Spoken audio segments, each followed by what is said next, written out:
Hello and good morning, everyone. I'm your host, Ellie4K, and it is my absolute pleasure to welcome you and all of the viewers at home to the Grand Melee Tournament.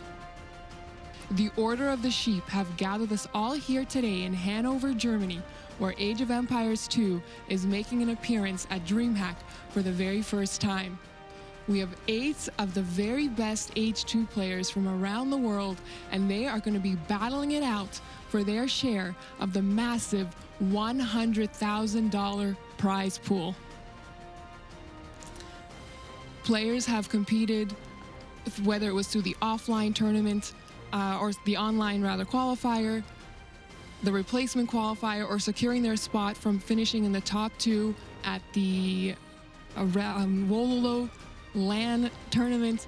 We are so excited to have such top-tier talent here today, and we're so excited to be underway. DreamHack, it's a pleasure to be here, and someone who is by no means a stranger to DreamHack. We have Artosis joining us over at the analyst desk, and he will tell us even more about it. Artosis, over to you. Thank you so much, Ellie. Hey, everybody, I am Artosis. If you're from the Age scene, you may not recognize me. I'm a StarCraft guy, but I love RTS games, so I'm just thrilled to be here, of course, with Ornlu and Nili. Thank you so much for joining me here, guys. Ornlu, how are you doing? How are you feeling about being at this event? Man, I am so stoked to be here. It is my first LAN event in a long time, but what a way to come back. It is DreamHack, it is massive, and I'm just so glad to be part of it. Yeah, no, it is a huge tournament. I mean, $100,000 prize pool, Nili. What do you think about this one? Yeah, obviously $100,000, and players really are grinding it out. They are prepared here, and it just felt like so overdue that we're finally here at DreamHack, obviously LAN hosting for like decades now, it feels like, and Age of Empires finally joining the party. It's wild to even think about that this has not been at a DreamHack yet. You know, I've done a lot of DreamHacks for StarCraft over the years, but the fact that this is the first time that we're seeing that for Age 2, it's a historic moment. So big cheers to the Order of the Sheep for setting that up. And, well, let's learn a little bit more about the Order of the Sheep.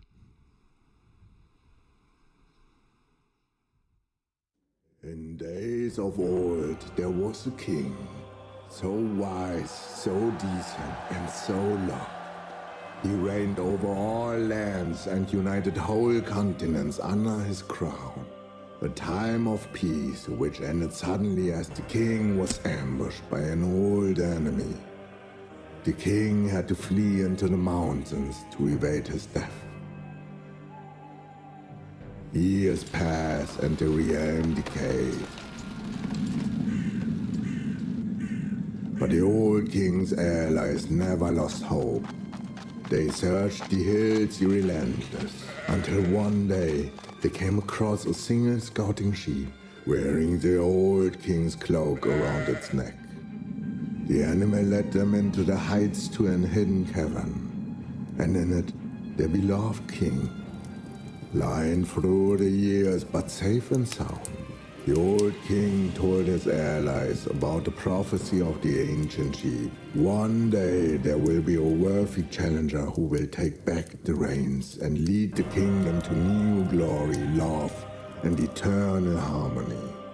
From then on, the old king and his allies formed a secret group, searching in the dark for the challenger of the prophecy. Patience is the key to success. Patience is the key to success. Bullshit! We have been waiting and searching for a decade now. Nothing. But what about the prophecy? Patience. Patience will lead to success. Blah, blah. I don't want to defy the prophecy. The Order has grown, and we are widely known in the shadows. It's time to speed up the process. We need to step out of the shadows. Get me a chest of the Order's treasury.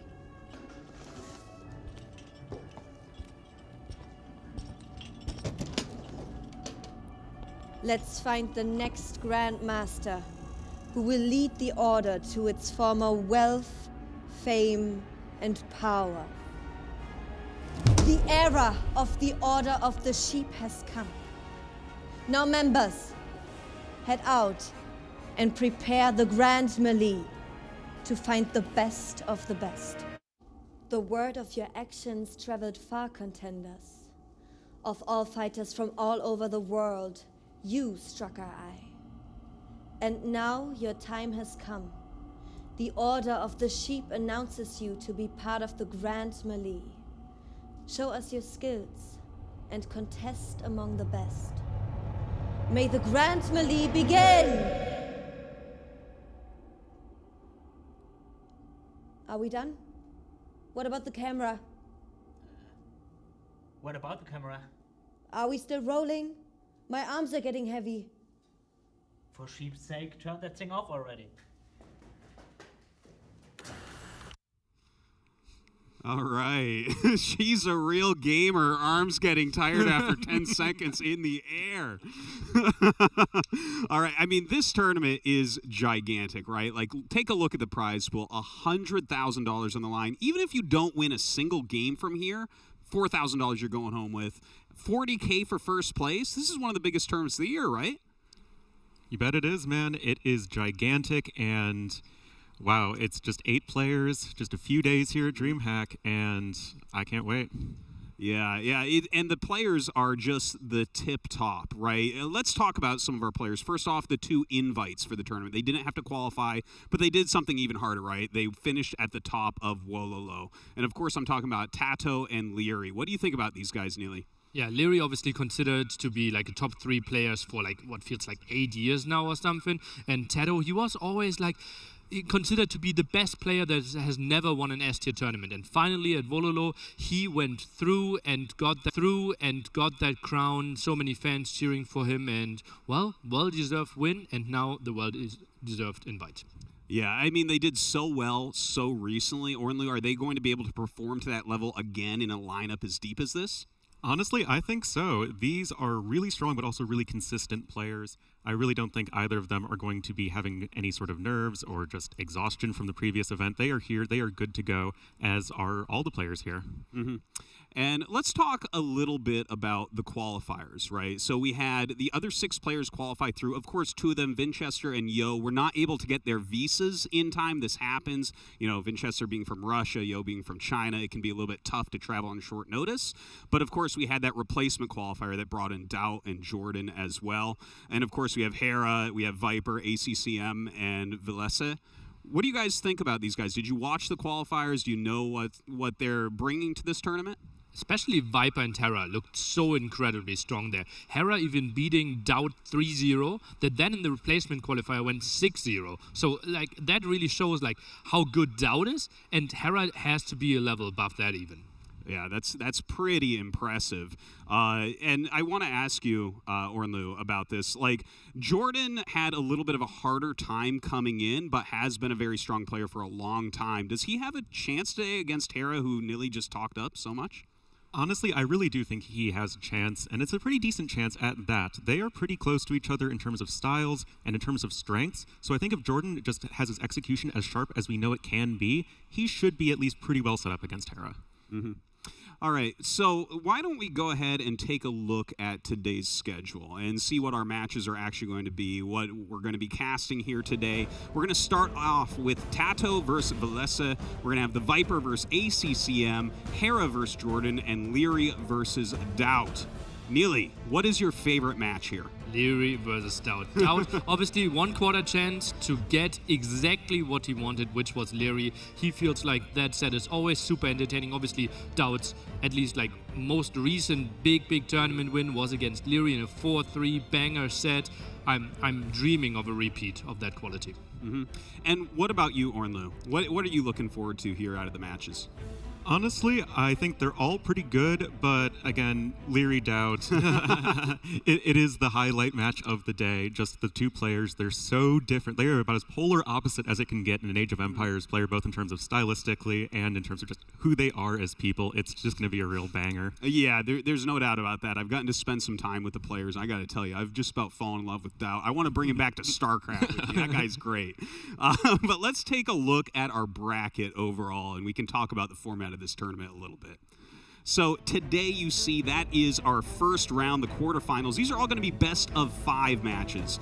And then the second round we are going to end up doing as a best of 7 in the semifinals. And then of course at the end, the grand finals are going to be a best of 9, but we're also going to have a third place match, which will be a best of 7.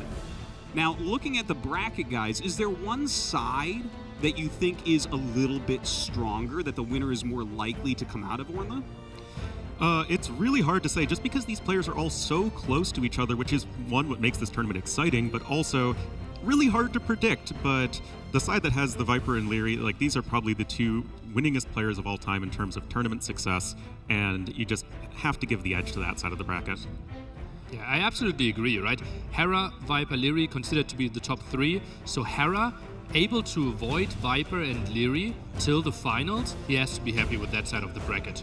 Even though he might face Tedo, he lost to Tedo in Vololo in the semifinals, was not happy about that. Maybe redemption. Yeah, and you know, the whole bracket looks pretty insane. We're almost ready now to actually bring out our first players. You know, patience is a virtue. We watched the Order of the Sheep video. So hold on, guys. We will get into that just momentarily. But looking at this, right, Viper obviously is a player who has won a ton of LAN tournaments. And then you look at some of these other guys, they haven't played as many. I know that Age of Empires 2, a lot of it's played online, but how much of an edge might that give the players with more experience, Neely? Well, the thing is, Vololo was the first ever LAN tournament Viper didn't win, right? So a lot of the players actually played a lot of tournaments, right? We had multiple ones over the last 3-4 years, and most of them actually played in it out of this lineup. They obviously always didn't make it to the finals, but I would be surprised if anyone has lots of nerves here. If someone at all, then it was ACCM, but he said facing the Viper, all the pressure is off now because he only can win. Okay, that makes sense. What do you think, Ornlu? I mean, ACCM 3-0, easy, just, have a nice early day, get some rest, all set for the semifinal tomorrow. But no, I agree. All of these players are LAN tested. This isn't new water for any of them, and it's just going to make the competition that much more fierce. Okay, I actually noticed that a couple of the players, ACCM and Valese, they came down really early to start practicing. That type of dedication, I mean, coming from StarCraft, when I see players coming down hours earlier than everyone else, it feels like, they're taking it really seriously. They're going to be super warmed up. Do you think that's going to play into their results here today? They also trained online with each other, right? And therefore maybe having some strategies that they want to hide. Obviously, early match here means you kind of want to prepare early on. Plus, yesterday, it felt like, we have to mention it, sadly, Valese, his baggage got delayed, right? So he didn't have his equipment, only got it yesterday evening. That's why he took the 7 a.m. cab today to be here very early and start the training to be in tip-top shape. Oh, wow. I hadn't heard about that, actually. That's why he didn't have his stuff. And that's kind of funny because I was sitting with Tato this morning and they were telling me how he literally just didn't even bring his mouse yesterday to practice and they didn't have one for him. It's like these guys take very different approaches to how they practice. Yeah. What do you think as far as the hard work of these players goes? Well, all of them are working really hard, most of them having to go through qualifiers, and if not, you had to win a huge tournament, so that's not exactly easy, but a lot of games to be played, and I think that everyone is about as ready as you can possibly be for a tournament of this caliber. Mm-hmm. And, the one other thing I did want to point out, I came from America. You've actually been in Germany for a few days, so your jet lag is you're dealing with it a bit better. But what about the actual jet lag here, right? Most of these players are from Europe, so they aren't going to be experiencing that. Of course, ACCM flies across the world to this tournament. Yeah, I mean, he is from Vietnam, so that is not a very short distance here from Hanover, Germany. But, he had some chances, at least last night, to get some rest. And if he was here early in the morning, ready to go with practicing, I think he will be totally fine going into the event today. Mm-hmm. Well, I mean, I don't know if I would say totally fine since he's against the Viper, right? As totally fine as you can get, given the current situation. Yeah, totally makes sense. All right, so what about our first match that's coming up, right? We're going to have a beautiful first match here with Tato against Valese. Do you have a favorite here? Because, I mean, Valese, didn't he top 4 at Wololo as well? Yeah, and he looked really good, right? The only game that kind of looked shaky was the semifinal that he went out in, and lots of people felt like he could have made it into the finals. He's the most consistent player we had, Dave yesterday said it, like, the highest level he can reach is this, the lowest level is this. Like, he's so incredibly consistent, and Tato and Villiser have historically proven to have very entertaining sets.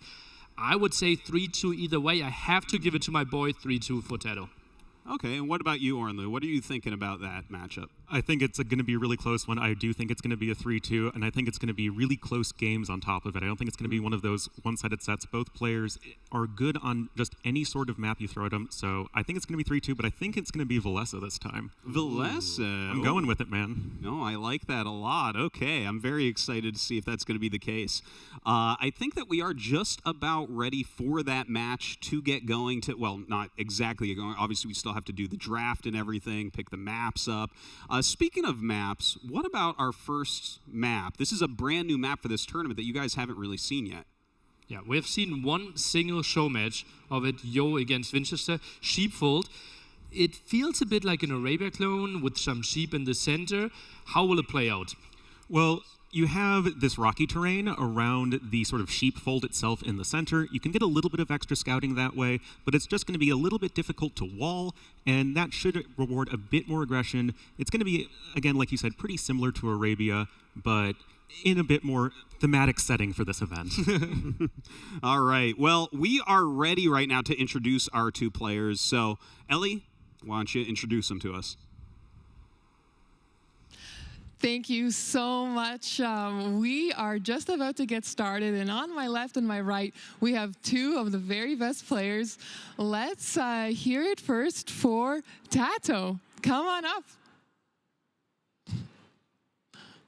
Woo! So excited to have him back on the LAN stage. And on my right, we will be joined by Villiser. Come on up. We're just about to get started, and I cannot wait. Without further ado, I'd like to throw it back to Artosis and get a quick little insight of the match history and learn a little bit more about it. So over to you. To get those players on the stage, you know, this is a great moment. We are almost ready to start the Grand Melee, and we are actually... It's Tato. Not that guy. This one behind you. What, that little bump over the monitor? That's Tato? Oh, okay, cool. I can't quite see him from this angle, but yeah, of course, representing Gamer Legion. But look, we're going to go into the draft in just a moment here. What should these guys be looking for based on their styles and their previous match history? Well, Tato is definitely known for being a little bit more out of the box than Villiser, who's a bit more standard. But when it comes to these maps, they're also different from one another, that it's going to come down to, okay, which civilizations can you pick that are optimal for the given map? And because there's that fair amount of difference, I think the choices are going to be at least fairly clear for the sets of maps we have for the Grand Melee. Mm-hmm. And what do you think, Neely, for, like, how do you choose the civilization that you may want to end up using on our first map? This is something that kind of occurred to me, right? Where you said you've seen like one show match series on it. So we haven't really gotten a lot of information on it. How do you choose like what civ you want to open up with? Because normally like the first map is very important in any esport for you to win, to get that tempo going. Absolutely. The thing is, though, balance with all the civilizations is designed around Arabia. And if we think this map is close to Arabia, your draft priority should be lower for this map. So go for the more crazy maps, more water, more boomy maps. Pick your civilizations for those first, because balance is a bit off there. Some civilizations way better than others. On Arabia, maybe even pick 5, pick 6, but pick it as the first one. Better player mostly wins, but civilizations distribution more for the other maps. All right, let's take a look at these players head-to-head to get a little bit more statistics on what we're looking at. And wow, I didn't expect that. Tato, are you even trying? Billy, do you wanna take that back? I think Ornlu was a little bit more on the dot here as to who is favored in this matchup. I'm not really sure what time frame this is. This should be from 2021 to here. Tato is still smiling. Is that qualifier match? Oh, yeah, it's qualifier. Okay, that makes much sense. Because Tato didn't have to qualify. Fine. He's not a total noob. I mean, he's at least with a little bit of experience in this game. Okay. Well, that's why that looks so weird. So, guys, basically what happened here, Tato got a direct invite from the Wololo Championship. So he didn't play the qualifier, whereas Velese, of course, went right through. He only dropped a single match. So he wasn't even trying. No. Yeah, no, he wasn't. yeah. He wasn't even aware of what was going on. He just got his plane ticket in the mail. It's like, oh, okay, I guess I'll get here. Germany, that's not too far. Okay, Yeah. let's get on there. But yeah, I mean, not the biggest deal for those stats, I guess. Velese, going through Wololo very well to the round of 4 and then crushing through the qualifiers, one of the first people qualified. Obviously very impressive. Yeah, and exactly what we were expecting out of him, right? He has been so consistent over the last 1.5, 2 years, where we kind of expect him to perform in the top 8 and therefore make the qualifiers. Obviously, we're still missing the big W, right? Where he wins in front of a crowd, where he wins in a big S-tier tournament. I think he's now, after Tato won an S-tier tournament, one of the top 3 contenders to never win an S-tier tournament. So maybe it's his time now.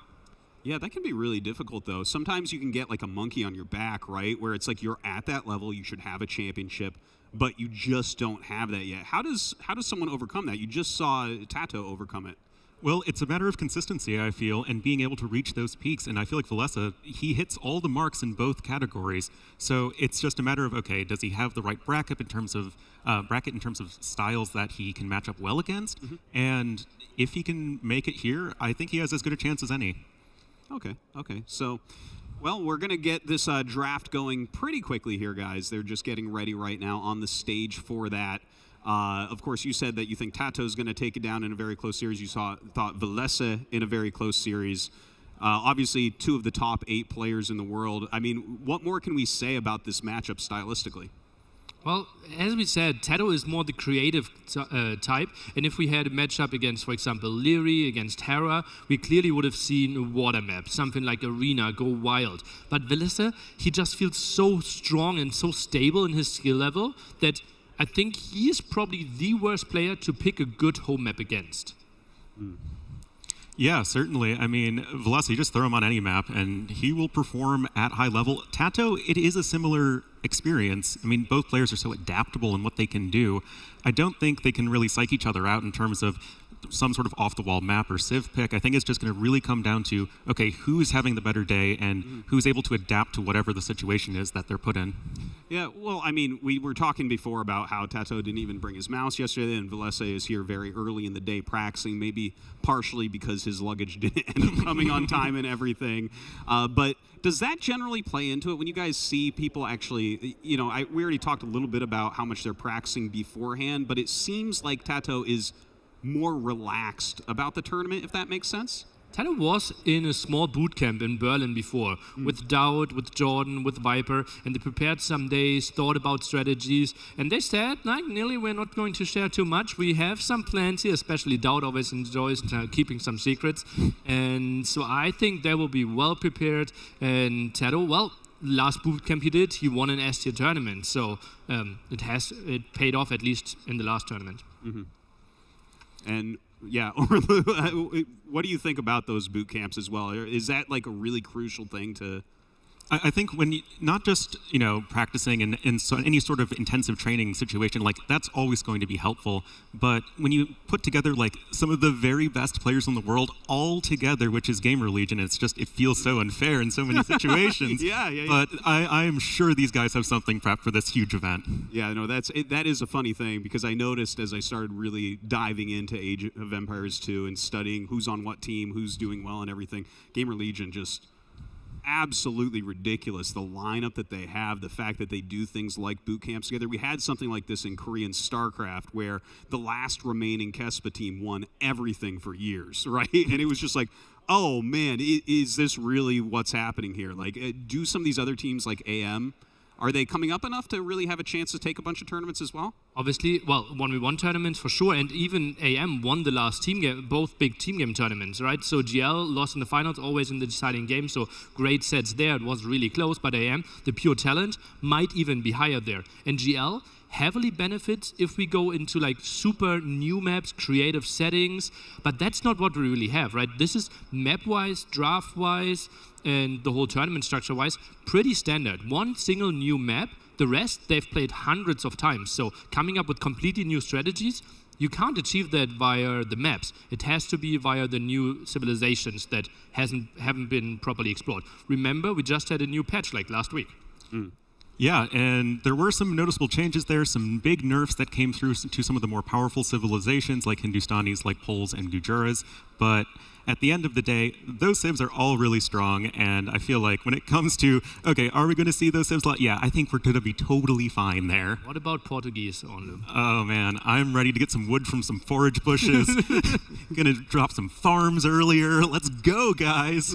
All right. Well, excellent analysis, guys. We're actually having just a little bit of a technical difficulty, so we're going to take a quick commercial break, and when we come back, guys, we'll get right into that draft. Stay tuned.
Hey guys, welcome back to the Grand Melee. Sorry about that little technical difficulty. Always happens at the beginning of every LAN event. I can vouch for that. But anyways, we are ready. The draft is ready. Are you guys ready to see what they want to play? Born ready, man. All right, let's do it. Let's jump into the draft. So as we all know, Sheepfold, game number 1. I like your head over. Yeah, That's really yeah. a nice map head. And then we have one home map each, then each of them bans one map that they can't play, and then another pick, so each player has 2 home maps, and Sheepfold as the opening. Best of 5, the full sets today.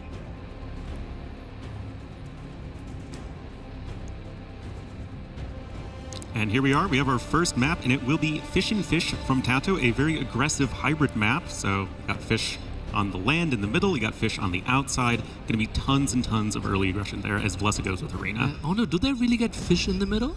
They get box turtles, man. They changed it. Now it's turtles and fish, but that just doesn't roll off the tongue as well. Arne was complaining about that yesterday. And Arena for Villas, interesting. Very strategic map. Heavily depends on what civilization we are going for. Can play out completely differently. Tato bans graveyards. A bit of a surprise to me. It's kind of a standard map, just more relics. Does Tato not feel comfortable on an Arabia-like setting? Yeah, I'm not too sure about that. It feels like Tato would thrive in these sorts of settings, especially ones that are very map control oriented, just getting all of those relics. There are 11 on the map as opposed to the standard 5. But I guess he just doesn't want to have to risk it in the early game versus somebody as strong as Valessa. And of course, Valessa himself not wanting to play Tato on a water map makes tons of sense. Tato's one of the best out there on those. Northern Isles therefore banned, but Tato, okay, still give me some water. Frigid Lake, and Frigid Lake, compared to Vololo, plays very differently. We have seen lots of like stable opening in Vololo, and we have seen lots of land aggression, water, more of a side story. Here we have seen double dock opening, or Hera even triple docked in the qualification. Yeah, and that just goes with the slower start of Dark Age. You can have the time to get your fishing ships out, and when you already have those fishing ships out, water suddenly becomes a lot more valuable in terms of fighting over it. But I'm sure Tato is going to be totally fine there. And then Valessa, going with Arabia, this is about as standard as we can get in Age of Empires. And Valessa, just a very mechanically sound player. He'll be doing fine there. Tato will as well. It's going to be a nice skill matchup. I kind of want to see that as game 5. Yeah, oh yeah. That would be so nice. Frigid Lake also, if you had fishing ships, if you have like 17 villagers, relatively speaking, way more impactful than if you have 29, 30 villagers already. So water fight will be more there. I'm a bit surprised that we didn't see Northern Isles. I suspect Tato to have a great strategy for Fish and Fish. Oh yeah, and we've seen all throughout the qualifiers just tons and tons of aggression. Players just preemptively putting a watchtower in the middle of the map, no fear. And yeah, we'll have to see, as we now have our civilization draft starting, you can see Hindustanis being the first ban there from Tato. Yeah, you mentioned them, pretty strong civilization, doesn't want to get into a super uncomfortable matchup where the civ balance isn't really there, could run into like 65-35 matchups. Tato rather wants to play the stable one, but same goes for Velez, bans another super strong civ. You can see the nerfs coming into full effect there. Civs are unplayable. Jared. And we have to ask the devs, did you balance enough? Right? Yeah. If those are the maps, the 3 civilizations that got nerfed in the last patch instantly banned. Oh, yep, there's Poles. They're the biggest nerfs that I mentioned earlier. And there we go, just banning them all right away. But I suppose that will lead to ultimately more balanced and entertaining matches for us here. Yeah, I think so as well. So now, technically, Portuguese should be the next ban, right? Nah. Big changes? Yeah. Before? Keep dreaming, Nilly. I know you're Portuguese fanboyism. Japanese, obviously, arguably the best civilization for Fish and Fish. Interesting that Tato actually banned that one away. So Fish and Fish, apparently a different plan there. Let's see what he comes up with. Japanese, obviously crazy good with their men-at-arms and all the fish, so could be pretty good. Burgundians, I could see that for Arena.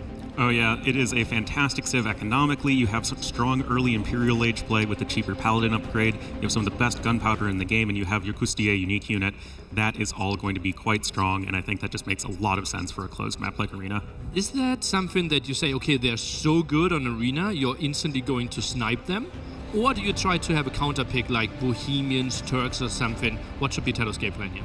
Well, I mean, I feel like Burgundians always seem to win versus Bohemians just because that early Imperial Age is so strong for them that Bohemians don't have the chance to get to their post-imp. But a civ like Turks that can just punch you in the face before you can get your eco set up, I think that could work out a bit more comfortably for Tato. But these guys are just flying through the civs right now. They got Tato with Byzantines and Lithuanians, whereas Valesa is going to be opting for Aztecs. Byzantines, I could see that for Frigid Lake, but I also could see Lithuanians for Frigid Lake. Probably then Byzantines Frigid Lake, Lithuanians for Fish and Fish. Arabia prioritized pretty low. I wanted to say, but look at that, Velez, Sheepfold, Arabia at 6 millions? Feels pretty likely. Yeah, and I really like to see Valesa picking up both of the Meso civs, known for 20 years now to be like some of the very best civs on these open and aggressive maps. And Valesa gets both of them. And there we go, Tato going with Turks, like I suggested. So we have Tato opting for some more, I guess, civs that feel more like counter picks. They don't. Byzantines, Lithuanians, and Turks feel like they're adapting to what Valesa is going to be doing, whereas Valesa's just like, okay, what are the best civs on these maps? Let's just go with them. Do you think that pick 6 for Tato kind of needs to be an arena pick as well? Because if Turks are banned away, Tato has no backup civilization for arena right now. So I think like Bohemians as pick 6 could be an option for Tato still. Well, he's going with Tatars. They are not an arena civ. They are a civ that like open maps, they like hills, and arena has none of those things. So that could be maybe a bit more focused on something like Arabia, maybe Frigid Lake. There are some hills there, I believe. And it's going to be Mongols for Valesa, so kind of a similar civ, and they are super fast and aggressive. That can work on both Arabia or Fish and Fish. Yeah, Fish and Fish kind of feels like an option trying to contest Japanese. You can still ban Japanese, right? And then Lithuanians is the big question where you go with them. Also, an option on Frigid Lake, right? If you go for that crazy like Pop 21 Fire Galley opening, it will get really tricky, and then Lithuanians lose the advantage. Bohemians now picked for Velez, so he prepares the backup for his Burgundians. Tato now needs to think of a matchup. I wouldn't be surprised if something like Brits flies in. Yeah, I think that could make a lot of sense. Maybe some other civ that's going to be strong in early Imperial Age. But right now, I'm really liking Valesa's draft. I feel like you just have such clear, strong picks on so many of these different map types. And there you go, Nelly. Just for you. There's the GL bias. Delayed.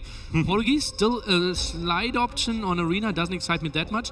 I'm still curious what we're going to see there. Or is Tato simply playing, okay, I have Lithuanians or Byzantines as a backup if he bans Turks away from me? Yeah, I think that's a pretty decent option just because Portuguese are quite flexible in that you can play them on closed maps and on water maps. And there is Persians. What? I think people forgot that Persians are a civ anymore, man. You just don't see them all that often, but they are a really potent civ on these hybrid maps these days. Just having that early wood and having the faster working docks, it can really lend you a hand in the most aggressive water settings. Still remember, no Dark Age faster production for the Persian town center. That's a real surprise. I already felt it weird that we see Tatars that early, but Persians? When was the last time we saw Persians? Not in this balance. In the qualifiers. Who played that? I don't know. A lot of people pick Persians. Really? Yeah. They're still a really strong civ. And Dravidians, one of the new Dynasties of India civs that was not banned, and Khmer are going to be rounding out Valesa's draft, I believe. And we're looking at, again, pretty flexible civs. Dravidian's going to be a strong option on Fish and Fish because they are super aggressive in that early feudal age, and Khmer just kind of work everywhere. Frigid Lake, it kind of feels like Frigid Lake for Khmer, but way better on Empire was setting humans as a backup for Arena here for Tato in case his Turks are getting banned. Nice choice there. I'm a bit surprised by the Persians still. Remember, now both players picked 7 civilizations, and we will snipe one away from the opponent. Yeah, so it really comes down to where do you think there's a weak point in your opponent's draft? Where are they over-reliant on a certain civ on a certain map? And I think these guys have pretty well-rounded drafts. I mean, they are no strangers to these settings, and it's actually going to be the first picked civs, Byzantines and Burgundians getting sniped. Interesting stuff, Nelly. So then Velesa has to play Bohemians on Arena, and Tato can choose. Do I play Turks there, or do I play Cumans there? What's your choice on Arena? I think you saved Cumans for Sheepfold. In the one show match we saw, we did see Cumans on Sheepfold, so, that is a 100%... They lost, no? Ignore that fact. That's not relevant, Nelly. No. I think that you do have at least a little bit more space to work right there, but I think banning away Burgundians just makes so much sense. You then get the Turks versus Bohemians matchup, and because Turks are so fast, I feel like Bohemians, like if they're ever going to struggle on close map, like that is the only situation they're going to do it in. And we've seen, didn't we have in Warlords MBL versus Hera? And it was like 15 of Nietzsche against 15 bombard cannons in Black Forest. That was Black Forest, yeah. Yeah. So like that could be a bombard cannon fest that could be repeated. Yeah, lots and lots of dodgeball going on right there. You have the extra range of the Turk artillery, literally, and you have the Hofnitsa going in with their just stronger blast radius, better stats all around. It's a really fun matchup to watch and very micro-intensive. Absolutely love that. Sheepfold, what's our picks there? I feel like Ed6 Millions, Arabia Sheepfold can go either way. What is Tato going for? Do you think it's humans? It could be humans. I mean, they're just such an out there civilization, getting the extra town center in Feudal Age, getting siege workshops and rams in Feudal Age, cheaper archery ranges and stables. They're just one of the more kooky civs we have in Age of Empires. That is the technical term, of course. And now we're looking to go ahead and get this match underway in just a little bit. We'll have to see what these guys go for. I think Tatars are also an option on Sheepfold. They do love their sheep. Even if you can't access the ones in the middle, they're still just a really well-rounded civ.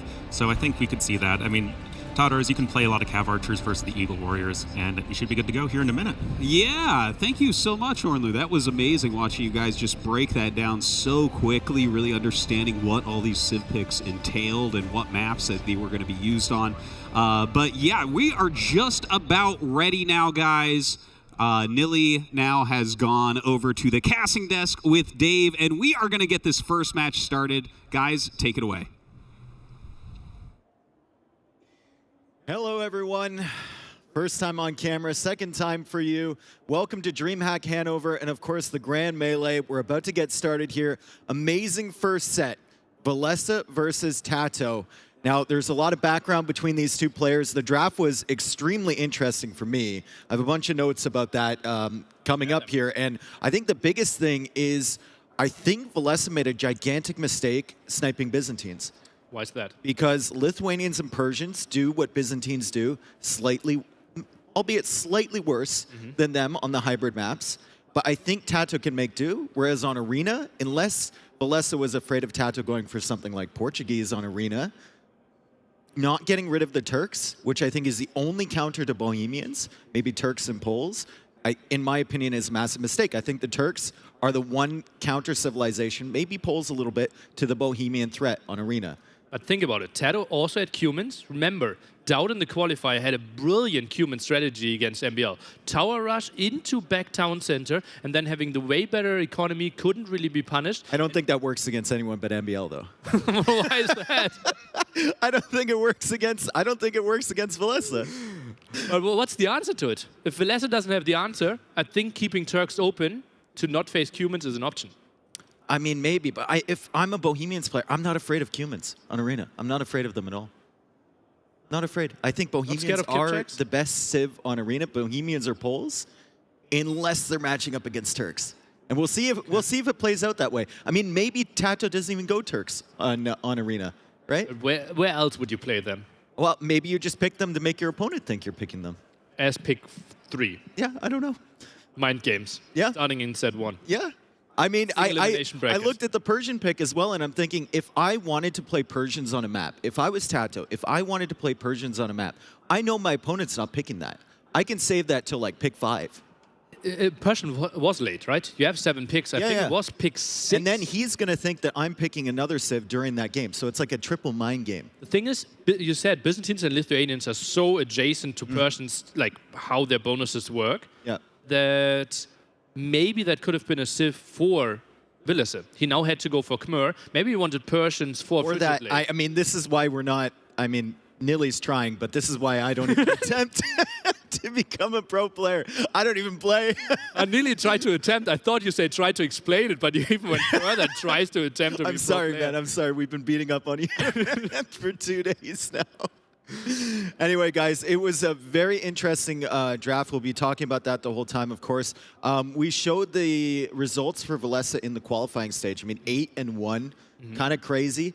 A player that he matched up against in the qualifying stage is a player I feel is very similar to Tato, one of the grand strategists of the game, which is the Max.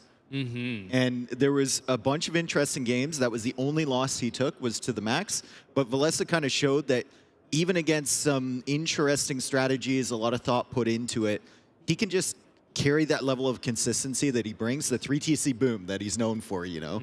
And he will be perfectly content to match up against someone who's going for those interesting strats, the interesting civ picks, maybe utilizing the new stuff from the latest patch in the Portuguese, which were in Tato's selections.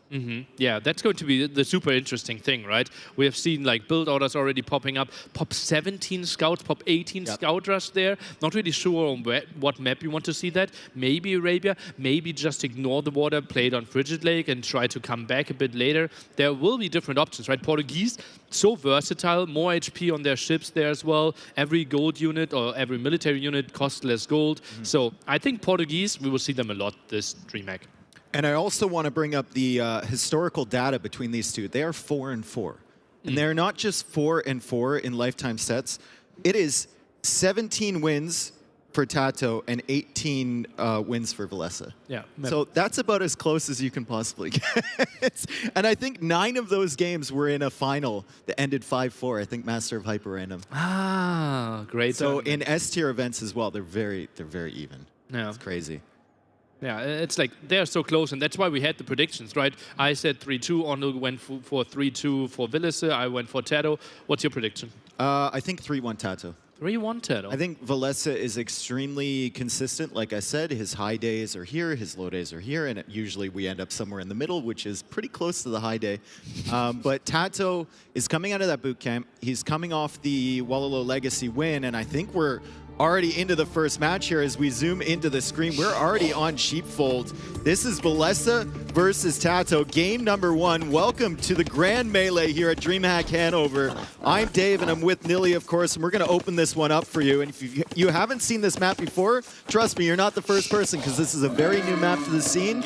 It is stylistically made for this tournament, and like Nilly said, it plays kind of like Arabia, but not exactly. Yeah, you can't really wall the center. Plus, it feels like you're pretty close, but actually the rush distance is a bit longer. Woodlines are pretty similar, but as you can see, you need to move out to the sides to get to bigger woodlines there.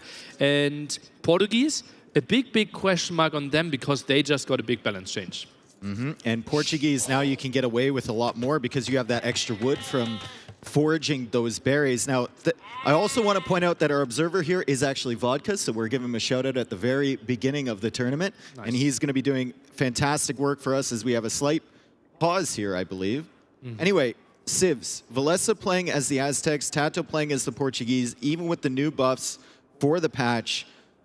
Do you think the Portuguese have enough to take out the Aztecs? I think so. It's like Portuguese, it's so good to now easily get to men-at-arms, put under pressure. Then Aztecs can struggle a bit, especially if we get to like lots of crossbows. We can get to lots of men-at-arms, like later upgrade them into longswords. And then Aztecs, like what are they really throwing at you in Castle Age? Eagles? Not really an option anymore. Yeah, it's tough, but the Aztec production is insane, right? You never underestimate them. And then even if the Portuguese somehow get into like a nice castle position, which is hard because the stone is not in your main base on this map, so you really have to reach out for that. Aztecs can go Redemption Monks, and like Aztecs going into Monks is so dangerous unless you have archers on the field already to deal with them. But if you go with Portuguese monks, it's like the best unit to go for to use your gold bonus. How much is a Portuguese monk? Is it like 70? No, it's minus 15%, so 85 I would assume. 85. 100 minus Okay. 15? 15. Okay. Nearly math. I thought it was like 25. See, this is why we need Orlu and you here. I thought it was I'm just 15. here for a pretty face, you know? Really? Yeah. Okay. Yeah, that's what they told me. The personalized note we got in the hotel. They said, Dave, you're so beautiful. Those were so nice, right? They were That's amazing. nice. Yeah. Oh, man. We got like these little scrolls with a signet ring on them, and it was a personalized note. So I know I saw the one they wrote to you, and it was very sweet. I teared up a bit. Yep. That's special. Yep. So, a drop apparently there that we're trying to get back into the game. Obviously, we won't miss too much of the action, but we're maybe talking a bit about the new format here, right? We are using the Deep Waters League format. We start with +6 villagers, some reduced resources, but that speeds up the early game a bit. It does speed up the early game, and especially for these closed maps, you know, the hybrid maps where it's not really changing your strategy, having those extra vills. It speeds up the tournament in general. Look at how it speeds up. We're at minute 9 already. Exactly. Let's go. As we jump into the game, I guess we had a spectator issue. It doesn't look like too much has been happening as we look at the KD, and it's 0-0. EKO KD is 0-0 as both players here just slightly walling up. We see Tato going for the wall on the northwest side of his base, and he's walling to that middle area. There is stone, I believe, in the middle, so you can't fully complete that wall. But he's trying to make himself secure, and he's gone for the archers here. Resources for Tato looking a little bit better than Valessa, as Valessa is trying to apply pressure of his own with a few skirmishers, an eagle, a spearman, and an archer. Sounds like the beginning of a joke somehow. We'll have to figure that one out. As Valessa now stretches out, but he's got to be careful here. If he goes if Tato goes too deep here, Valessa could catch him off guard. And it's only archers, right? The scout can get some hits here, but wants to keep the HP nice and high. Tato, I think he needs to go for something else than archers exclusively, because those skirms are coming over. Oh, Tato is trapping himself. Is he there can't a path? get through there. No, there's Can a he? path. What? How? What? Nilly, you've been watching this game for 20 years. There's always a hole, especially when there's rock to right. There's rock beside rock, okay? And as we know, rock beats rock. And right now, Tato is playing with paper as he runs in here towards the gold. And he's going to chase Valessa off of that. Valessa, in the meantime, his response is just to harass a woodline a little bit with skirmishers. And only with skirmishers, right? Damage output with skirmishers not that high. That villager probably getting scared away a bit, but the defense should be pretty easy for Valessa. Already has the armor for his skirmishers as well. Those archers are barely doing any damage. Yeah, but they're going to present a threat, right? So Valessa's going to have his thoughts on those archers at the back. He's going to put less thought into the push at the front here as he still continues to harass. It feels like Tato should probably relocate that lumber camp at some point. But this is just going to be in the back of Valessa's mind this entire time as he's trying to secure his eco. And Tato has done such a good job to keep that scout alive. Yeah, and you saw how he pulled back earlier, right? With 33 HP, where we felt, okay, maybe could have found another skirmisher kill here. But this one getting so much value, those skirms can't really chase the archers away now. Yeah, still no way in for Valessa. I guess he could loop around from the middle, but he's perfectly content right now. He sees the, well, quote-unquote damage that's being done to Tato. I mean, he had to relocate another lumber camp. His villagers are constantly idle, and he's got all of his military pinned here on the woodline as Valessa starts adding in some farms of his own. Neither player with horse color yet, by the way. And Valessa already has quite a few farms there, so missing out on a little bit of value. Yeah, 12 on food versus only 8 on food for Tato, so the transition there is not going to be too pretty. Berries obviously already done here. You go for those pretty early if you are Portuguese. Woodline pretty inefficient, and as we can see, Tato still ahead in worker efficiency. What happened there for Valessa? Did he just move some villages? Yeah, I think Valessa's been relocating to farms. So they've been building farms, they've been walking towards the farms. So, I mean, at the end of the day, I think it'll balance out because Tato's villagers were bumping up so much on the woodline. And ooh, Tato going for some scouts here and catching the skirmishers. He saw Valessa really without the spearman numbers forward. And the scouts picked those off. So at the end of the day, Tato has all of the pressure coming forward, and he still knows about that path through the middle, which Valessa can't do anything about. But Tato is now going for skirm and scouts, so no bonus on the gold end. Still 8 on gold. I wouldn't be surprised if we see a market pretty soon. We already see the market for both. Could be a run for the prizes here. Yep, market for both players as Tato gets his complete first, and Tato wins the battle for the market. Nice. And still, look at how much food he bought. He bought to basically 0 gold because he knows, I still have 8 on gold. Now even sells some wood. He will have a, well, probably like 1 minute advantage. And he only sells 100 stones, so he's still maybe interested in going for that boom. He's keeping his options open once he gets to the next stage and actually walling up at the back of his base. So he just wants to control the avenues through the center of the map where he can't wall over that rocky terrain. And he will know where Valessa is going to pressure from, and Valessa once again hitting that woodline, just being a constant annoyance there. Oh, look at that. 5 low HP villagers. Tato forced them back onto the woodline. Needs to evacuate, goes for the right side.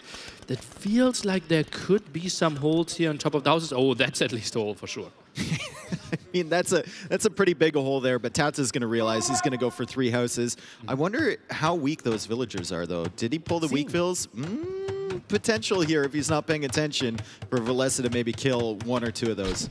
But he just auto-attacks, didn't really micro villagers. Seems like they get home, and HP on the south should be around 400 or 500, so Valesa can't really contest that. So, Valesa's perspective. He's got 11 skirmishers, 1 in the queue right here. Tato has 12 archers. He's going to go into crossbow. Does Valesa just tech into elite skirm? Elite skirm, well, he continues producing skirm, so yeah, feels like he's going into that. And Eagle elite skirm becomes a really tricky composition, right? Then Tato kind of needs to go for knights, but he didn't really set up for that, right? He has 1 stable, went for 3 scouts, and I don't see any upgrades coming for those. So I think Tato wants to continue on rage, but he plans ahead, goes for bloodlines, so knights, a real option. If he adds in knights, we look at his eco right now. He's got 14 on food, he's got 8 on gold. That's not 2 stable knight production, that's 1 stable knight production. And that's an easy counter from Valesa as long as he keeps his monks near his skirms. You go for 1 monastery to convert the knights. A knight conversion early in Castle Age is a massive swing. Yeah, but that means also Tato goes aggressively, right? He right now, it just feels like the game is stabilizing. We see a second barracks. We even see a misclick of a militia in the queue there by Valesa. And the big question though, how many TCs are we going for, right? Tato sold 100 stone, so can only add another 1. Stone a bit more on the outside here, not spawning next to it. And yeah, I think it was just a misclick. Okay, I hope it was a misclick, unless we're getting something really spicy here. Uh-oh. Is he getting sandwiched here? Only 1 scout. That's a really dangerous position there for Tato, but he manages to squeak his way out of that, and I think that was his earlier Castle Age time, just kind of telling Valesa, like, I can get these upgrades in the middle of this fight. You might be in trouble as he comes over here. Will we get the first villager kill of the game? Still nothing. We've seen like 4 or 5 forward attacks so far, and neither player has lost a villager. So it's a good start to this tournament here. It casts a curse. Valesa loses 2 on the gold as he's attempting to go for that safety net of the defensive tower. Oh, tower HP. We have to look at that as well. Going to be tricky if he cancels that one in time. We are at 160 HP. If that tower is getting denied, that means no extra town centers for Valesa. He needs to cancel it. He does. Can add a town center after. Yeah, Valesa armies on both sides, though, as he's trying to build up 11 elite skirms. So he's cut production on the skirmishers. Tato still adding in crossbows as he picks off another villager and a 4th villager now on the wood line. And this is an incredibly awkward position for Valesa. If you're fighting skirm against crossbow, you prefer to be like in an open field. You don't want to be behind walls, behind buildings, and then the crossbows can just pick away and come back and snipe your villagers. Can just use the range advantage there. Valesa therefore moving outside. Positioning could have been slightly more into his favor. Maybe you could make an argument an earlier tower at the gold and more defense on the left-hand side could have made his life easier, but now nice positioning out of our Finnish player. I like how aggressively Tato's playing this Portuguese against Aztecs. I really like it. He's dictating the play and he's forcing Valesa to focus on 2 areas at once, and the militia comes out, and Tato, he just has to be super intimidated by that unit. 3 knights already in the field, so well, militia is intimidating. Skirms won't be in a second. Oh, and he's missed it. He's been hunting for those crossbows on the other side, and he's completely missed it. And Tato is just kind of stealthily hiding behind the forest on the left. Dots are getting closer again, though. Knights are coming over. That will take some time. Tato trying to hide. He needs to buy his archers some time. Yeah. I think another 15, 20 seconds, those knights come in, or you can just win the fight. I mean, you can make that decision, too. Fantastic stuff here from Tato as he buys himself, like you said, a little bit more time. And here comes the cavalry in to deal with those skirmishers. Tato also going for his 2nd TC. Valesa obviously making his a little bit earlier. Villager count right now, 47 for Valesa, 51 for Tato. And the villagers were heading out there, but managed to retreat just in time as the knights are engaging against the skirms. But that's still quite some distance, right? They could open the gate potentially. And Tato's town center is so well positioned there. That's kind of the only entrance for Valesa, if Valesa ever gets into the spot to attack. And look at that, military count looking so good. Army value, not even 1,000 against 2.2k. Yeah, and Valesa starts adding in a couple monks here to deal with the knights, but the problem for him is that he's been losing skirm mass, right? So now the monks aren't going to have much answer if the crossbows are with the knights and they can come in and snipe them. So Valesa's going to have to be really, really careful with his monks. He sent those villagers back to work and he pulls them back just in time. from certain death over there on the left as a 5th villager now going down. Tato abusing those pathways around the middle. He knows Valessa can't wall there, and he keeps coming into the main gold or to the woodline on the left side of his base. Look at the KD, 26 to 7, it's blocking kinda this crazy. gold, now attacking the left side here. Eagles are coming in, but those aren't crazy numbers, but one nice conversion. Yeah, that's a big conversion, and he didn't lose any HP on his monk. He didn't lose the monk itself, so that's a pretty nice swing. And now there's a ton of skirmishers over there. So Valessa is fine on the left, still has to worry about the right, and look what's coming from the right. Oh, he has to leave with everything on the wood line here. Crossbows, skirmishers, knights in there as well. And Tato, I think he's going to lose this army, but he's certainly going to get value from it. Yeah, it was even villagers before this one. Villagers was even one ahead, but look at that. Now the knights are killing the skirmishers here, pushing away. So many villagers side, 13 already, and Tato takes a big eco lead. Yeah, and Tato even snipes a monk there before he runs away, so extra value from him. We see 2 Aztec Knights there from Valessa, but villager count still 11 ahead for Tato, and he's controlling the wood line. Valessa's still afraid to go out to that main gold. Monk is going to be sniped down. Fantastic stuff from Tato. Of course, he does have ballistics, and he's just sending more crossbows, and I feel like we're starting to see the impact of the less gold costs for the Portuguese units. Yeah, and look at that. He's heavily on gold, right? If you look at the 4th column from the right, the 700 is the army value, the 2K is the army value for Tato, and the number below is how many % of this army investment was in gold. 50% gold investment for Tato, exactly what he wants. Yeah, and it's just snowballing now. It's just completely snowballing. Valessa is going for a 3rd TC, which will help him recover some villager numbers, also helps him defend a little bit, get a safe wood line on the left side as the Knights now can't push in from Tato. But Tato going for a 3rd TC of his own in the back, and he's already ahead by 13 villagers here. He's feeling very comfortable in this game, and he's controlling that main gold, controlling that first wood line from Valessa. And in some dream world, I can see how it's like a Skir Monk defense is a good scenario. It's tough to die there, but typically you want to have the better economy, but that's something Valessa can't count on. And Tato happily booming away behind this. It will be a small time to breathe. It's now important that Tato checks, do I have all eco upgrades? Do I have all military upgrades? How do I continue this game? He decides he wants to go for aggression. Villagers going forward. Mangonel coming up next. And even buys the food for the 2nd armor upgrade for the Knights, which means they can kind of dive under those TCs. I mean, the skirmishers already aren't getting much value against those units. He's hunting down the crossbows because he wants his monks to be effective. Is he diving? As Tato comes in, he's just going to dive. He's going to give him 2 conversions for sure. Those are 2 Knights swinging over to Valessa's side, but the monks are going down, and now the crossbows can run in. And he's got 4 villagers forward, so likely a siege workshop coming up soon. Oh, Monk goes down, and now there's no monks left. Look at that, 3 in the queue. Maybe he needed a 2nd monastery, but he goes for Sanctity. There's no monk production for 40 seconds. Cancelled Sanctity to get some monks out, but it will be too late, Dave. Yeah, I mean, there's no answer to the crossbows right now from Valessa. I mean, he's got 9 skirmishers, but the Knights are there to guard, especially once the siege workshop comes in and a Mangonel comes out. It's going to be so difficult for Valessa. He's going to have to get Redemption at that point, and then once you have Redemption, you kind of need Sanctity as well, which he already canceled. So the snowball is going to get out of control here. We'll see if Valessa can hold.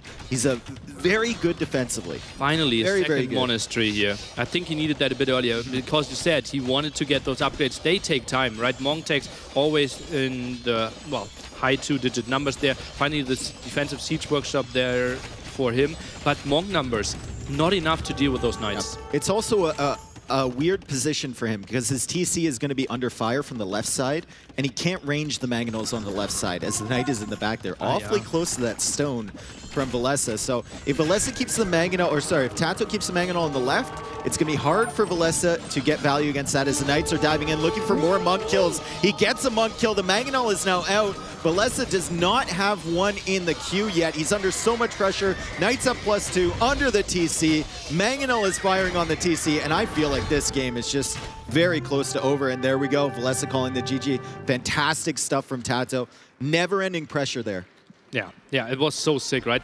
And well, going back, we have to question like, where did it go wrong there for Villice? Felt a bit like he had too many skirms. Like those scouts paid off so brilliantly. Like Tato, he was there with his archers, but never really got punished for going archers exclusively till he got the scouts out. Well, I also think the way that Tato walled his base, right? Like he walled the one side, and then he was keeping tabs on the other side. Like he had exploration there. Valessa kind of walled right up to his main gold. And Tato just waltzed in there because he assumed that all the army was on the other side on the wood line. But then he waltzed in there while he had one villager building the tower or something and got super punished for that. And then once that happened, once he lost 4 villagers, Tato had armies on both sides, just took good engagements. And it was just snowbally from there. So fantastic stuff. Do you think the game is so much easier to play for Villice if he had an outpost at each side? Yeah. Because if he had an outpost like 10 tiles away from that gold on the right side, so much easier for him, right? It gives you just like 5 seconds warning. You can toss 10 villagers on that tower instead of just 3. And you might lose a couple vills, but Tato's not going to hang out there for an extended period of time. Well, still long set to go. We have a best of 5. Tato is leading 1-0 here. That's me. And, well, those are the remaining civilizations. The question now, what is Villice going for? Arabia or Arena? You can pick your opponent's maps here too, right? Oh, yeah. I think so. So if you want to wear him down, or if you feel comfortable on one of your opponent's maps, you can even choose to go over there. I think it might be Arena, though, for Villice. I think it might be Arena. The thing is, especially like after you saw, okay, Sheepfold was pretty aggressive, maybe you want to slow down things a bit, start with walls and like go into the late game already and like get more into the groove, more into the zone compared to Arabia where you know, okay, it's getting pretty intense starting like minute 9 already. Yeah, at least with the first map here with Sheepfold, you kind of eliminate Portuguese from your thought process with Villice. Because I feel like that was kind of a question mark, right? When we looked at Tato's draft, where is he going to pick Portuguese? Was he going to pick them on Sheepfold? Was he going to go for some weird strategy on Arena instead of Turks as some sort of mind game? Unlikely, but he could have picked them on Frigid Lake as well. Maybe Fish and Fish, there's an argument. I don't know. Yeah, it's Tato. You never Lithuanians, 100% right? sure. We felt like Lithuanians feels really strong on Fish and Fish. Yep. So, but also like could have been a Frigid Lake option there for sure. And Arabia, Portuguese, something like that. Well, will be tricky for sure. I think Mayans for Arabia could be the big thing. And then we have still Bohemians on Arena against Turks. Is that the matchup that we're expecting? I think so. I think so. And I think Villice is going to... I mean, it's funny because he won that matchup against Viper in Titans League. It was like a famously long game where Viper had Hufnitsa and Villice had artillery bomber cannons. And we were saying, like, once Viper gets to Hufnitsa, and Villice's like, no. No. Once he gets there, good luck. Yeah. All the heavy CA, right? Yep. That was a brilliant game by Villice. I remember that. So he knows all about that Civ matchup, right? Mm-hmm. Like, he's won that Civ matchup before. So I think he has to assume it's Bohemians versus Turks. And I think the most important thing with that matchup, which I saw from Nikov, which is an amazing strategy choice. He actually went Castle Age hand cannons. He went Castle Age hand cannons to control the middle of the map because he knows if you're Bohemians and your opponent is Turks, they get all the relics and control the map, and they have that forward position. You can never break out from that. Ooh. Okay, hand cannons, you obviously have the better production compared to the one castle that the Turk player has. I could see that. You are behind in range, right? And heavily behind in HP, though. Right? Isn't it like 35 against 55 HP? So you need way more shots. So you need way better numbers if you're the Bohemian player. But obviously it's you only have in those... Castle Age to get the position, though. It's only in Castle Age to get the position over the Turks. That was against Lyria, I believe. Oh, I remember a game Nikov against Hera as well, where he played hand cannoneers against the Aztecs of Hera and completely wrecked all the monks away. Yeah. And Eagles. I think map control in Arena with that Civ matchup, we're spending all this time talking about it. They're not even going to pick this. Probably Fish and Fish, 8-minute game. It is. Welcome to the life of a caster. The same thing. Yeah, exactly. But that Civ matchup, map control, matters so much. Not even more than the relics, I think. Relics are nice. I think Leary had like 4 relics or something in that matchup, if I'm getting the names right on that. It was 2 weeks ago, so my memory is is terrible, or a month ago or whatever. But I think having forward castles and having tons of space to retreat as Bohemians is very valuable. If you're cramped up in your base against the artillery range of Turks, you are just done for because your Hufnitsa can't even move. You can't even get out of the Siege Workshop to get any value. So. Yeah, then you kind of like need to like build them very far back, try to squeeze in, but like Turk's range is so nice, and now we see the civilizations that we still have as options.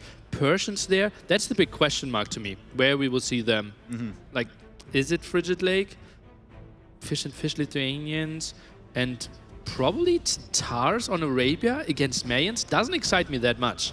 Well, I believe that Hindustanis was banned, right? Or was that sniped? Banned, yeah. Banned before Japanese got sniped, and the first pick of Villis was Burgundians sniped. So no Burgundians on Arabia then, and you're looking towards the Mayans, basically. Yeah, Mayans, Arabia. It just feels like playstyle-wise, right? If we go Aztecs on Sheepfold, it feels like, okay, we are pretty close with Arabia, how the game should play out. And if you think Aztecs are good, then Mayans are good as well. Yeah. Currently some technical difficulties. Both players are still sitting here. So not really sure what's happening. Taro still looks pretty relaxed. Vilisse, I never know how he feels. Looks energized to me. Okay. Yeah, he looks happy. Oh, and we get confirmation Arena will be the next map, so at least our pre-talk made some sense. Yeah, I think Vilesse just wants to settle it down after that. I mean, that is a loss where I don't think he played too badly execution-wise. I think there was just a couple mistakes, and he got punished maybe from not playing that map enough. Maybe Tato being in the boot camp, practicing with the other GL members, talking about the map, identified something, especially abusing the rock terrain around the middle. Because he just kept coming in over and over and over again. And even when Vilesse had all that army to the left early in the game, Tato's just like, okay, I'll go through this pathway. That's fine. I'll avoid everything that you have. I think he didn't, like, Vilesse didn't scout the whole... Yeah, he thought it was... Because he went around, right? Yeah. That also decreased his time, or like, he arrived late. Yeah, right? If he has an eagle, a spearman, and like 3 skirms, he could have harassed the wood a bit earlier, could have pressured the archers a bit more, and then it's tougher for Tato to move around like that. Yeah. Also feels like Vilesse never tried to go through the rocks into Tato's base either. He just hung out on the wood line. He never pressured through there. Even when all the army was forward at his base, he never tried to pressure through there. But with what units do we pressure? Skirms going through the center there. Obviously, quick walls to the town center are an option. You need eagles to dive, kind of. MBL would. MBL would. Yeah, he'd send 4 skirmishers, no upgrades. Harass. I'm in his eco. All right, here we go. Game number 2, and we have Arena, and we see Cumans against Bohemians. So this is the approach you were talking about earlier. Yeah, so Turks are kind of safe for Tato. And we felt like it feels very likely that Turks are going to be picked on this map. And now the big question mark, are they going to be picked on another one? For now, we're obviously working with the Cumans. As Dave mentioned earlier, we can build a town center in feudal age there, allowing you a crazy boom. And you can build the Siege Workshop in Feudal Age as well if you really want to go for some intense pressure. But usually it's the 2 TC boom, and then it depends on the transition after that, right? You can go for that early Castle Age push. You could go for the Tower Rush because you know you have a better eco behind. Or you can go, as a lot of players often do, for a faster Imperial once you get to Castle Age, because you have so many resources in the bank, and you can set up a forward castle and start to push your opponent. And just to repeat the strategy that Daud did against MBL with Cumans, it was against Burgundians though, so probably, was it against Burgundians? It was against MBL. And it was a tower rush into, I think, no rams, but obviously the threat of rams was there. And then the second town center behind, the economy of the GL player was so much better. And then we saw MBL moving out, trying to get a forward running, but Daud actually built spearmen and scouts to prevent that forward and had the better economy, and it ended before we even reached him on Arena, which is atypical. As we see Tato with 17 villagers, and he's actually queuing up 2 more. So I don't know what the population is with 9 villager starts for going up for that 2 He's on stone. We will see it. This should be like 2 to 3 villagers on stone, and then 4 villagers, or maybe even 5 are moving forward, and Vilisse will face the tower rush. But look at Villisse's base setup. He already, oh, look at that, Vilisse, he looks pretty, double pretty.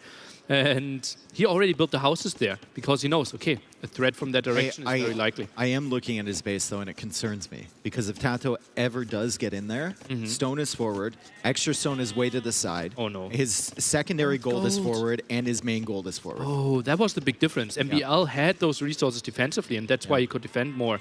Oh, this is a really unfortunate spawn for Villiser here. Especially with the stone being the most forward of all those resources, too. But look at where he set up his houses, though, like right in front of the stone. Yeah, I love It's that. like, just in case. And we know Villiser is a very safe player. And here we go, Tato, 1 minute and 15 seconds away from the feudal age. He's already sending 4 villagers forward. They're kind of bumping up against each other, trying to be the first one into the enemy lines. And Villiser missed it. He was here 30 seconds ago with the scout, scouted the edge of the gate, and well, the timing was a bit off there. Obviously, maybe a bit shaken off with the 6 villager start. And Villiser, you can see, he scouted everything, knows about his stone here, but now he scouts the edge of the map, tries to go for the relics now. You try to have no gaps. He's not really countering that strategy. Goes for the small gold, but this will be pretty ugly for him. I think a couple things that are going to help Villiser. Free mining upgrades. Oh, look at When you're that. against this. Villiser was clever. His scout is inside. He thought about the possibility of Tato already tower rushing. He saw the villagers before feudal even comes in. Now these walls have 1050 HP. It's not the old walls that had the or 1080. Sorry, it's not the old walls that had the 800 and what 50? 900. Yeah, 900 HP. So it was- 800 and another 100. I was close enough. I was close enough.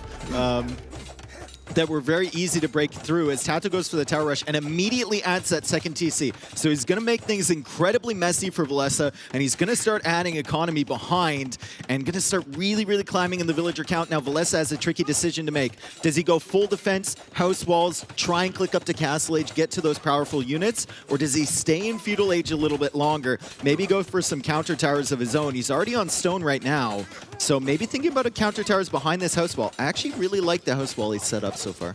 Yeah, obviously that's kind of vulnerable, right? But with the tower behind that, villagers can't really attack it, so I don't mind it too much. Maybe some small palisades Waiting between for the those area. Or does he want to build a market? He wants to build a market, I think. 195 stone. Really, really tough decision when you're walling against a tower forward like this is where to use your wood, right? Because the builds are so tight going for an FC. And Villiser went up actually with 23 villagers up to the feudal age. So he didn't have much wood in the bank. He's going to use some of that for the market, synergize that with his wall, and then he's going to go for a blacksmith as well, which is coming up right now. And Tato's going to come in here. He's going to see the market, the blacksmith, and the houses. And now he's got to be concerned, even though the main gold is there, that he can't access really the stone yet. And he's not super delaying his enemy just yet. A lot of houses forced, right? And Villiser actually went for the wood upgrade. So he accepts, okay, I will go for some better economy, and only later will go into Castle Age. And if this tower goes up, I'm a bit surprised that Villiser isn't counter-towering this.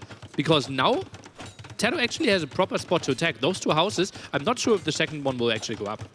How long does it take Tato to get through those houses, though? Is it before Villiser gets close to the Castle Age? I think on the way to Castle Age, I think Villiser needs to wall behind this and build the tower. So I probably would have liked to see the tower a bit earlier. But Tato, obviously 4 idle villagers at all this time and all the investment into towers, while Villiser played pretty calm, still no tower here. Yeah, and Tato, of course, adding villagers from 2 town centers behind. So he's going to have double working TCs as Villiser's TC is working on the town center, or I'm sorry, it is working on the town center, but it's working on the Castle Age coming in here. And Villiser has not lost any villagers yet, just now finishes that house and goes for a secondary house wall behind this. Also love the fact that Villiser has set up all his farms on the back of his TC. Some players, when they get tower rush, they feel under all sorts of pressure, and they start clicking farms at the front, right within range of the potential towers, which can always be pretty burdensome later on. So Villiser will get to Castle Age without taking significant damage. Did he even sell 100 stone? I think No, he doesn't. Or no. He's at 200 and he's mining stone, right? I think he even sold 100 stone. Oh, he did, yeah. Now another tower. Look at population. Like, Villiser won't get housed this game. It's 28 out of 70 already and still 4 houses in production. Tato even deleting that tower and going for one even farther forward. Not walling in these towers because he knows if Villiser has something to push them back, it's probably not going to be villagers. It's going to be siege at this point. Valesa still 40 seconds away from the Castle Age, and when he reaches Castle Age, Tato's only going to be about, what, 13 villagers ahead? 14 villagers ahead of him, so... Well, and I think it will be more villagers for Tato. Well, are we adding town centers here? It looks like it. Siege Workshop, you asked about it. Do we really need to clear this up right now? I don't think so. Just one town center here, next to the wood line. One maybe next to the gold. And now then you can think, okay, maybe adding a... Okay, instant Siege Workshop. Okay. Siege Workshop. I feel like you could have built the TC right beside that house. Yeah, I think so as well. And just, like, pressure down the tower and the villagers with the TC. A little bit of villager idle time as their garrison, but Valesa goes for the TC on the left side. Also, Siege Workshop adds value for taking care of the rest of these towers and maybe pushing out towards the relics.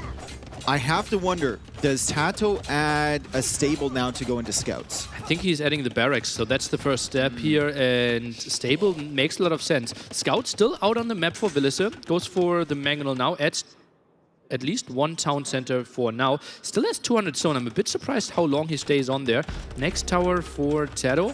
Places it outside and goes for that gold. Ooh. Yeah, and he's just trying to be annoying right now. He's trying to hold this center map control as long as possible. He knows that he's not going to do damage to Valesa's eco, but maybe he can snipe a few monks. Maybe he can make Valesa invest into some more as he's buying himself time to go up to Castle Age. He is 17 villagers ahead of Valesa right now. That's going to start to even out a little bit as Valesa gets this second TC up, and Tato still needs to click up to the Castle Age, but he's holding his map control and he's investing into some militaries. We see 2 scouts being queued there from the Spaniards, so he's going to try and deny those relics coming back to Valesa's base. Yeah, but double Mangonel for now. Valesa, I think he will accept, okay, I won't play with a lot of relics for quite some time. The relic fight a bit delayed here for sure. And some people might feel like, okay, this tower rush could have been even more efficient if we denied those resources for longer. But remember, humans don't have access to stone walls, therefore walling in that main gold, not really an option. I find it interesting that Valesa still has those 2 villagers on stone. I'm wondering what he's planning with that, because it feels like if you really want a castle at some point, you might as well just put the mining camp there. Or the third town center goes there. No, goes at the wood line. Yeah, it feels a bit weird to me as well. Maybe early wheelbarrow could have compensated for that. Like, why do you need 190 stone right now? I don't know. Maybe he's not thinking about it. Maybe he's just thinking, I like having stone in the bank. I'm going to keep them on there at the 2 free mining upgrades for the stone. Yeah. Ooh, scouts coming in immediately from Tato, and that's a great house wall there from Valesa, just closing things up. Those scouts get in, especially with a player of Tato's skill. They could be extremely annoying in the back of Valesa's eco, and Valesa still has not even gone for a monastery here. Yeah, annoying and getting the intel, right? Then Tato knows, okay, how heavily are you on stone? Are you playing 3 town centers? Are you adding a monastery, right? And then Tato can adjust so much better. That option now taken away by Valesa because he rewalls so nicely. Villager advantage, around 20, as you mentioned, will be evened out pretty soon. The big question is, what is the next step for Tato? If he keeps 5 villagers on stone, it feels like Kipchaks is the next step. Kipchaks, I have biases against that unit, as many people know. I don't think it's a particularly good unit. I think the last time I saw it in this matchup was Hera trying to beat Tato, I believe, and Hera got absolutely destroyed by bomber cannons and Hufnitsa as he tried to play Kipchak. So, and there's the Halb. Once you mix that in too, it's very, very difficult, and it just feels like a wasted investment. Forward Castle, though, and a faster Imperial Age time could be good. Yeah. We've seen that multiple times, actually. Humans, obviously, this economy is crazy good now, and you collect all those resources on the way to Castle Age. Work efficiency is crazy good. Villager's still out there. He has all the map control. Look at how he's spreading out his scouts now on the minimap. Like 4 blue dots moving around, trying to find all the relics, seeing if there might be some sneaky shenanigans of Villager happening. Not happening here. So Tato knows, I have the full map control. I can dictate how the game looks like, and he builds the forward siege workshop. Yep, and that's because he had the scouts on the field, like you said, and invested into that early. Also going to the forward stone outside of his base. So he's keeping villagers out there, and he's definitely thinking about this. Everything about this tells me he's thinking about a forward castle. He might even be thinking Fast imp. Potentially, like, fast imp, that's what his resources are telling us. But even getting, like, capped ram early on the way up to imp and starting with a push. If the opponent already has 2 defensive mangonels, then your castle needs to be really aggressive. But Tato maybe still thinks, I'm controlling that gold. If I build a castle in your face next to this gold spot after I win the mangonel fight here, it's looking really good for me because faster imp. What's the answer there for Villicent? Then he needs to rush to him, needs to get faster chemistry, obviously pretty nice for him, but that guarantees Tato 5 relics, for example. I think it's extremely telling that the first monk Valessa is queuing right now is at the same time that Tato queues a monk. Like, Tato's entire strategy is trying to keep Valessa off of the relics in the middle. Is Valessa, can he not range that mining camp? He's just attack grounding the gold to get to the mining camp? Yeah, and some people feel like, okay, 69 villagers against 66 now. It is pretty even, but the actual collected, ooh, nice one. And that means that the castle can go just a little bit more forward now with that snipe. So great job there from Tato. Valessa's Mangonel is going to have to weasel its way through all these buildings to get over there. And Tato almost has enough for a castle as Valessa is now going for a university. Second market? And a second market. He doesn't trust the market at the front. Okay. What I wanted to say, villagers are pretty even now, but the gathered resources are so much better for the Cuban player because he had more villagers for so long. Castle more defensively than we expected, Dave. Interesting. I guess he's not taking any risks, right? He knows he's in the driver's seat right And the block here. Scouts is blocking. Maybe he saves the Mangonel. Nope. That's it. Yoink. And almost nukes his own scouts. But human work right faster, the scouts, so therefore it could chase it down. And no intel. Did Villicent see the castle here? That's the big question. Could we check the POV there? I don't think he was within range to see that. How much you want to bet? I think he didn't see it. I'm not a betting man. Okay, you're not a betting man. All right. 4th TC here from Valessa at the back. And he's going to continue his boom. He's also on the way to Imperial Age. And of course, bomber cannons, not something that the Cumans get access to. And Valessa can have them immediately upon reaching Imperial Age. Once again, though, the golds forward are going to be an issue for him. The lack of relics are going to be an issue for him. And he's going to have to get something done a little bit earlier here in Imperial Age to really kick Tato off of this position. Okay, let's take a look. Mangonel can maybe even reach the bit of the stone there. And what units are we going for? Oh, Step Lancers and Petards. This will be a late Castle Age aggression. And there's no real units, right? We have not a single unit. We don't even have the pike upgrade. Oh, this could be some ugly harassment at this golden stone. This gold's still open. If you bomb those gates at the front, this castle has to finish. I think you're really going to need enough, though. Like, Tato's going to come in here with 4 scouts, 2 Step Lancers, without the first, like, with just the first armor upgrade. And Valessa already has, 4 barracks set up now, and he's going for the castle defensively. Like, he should be fine. I think, if anything, this might be a little bit of a wasted investment here from Tato. Valessa also has that outpost, so he sees exactly what's happening, right? There's no secret here. Nice. 3 spearmen as well. Petar's still out of range, so sees the Step Lancers. Not really sure what his reaction should be against that, also 2 monks. But we will have the 5 relics against none. And chemistry finished, so Villicent, he gets to his dream army, which is Halberdier, Hufnice later on. Yeah, and unfortunately for Tato, his dream army in this Civ matchup is, I wish I wasn't in this Civ matchup.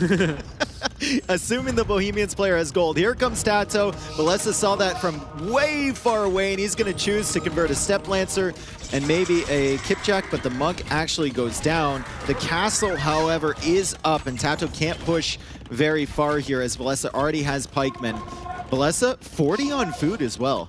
So he's done a really good job with the macro here. Yeah, 4 town centers, lots of farms still in the back. Sometimes it can get a bit tight, but has enough space in the back. Tato's economy looks solid as well. Also at 40 farmed, but obviously 5 relics ticking for him at all times. Trying to re-wall, not allowed by Tato.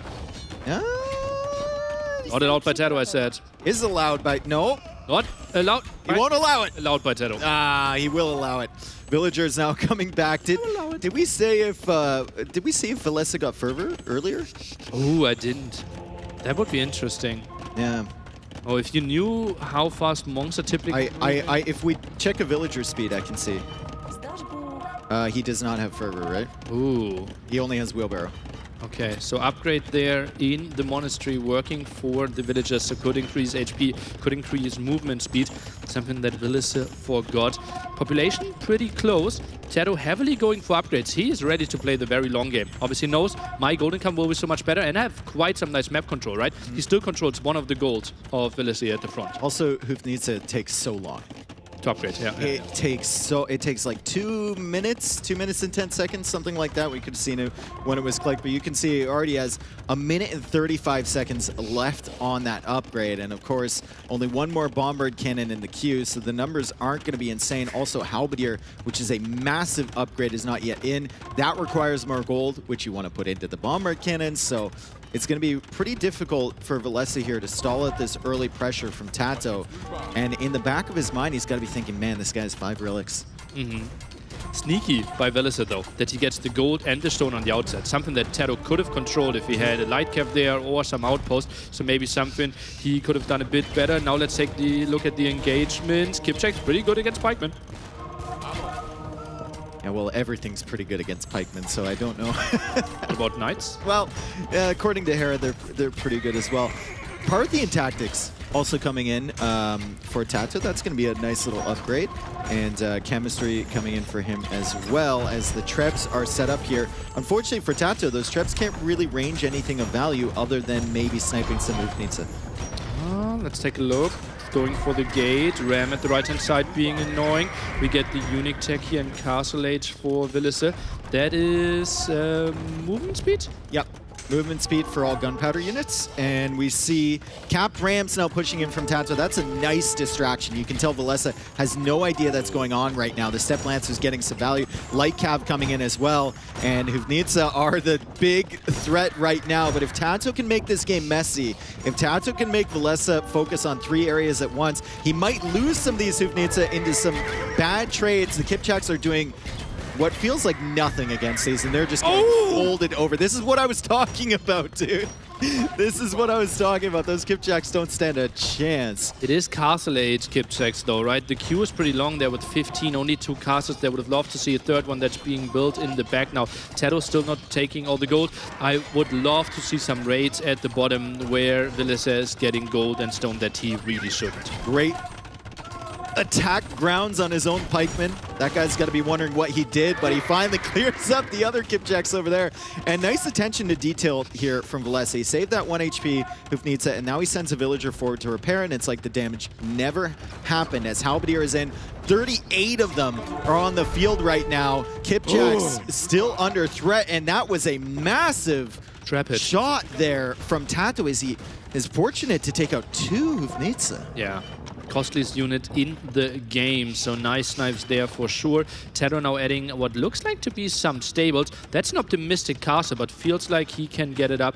And that's actually barracks. So is he adding Halberdiers against Halberdier Hufnitsa? I mean, we never quite know what Tato's up to. I don't to the like man-at-arm direction. No, he's getting pikemen right now. So that's a very, very interesting choice. It feels like you're just trying to buy yourself time at that point, trying to run Vallessa out of gold. Tato finally has the resource to click Elite. Kipchak obviously really costly there on food and wood. Now gets it in the back. I'm thinking he will wait another 40 seconds and then we'll try to force a big engagement, but that means Vallessa will also finish his castle there and secures the gold. I don't think that Elite upgrade gets him that much, but we'll see. We'll see. Really like I said, I'm not a believer in this unit at all. Like, it's just let me down so many times. I think 2 hits from a Halberdier is enough to fold one of them. That bad? Yeah. Okay. Well, maybe you micro them, Dave. What do you think about that? That's, yep. You're better than I am, I suppose, as the Hufnitsa keep pushing out. And the Trebs from Tato now coming forward again. We'll see if he can get more fortunate shots here on these Hufnitsa as the Kipchaks are massing up, and they are elite. He does have ballistics. He does have Parthian tactics. He's keeping them on staggered formation to avoid the shots from Vallessa, but he has to respect the Halberdiers that do so much damage as the Kipchaks are coming in once again. Trebs are trying to snipe the Trebs from Vallessa. But the Kipchaks, it feels like Vallessa is just waiting for that one big moment to clear them up. Tato, he needs to save that castle. He's down to only 2 castles here. He doesn't really get onto the production, Dave. If this one falls, the Kipchak's numbers will never rise Also, again. Siege Engineer is coming in for Velesa. Ooh, So that's going to 13 make things range. extremely tough as the pikemen come out, and Valesa's going to be like, pikemen? Okay, I'm fine with that. Halberdier also on the way for Tato. Tato, remember, still has 5 relics. So if Tato can hold Velesa in this position for another like 20 minutes, he's in a really good spot. But Velesa feels like he's just a couple more Hufnitsa and some more Halberdier production away from pushing back that castle and pushing across the middle of the map. Also weird that Tato just dove in with like 15 to 20 pikemen shortly before Halberdier finished. Maybe he could have found another kill against Hufnitsa there. The numbers are looking pretty scary there. Yeah, Scorpion mixed in for killing pikemen. Yeah. What do you think about wagons? More wagons from Velesa. To protect a bit, right? Yeah. Against the Halberdiers. And Yeah, I like, wouldn't mind what that. is Tato have that really does any damage to them right now? Well, I think I don't like to hear it, but I think Kipchaks are actually not that bad. I haven't seen that matchup. I'm sorry. Yeah. It's not a very common one that we see on a regular basis. How many Hufnitsa now? 8 of them. Oh, that castle is gonna fold. They have siege engineers as well, and Tato's building up for a big push here. Halberdier is still in front from Velesa though. He's getting Bodcanero as well, and he's setting up that forward castle. Now he has access to more stone, his secondary gold in the front, and almost the neutral gold in the middle there. It tries to build some more siege workshops at the right side, tries to spread the Bohemian player thin. Obviously, this is kind of an unkillable army through the center, but if we attack at 3-4 different angles, then it gets a bit more tricky. Now, hand cannoneers being added by Velesa. Yeah, hand cannoneers to deal with the halberdiers, although it doesn't really even need anything to deal with the halbs. It's just kind of a meat shield right now. Already has a Scorpion. Yeah, exactly. I think what Tato is going to try and do is set up siege workshops on the right side and then try and push in maybe with like siege rams or capped rams or something like that. Try and open a hole into Valesa's base and distract him like you were talking about. So valuable here. Those Kipchaks are in a dangerous position. Oh, he's trying to split now. Yeah. Left side, trying to get some kills there against the villages on the stone. Right side, maybe making the go happen. But look at that. Siege workshops already scouted by Velesa. Nice awareness. Yeah. Tato's just building up army, but for what? Like, how can he break these castles here? He's going to have a big army of siege rams, trebs. I mean, he's trying to distract Velesa, but Valesa's already found the siege rams on the right side. He's going to kill the barracks that Tato needs for more production to stream units in the hole once he makes it. And he's just going to deal with this army. He's not going to let Tato distract him at all. But Velesa, if he goes to the right side, that means that Tato is keeping his castle and his monastery alive, right? We were only one screen away from getting to those two crucial buildings. One Hufnitsa versus all of those Kipchaks. I wonder who wins. We'll check back shortly. As, Tato trying to go for a siege workshop over there. Velesa maybe forgetting that he patrolled that unit over to that side. No, still microing it. Okay. And Tato tries to set up another forward base of operations, but he is losing his barracks behind this. Kipchaks are kind of hiding behind the siege workshops, so they don't want to get anywhere close to this army. Now, Tato still has 5 relics, but Velesa is now gaining control of all the neutral golds, all the neutral stones. So that's going to keep him alive a little bit longer. And he has 1,500 gold in the bank. Oh, that's so nice indeed. Well, he only mainly builds halberdiers right now. Now even adds in some skirmishes to deal with Kipchak halberdier. So we need to see some hussars. That raid at the left-hand side will be pretty inefficient as well. Valesa's like, come out of the corner. Come out and play, Tato. I know you've been avoiding me for too long, but I want some big shots, buddy. He's got the hand cannons there. He's got 74 military, and the value of this military is pretty insane as well. We look at the gold value there, 8,485 for Velesa. Those siege workshops going down, and Velesa, it feels like he's winning the long game while he's fighting 5 against 0 relics. Yeah. Right? Simply because Hufnitsa is such a crazy unit that he feels, okay, if I don't screw up and if you don't somehow randomly overwhelm me while I'm out of position, I should be winning the late game. Well, he's done such a good job engaging with them too. He's only lost 2, and those were to the 2 treb shots. Yeah. And that means that he could tech switch because he had the gold, he had the resources to get all these tech switches into the hand cannons, into the halberdier upgrades and whatnot, without continuing to reinforce his Hufnitsa numbers as he comes forward now for that neutral gold. And this is just not looking... It's not looking very good for Tato. I don't want to sugarcoat it here, as his push on the left side is basically his one hope right now. He's going to have to try and distract Velesa enough to maybe get some good engagements. And there we go. There's 2 Hoofnitze going down. Okay, nice. No traps for Tato though. The problem is like Tato only has 2 castles right now, right? So he can't really go into traps because he wants to keep those castles running with Kipchak production. And the Kipchaks are falling back on the right side. Kipchaks are being built in the center, but that's the castle. And that's the second last castle for Tato as he gets... Is that Cuban mercenaries? He's going for it. Okay. So he wants some free ones. It should be. We're up to 40 now. Population at 185, but that's so tricky, right? And Rams are pretty bad against Bohemians. Because those Rams, if they close the distance against the castles, the Hoofnitze already will shrek them trying to get there. You need traps, and that's the big problem that Tato already lost like 3 castles this game. This, I think, is the 4th castle going down. How are you feeling about the Kipchaks so far? Great unit, just misplayed by this poor player. Copium.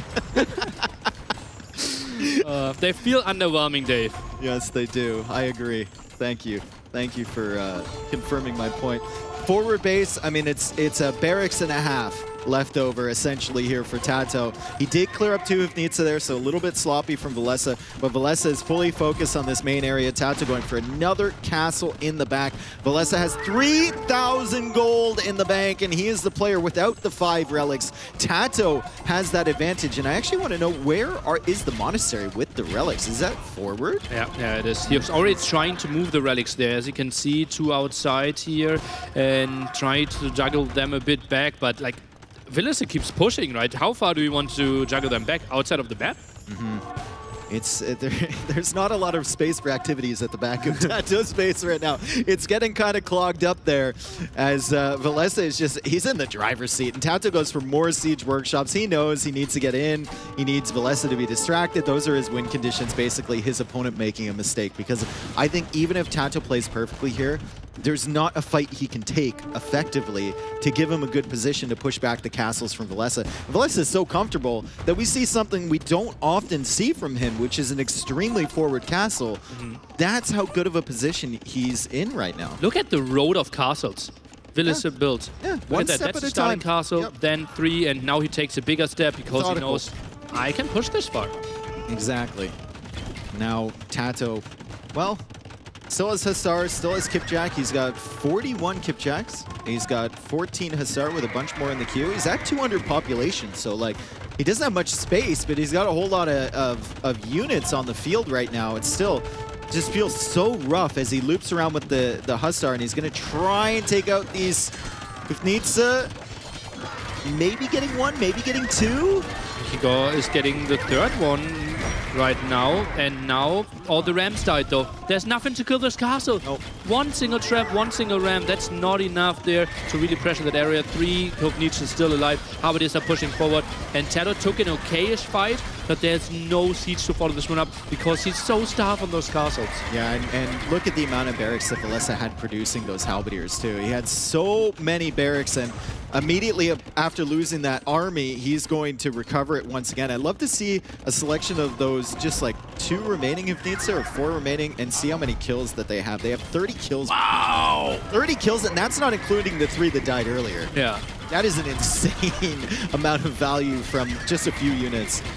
Hussar's diving again though. Nice positioning there by Velesa, now spreading those around. Kipchaks are moving in, and Tato looks like he takes a very reasonable fight, and I think all 3 of Nietzsche died. No, 1's still alive. There's 1. It's underneath the castle. It's sniped now as well. Yeah. Rams going down. Tato still trying to make more Rams, and he still has 1,700 gold in the bank. So Velesa's now going to have to queue up some more of Nietzsche, and he's gone for 5 extras, but only from 2 siege workshops. So he makes a few more siege workshops forward. Still struggling to push Tato, but like we said, that castle is the issue, right? And Velesa has stone in the bank to repair that. He's got villagers forward. Only 1 trebuchet for Tato.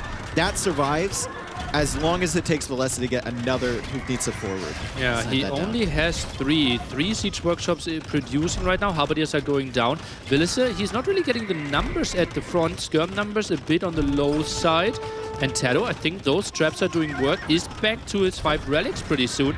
Tato is playing this extremely well. Just feels like Villiser is so methodical and Nietzsche is so incredibly strong. Yeah, like I said, I mean, even if Tato plays this the best he possibly can, he has to wait for Villiser to make a mistake.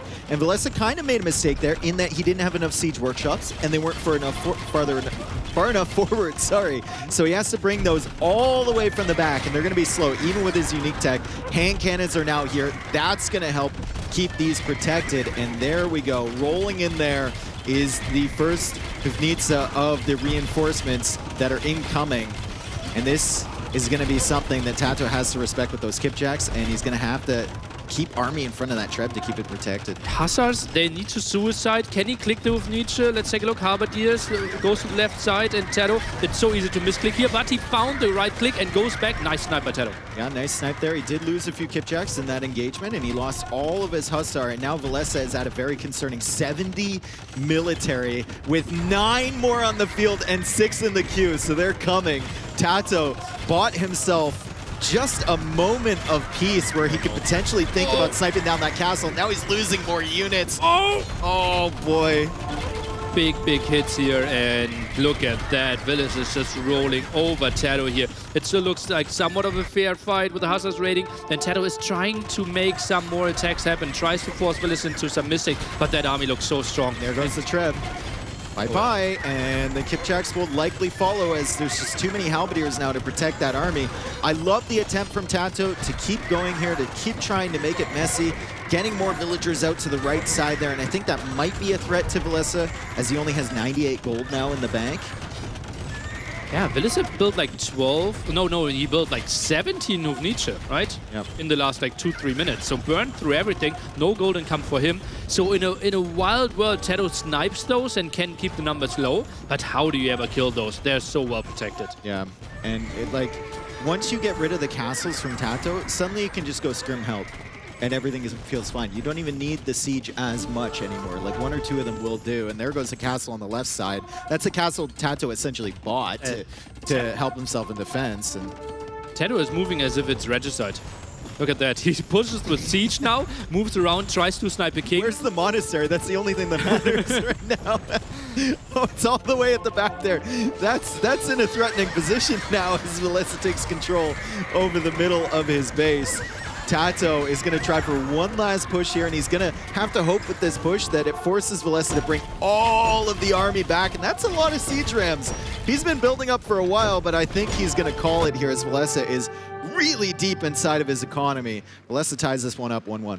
Oh, really well played there by Villiser. And that was a lot of pressure, right? It's not easy to weather that storm. It was the tower rush, massive amount of houses, completely... He didn't even build a defensive tower, right? Yeah. It is typically the go-to strategy, trying to defend, trying to stall the push. He just built the houses, defensive siege workshop, early town center, and that's why his economy was so good. And then the defense and the perfect timing with the castle there, stopping the very late castle attack from Tato. If we want to get really deep into it, maybe the 3 houses that Villiser built at the very beginning of the game against the wall, Tato scouted that. He said, I'm going to go to the right.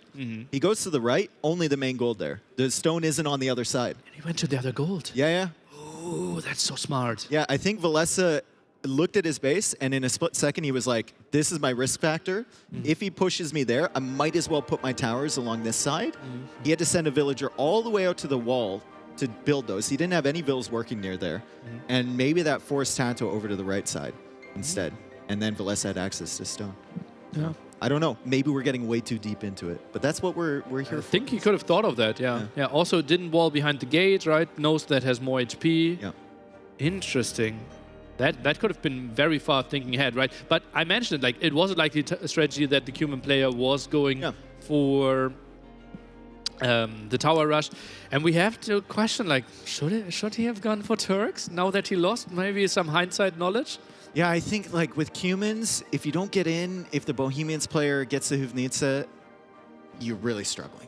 Like if you're not constricting them anyway. If Tato had castles on the edge of the wall from Villiser, maybe that's a different story, but the Imperial times were too close, actually, for that. Now, thinking about it, Villiser clicked up the same time as Tato. Yeah, but Tato had the better economy, right? Yeah. He had more units. If those units that he invested late Castle Age didn't really go into, and then he blocks the gold and stone at the side, maybe then Willis is more constricted, and then he can't get to that crazy with Nietzsche count and can't move forward with all those castles. Yeah. Earlier, Elite Kipcheck, and we had those fights with like 8 Harbiers, 2 of Nietzsche against like 10 Kipchecks. If those are elite, if we can get the unique tech with it as well, keep one castle alive a bit longer, Tato has maybe a chance. I don't think that unit is... Anyway, we go into our next map. And it's game 3, and it's going to be Tato's pick now. So Tato, does he go for Fish and Fish? Does he go for Frigid Lake? Fish and Fish is confirmed. Japanese was his first pick. It got sniped away, and therefore, likely option. Lithuanians could be Frigid Lake or Fish and Fish. I see it on Fish and Fish now. Okay. So you're thinking Lithuanians, because of the extra food that they get, is going to be really valuable getting up to the next stage, going for likely... men-at-arms or drush into archers, or men-at-arms into archers. I don't think we see players going for the dock too much anymore. I think that's too vulnerable, especially with the starting scout being able to snipe the fish. Usually going to the mill, and the Civ selection for Valesa, I see him having a couple options here. He has Dravidians, which should be good synergy there with the cheaper upgrades for the infantry, and also getting 200 wood extra. It should allow you to get the archer range blacksmith up, or double archer range if you want to go that route sooner. Khmer, you can hide in the houses in the center there. Fast up times for them as well. And then Mongols I've seen picked here a few times just to get up to feudal age a little bit faster. We also have to think like likely that the other shift, like Mayans, I kind of push away already for Arabia. Yeah. So those 3 are the only options. And I think Khmer won't be played. And then the big question, Dravidians or Mongols, where do you distribute them? Fish and Fish or Frigid Lake? I could see Dravidians for Fish and Fish simply because your men-at-arm rush is so strong.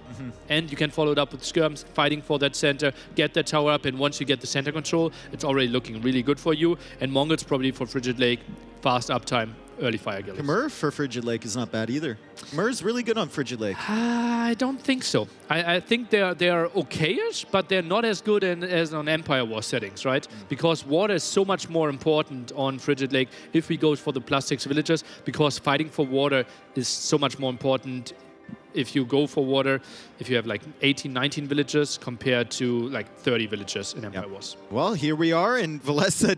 What? Well, he's gone for Khmer, and that was our third option there. It's for Valesa. And Khmer, like I said, it's a decent option on this map, because look at this. He goes right out to the mill, no worries whatsoever. He's going to drop a house beside that mill, and he's going to be able to garrison his villagers inside. So he's going to have a really, really nice start here with lots of fast food income from these shorefish. It's called Fish and Fish, but it should be called Fish and Turtles. But, you know, turtles, well...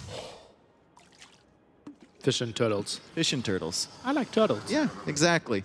That has a marketing ring or something, surely. Oh, you don't know the meme? No, I do. Okay.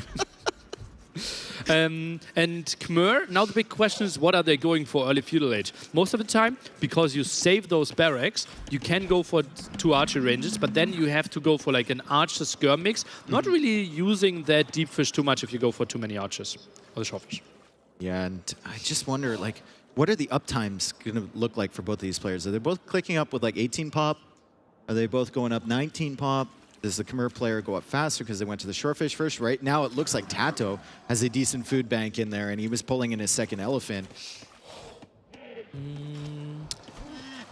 Tato now going for the center. It should be slightly faster for Lithuania, simply because they start with 150 extra food. But Vilise, I think he shouldn't be too far behind. Maybe it's like 18 villagers versus 19 villagers. Oh, Tato goes up with 17 villagers. Okay. Yeah. And same goes for Vilise. Okay. If he gets enough food, though, look at 300 food. Can he drop enough in this town center? Well, he's got the village. He's got the villagers on the fish as well, and they have 120 on their arms, so he should be fine. He clicks up. 2 seconds of idle TC time, though, Nilly. Big talking point there. That's the difference up to the feudal age. Valesa has already scouted the area in the center that Tato has claimed as his own. I don't know what Tato has scouted yet.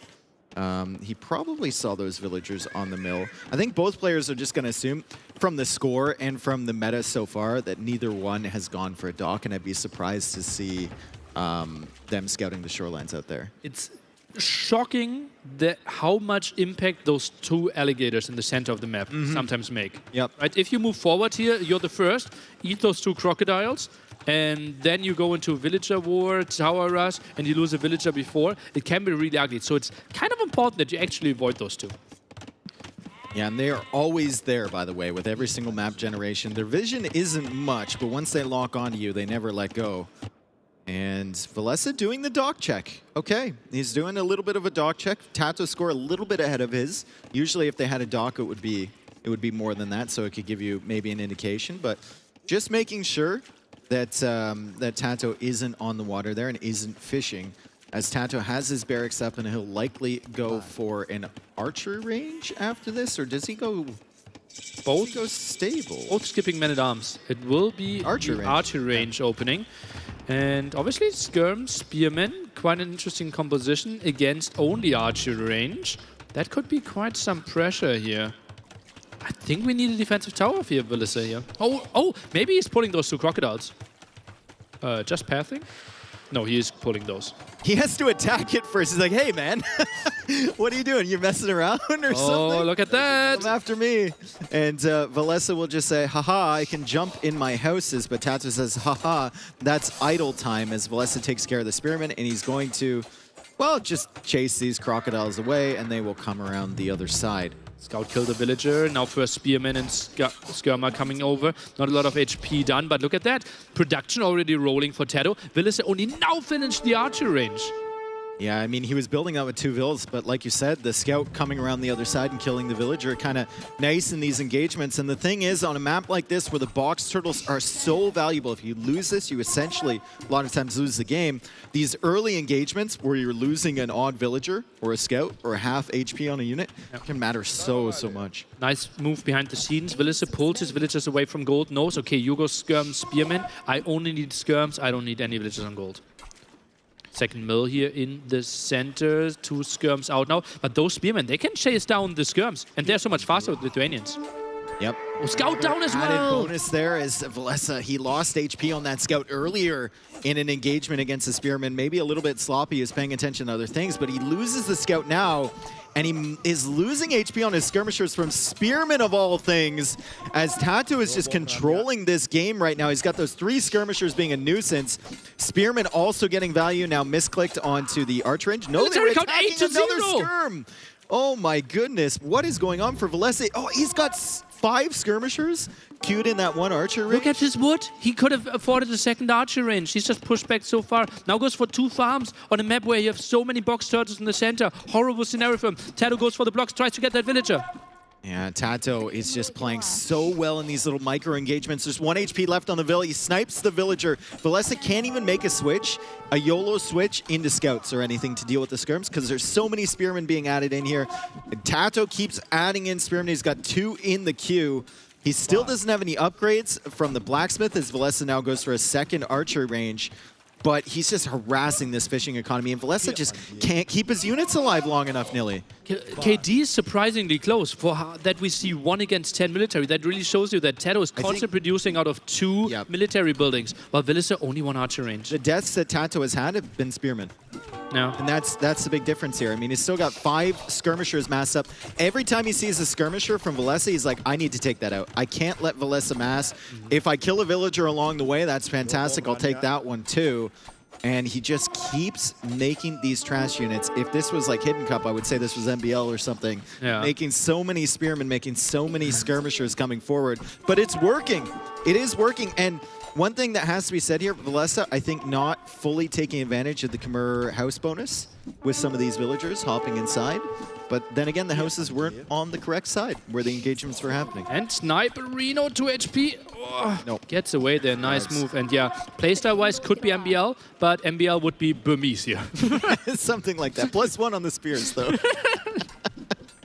All right, so Tata sees another skirm army, and he's like, I can't let him mass this, as Valesa just has his archer ranges in such an awkward position. Now, he can't mass the army, and Valesa calls the GG there, and Tato takes that one, and that he just made that look so easy. Came forward with the Lithuanians. Spearman makes such a big difference there. Valesa can't add Spearman of his own because he used the Khmer bonus of not needing a barracks to make the archer range. He needed the second archer range so much faster, and the scout loss was very, very bad for him, obviously. He needed to kill the scout of Tato. At least he did that, which was actually quite surprising that Tato traded this one off, one scout against one villager, but delayed the archer range so long. And then we had like 4 military units out while Villiser was only sitting at 1. And there, easy snowball, Tato, great control. And the prioritization on what he's attacking, right? He's not just picking away at the edges. He sees a skirmisher, he's like, gotta kill that. Sees another skirm, gotta kill that. And then once the skirms are gone, there's no army to contest with. Just has his spearmen attacking random villagers, his skirmishers attacking villagers. He killed like 4 villagers with no fletching skirms. Yeah. Like that is crazy value. Yeah. That's nuts. So annoying for sure. And now Villiser's next home map will be Arabia. I'm expecting maybe some matchup that I'm not that familiar with. Could be Mayans against Tatars. Yeah, we're thinking about maybe Turks? Mayans, Turks? Don't tell me Turks I don't think on Arabia. Mayans Turks is that bad of a matchup for Turks, though. Is it? Do we go mass Lightcav constantly? You go scouts definitely into Lightcav. Scouts into Lightcav, and what do you do against lots of archers? Early castle age timing. More Lightcav? I mean, it is Turks, right? More Lightcav? Frigid Lake, we think Persians against Mongols or Dravidians are options now. And Mayans on Arabia feels very likely. I can't see Persians on Arabia. No. Persians is definitely, if it is going to be picked, it's a Frigid Lake pick. Tatars, more likely. Turks, question mark. Balesa, we do have Mongols still available. That feels more like a Frigid Lake style pick for the early water control. And Mayans, well, Mayans are basically an OG Arabia Civ. Yeah, absolutely. Basically, since they've been released, right? Yeah, so many people always played them. Obviously, we had the Hans era, but Mayans always considered, like, for a long time, we considered them to be, like, the second best after Aztecs. Yeah, at some point. And that was before even, that was before the Eagles could be upgraded in Castle Age, too. That's how good they are. And you couldn't build them in Feudal Age. Yeah. Oh, man. And so, Villiser Arabia. What should go through his mind? He just had a game, 12 minutes in, never really had a shot in that one. I think Arabia for Villiser, analyze the map when you get in, see if you can play defensively, and if you can, just play a little defensively. Get to 3 TC, if you're playing Mayans especially. Get up there, that's your comfort zone, that's where you operate. And 3 TC Villiser is a very dangerous thing. His macro is insane. He never takes bad fights, it feels like, when he's in that stable position. And then just slowly try and exert your control. Because I think Mayans, up against Tatars, up against Turks, up against what Tato has left, I think they're just the better civilization. And here's the matchup right here. Tatars for Tato, Mayans for Villiser. And I'm looking at Villiser's map right now, and it looks like a pretty good map. Aside from the stone being forward, berries are at the back, gold is at the back, wood lines, wallable. Even that stone at the back is wallable. I think this should play into his hands a little bit. Yeah, in the old days we would have called this a Drush FC map, right? When walls were so much better, it's just so easy to wall. He already pushes some deer, and well, this one will be really tough for Tato to find lots of damage there. This is the dream. This is exactly what we said Villiser needed. A good map to get to 3TC, to play a controlled game. And then Tatars, they need to find some major damage in Castle Age, because imp-wise, I think if Mayans get to their dream army, it will get tricky. What do we think about Step Lancer here in this matchup? Well, this Tato. Yeah. So, absolutely an option. If Villiser goes into Eagles, I mean, Step Lancer is a good option against Eagles. It's just how many archers does he have on the transition to Castle Age, right? Should he go Eagles, though? I don't think so in this matchup. I think you should just play archers. But if Tato sees that, I think it could be an option. Maybe Skirm Step Lancer. Maybe that is an option. Tato said multiple times that Step Lancers are underused right now and could be played a bit more. Well, and he's obviously shown it at Vololo. He already built Step Lancer earlier with Cumint. Not to the fullest effect running into the castle there, but certainly some love for this unit. We didn't talk about Tato's map so much, but I like it as well. I think both of these maps are quite nice. I mean, the gold it's very wallable. You can just go even to the edge of the map there if you want to, or make short walls for defense. He's already walled in front of the berries, which is very smart. He didn't wall to the berries. And his stone can be secured on the left side as well. So good map for both, and that usually tells us that we're going to get to Castle Age. We're going to get to 3 TCs for both players. We're going to likely transition into Imperial Age and have a bit more of a tactical game. Is there no second boar coming in for Tado? Did we steal a boar or something? What's happening here? Did we shoot the boar with our tower center, maybe? I'm really confused. We checked the HP on Valesa's Eagle, I suppose. It was full HP. Okay. Maybe Tado shot the boar? Why am I so confused? Because we are only pushing deer now? Am I a bit off with my timings here? We're going up. We're pushing one deer. Nilly's going to be thinking about this for the rest of the game. His ability to cast has gone down to 0 now. You're just going to be calculating this the whole time. What possibly could have happened? So 150 food, sometimes DK, minus 150 food at the start. Okay, well, we will just continue to play from here. Tado goes for a house that indicates, okay, I won't wall the big base. Walls the right-hand side quite reasonable, and then the archer range a bit closer to his base, while Velissa, he creates the box. And it's not even a difficult box to make. Yeah. It's an extremely, it's like an IKEA built box. You know, he's got the instructions. And let's see if it crumbles. Yeah. Yeah, and he's following the instruction manual. He's going to go to the edge of the map there, and he's going to scout Tato's map, and he's going to be like, oh yeah, this is going to be pretty hard to do damage. Maybe I'll just add a barracks, I'll add an archer range, and start queuing up archers as I'm on my way to Castle Age. Dave, prediction. What's the KD once we reach Castle Age? Once the first player reaches Castle Age? KD once the first player reaches Castle Age. I think 1-0. Yeah, not unlikely. Not unlikely. Yeah. It just feels like so good maps to play this very defensively. Tough to find damage. Not unlikely that Villiser wants to play defensive archer range. You can see he's not even rushing the barracks. Not unlikely that we will see even horse color here. Or is Castle Age timing just too important? You see no rush at all. Villiser knows he can't take any damage. 3 villages on gold. Tado goes for a stable. Ooh. Not really the unit that will find damage, but obviously gives you a lot of map control. Yeah, and it gives you exploration. If you know you're going into Castle Age, you want to know where all the hills are, the extra resources, the relics and everything, so you can get set up. Also, a stable kind of holds your opponent in, right? Yeah. You can catch.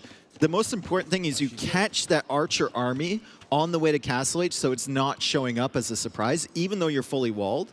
Hopefully, you'll be able to track that army across. And Valessa's even going for walls in front of his TC. So he's putting a little hat on top of his box right now. I'm not sure if I've ever seen a box wearing a hat. But okay. The newest IKEA collection. Low HP villager walling at the front doesn't really matter because we are already fully walled. Bit surprised how low the farm count is, because villagers should know, okay, nothing is going to happen here. Even if I go for early fletching, pressure won't be that crazy. So transition on to multiple farms, absolutely crucial here. And Tado indeed went for the farm upgrade. No big surprise here. Sees the army coming in.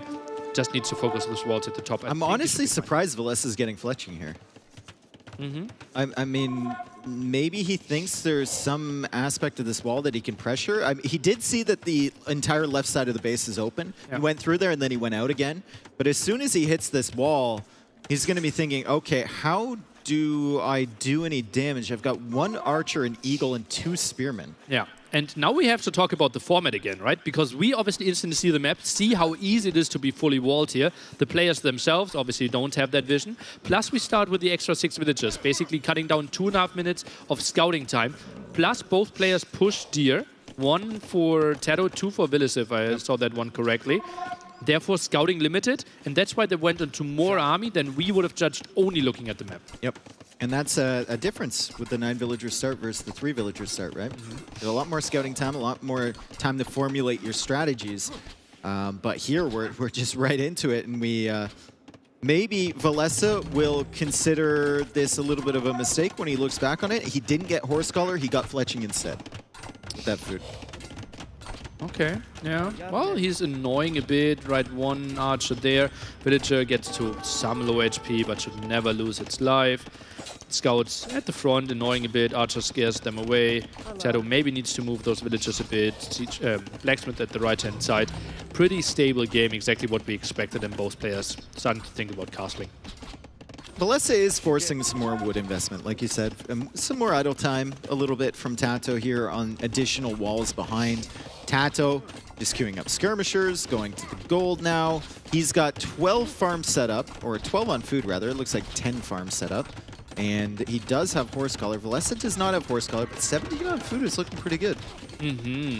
Maybe a bit heavier on berries. Remember, resources last a bit longer, so relatively speaking, he has more time to get those berries. 12 farms, that's not bad. Setting up the 12th one right now, and those skirms should easily defend. Bit surprised that Tato isn't fighting with those skirms. Could have maybe pushed that one archer away. Goes for fletching himself. So Valesa, probably the one with the faster casting time. Is Tato moving around? Ooh, sneaky. KD 1-0? I don't think so, Dave. He's going to try and trap this army from behind. He's got the scouts there, too. I meant 10-0, by the way. Yeah.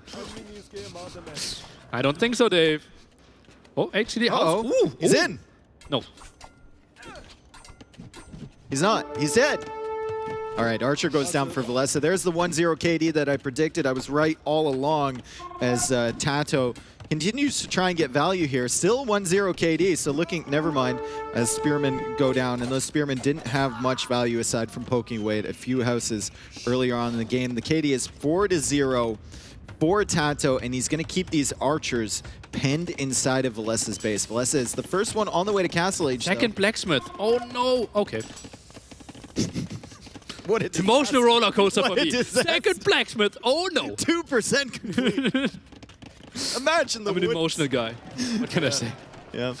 And it's a market for Tato. Market and a house. Now, Tato here. What does he go for? Does he go for a huge investment early? He's got the scouts, the skirms to control a little bit. He's going to be slower to Castle Age. I'm not sure he can get away with the forward siege workshop in placement unless he loops the villagers all the way around. And he's going to be under pressure. I think it's skirms, 2 extra town centers. Okay. It's just like the walls are up. Valesa will pressure a bit, but Tato is sitting behind house walls as well. There's no way to find any damage. Maybe he finds a villager kill here at the wood line. If he's really patient, waits for a crossbow, waits for the extra upgrade. But that's all looking so solid. Farms are kind of denied here, and that's good pressure there from Tato. When the units are attacking a farm, by the way, the villager will not work, which I like. I think it's a good mechanic. Maybe unintentional, but realistic. Yeah, also very realistic that they throw wood at the farm and it suddenly starts burning. Yep. So, yeah, great game, Age of Empires. Well, if you rub 2 sticks together long enough. Is that an invitation? No. Making things weird already. We are here in person, guys. All right, here's the pressure from Tato as 1 minute and 40 seconds need to go by before he reaches the Castle Age, and 3 seconds only for Valesa. Valesa is going to get up, and Valesa is going to go for the crossbow, and the bod can upgrade, as well as the wood upgrade, as well as the second TC, so plenty of things happening and the third early TC here as for well. Valesa. And the third TC, oh man, his eco is looking nice, and that third TC is going to help against the scouts and the skirmishers too. I think for Tato, we got to start looking at the walling here. Does he have any single palisade layers? Doesn't look like it. It's double house wall, double palisade wall behind everything. And it is a step lancer play, as you were saying. Or likely to be a step lancer play. Wood economy isn't really there, right? 21 on wood. He will build 2 town centers now and then heavily go onto sheep, expecting the second farm upgrade and then go into heavy farming. I think he has a pretty good TC spot at the top as well. Next to his extra gold, next to those deer. That could be something, together with the TC at the top. So feels very natural spots here. Maybe keeps his front gold a bit on the exposed side, but soon some step lancers. But the count of crossbows is rising. Yeah, and second, third TC for Tato. And a siege workshop as well, so a lot of wood invested there. It's wood that you probably need to put into farms for the step lancers because it costs a lot of food to create those things, and he's got double stable as well. So I wonder how many step lancers we're actually going to see here early. Well, you get 600 extra food from the 2 sound centers that will soon pop, right? Those step lancers just trying to intercept some reinforcements. Let's take a look. Obviously, Mike potential really good with those because that's a melee unit with range. Still no armor on them though. Has to be very, very squishy. Those crossbows will be doing a ton of damage. Husbandry now coming in for Tato. Really, really essential upgrade with step lances as well. You want to get in, you want to give it a few pokes, and then you escape later on. and try and save as many Step Lancers as you can. And Valessa trying once again to push through this house. If he gets in here, trouble for Tato, but Tato already with the Siege Workshop. Tato already with the Mangonel. And Vodka showing us our exploration here as Valessa notices in time, although still tanks a little bit of damage from those flying rocks. Tato still trying to harass with the Step Lancers, not finding anything. Valessa realizes this game is getting long. Could be longer than the arena game. And Valessa knows, okay, I had a bit of a scare in the back of my mind in the arena game because he got 5 relics. This time, builds the monastery earlier, will contest those, and with all the army on the field, wouldn't be surprised if he gets 3, maybe even 4 relics. Tato, villager count at 50 with 27 on food. He's really got villagers, I guess, working away on those sheep that he got for free. 2 sheep per TC for Tatars. And Valessa at 56, so Valessa's eco is looking really nice with Wheelbarrow too. Squeezing through there, scout down, not the biggest loss. Continues to build some Step Lancers, but main army strengths right now are the 2 Mangonels, maybe grounded against the Eagles, and then Valessa needs to run. He sees the Mangonels. He's got the Eagles on stagger formation. He ducks and dives right under those shots, but the Step Lancers are there, and they're pretty good against the Eagles, so they're going to clear those up. The Eagles don't... I think he get 2 hits against that Mangonel only. He's going to need to back away with the crossbows. I also see Valessa starting to try and secure the left side of his base where that stone is, as he's added a monastery, too, to help against the Step Lancers. And he's going to stone right now, so he's already thinking about transition later on, maybe getting a castle up on a hill or at the front of his base to keep himself secure. 11 on stone and the stone mining upgrade, something we don't often see that early. Conversion not really happening. Mangonel Dance, and Tato's really good at those. Yeah, Valessa's not bad himself as he gets a nice little quick shot out there on the Mangonel against Tato, but he stays around. He overstayed his welcome against that Mangonel, and he got punished for it.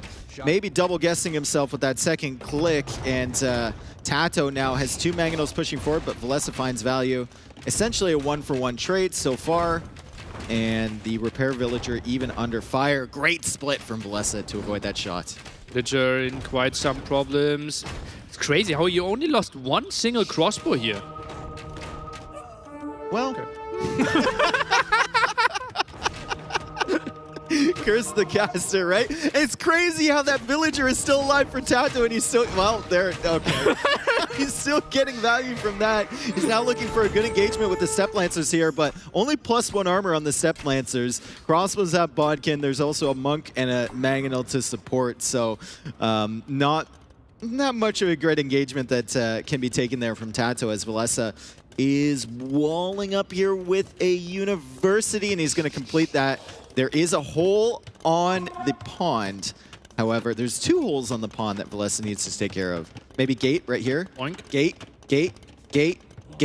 Building. Okay. Nice. Okay, good job here. Tato, by the way, with the task, you typically are aiming for a big economy. You want to have those 120, 130 villages because your units are just so expensive. And that's why we see him now transition onto stone. Not unlikely that he will go for 4th town center. Maybe think about those Kashyyyks as well. A unit that generates gold if you attack with them. Also pretty low on gold count. I think 40 gold only. They're a really cheap unit. They're a really good unit for what they are. The reason we don't see them more is because it costs a castle. You have to invest into the castle, multiple castles to get them producing. And Tatars have a lot of other good options, right? Now, Tato already teching into the cavalry tech, so he might be more inclined to go for Kashyyyks, and I see him going out to stone now, but that's after Valessa is going to have the first castle of the game up in that center hill, and that center hill is a fantastic position. However, it does leave his base a little bit exposed to pushes. He will in pretty soon, though, so maybe those crossbows can soon be arbalest and then defend. Oh, those are coming in. No defense here, no quick walls, and those Step Lancers can be so annoying now. Yep, and they can, if you group them up correctly, if you have a good micro with those, you can just one-shot the villagers as they come in, and he's going to be able to deny all these farms too. Imperial Age is coming in for Valessa right now, as you said. Double Monks trying to convert. Step Lancers are also good against Monks because they have that +1 range. Does manage to garrison those inside the TC, but did lose 1 Monk along the way. And Tato still a ways away from Imp as he queues up more Knights. Yeah, interesting, right? And only 2 stables. I think if you commit to Knights a bit more, there's something like 3-4 stables could have been an option. That Mangano, I don't think will have the best day against a Step Lancer. The Siege Workshop there. Tedo thinks his opponent will stay in Castle Age for much longer. He's misread the game. Yeah, I think quite so a bit there, going for that Siege Workshop. I mean, unless he's trying to delay Valesa's Imperial Age push, which doesn't make much sense once he gets Bracer, he should be able to snipe those Mangonels down very, very easily with the Crossbows or Herbalists. Maybe he's going for a second archer range there. I'm seeing another building. Could be an option that he feels like, okay, Elite Skirms being added there as a thing. Maybe some Rams here at the right side. Knights are now coming in. Mangonel's crucial. And Valesa had the hill. So he's able to tank that one shot. The Knights are coming in. The Knights do have +2. Valesa has to respect that. He's going to lose both the Mangonels, and he's going to retreat back towards his base. Now, Tato might get an inclination here with the lack of military production from Valesa that he's gone up to Imperial Age and maybe rethinking that forward Siege Workshop position. Okay, Castle push left-hand side, not an option. Maybe Tato wants to take the hill at the right side here. What is that tower? I hate it. Just really scared. It really, really Buy scared. some time against the Mangonels though, right? Yeah. He still needs like 1.5 minutes till he finishes. No, I'm fine with Look the at that. idea He only of has a 200 tower. I he just only has don't like 300 that food, right? He can't afford all 3 upgrades. Bracer, Chemistry, and Obelisk. Yep. He does have 5 TCs now. Sick. Crazy. 103 And he's also got the outposts in the north there, so he's trying to explore. Say he has units over on the left side of the map trying to explore as well.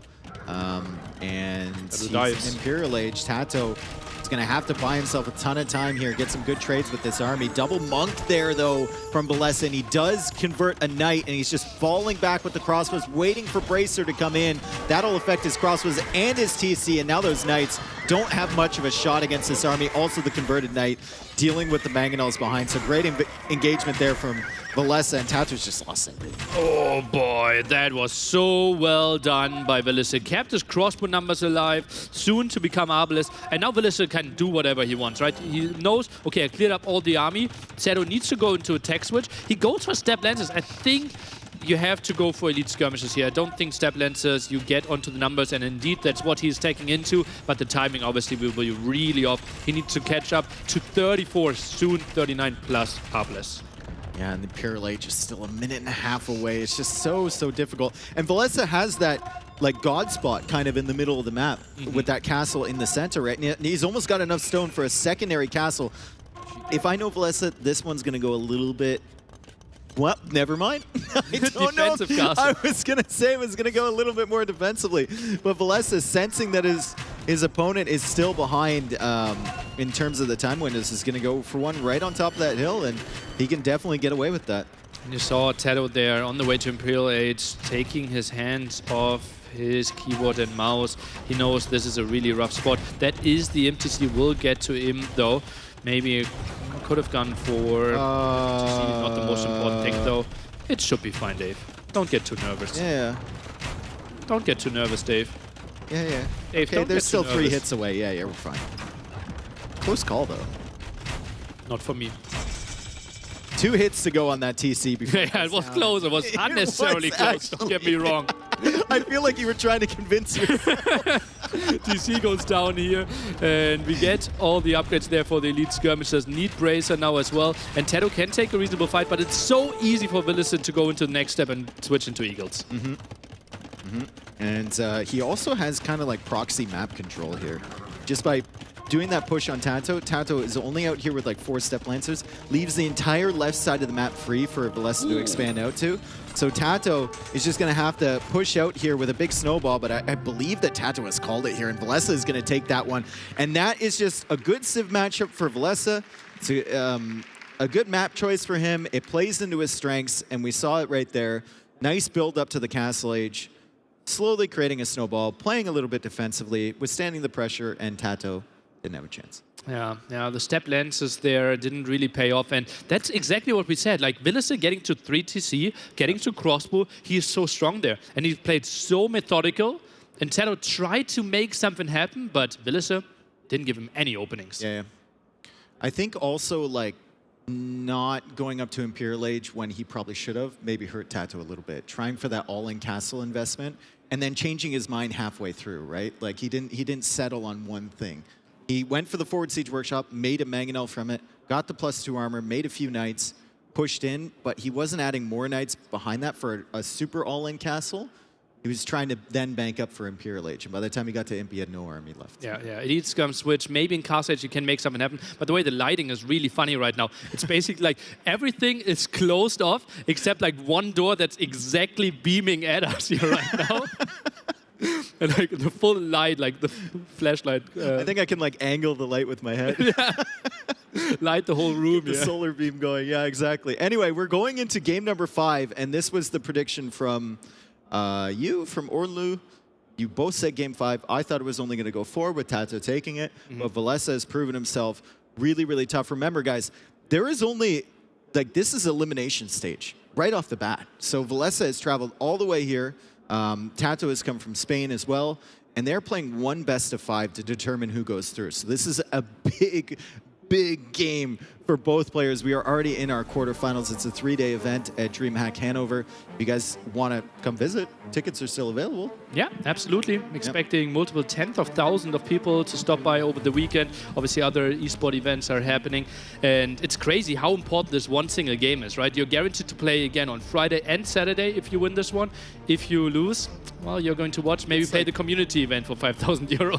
It's like, poor community members, as soon as our pros found out that they could join. Melissa joining the party. I think the increase is from 4K to 10K, right? Something like that. And you're guaranteed to play the 3rd place match or the finals. Which is just insane. Yeah. We're expecting Saturday to be really full here as well. Expecting like that there shouldn't be any seats open, lots of people around, lots of people. Yeah, I think crowd should be absolutely crazy. Obviously, right now, working day, we've seen some people there. I think it will get fuller. You have some experience with those events, right? Yeah, like conferences and whatnot. Yeah, the Thursday opening day. I mean, it's still early here in Germany. What is it, noon or something like that? I've lost track of time. But we are waiting for game number 5. We have one map left in the pool. We've got Frigid Lake. And it is either Turks or Persians here for Tato. I could see him going with either pick. I think Persians play more towards the water. Turks play more towards the mobility and the raiding, and maybe like a mid-Castle Age type of army or a feudal age land push for him. On the other side, Valesa, Mongols, once again playing towards that early water advantage. You get up a little bit faster than your opponent. You can carry that home. Dravidians, very interesting civilization that is strong early. The later on you get in the game, you're thinking, I need to finish this now because I don't have a stable. I don't have a tech tree. Like, I just have nothing. Yeah, it feels like if we go to 40 minutes plus, Dravidians lose. Like they're so limited in their options, and we see indeed Persians against Dravidians. So Valesa is looking for a short, very aggressive game here. Yeah, Persians also a little bonus. Having more wood at the beginning of the game to go for the dock, so that can be very useful, getting that timing on the water. Frigid Lake, of course, your TC starts in the middle of a swamp or a marsh or a frigid, the frigid waters of shallowness around that you can't farm. Khmer, a very popular pick here because you can put your farms anywhere. These civs, though, will need a mill outside, and those mills and those farms are going to be very exposed because if you're going to wall on this map, you have to set up a gigantic wall around your base, and it's really hard to do that. Yeah, it's wide open. Luckily, neither player has generated with the gold in the front. Yeah, so true. And that's why scouts are so good, right? Because you can use the mobility, you can force your opponent being out of position, can limit them going out. Tato, for example, yeah, we said gold is reasonably placed in the back, but those berries pretty much at the front.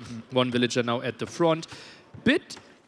Well, we've seen the meta shift more into building the dock with 2 villagers, trying to get that deep push nice and early. Yeah, and then both players just sending one villager forward to get the docks there. Also, interesting timing from Valesa. He decided to go forward with Dravidians. Decided to go for that house to get him to 20 population, rather than going for the dock early that acts as a house.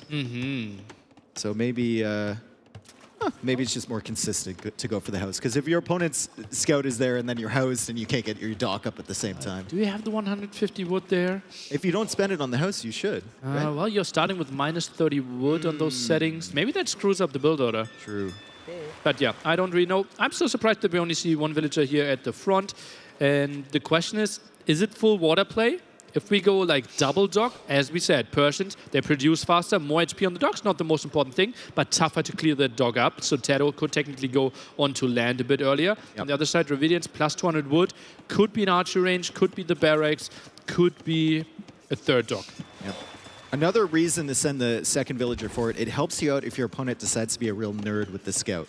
Because if you only have one villager forward there, they can kind of pick away at that maybe, especially if you don't have Loom early. You have two villagers there, it helps out. Neither player choosing to lose scout HP. They know how valuable that's going to be. And both of them are now on the way to the feudal age. Once again, Valessa with a little bit more idle TC time. So that's going to be the advantage there for Tato.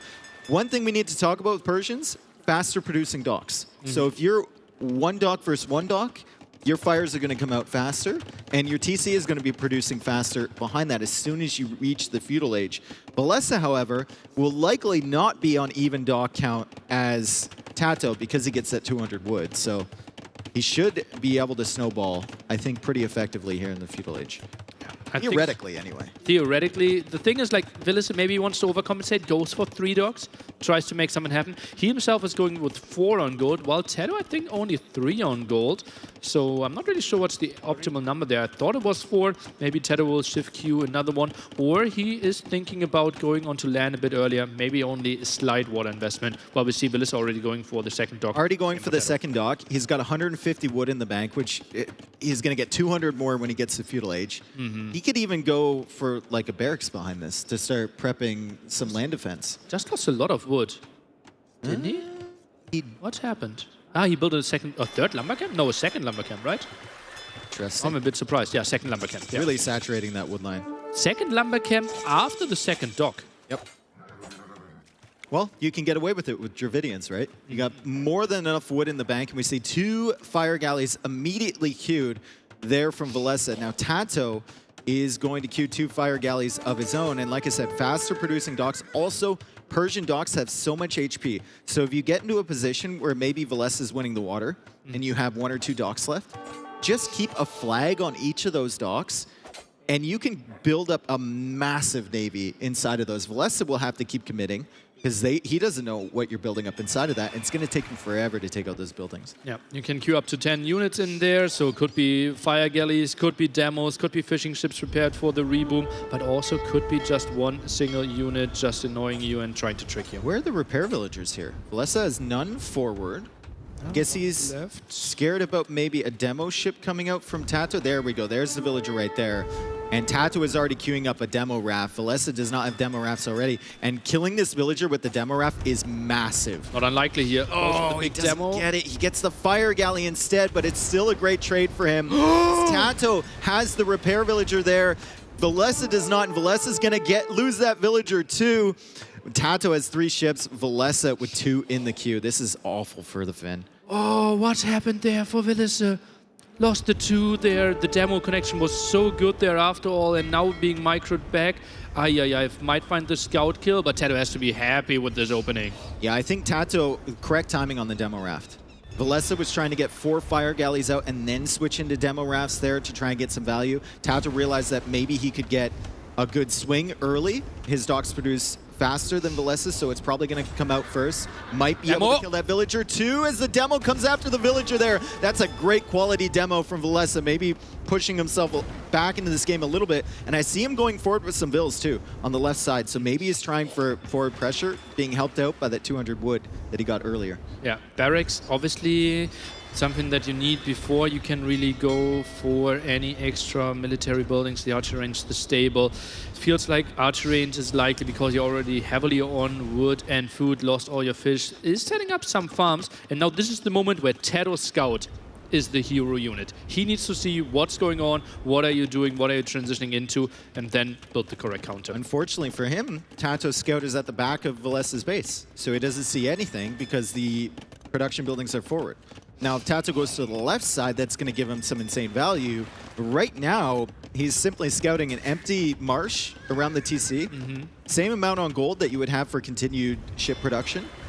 And doesn't see a barracks or anything. So the decision to go forward like that for Velesa might catch Tato off guard. He's walling the left side, realize, okay, where is the angle where it could take most damage now? Right, this is the moment you have to ask. You won water, you have the better economy, you have more map control. This is your game to lose. Now, Tato should think about, what are ways to lose? Where can I take damage? How can this guy surprise me? That's why scouting is important and preparing units against this attack at the left. And here comes the Spearman from Velesa. Velesa also with some archers in the queue, Tato with some archers in the queue. So I think Tato is suspecting there might be some archers coming out, but he's not maybe thinking about this time window.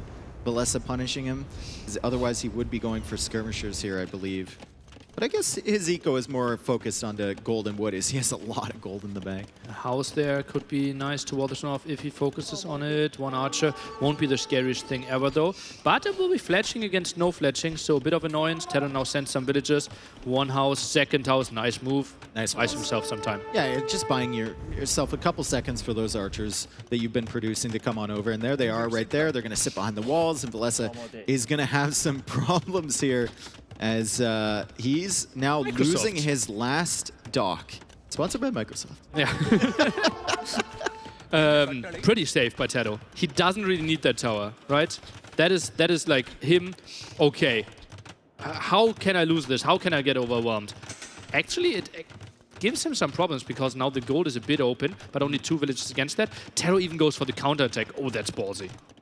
Yeah, and Velesa is going forward with the tower. He's going to try to attempt to cut off this gold. Also, the tower will help him get through these walls here from Tato, as Tato simply adds 3 more houses behind. And as Vodka is pointing out, our wonderful observer there, Tato has a gold to go back to at the back of his base, and that is a 4-tile gold. That's plenty to keep him going through this feudal age and early castle age period. Also, he has 350 in the bank. Let's take a look at the berries of Velesa. Does he suspect anything? How open is he there? Tries to wall with 2 villagers. That's still open. Berry's pretty exposed. But Tato, he can run through the town center. There's a hole there. Right? There's a gigantic hole. Doesn't matter. You can right run where his through scout the town is. center anyways. There's a hole on the town center. There's holes everywhere. It's like Swiss cheese over here in Velesa's base, as he's going to try and force this one down. Now he has the false sense of security, as Tato can simply run around here. Velesa's going to be awfully frustrated with that one. That is not a good scenario for him. That's all of his food eco set up around this mill. And like I said before, these mills become awfully exposed. Tato abusing that fact, and Velesa's push at the front not really going anywhere. Sending in 2 archers, you're kind of hoping that Tato now missteps here. Tato really good, snipes 1 archer and might keep 2 still alive. Yep, now Tato going for a market right near the army from Velesa, and that shows how comfortable he is. He also has that defensive tower, as we showed there. And Tato, with all that gold, should be able to buy a couple hundred food and make his way up to the castle age shortly. Velesa's eco also looking okay, and he's got skirmishers to defend this archer army here. But we can look at that eco KD, and that kind of tells the story of the game so far. 3 of those were fishing ships, but Tato ahead 6-1 over Velesa. Remember, town center still producing fast as well. That's why we have the even further villager advantage. Now Skirm Archer clearing up the archers here.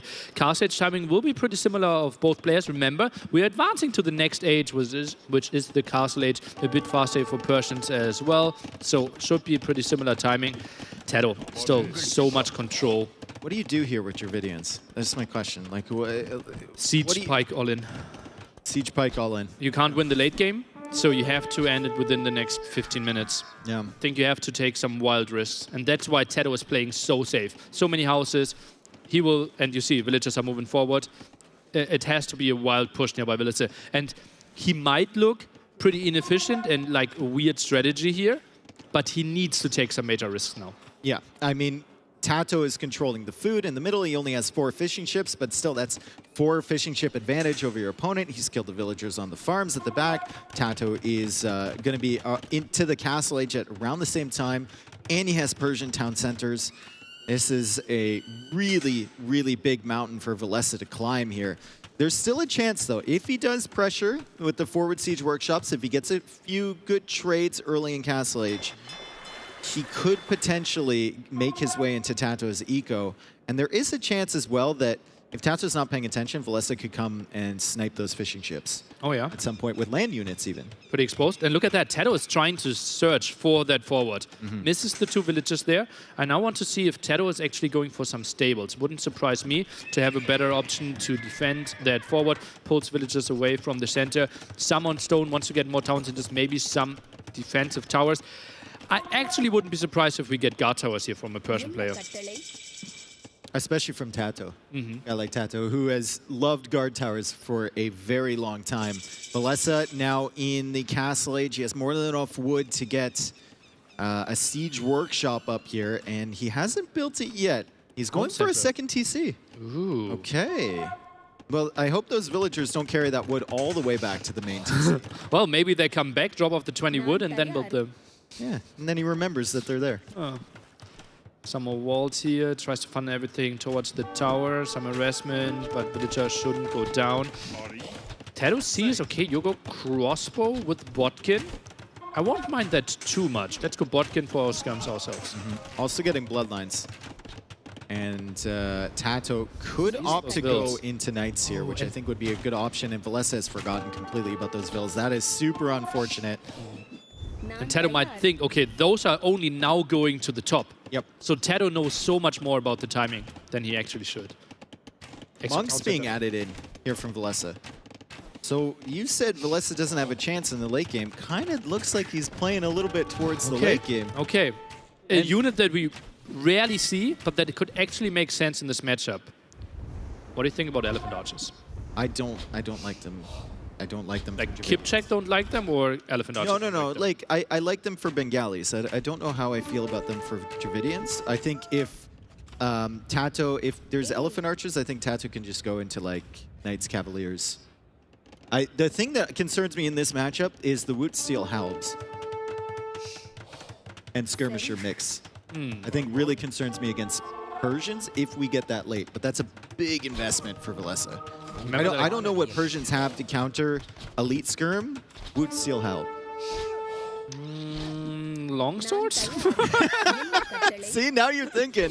Now you're like going through. Okay, what counts as help? Hand cannon, or crossbow, commander and crossbow, right? No. And then you're thinking, but if the elite skirms are mixed in with those. Oh, Monk gets the conversion. Unlikely that Tato will see that. Oh, nice conversion there, and will get the relic while Tato is in at the bottom. So, quite annoying here. Yeah, and that's a denied TC there. So Valessa trying to expand his eco, not really getting there, and still with double TC against double TC, the Persians player is going to have the advantage there with the better production from Tato, so his eco just keeps expanding, though. Although he has had some idle TC time. Oh, Villager's back. In here. Getting the wood there at the top. Oh, man. Crossbow round. Tato, 10 workers ahead. That's 5 fishing ships and 5 villagers. Tries to expand that. No one really going for relics except Villager getting 1 home for now. Tato, what's his next step here? It's a forward siege workshop. Ah, makes lots of sense. Yeah, he saw that TC and he knows there's an angle he can pressure that. Oh yeah, love that. Yep. And he's gonna start mixing in a couple Knights too. And Knights in Frigid Lake with a base like this could be so devastating for Valessa. I mean, how is he gonna counter that, right? He's gonna have to make, he's gonna have to keep his monks in the right spots, I guess. His archers in the right spots, maybe going to pikemen, maybe more spearman production. It's gonna be really tough. And it's so tough to counterattack as well, because you have to take such a big detour. You can't really go through the right-hand side because Mangonels could be waiting for you. So you have to walk the left-hand side, which Tato already walled, with your crossbows and skirms then. So I think Villager won't find another villager kill for a very long time here. Is that a university in Tato's base? Maybe he goes for ballistics. Siege Workshop. Oh, still expecting the aggression from there. He saw the villagers earlier. There's 2 wood villagers. They're getting value still, other than the wood. Not even the wood. The villager idle there. The wood, I don't even think they brought it back in the first place. Monastery. Persians with underwhelming monastery tech tree, I believe, but it helps to support the siege workshop there. Also can heal up some of his knights. from behind. Still 5 fishing ships working well on this fish in the middle. The fish are disappearing at a rapid rate there, but Tato has gotten such value in the food collection from having them there. Mangonel actually doing some reasonable damage against the Knight here. Maybe a second shot, and then the crossbows could get the clear up. No, Knight v Knight fight. Maybe a ground attack. Actually does solid damage here, so Monk has to do some work. And this is an interesting micro scenario. Monk goes down though. Nice move by Tato.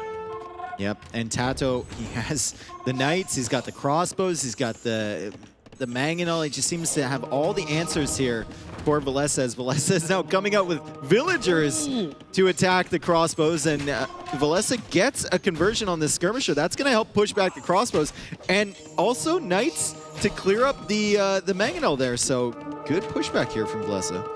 Monk won't get the conversion.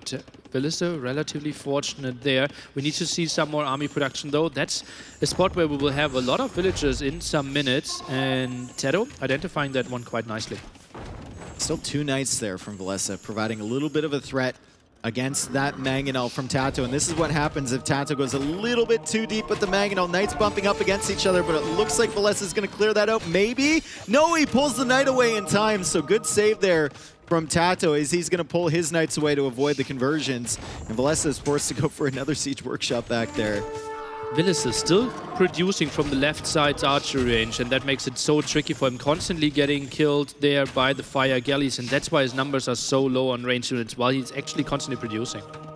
Now diving for the monks. Oh, only gets 1 conversion, but the monks are going to go down here. Good snipes there from Tato, and there's 3 Knights now.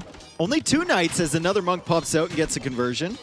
Vesesa's doing a great job of buying himself time. He's doing a fantastic job. Tato's going for a TC on that forward tower from Velesa, so he's trying to reclaim his forward-ish gold that Velesa had control over earlier. And he's still expanding his villager count, but right now Velesa is buying a Mangonel blocking Knights from hitting a monk. I don't think I've ever seen that. Crazy creativity there by Tato, buying himself time for the Monk to get the conversion. Brilliant move. Tato sits at soon 4 town centers here. Economy is rolling.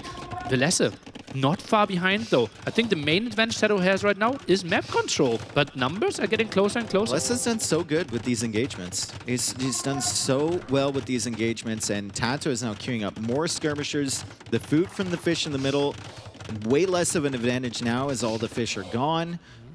Just working on the short fish that is left over.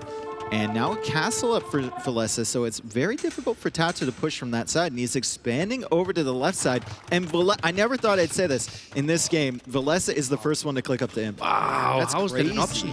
That's crazy. Double archer range skirm, 1 stable Knights. Tato continues to produce villagers, goes for Mangonel, so still big investment here. Velesa somewhat exposed at left-hand side. Maybe there's a world and where there's a timing. Tato's castle, not very aggressive, not really punishing this gold either. Did Tato just need to invest more onto Knights in Castle Age, like +2 and just dive in, or? I think the numbers were pretty low, and that made the monks so efficient. If he waits for like maybe 5-6 more Knights and makes 1 big attack happen, it's tougher for Velesa to It's happening again. Velesa's on the way to Imp, and Tato's getting the +2 Cav armor. We saw that last game, right? Yeah. But last game, population was relatively even. Now Tato has all the map control, while in the game before, obviously, Velesa was an even population and had the castle in the middle. So map control will buy Tato some time. Also remember, I think Velesa will be so scared going over that marsh area in the center because it's against Tato and against potential. I think you have to respect it, right? Yeah. Demos are half of the threat of a demo is the unit itself, and the other half is the mind games that it plays with. Yeah. When you know that it's an option, as the TC is now being taken out on the left side here, and Velesa's kind of house. What is he going to go for immediately upon getting Imperial Age? Does he just upgrade to Halberdier? He's got a Rumi in the queue. Wow, a unit that we barely see. Has some splash damage, has some charge damage as well, so pretty big damage dealer. That unit destroys everything if you get it fully upgraded and if you have like 40 of them. Okay. It absolutely slays, but it's so many conditions you have to meet to get there. We're working on 9 right now. Economy is still looking pretty solid. Above 100 villagers here for Velesa, but only 1 cast for now. Can afford a second one, maybe on the sill. Tries to buy himself some time. Going for Sanctity now. Oh, that's an optimistic castle. Can we get through? Very optimistic, especially with 2 Mangonels there, especially attacking that lumber camp. Maybe the splash damage would have denied the foundation, and Valessa agrees. He's going to go for it a little bit further back as he continues to mass Arumi Swordsman. He's going for Sanctity, he's going for Halberdier, he's going for the infantry upgrade. Woot Steel is an interesting option for Dravidians as well. It makes their melee attacks ignore armor.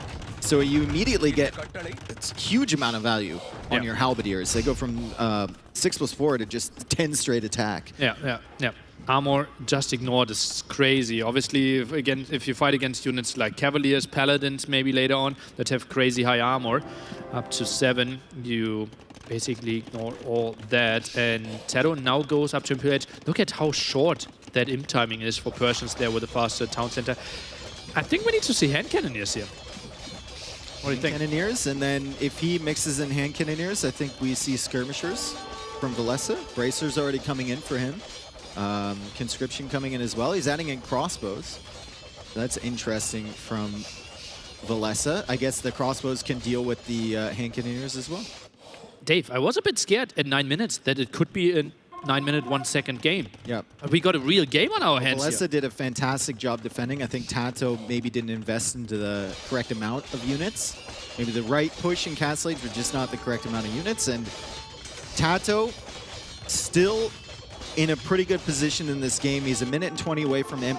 He has water control, which I think is huge on this map to give yourself some positions to push from. He's got double castle, 1 on each side of his base. Dravidians famously maybe underperform in late Imperial Age, but this is a Civ matchup where I could see them working, and we see Elite Arumi. This is a unit that I haven't seen in months. Oh, yeah, neither have I. Dravidians simply not getting a lot of love, and therefore we don't see it too often. Now we go for Commander Run, therefore crossbows can be built without the investment of gold, so Teto is setting himself up beautifully for the very late game. So Bosov finally coming in for Valessa. Tato's still lacking that upgrade, and War Galley coming in for Tato. He knows how to use the water control effectively, and that's going to be an issue for Valessa. If Valessa does ever get docks, though, he's got a pretty good dock texture of his own. Yeah, true. Dravidians would be crazy if they get the water control. We have heavy demos for persons, though. Maybe something Teto wants to go for. Now we are adding some repair on that castle. Commander Run finishes. Emos could absolutely slay Arumi if Valessa gets careless. Oh yeah, 1 obviously easily can kill like up to like basically what's it within range. Yeah. And Onager for Valessa. Wants to deal with those skirmishes. Interesting. Arumi here can do quite some damage, but as we said, not the highest HP out of them. And now they're getting pushed back, die quite easily, but crazy damage dealers. Yeah, if you take a straight-up melee fight against those things, be prepared, because the splash damage and the charge damage is just going to add up over time. As Valessa goes for another castle in the back, he's still trebbing the castle forward from Tato, as Tato gets Paladin, Chemistry, Final Armor upgrade. Hang on, ult. Oh, that's a bit out of position. Can we find the kill? Probably off 1. Need another volley. Hill advantage wasn't there. Got him, and the castle will likely go down, but the army is in the back here. And speaking of castles, Valessa is trying to YOLO up this castle here. The Cavalier will engage against the Arumi, and the Arumi are going to be doing a whole lot of damage to Cavalier go down, but fortunately for Tato, he does have the skirmishers behind, adding in a little bit of chip damage. Valessa is just trying to buy himself time to push up that castle, and the castle goes up and he's safe. Oh, dropping below pop 150 here is Valessa. Is this maybe his last game of this tournament? Tato is trying to work for it so hard. Now goes on to hand cannoneers himself, even mixes in some scouts. So apparently hand cannoneer Hussar, the army composition that he wants to go for. Continues to kill some villagers, now above 34, tries to hold on to that castle. He has chemistry. Cannon Galleon, is that an option? Cannon Galleon might be an option. I think it's a little bit difficult because there's all this Bombard Cannon dealing with it. Bombard Cannon taking out 1 treb. We have to question the Onager choice here from Valessa, right? He has no food in the bank, and he's struggling to produce units, but he got the Onager tech with no Mangonels on the field. Maybe that was a waste of resources. Maybe we're seeing it kind of biting him here as he's struggling to keep his population up, and he's forced to go for ballistics, and he's forced to retreat a little bit back to a 4th castle now in a defensive location. Yeah, really cornering himself. It feels like he has like 20-25% map control right now. Tato just playing it beautifully, now getting all the upgrades. Look at that, 3 eco upgrades coming in. Last attack upgrade as well. He's looking at pop 200. And look at his army. He goes for everything. He has like 12 different unit groups. Yep. Tato's got a lot of units up there in the queue if you take a look on the top right side. And the castle is now up for Veleso. However, that gold is still pretty exposed if he wants to take some of that. The bomber cannons are still alive, and the skirmisher is still falling back there. And Tato still with full water control. So Veleso needs to be very careful every time he comes near this position. Don't stray too far under that shallow area. Tato might have a devil waiting. So Veleso really early got the 3 relics. Tato now got the other 2 for himself. So not a big disadvantage there. Pretty much impossible that that will be a deciding factor for either player there in the long run. It's more likely that extra golds, extra stones will have a bigger effect. Okay, so some raids over on the right side there from Veleso as Tato is just trying to build up his siege and push forward once again. Looks like Veleso is just kind of building up his army as well. He's got Skirmisher now coming in. Elite Skirm is in. Blast Furnace is coming. I don't think Woot Steel has been researched yet, and Chemistry is on the way as well. So Dravidian's getting access to Bomber Cannons now, which they didn't have initially upon release. Gives him an option to fight back the Bomber Cannons from Tato. Also gives him an option to snipe these strips. And nice mobility movement here of Tato, and that's the beauty of the lake, right? And that's why we said it is so big for Tato early on. The map control, now even tacking into Paladins, and Tato can just chip away all those castles, maybe even attack the monastery, and then it gets tricky. How can Velez even defend those raids later on? Such a great advantage here from the water position for Tato. I mean, Veleso can't even really think about diving on this without taking a huge risk, right? He doesn't know what's lurking there from Tato, and Tato has land army as well as Veleso now walls up the left side. Veleso is trying to secure everything, and he's trying to drag this even later on into the game, just trying to survive at the moment. His monastery goes down, 3 relics pop out. That's going to hurt his gold income, especially now that he only has 6 on gold. But he does have a decent military here with 58 military, and Tato's got 4 demos waiting. Tato is drawing him further and further back here. What is the high-value targets? It has to be the Arumi Swordsman. He's going right for them. Abadi is all shredded. Veleso, he says, oh, just a prank, and goes back here. And now Veleso knows, okay, I can never engage into that. And traps, they can reach everything from this area, or at least so many different buildings. That you see unlikely to go up, or if it goes up with heavy losses on the villagers, likely to go down after that with the 2 traps around. Urumi still going over there.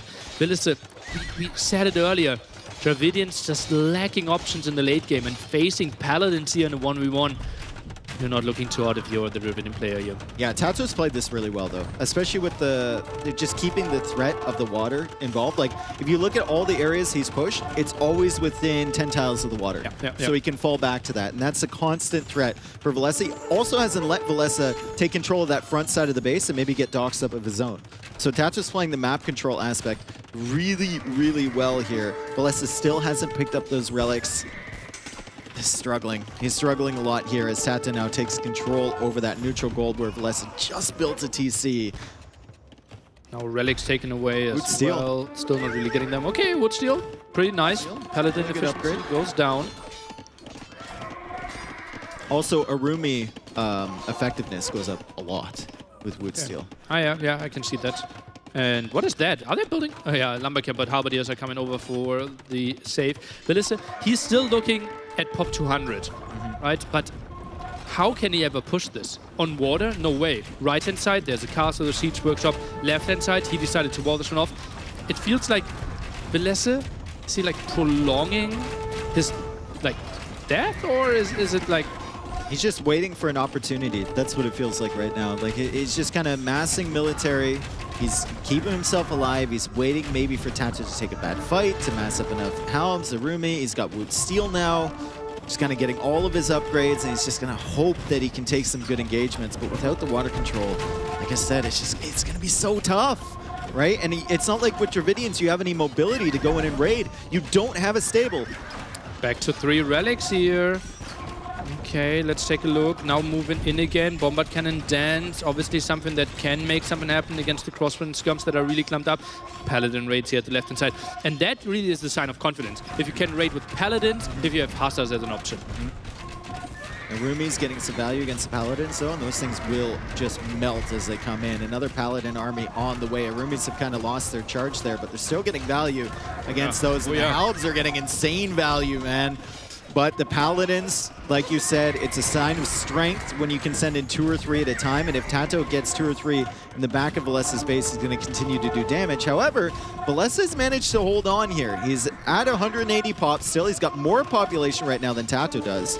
And he's trying to push back these bomber cannons. That was a lot of gold investment. Now the skirms are pushing in, trying to snipe down all the hand cannons. And suddenly we're looking at crossbow skirmisher. Not the craziest units ever. Halberdiers are pushing in. Tato, I think he needs to retreat a bit here. He's losing Paladin numbers for sure. He still has 13 on gold currently, and he has 2 relics of his own. So there's gold left over for him to take. But Guilds earlier, now having the better rates, but Paladin's just such a crazy unit. Ballista drops below pop 150, 3 relics alone won't help him. And yeah, Tato says, okay, that's where your army is. Let's attack another angle. Trap's already shooting. Yeah, and he's got enough crossbows now to protect him against the Halbs. Even with the skirmishers there, with Paladin in front, 32 Paladin and 42 crossbows behind. It's looking kind of insane for Tato. He's got more than enough military to keep the siege protected. Siege in this area can snipe down 2 castles, can deny that gold, and it appears as if oh, Tato just took his hands off the keyboard. Okay, I thought the GG had come in there for a second.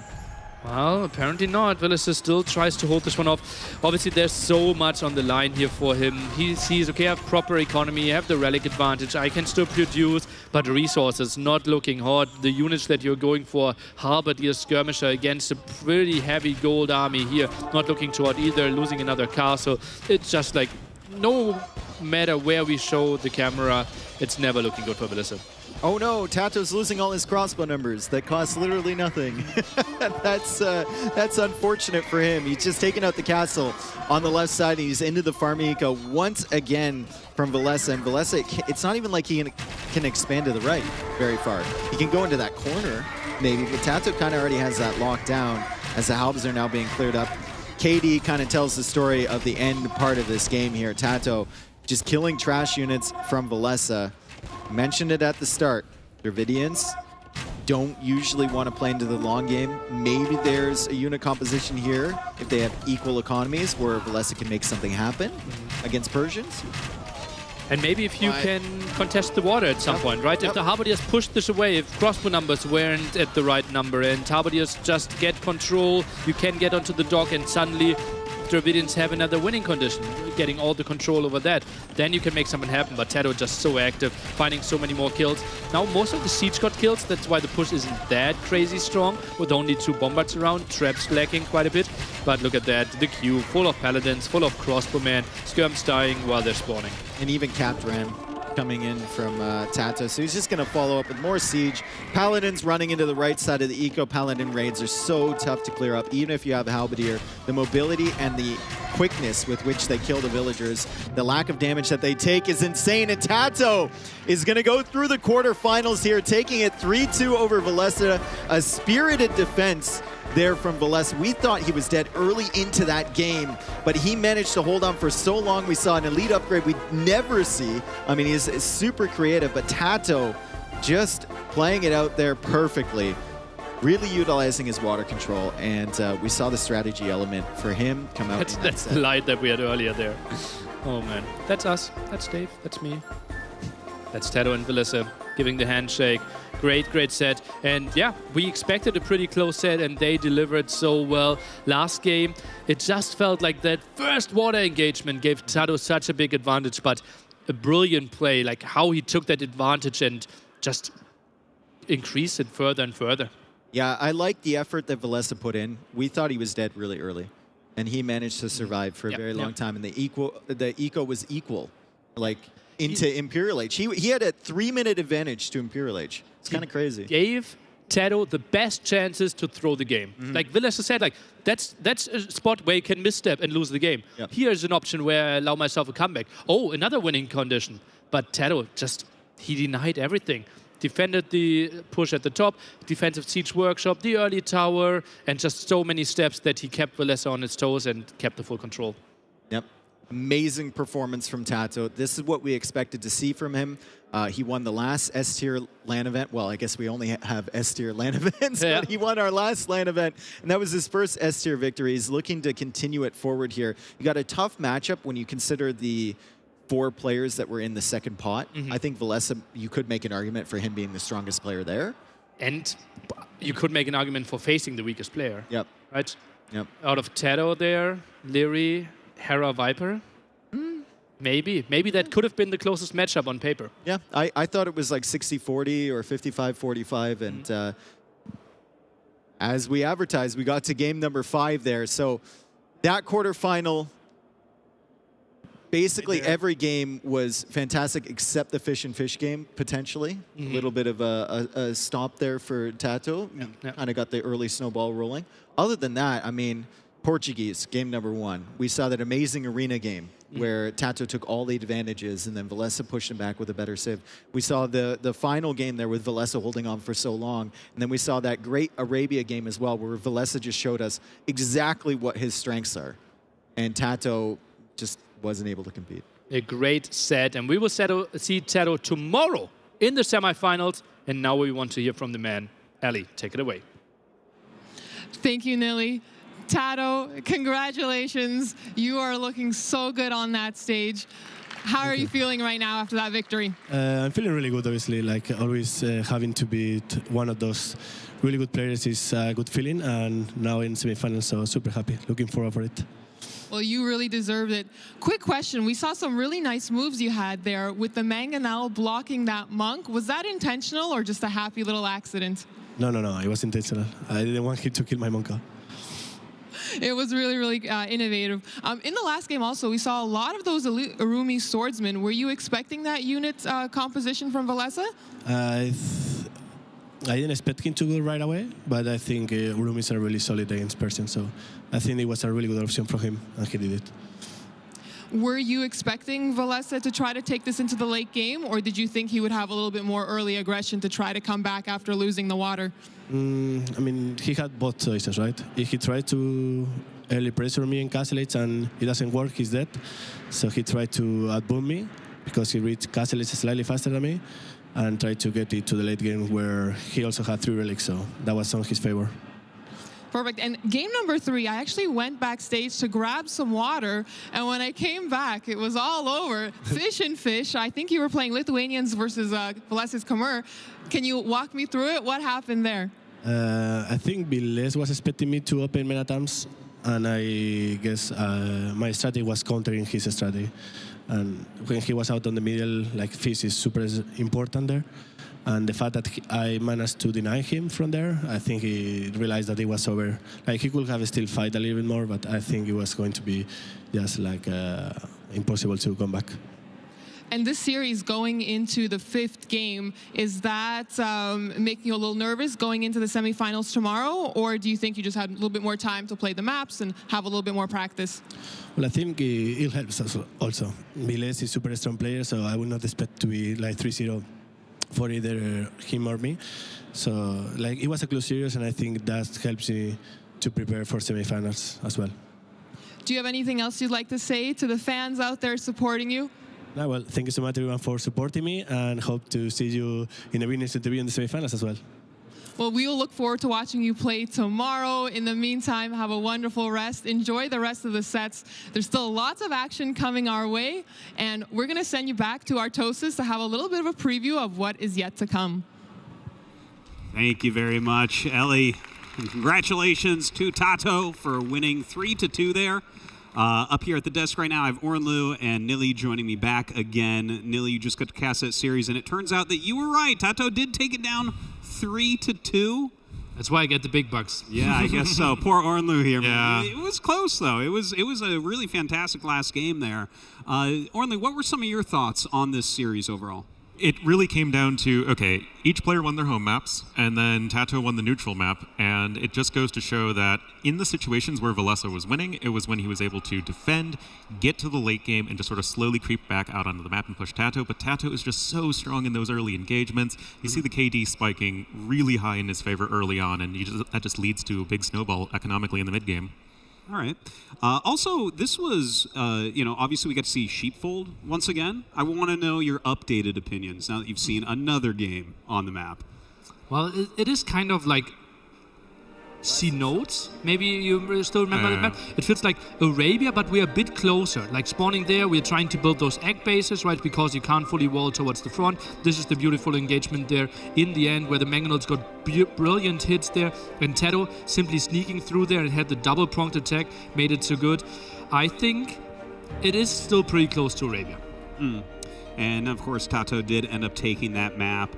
Map number 2, we did go into Arena. And we're going to take a quick look at that as well.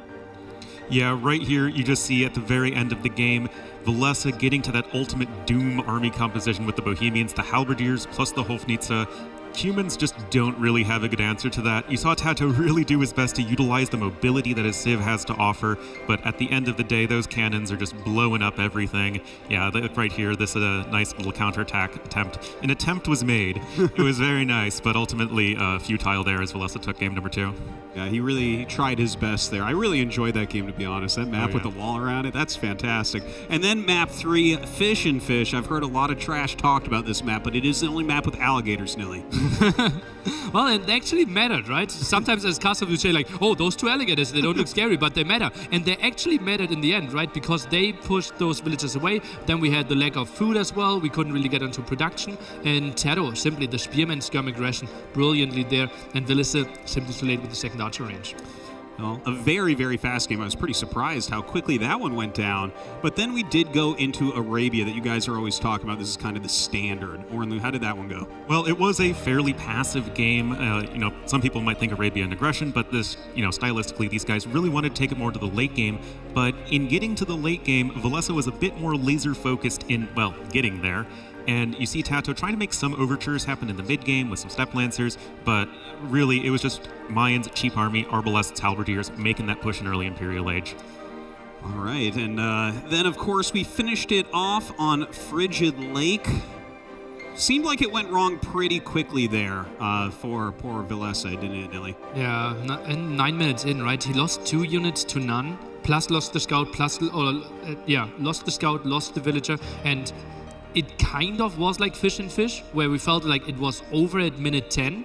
It is just game 5. There's so much on the line. You want to play another 2 days if you win this game. So Valessa continued there, although his chances were in the low single digits. Yeah. Ornlu was saying, you know what, this is the final game. He doesn't want to go home. He's going to stay in it. This is going to be long. And I thought he fought back very well. That was actually a really fun game by the end. But unfortunately, Valessa will go home. Tato goes to the next round. Let's take a quick look at the bracket just to see how the tournament is progressing so far. And as you can see, Tato, of course, advancing to the best of 7 semifinals here. We'll play the winner of our next match, which is Hera versus Jordan. Of course, Valessa, I hope he enjoys the rest of his time here at DreamHack. This is actually not representing the order, obviously. Viper ACCM, our next match. But Hera Jordan, I'm excited for that one as well. The winner of that one has to be scared of Tato. Yeah, I mean, does anyone oh yeah, Tato, easy opponent? I mean, to be fair, you wouldn't say the same thing about Valessa either. I mean, we have 8 of the very best players in the world right here, but that's going to be a tough match for either of them, and I'll be really interested to see how that one goes down later today. Yeah, that's a good point. Let's just take a quick look at the schedule just to get that underway. In case you're waiting for your favorite players, this is how it is going to look. Of course, the times can change a little bit just based on the lengths of the series. We're just kind of like going throughout. So whenever we get to them, we will. But the next is the Viper versus ACCM, and then Hera versus Jordan, and then, of course, closing out with Leary versus Dot. Great sets ahead of us. Viper against ACCM. I'm excited for that one. Obviously, Viper considered to be the greatest of all times, but ACCM, he looked so strong getting here. Yeah, he is just a really solid player. He always has like these really solid tournament runs, but hasn't quite had that big S-tier tournament win that I'm sure he's looking for. I know he didn't want to go against the Viper in the group drawing, so a little unlucky for him in that regard, but I feel like he definitely has the talent and the mindset to be able to beat Viper. I mean, he was here early this morning training, and I think it can be a closer set than perhaps people think. You know, as the player that traveled the furthest to get here, I'm really kind of feeling for him, rooting for him to be able to do it, even though it is such a hard match. You know, he seems like a really nice guy, too, a family man, and plays Age 2 in a country that's really full of Age 1 players, right? Yeah, absolutely. Age of Empires 1, obviously massive in Vietnam there. We have tournaments with over 100,000 viewers, and he's there kind of playing the forgotten game that didn't get that much love, and he is so strong, and like he really made the jump, right? He's been kind of in the top 30, I would say, for like 6-7 years, and then he made the jump like 2-3 years ago where we were suddenly making top 8s in tournaments. And now here, like 3 years ago, I wouldn't watch this set, right? And now I'm getting really excited because ACCM, I wouldn't even call it a crazy upset if he takes the set here. No, I mean, I don't think you can say any of these matches are so one-sided that they're a foregone conclusion. I mean, ACCM, he can match the Viper. He can do some aggressive things and get into Viper if he's going a little too greedy. And then ACCM can really grind out those long games, which we know the Viper is certainly comfortable at doing. And I think there could be some really dynamic games here in this upcoming set. Yeah, and also one thing I want to point out is if Viper loses, it's often against early pressure and like weird all-ins. And ACCM, his eagle play is crazy. If we give him like even Incas, Aztecs, Mayans, right? Viper can easily crumble. Yeah, it's going to be tough for sure, but I mean, it's the Viper, right? I mean, he can win games that look completely lost, and if it's just a matter of weathering ACCM's early aggression, I mean, Viper, he has years and years of experience winning tournaments doing just that, so we'll have to see if he can make another big performance here in this event. All right. Well, guys, I think we're just about ready to meet the players. Let's throw it up the stage in Ellie and bring them out.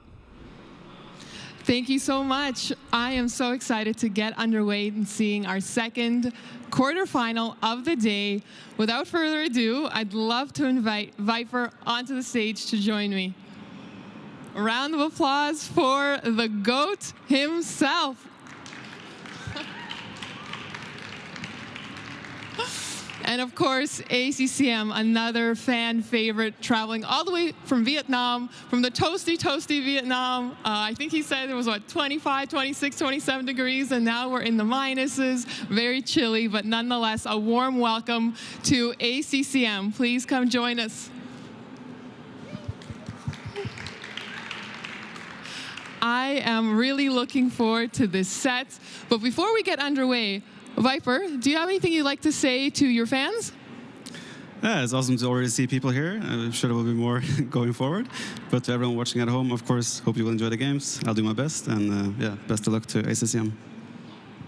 And ACCM, do you have any words for the fans and for Viper himself before the game begins? Hopefully you guys enjoy, and best of luck to Viper. Well, here I was hoping for some trash talk, but nothing but love between these players. I'm really looking forward to the sets, and I wish best of luck to them both, and hopefully they have a great time. I'm certainly looking forward to it. Artosis, back to you. All right, thank you, Ellie. Great to hear from these players. What do you guys think about this matchup coming up? I know that we just talked about it a little bit. We now have Dave joining us. We are just shuffling everyone around. Ornlu going to be casting that next series.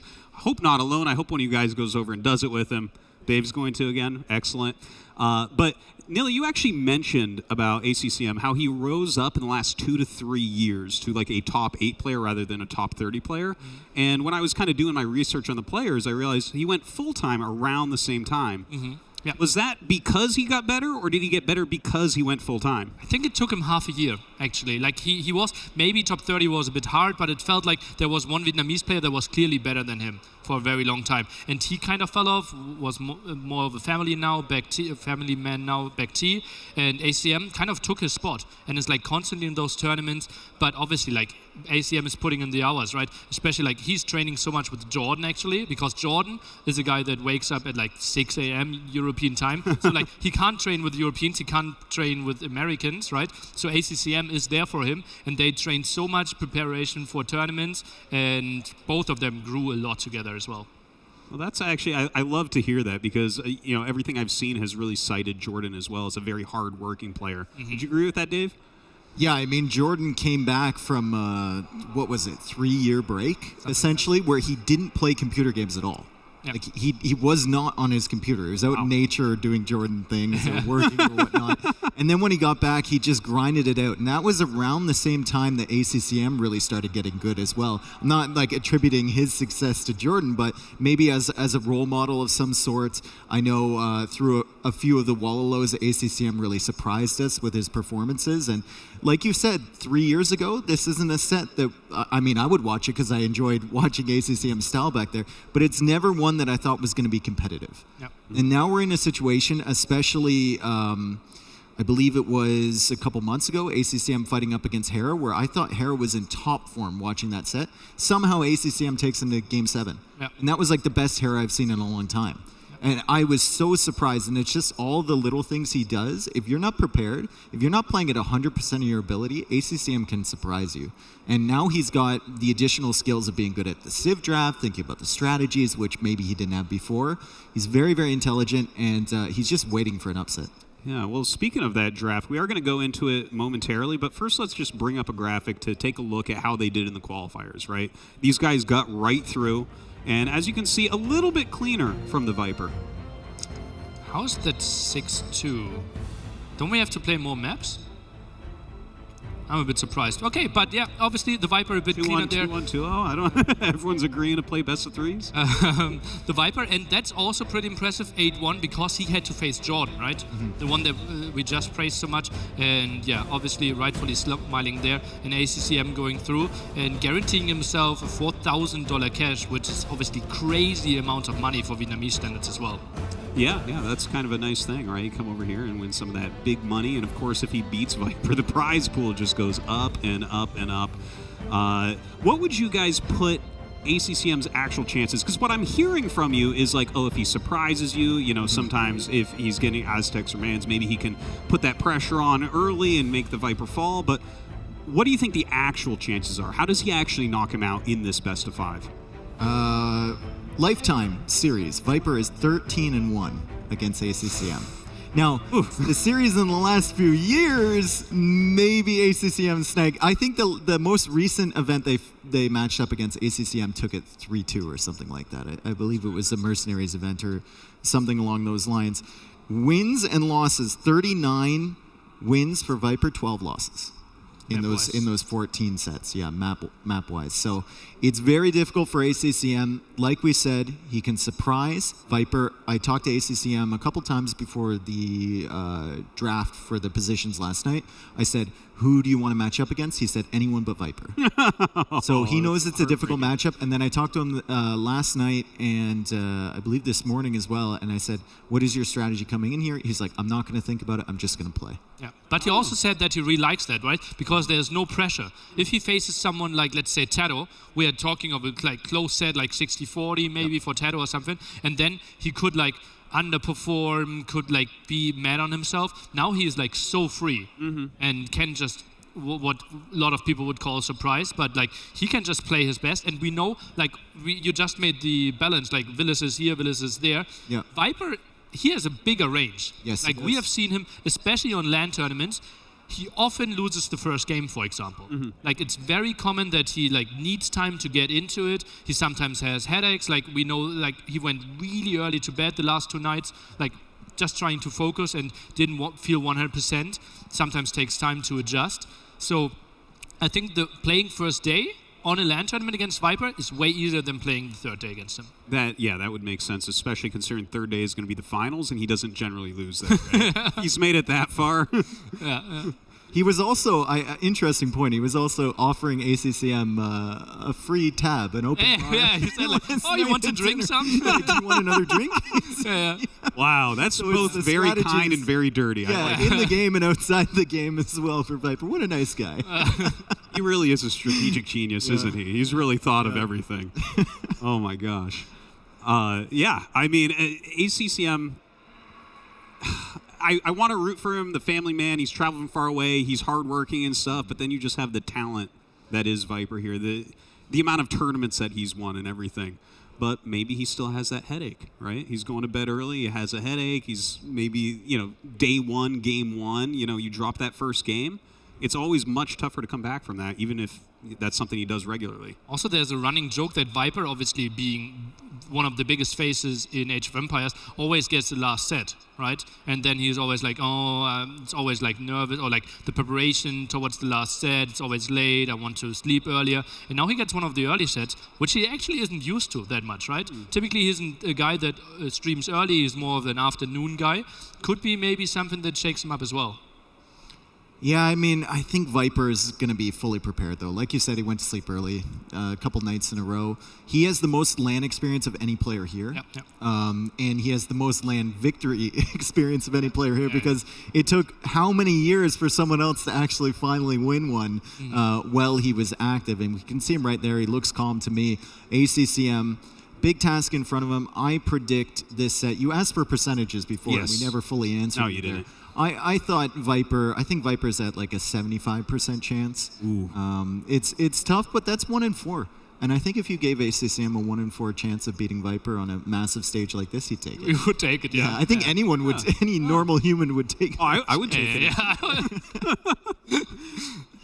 25%, I mean, that's not that bad. So you're saying kind of in the next 4 lands that they meet at, you think ACCM is going to take him down on one? I think there's a chance. Yeah. Well, that's what 25% means. I'm just throwing that out there. Well, maybe. Yeah. Maybe it's slightly less than 25. Maybe. You're really pressuring me here. I gave the caster's comment. Yeah, exactly. Yeah, the exact numbers are always tricky with that one. Maybe I think I have to go higher with the Viper chances. I would go like, even in the Brutal, like 85-15%. Wow. Yeah. So it just feels like Viper also coming from the boot camp, plus obviously like the mental set, right? Viper knows, okay, he's so focused, plus obviously he is coming from his first ever LAN tournament that he didn't win, right? And he was like, okay, it's now time to redeem myself. Like he won the last tournament, Warlord's there, great performance, crazy finals, extremely clean, and this one is the same settings, so he should really shine. While we felt like Empire War setting, the last tournament that he didn't win, maybe a bit worse for him. Yeah, makes sense. Well, guys, the draft is going to be starting very shortly here, but we're going to take a very quick commercial break. When we come back, we'll get right into that draft between Viper and ACCM, so stick around.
All right, guys, welcome back to the Grand Melee here at DreamHack Hanover. Sorry about that delay.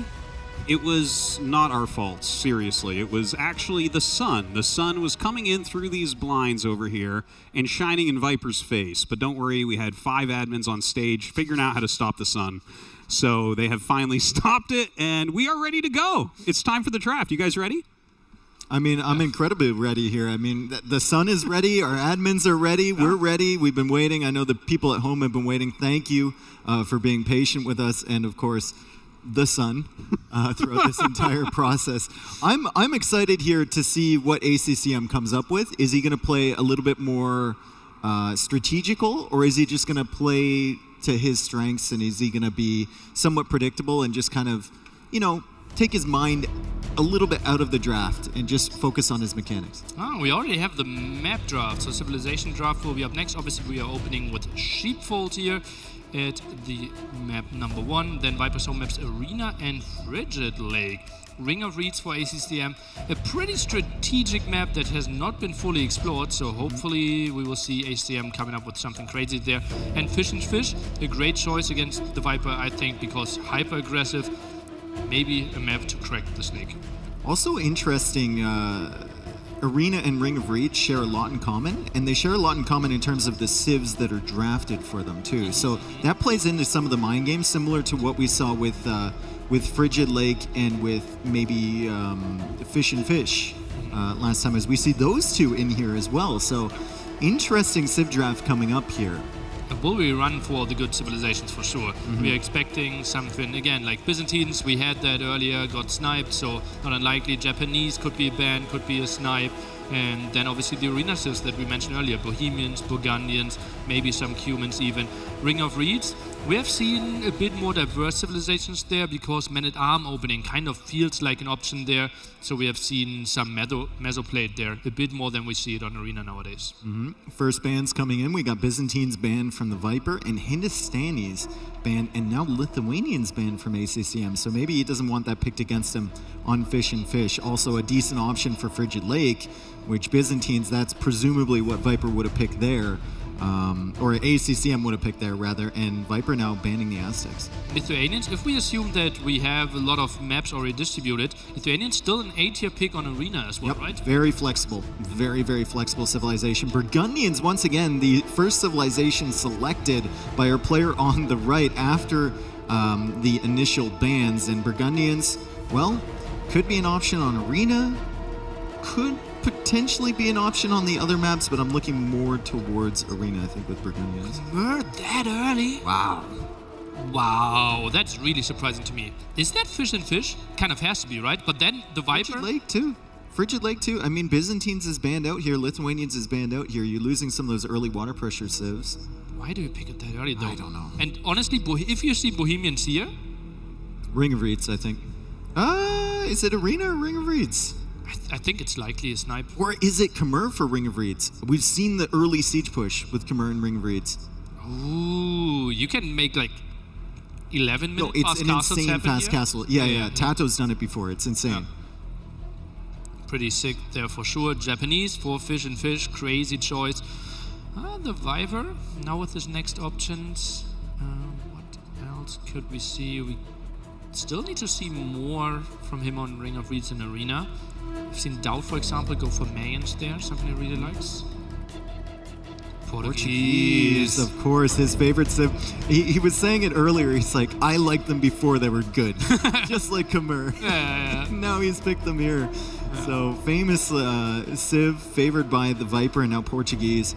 With recent patch changes, it doesn't seem like that much, but it adds a whole lot of flexibility to their early game. Honestly, if I show you this draft on the left side and ask you who's picking Khmer, Bohemians, and Portuguese, you know that it's the Viper. Yeah, the Portuguese pick just gives it away until the most recent patch anyway, because we really aren't still fully aware of what they're capable of. Berbers now coming in for Viper. Berbers can be an option, maybe. Well, played it a lot in Vololo Lake on Acclivity, so I think maybe even something like Sheepfold actually being an option. That's like right. He doesn't mind buying himself some time to then go for lots of knights. Mains now mixed in as well. Ring of Reeds as an option. Sheepfold, obviously pretty easy choices. I think Mayans kind of struggle maybe against Bohemians on Ring of Reeds. I know Doubt did it against MBL. He managed to get a victory there with the Mayans, but I think MBL maybe missed. Hey, wait.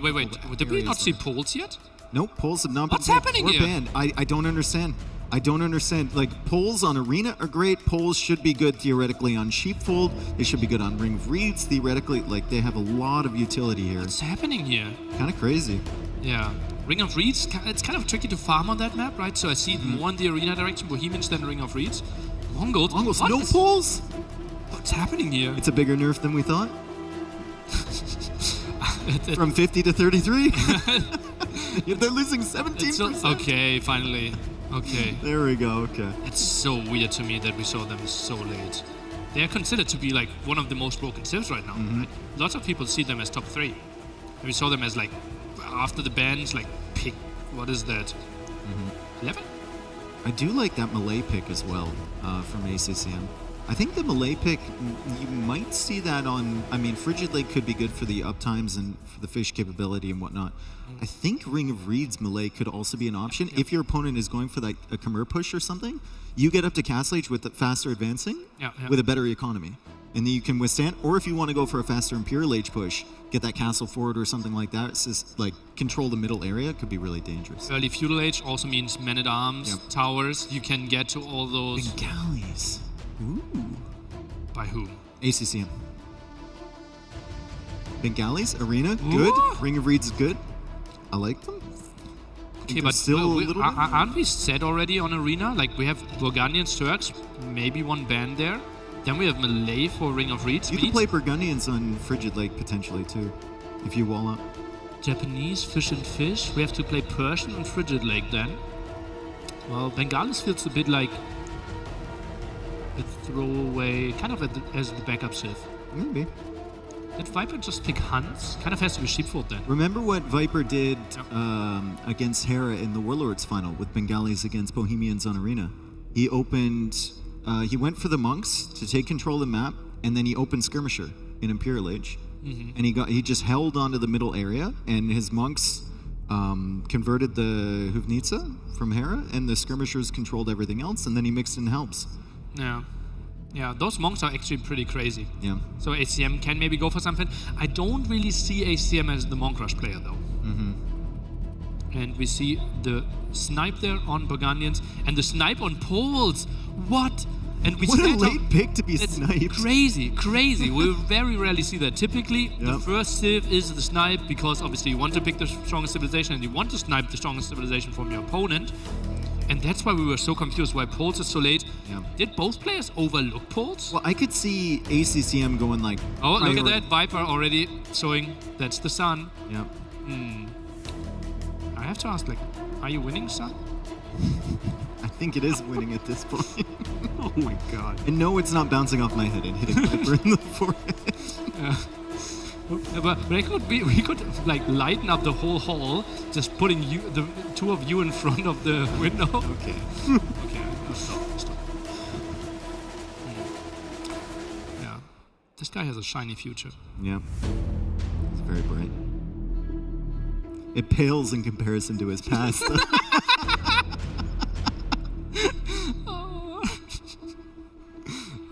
We're just gonna have to face it. Chat is not laughing. Guys, lighten up. All right. Okay, so Artos is stopping us. Yeah, no, this is actually hilarious. So, oh my God, Sun, are you winning? You killed me with that. Yeah, it looks like the sun is going back in his face, so we may actually need to fix that again.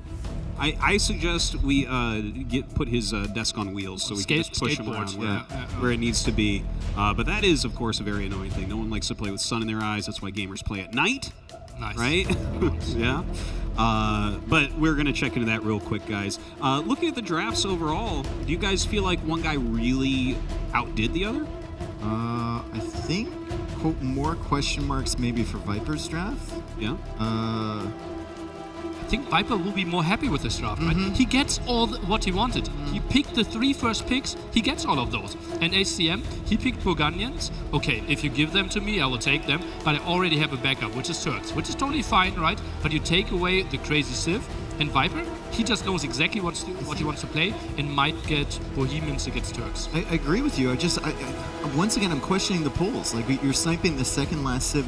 Yeah, I think ACM might have forgotten about polls. Like, he was so busy thinking about, okay, I need Turks for Arena. I need Japanese for Fish and Fish. And then by the time he got done those 2 Civs, he's like, ooh, Malay would be nice. But then he keeps forgetting that polls are there. It's surprising to me as well, and like we were screaming it because we didn't really understand. Bengalis, I don't really see them being used. I don't see them strong on Frigid Lake. The rest feels pretty clear, like Turks for Arena there, Mayans for Sheepfold most likely, Malay for Ring of Reeds, Japanese for Fish and Fish. Are we building a 4th? Nice. Yes, in fact, that is what we're doing. We're going to use boxes to block the sun. Modern problems require modern solutions. You thought that cardboard could not defeat the sun? Oh, it can. Oh, it can. Viper's giggling too. Good that we're having a LAN event so we can really see the reactions of the players. Yeah. My God. If he was at home, he would just drape a sheet over the window, but here we are at a LAN and it's empty boxes. Okay, problem solved. This could have been so good advertising, right? With the boxes. The there as boxes, well? yeah. For whatever company makes those round boxes. All right, perfect. There we go. That's a good fix. Yeah, comfortable. That's all right. Production team thinking on their feet and fixing that right up. Right. So we are almost ready to start this game, Nilly. I am very excited about it. I love hearing you guys actually go over the drafts. There's just so much to it, so much to think about. And now, finally, both of the players are ready. You can see Viper no longer with the sun in his eyes. ACCM, I guess he has the better side for this time of day. We haven't seen the sun in his eyes yet, so good for him. He's all ready to go. And I think we're ready. Let's go ahead and throw it over to our casters. It's going to be Dave and Orenlu bringing you this series. Welcome again, people, to set number 2. I know there was a little bit of a delay there as we try and move mountains of boxes to make sure that Viper has no sheen or glare in his eyes as he's playing through these matches. We said it before, ACCM is a massive underdog in this. Viper brings not only tournament experience, he brings skill, execution, strategy, the boot camp, his teammates chipping in as well to help him along. What do you think ACCM needs to do correctly to take a win here? Well, when it comes to facing the Viper, you got to do everything correctly all at once and constantly. And that is honestly what you need to face any of these players, but especially the Viper. And as we were talking about earlier, it just comes down to, can you throw Viper off of his game? He likes to go for a lot of greedy plays. Can you just go aggressive? Can you try and mess up his boom, maybe delay his castle age time, that sort of thing? And I feel like at that point, ACCM is easily a strong enough player that if he can get into a good spot versus Viper, then he can, take the way to victory at that point. It's like punishing the greed with him, basically. I mean, Viper is a greedy player. You watch him, you've said it, the other pros watch him, he gets away with stuff because he tries to get away with stuff, which means there is an opportunity there. There's a window in which you can punish him. We've seen Valessa, I believe, do it famously. Yeah. Right? And Valessa has a really good record against Viper. Viper, I know, was nervous about getting him potentially in the draft because he plays so consistent and he's able to find those little opportunities. ACCM hasn't really found that yet, as we see the first game now loading up here for ACCM and the Viper, and this is going to be on Sheepfold. This is still a map that we haven't quite figured out. Tato figured his way through those openings in game number 1 of our last set and really punished him, and it looks like Viper has gone for Portuguese as well. ACCM going for the Mayans here. Well, I mean, it must be a GL thing. Is this something they were cooking up in Berlin this past week? Portuguese, the newly buffed Civ. You get your wood from the forage bushes. I guess they do build their houses out of twigs. But yes, we have Viper scooping up his goats here. He will be to the north of Sheepfold and to the south in the blue, as the Mayans, as you were saying, Dave, is going to be ACCM, the much more traditional pick, if we can call it that on a map that's new. It's at least the traditional Civ. Yeah, I mean, Mayans should theoretically be favored here over Portuguese, but the thing is, like, it seemed like such a small change, you know? We get a little bit of wood, we get some sticks from our berries, right? From our fruit bushes and as our villagers are gathering. But it enables things like an earlier mill. It enables more food coming in right away. It enables maybe a villager or two less on wood. And that, in the hands of a pro player like Viper or any of the 8 players here, can make such a huge difference, and then kind of play into the cheaper units later on in the game for the Portuguese too. Yeah, get that 20% gold discount on all of your units. And interesting early adaptation we saw from the Viper is that he only has 2 villagers at his lumber camp right now. I think he might be sending another one over at this point, but we're already on 19 population. And that is just an adaptation you can make from getting that little bit of extra wood on those early forge bushes. Looks like we have a bit of a pause, but it was a mere bump in the road. Yeah, it was a pause to click Loom, and then we see both players getting Loom here. ACCM up by 1 villager because of the Mayans. He has 6 seconds of idle TC time, and that's, at the end of the day, going to be the difference between these players clicking up to the feudal age, as Viper is the first one up, and Viper, it looks like he's going to go for the archer range approach as well. It's a little hard to tell just yet. Actually building the second lumber camp on that fairly small wood line, so this is a more aggressive map. Viper's wood lines don't really seem all that awesome. ACCM going to be doing the exact same thing. At least his wood line seems a little bit longer, so that's something to work with. We include the berries as a wood line now. Yeah. It is technically a line of wood directly to your economy, and you don't have to drop it off either. The map's flora working in your favor. Yes, exactly. And Viper will have more than enough wood for the barracks, and then he will likely add an archer range behind as ACCM is going to take a look at what's happening in Viper's economy. Now, the first set, Tato found his ways around the rocks in the center. Looks like Viper's gold is going to be in that center area as well as ACCM. So there is a pathway directly towards the gold for both players, and ACCM has chosen to go for the secondary rather than go out to that front risky main goal, which is not far away from Viper's base at all. Not in the slightest. So ACCM with a bit of a safer approach here. Viper finishing up his barracks. We don't see any early men-at-arms or anything like that. It is going to be just a pure archer opening. Both of these civs do get archer discounts. So hey, why not go for those units? And I think it's going to be a matter of, okay, who is going to pull the trigger first and switch over into skirmishers, because the skirm archer army always beats the pure archer army. It's an interesting archer range position for Viper too. It's very far forward. It's right on that hole. So he's kind of controlling it with his production building. So now ACCM, if he wants to go past that with low numbers of units, has to be scared of like a skirmisher or something popping out of that. Very, very difficult as ACCM now tries to complete this house. He is housed right now, and Viper's being very annoying right there as ACCM opens with Spearman. Probably just to get himself a little bit of map control, maybe some extra exploration. Their line of sight actually isn't bad if you want to use them as a scouting force. Yeah, I mean, it's totally decent, and you know that your opponent's always going to have that starting scout cavalry, so you can find some sort of value there, but it is indeed going to be the archery range for both players. We have the archer unit itself going to be on the way. Now, of course, the thing that I always love with the American civs is that you have another production building that you can use at this point. Like, Viper isn't going to get any use out of the barracks right now, whereas you can just train those Eagle Warriors, mix them into your army, and it just makes you so much more potent in the feudal age. Yeah, and ACCM, I think, is already looping around that wood line there. He's already going to start looking for value. And speaking of some value from Eagles, this one might be able to block a villager with combination with the Spearman, might be able to take one out. Viper may have to send archers, his first archers, back to deal with that. So potentially that's why ACCM opened with 2 spearmen of his own, not to just defend against the scout at his own base. And it looks like he might actually kill a villager here, Ornlu. Viper can't quick wall that in. He's used to being able to quick wall. Spearman and Eagle getting damage. ACCM, it's going to be awfully close. He doesn't want to lose Eagle for free. And he accidentally targeted onto the different villager, not the weak HP one. No, I can't pin them down that easily. Spearman, not the greatest at killing villagers, but ACCM, not deterred, going to be coming forward here with some more archers. He does just have more units than does Viper at this point. Nope, now they're going back. Changing their mind, a little indecisive. Happens to the best of us. Might be waiting for some more reinforcements or maybe the fletching upgrade as that blacksmith is about to come in. Now, do you think in this position, ACCM, do you add a second range here in Feudal Age, or are you thinking Viper's going to get a little bit greedier, as we talked about? He's going to try for one range defense. I mean, I feel like we see the one range so often these days. Personally, I still like the idea of getting that second range, especially in a map that you cannot completely wall, because near the big rocks, there is actually the rocky terrain, which you cannot wall on. So in case you guys are wondering why they don't just do that, that is why. But fletching is now in for both players. Notably, we have ACCM also with the horse collar upgrade. Mayan Eco is still going to be a little bit better in the long run, even after the buffed Portuguese.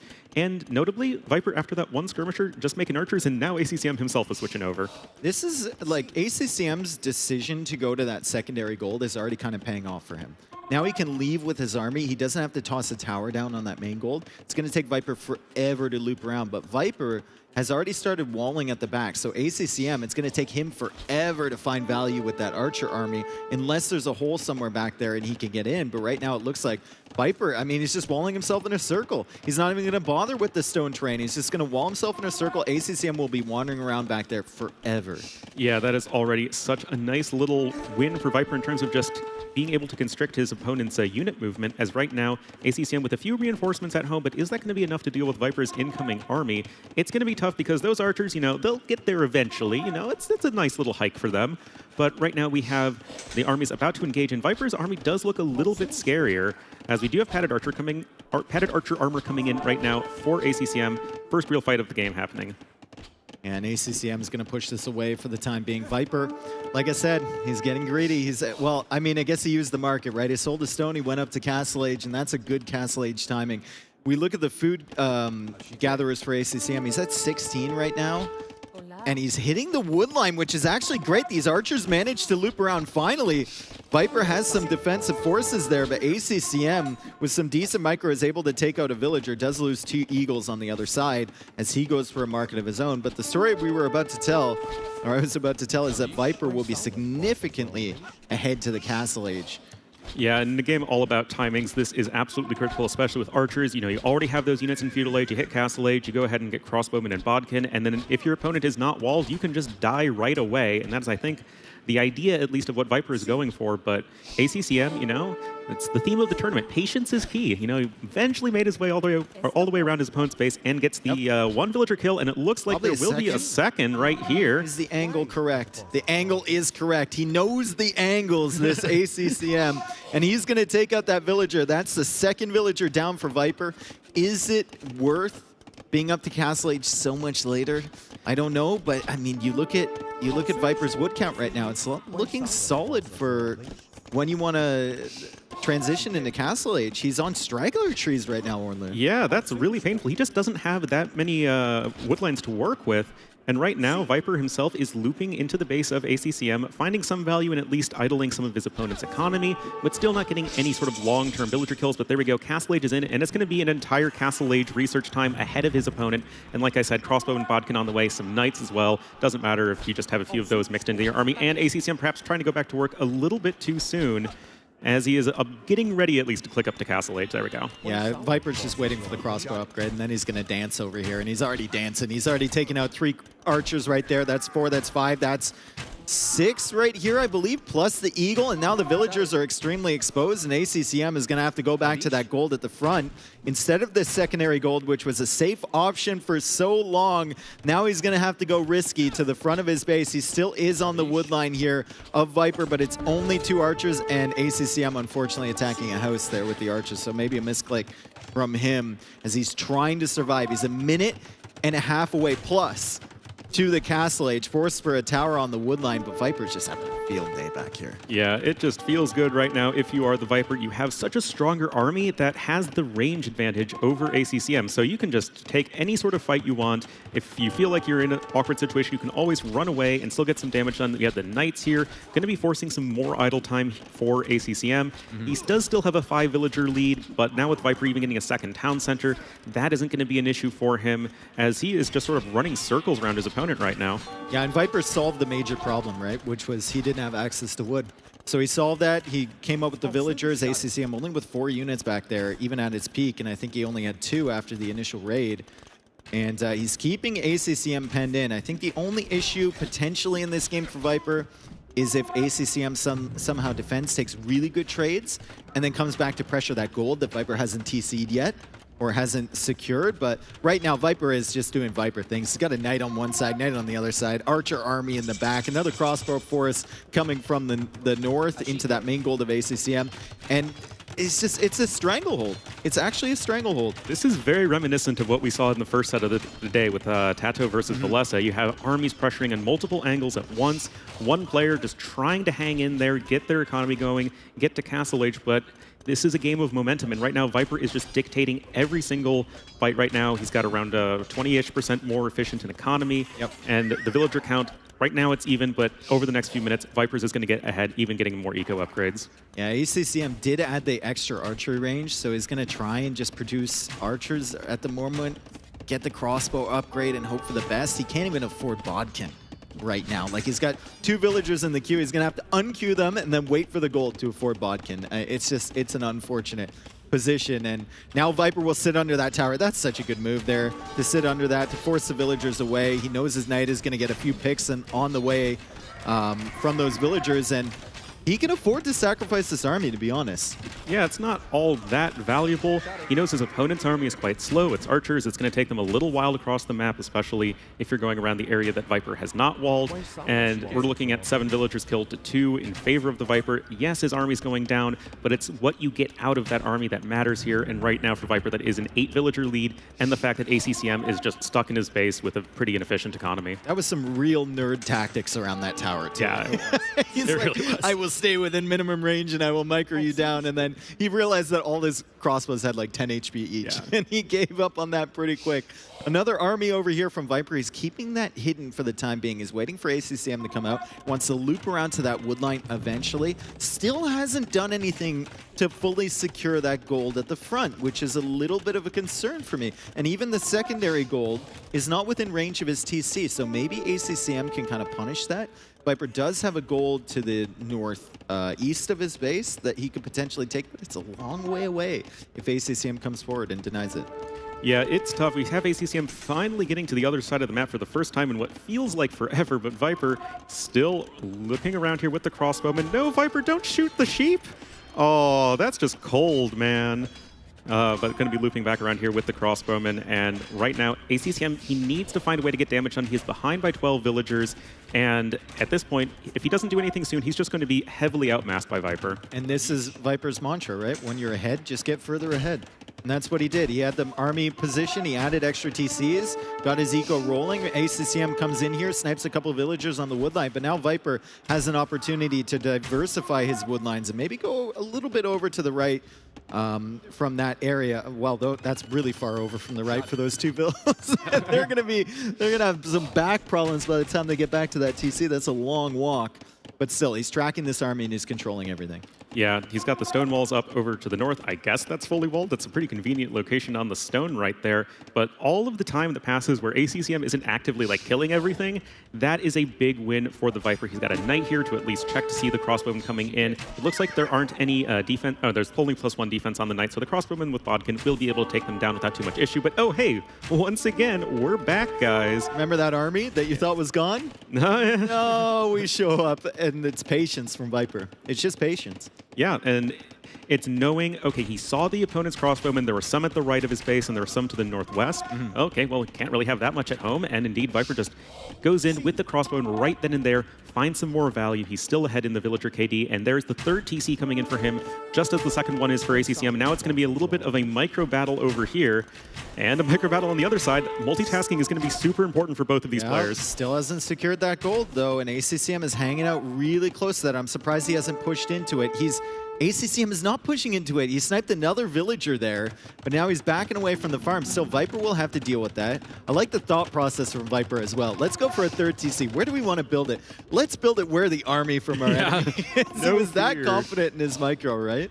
Well, I mean, real talk, Viper just had to rush up a university because he needs ballistics to actually take these sort of comfortable fights. ACCM's army is way larger right now. And he's first to ballistics as well. Exactly, and if ACCM can continue to take good fights and keep Viper on the back foot, it's just going to be really difficult for him to secure the sorts of resources he needs to sustain his unit production, because you just have half the archer numbers that your opponent is. ACCM had some really good micro back there. This looks awfully reminiscent of what we saw earlier in the game. ACCM's recovered to an amazing extent. Now he's got 3 armies in 3 different locations. Now, Viper, all he really needs is a great trade on this main army, and then he can use his army to go back and deal with the others. But right now, ACCM is trying to escape the trap. Viper says, no, no, no.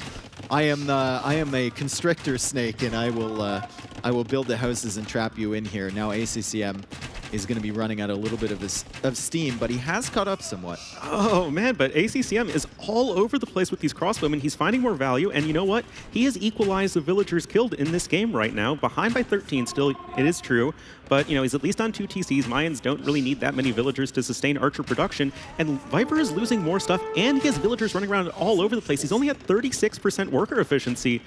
It's not as good for Viper as you might have thought after the early game. Yeah, ACCM has done a fantastic job to recover, I think. Yeah. He's put pressure on Viper in multiple locations, really forcing out the mistakes. He's now showing up at this wood line, which is just a hectic wood line to begin with. I mean, there's so many villagers here. There's only 1 lumber camp. They really need to diversify their resource collection system over here, and I think Viper would be very happy with another town center, just waiting now for the stone. A town center on a wood line would be fantastic for him. Well, that's and what he there we go. That's what he was trying to go for earlier when ACCM's army was there. So Viper, he knows what he needs. It was just a matter of ACCM just being in too good of a position at that particular moment. Now ACCM rolling on in once again, and that villager count, it's getting closer and closer. Because he's picking away. Like, he's using the same patience that Viper used, the same distraction. He's mixing up his armies, and he's just, every time Viper responds to one, another army comes in. However, there is an inherent risk in this strategy, right? That you lose the main fights against Viper's big army because you have yours split up, and then Viper can snowball, and Viper can maybe get a good map position, maybe do something like a castle to deny the gold or something, and I see he's gone on stone. But right now, ACCM 23 crossbows against 16 from Viper, so he's even winning on the military number. Yeah, Viper also has a lot of idle TC time. When you're going for a lot of crossbowmen, you tend to not have as many villagers on food, which just makes it a bit more difficult to sustain villager production. So he's already north of 7 minutes in this game to ACCM's under 2 minutes. And that is going to be pretty helpful. Of course, Viper with some fancy footwork here with the crossbowmen. Oh, man. And this is with ballistics, too, man. Yeah, just great micro. Yeah. And they're not even at max range from each other. Viper just realizing now that he can win this fight if he stands still against ACCM, and he's going to get close. I love that. They're like 3 tiles away. Yeah. And they're just dodging back and forth. Oh, man, these guys are way too good for us, man. But right now, Viper is stabilizing. That military number is getting a lot closer, and that is exactly what Viper wants. He still has an economic advantage. He's even adding in a 4th town center right now as he's looking to maybe do some damage on the other side of the map at ACCM. He has the town center, he has the tower, and he's got his own crossbowman firing from 3 different directions at once. Those archers are not going to be very long for this roll, and now skirms. 4 archer ranges producing crossbows right now for ACCM. 4 archer ranges producing crossbows. It's insane. Yeah, I mean, he's Mayans, He's just kind of snowballing at the moment. A Viper back on that secondary gold once again. ACCM thinking about now a 3rd TC as Viper puts up his 4th. Viper at the limit with all of his resources. He got 2 villagers queued. You mentioned the idle TC time before, and it's racking up again. ACCM only with 1 minute and 52, and ACCM is only 5 villagers behind at the moment of Viper, and his army on this side is getting pushed back. Yeah, I mean, this game, it's all about unit movement. How do you split up your groups of crossbowmen? How do you poke away at your opponent's economy without losing too much of your own right now? And you can see it reflected in the KD right now. It's 65 to 64 in favor of the Viper. That's not too much of a difference. Viper has lost more villagers, means that ACCM, obviously losing a bit more army. But now we have the skirmishers coming in. Viper with 25 villagers on food, 30 on wood. His eco is like okay set up for this, but it still means he's going to lose a lot of offensive power. I still think he's in an okay position, but ACCM is favored right now, and he's drawn himself back into this game. It's crazy. Viper had such an advantage early on.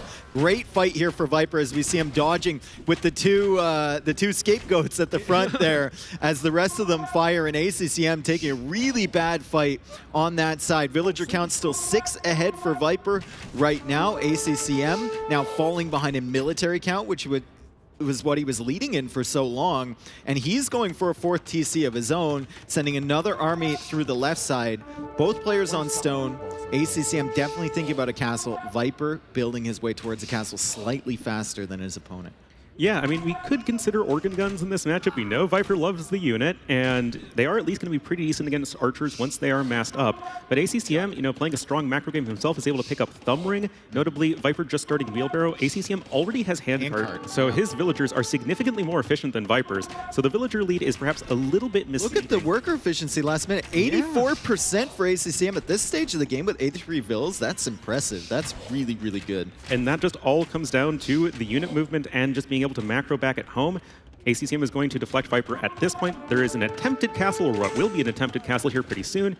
Both players picking up their second Archer armor upgrade. That's going to be absolutely critical for the skirmishers of Viper, as they will only be taking 1 damage from ACCM's crossbowmen. I like this play from Viper. To have that forward army provide pressure, and then you have the +2 skirms behind, and eventually you'll get this forward castle foundation, because he's going to have to pull back at some point. He doesn't want to fight +2 skirms up a hill unless there's only 2 of them. ACCM disagreeing with that. He's just going to push up here.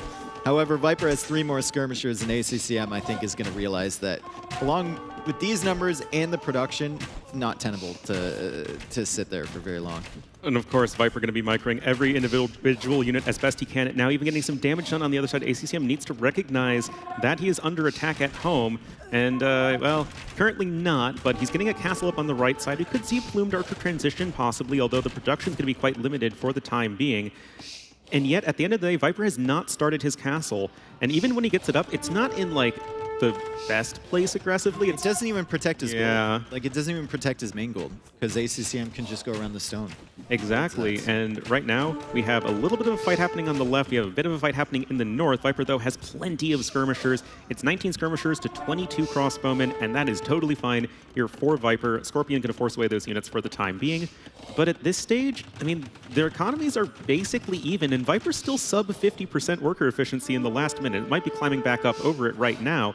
But that is exactly what ACCM has been needing. He took a little bit of a disadvantage early on, but he is doing everything right and making sure Viper has to play perfectly. I think it's hard to explain, like, to someone who hasn't been in a game similar to this, how difficult it is to play a game where your opponent has 3 or 4 armies attacking you at once, and you're trying to attack and defend, counterattack with your own armies, like 3 or 4 different groups of units. It's very, very difficult here, and ACCM is going to try and clear up.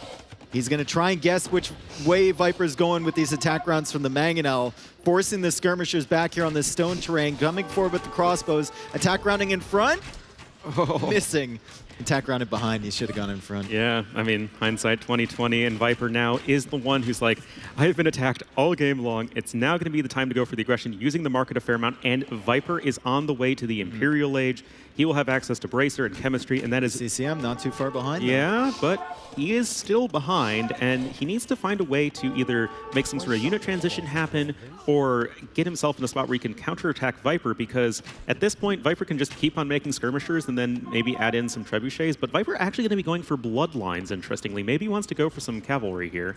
Yeah, bloodlines, I mean, ACCM hasn't teched into any anti-cavalry at all, right? So if you make a nice transition behind the castle defense as he sets up. This is a very Viper setup here. Yeah. He's got one castle on one side, one castle on the other side, and the castle on the other side, I bet it's on a hill. I don't think this one is.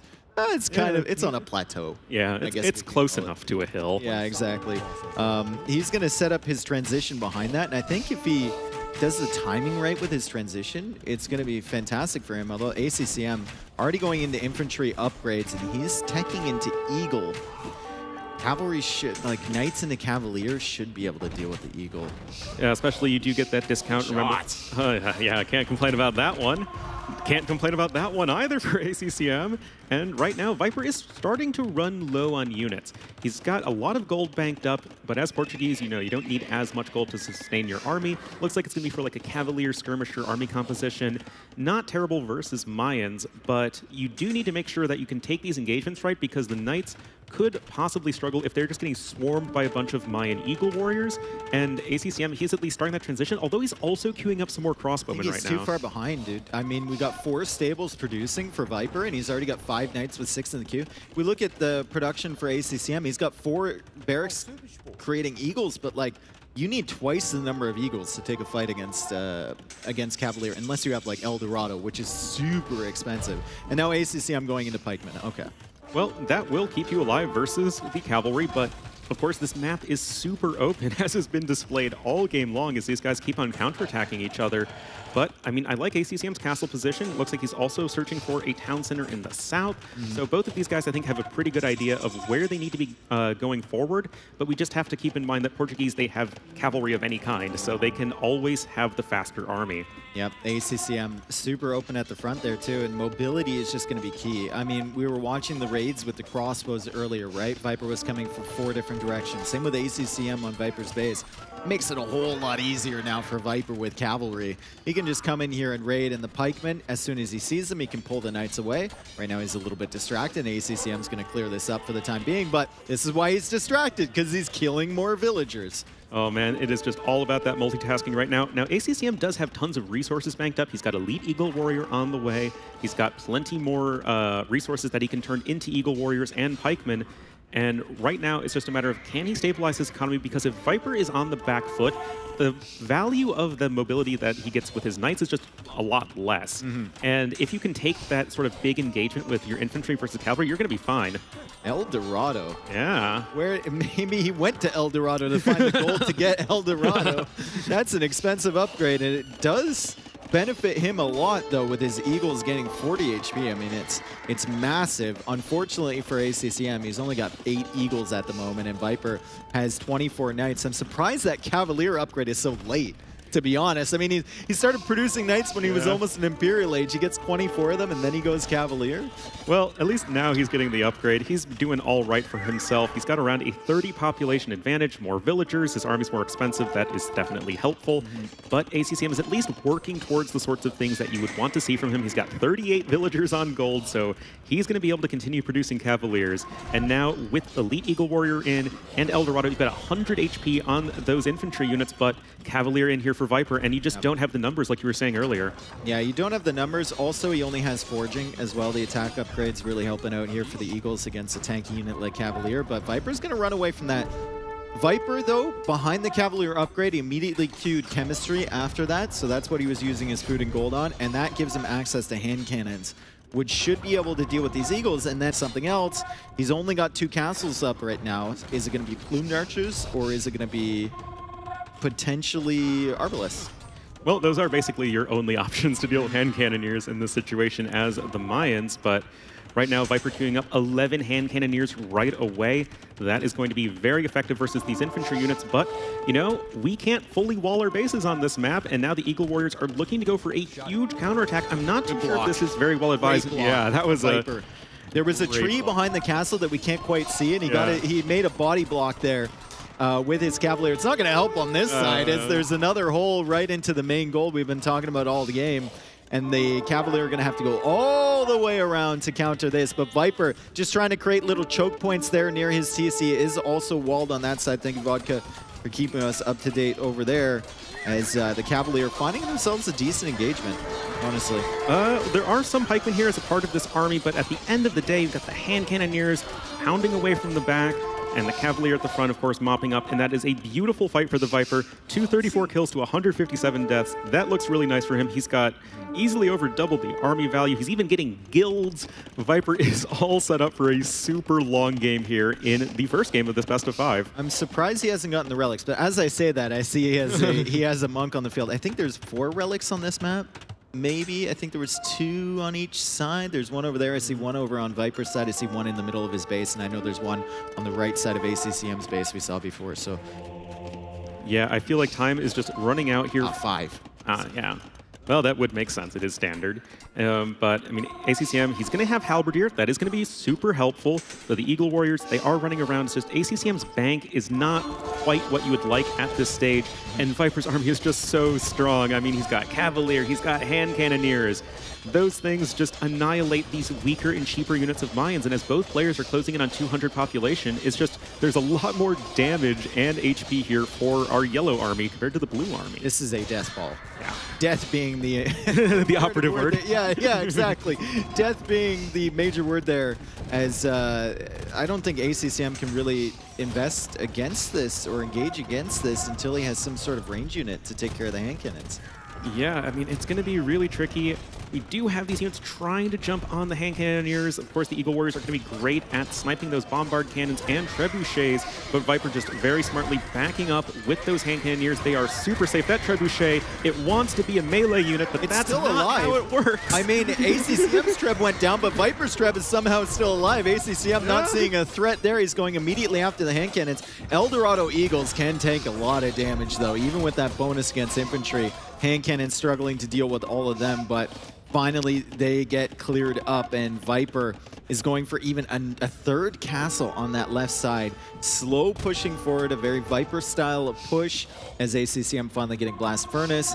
ACCM, 17 Eagles on the field, a couple plumes on the field. Viper, whole lot more than that. He's got 40 military, and the gold value of his military is only rising here as he adds in more siege. He's even getting Arquebus. That does make your gunpowder units much more able to track moving targets, like, I don't know, say Eagle Warriors. So that's just going to be more damage there for Viper. He's got his trash unit upgrades. He's getting some light cav. He can go for elite skirmishers. He's completely dictating the pace of this game right now. And ACCM, he's just struggling to do anything. There isn't an army composition you can make that deals with this in the amount of resources that ACCM has. Not with Mayans. No, not with Mayans. There just isn't. Once you let Portuguese get to this stage with castles all around to protect them, walls, stone walls on this side, right? And your Eagles are going to have to engage against their main army. It's not looking good for you unless you have a giant mass of plumed archers fully upgraded, and ACCM is not close to getting that.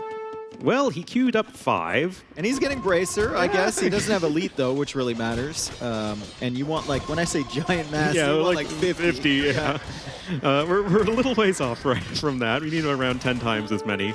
Eagle Warrior raids, the idea is there, and it's a good one. Viper's still at 140 plus villagers, and it's just the army numbers. It's the army value in favor of the Viper. He's going to start to treb away at those castles. Not only are those important for making plumed archers, but they also prevent the Cavalier raids from being nearly as disastrous. So if ACCM's starting to lose those, then things are going to be looking really dire for him in this game. And yeah, those hand cannons, I'm sure they just have tons and tons of kills on them right now. Yeah, I mean, the rocks in the center kind of saving ACCM to some extent right now. It's kind of slowing down Viper's push, and Viper even going for a castle even more in the south. Oh my god.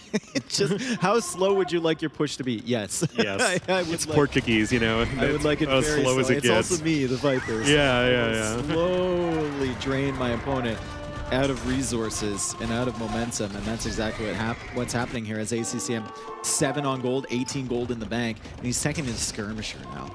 I mean, Holt Chase skirms. Not when your opponent already has a ton of light cav here, and they are starting to run over absolutely everything. ACCM is trying to panic repair this castle. It's pretty tough for him at this point. Hand Cannoneers still finding a ton of value. I mean, the plumes and skirmishers, they're trying to find some damage onto those Hand Cannoneers of Viper, but like, if all else fails, Viper has 3 relics to 0. He can build Vader Rias to get more gold income if he needs to. And right now, Viper has everything he could possibly need to close out this game number 1. Yeah, he's just draining ACCM out of stone, too. Like, he's attacking that castle, like we just saw. He's taking that out with 1 treb. And ACCM is just constantly repairing here with what? How many villagers are those? Like 12, 13 bills repairing that castle? He's going to have to buy stone soon. He's only got 8 mining it right now, and this is tough for ACCM. Now that side of his base is wide open. Viper could easily loop some units around there, maybe Cavalier to get some raids. And there's another castle. Oh, a line of castles. This is the 5th of its name. In the royal lineage of Viper castles. Now coming from beneath ACCM's economy, so that's got to be awfully demoralizing.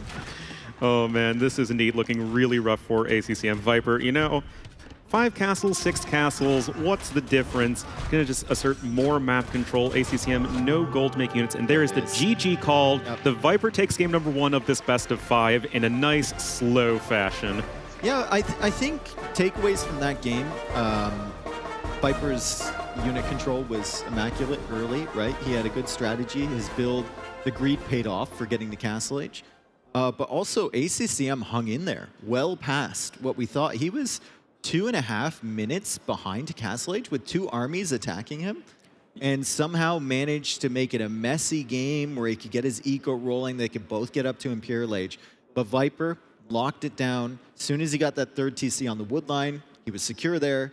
He started taking good engagements, and then Portuguese versus Mayans. Yeah, exactly. And he did what he needed to do. I really do appreciate, though, like you were saying, ACCM, he's thinking, how can I possibly come back in this game, being so far behind to Castle Age? Well, just attack Viper where he isn't well defended. And that's what he was doing. He was ahead in the villagers killed for a really long time, was doing his best to catch up economically. It's just ultimately Viper was able to lock down too much map control and just get to too good of an army for Mayans to handle. Yep. And we'll see what ACCM goes for in game number 2. I think that's not like a discouraging start for him because you get off to such a rough beginning in that first map, and Viper playing as Portuguese. You saw Tato dominate as Portuguese too.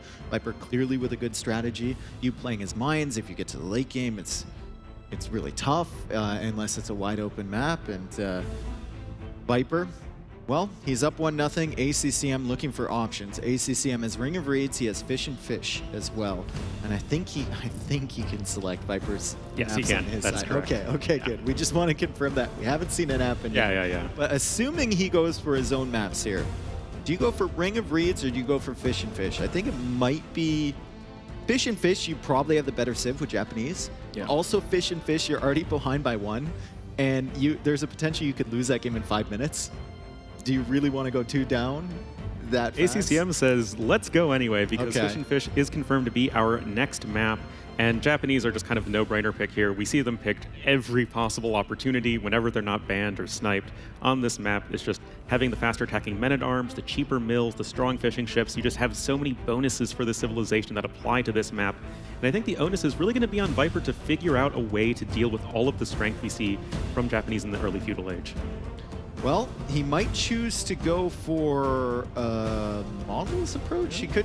There's a number of civs here. I could see Huns, Berbers, Khmer, Mongols. The only civ I can't see here for Viper, potentially, is Bohemians. Yeah, that one's going to be saved for Arena or something like that. Yeah, makes plenty of sense. A lot of mobility here with the Viper civilizations. All have very strong cavalry. ACCM is probably not going to want to play that game as much. It's going to be much more focused on, okay, let's just go in, take control of the middle, and then probably use that as an opportunity to maybe sneak in a few fishing ships on the side. And that should set him up pretty well getting into the mid game, because if you have like 6 fishing ships as Japanese and the villager count is even, like you can just make whatever and just go kill them. I think you really have to secure the middle, though, before you go for fish. Like, if you're in a position to go for a dock later on here, I think opening a dock with the dock is a really mistake. bad. We've seen that. Like, we've cast enough of this map to see that opening with a dock is likely a mistake unless you've played some weird mind games with your opponent. But even if you're in a position to go for that dock later on, you've usually already won the game because you have that center position, and the box turtles matter so much. Yeah, they're not fish, but they're still really good. Yep. And you just have so much food from them. They are the fastest food source for villagers. So if you just put like 8 villagers there, you can just gather so much food. And here we are getting into our second game in this best of 5. And it will be Mongols versus Japanese here on Fish and Fish. I don't want to Ornlu, but we'll actually see a faster food collection for villagers here than the shorefish. Yeah, that's true. Mongol hunt. I've been waiting years for this moment. I've been waiting for you to slip up. Oh. You've finally done it, my friend. Yeah, well. Oh, well. You never get them all. But at this point... What is this from ACCM? He's sending 2 villagers forward? He's sending 2 villas forward. He's got Loom. Thank you, Vodka, for checking. Viper is going to wall this up, but Viper is going to be awfully exposed, and I don't believe that Viper has Loom yet, does he? No. Oh, I don't hate this at all. What do we keep on saying? If you can just punish Viper's greed, going forward with villagers without Loom, there is villager number 1 going down. There are 3 units attacking that 1 scout cavalry.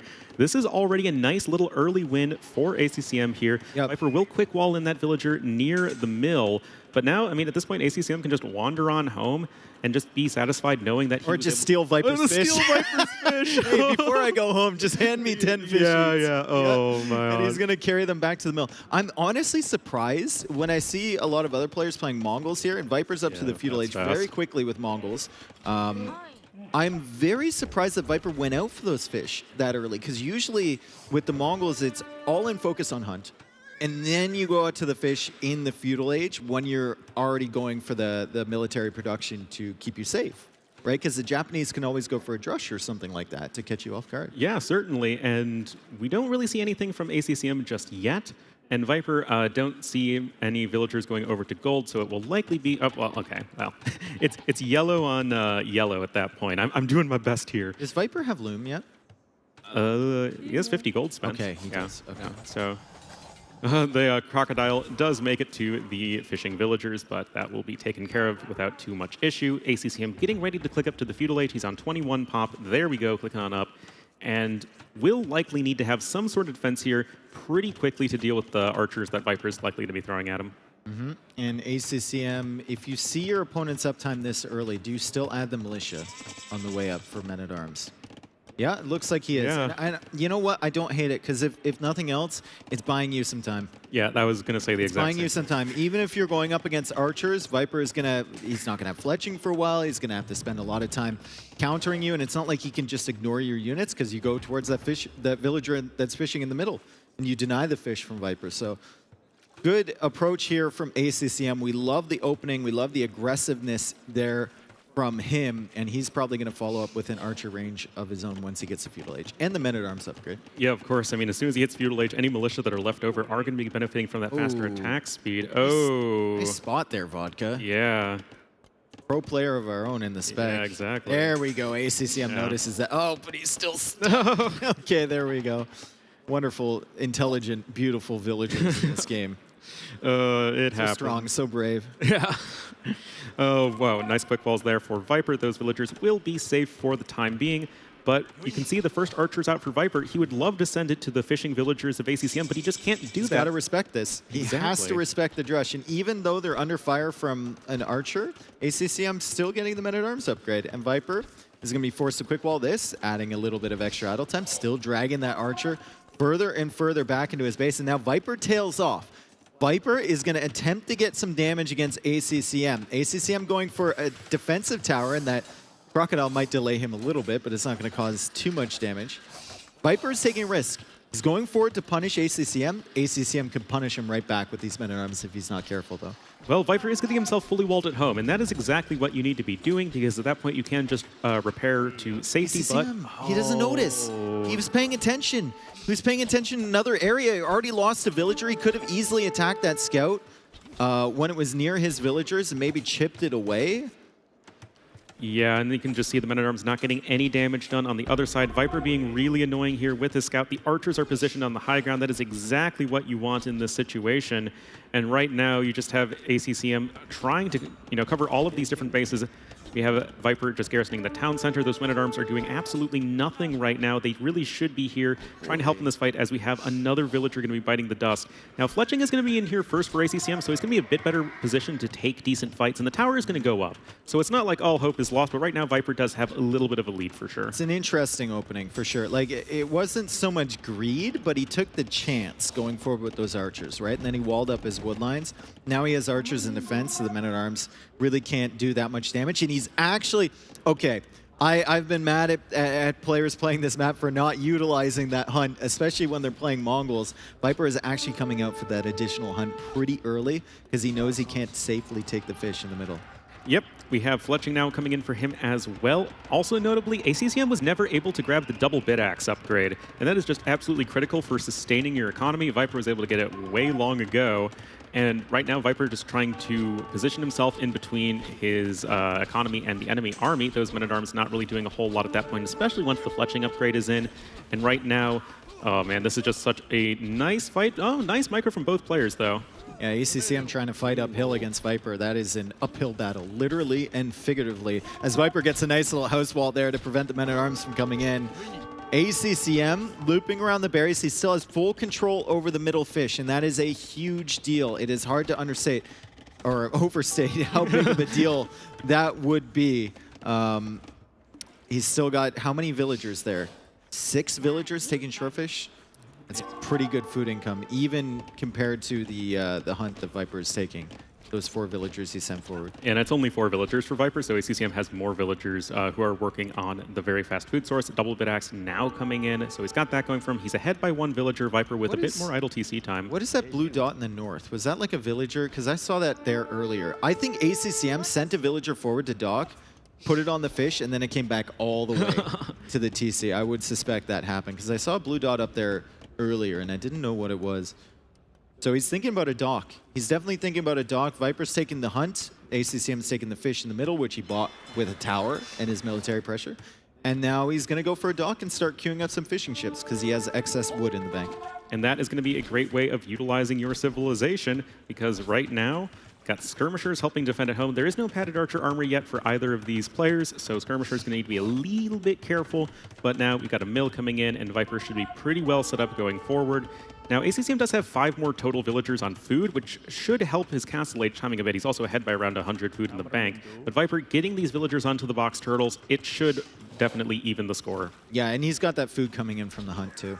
So he's got constant food income. It's not like ACCM has kicked him off completely. Viper still has access, and ACCM will start adding fishing ships, but it's going to take time for those to add value. Viper now going for a stable, and he's going to turn this food directly into military units, or does he get greedy?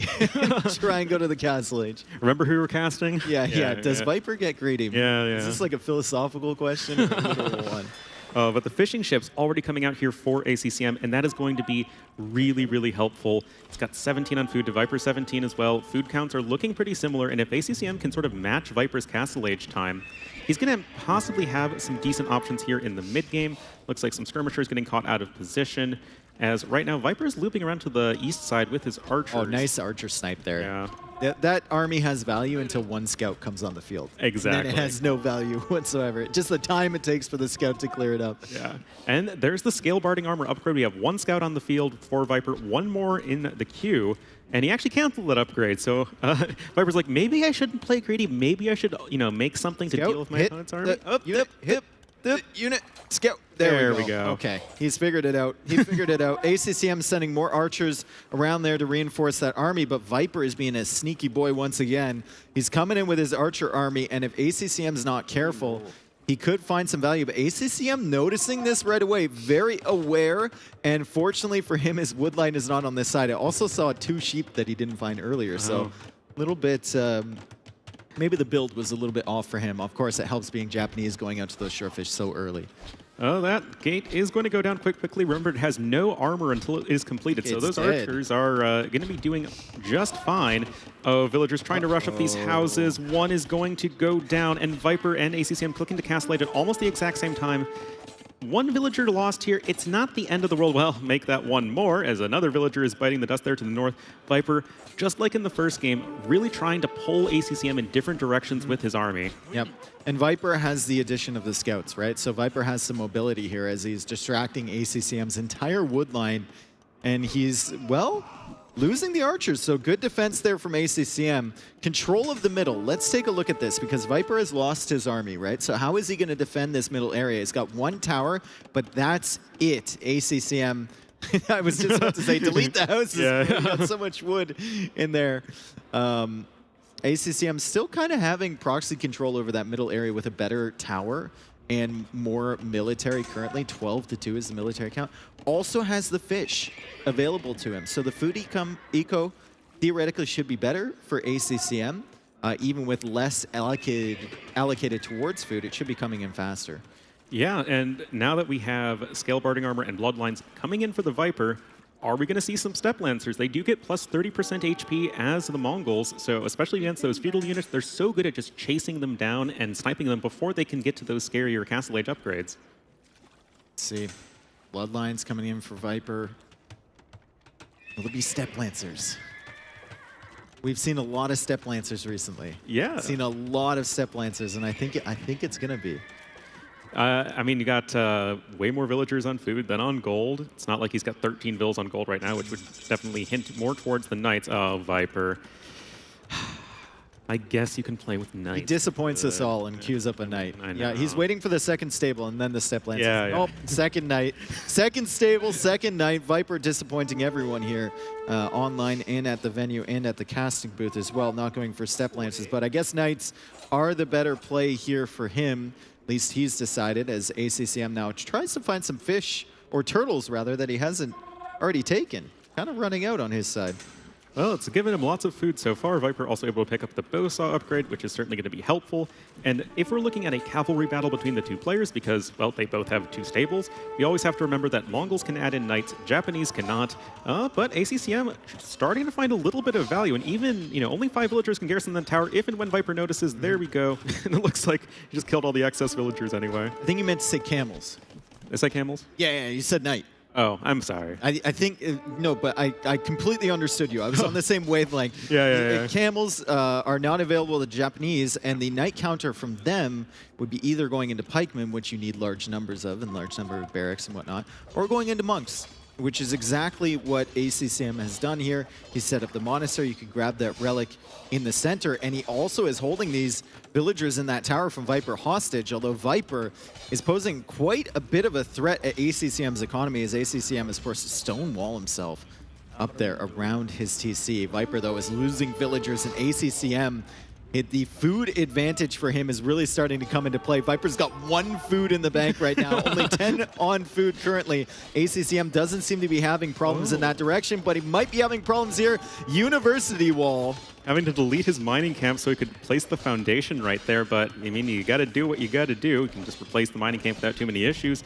You can't replace those villagers nearly as easily. Viper has found these fishing ships, but they are Japanese fishing ships, so they are going to be a while. Yeah, we'll come back there in a few minutes. Yeah. That scout is going to be it's trying its best. I think a knight would be better suited. Yeah, you could definitely make that argument. But speaking of camels, Viper is now mixing them into his army composition. They are both faster than knights and are going to be very strong against them. We have the tower here doing a little bit of damage, but right now, ACCM, he's on 1 TC to 2, but he has the fishing ships, and his army is pretty solid. I think we're seeing just all the advantages the Japanese have in this matchup, right? They don't have to spend as much wood on the mills when they come forward for the fish. Their militia are a little bit faster attacking. We didn't see that come into play too much, but they can go for that dock, get the beefy fishing ships that have good food income, and then they have a pretty full-ish tech tree once they're in Castle Age to utilize. Yeah, they really do. And at this point, Viper smartly picking off those fishing ships. ACCM. Big walls. Oh my god. He's walling a continent over there. Oh, man. Fish, and it's all mine. Yeah, well, at least that little section of the map. ACCM is picking up relics, at least the one in the middle. And it seems like he just wants to add in monks as a part of this army composition. Viper getting the heavy plow upgrade, adding in more camels, and it looks like he really wants to take this stable-centric approach to the Castle Age. Going to be working with that mobility, and I feel like ACCM could have a really hard time adding in additional TCs. I think now that he's lost his fish, it's going to get difficult for him. He's going to have to keep expanding in the center area there, from box turtle to box turtle. A lot of that stuff on Viper's side has already been taken. So the total amount of food available to him for free is not that much, but he has found a way in to Viper's economy, and he does have monks here to support this. Viper trying to pick away at the fishing economy in the center there from ACCM. He's going to find some value and take a few villagers. But ACCM, another monk over here, some spearmen still raiding underneath the TC on this side. Maybe Viper's walling villagers a little bit exposed, so taking advantage of the fact that he had better food income for many minutes in this game. And he was able to really mass those knight numbers. Yeah, and I mean, he's having a few spearmen here and some monks. That's enough to deter the knights for the time being, and that's really what you need in this situation. Just keep the monks, the knights off of your back. There we go, able to get some value, kill the villagers, and at this point, there we go, monk getting the conversion, not getting the conversion. Villager count is even. Villager count is completely even here as we're at this stage of the game. Viper now catching up to ACCM, both with 47. ACCM, no fishing ships anymore on the map, and Viper with a good quick wall there, another good quick wall there, and he gets the conversion. Monk within range of the TC so he can hop inside if he pays attention. And he does snipe the value with that monk. I mean, he got a conversion on a knight, and then it sniped the monk from ACCM, as Viper is now committing to another good raid here in the center. He's going to try and snipe the monk from ACCM, but ACCM getting a conversion. However, the old man will die, and Camels now trying to clear up this Knight Army at the back. Are they going to be able to Trying do to. that? It's going to be a bit tricky. Viper does escape to the town center. I feel like just all of this time being bought for Viper is going to be enough right there. ACCM is now adding in TC number 2 when he has this big military advantage. But right now, Viper has the eco lead. And if he's able to just keep ACCM away, he's going to be quite well set up going forward as we're working towards the castle, and even that TC being on the stone. Yeah, third TC there for Viper. And, you know, I haven't seen it many times on this map. Usually the game is decided quite quickly, and it's decided by who has the control over the box turtles in the middle. But soon there's going to be no box turtles at all if this keeps up this way. And that's going to be less of a factor. And then we're just going to go into a late game situation where Viper potentially has defensive castles set up, and he's Mongols against Japanese. Yeah, you can't argue with that one too much. ACCM trying to pull away the knight that's getting converted. That was a really beautiful job spotting out which one of those knights was getting converted. And Viper's Camels getting surrounded by the greater numbers of knights. And we're looking at 18 military to 9 in favor of ACCM. But he's going to be retreating for right now. It's going to be giving Viper more time to boom. Yeah, and Viper is a booming. He's got 3 TCs up now. He's at 58 villagers. He's starting to get his farm count up there. ACCM with a nice little knight raid. He's getting some value with that low HP knight. And he adds a third town center of his own as he keeps pressuring on the front here. But Viper in the driver's seat now. We look at the eco upgrades. +2 on the wood, +2 on the farms. ACCM only the first wood and farm upgrade here with no player having access to wheelbarrow just yet.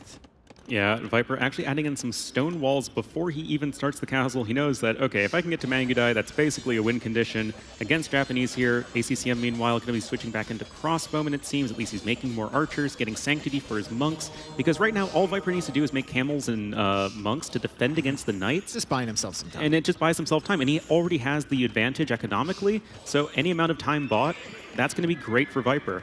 Light cap for ACCM. Viper going for a castle on that right side, which basically locks down that entire right area. And ACCM's going to have to push in where that starting TC is now. As he dives in with the knights, I don't know if this is the greatest engagement ever. He definitely didn't see those camels when he dove in towards those monks. He does get some value here, and it looks like ACCM is going to clear up this army, but I think Viper is buying himself enough time to get that castle up. That's definitely why he took that engagement.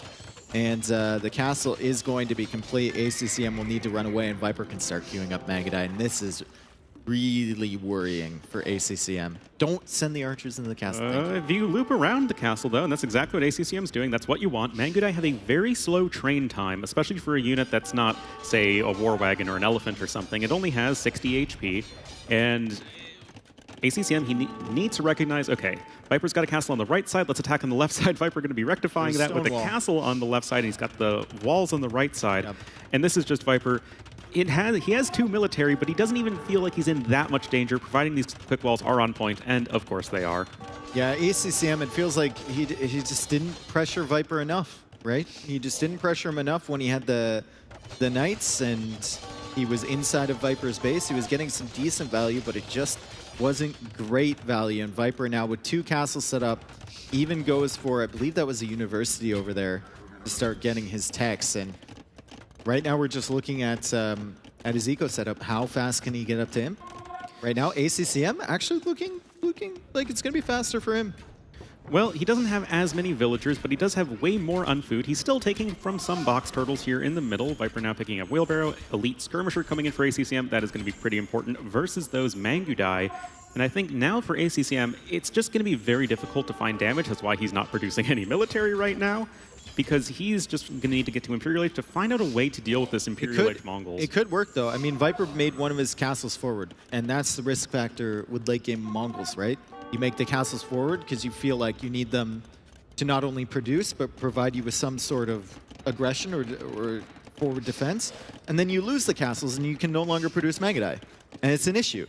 ACCM is on stone right now. He could theoretically come forward with the castle if he's able to control the Mangudai movement with his skirmishers. Gets to Imperial Age faster, trebs down the castle. Suddenly Viper only has 1 castle to produce Mangudai from, and he might be in trouble. Yeah, that is, I think, going to be ACCM's best game plan. Almost has the resources for Imperial Age, and, you know, we got to say, Viper, he is getting a lot of Mangudai upgrades right now. He's getting ballistics, husbandry, the armor upgrades, and that just delays your Imperial Age.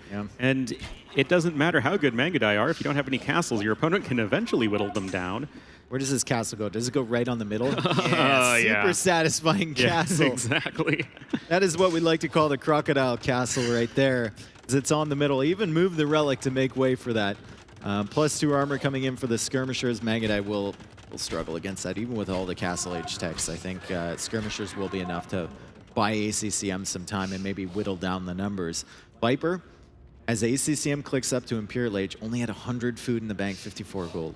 Yeah, he's going to be able to afford another castle, but as long as ACCM, he's focused on archery range units, whether that be skirmishers or arbs, or I think what would be ideal would be a mix of the two, as he's got more crossbowmen on the way, and just go for the trebuchets and just really have laser focus on the key areas of Viper's base, aka castles. I don't know if I like that castle from Viper because it helps secure the gold, but I also don't like it because it's within range of trebs from that middle area. Yeah. I think if you're Mongols, you got to be really...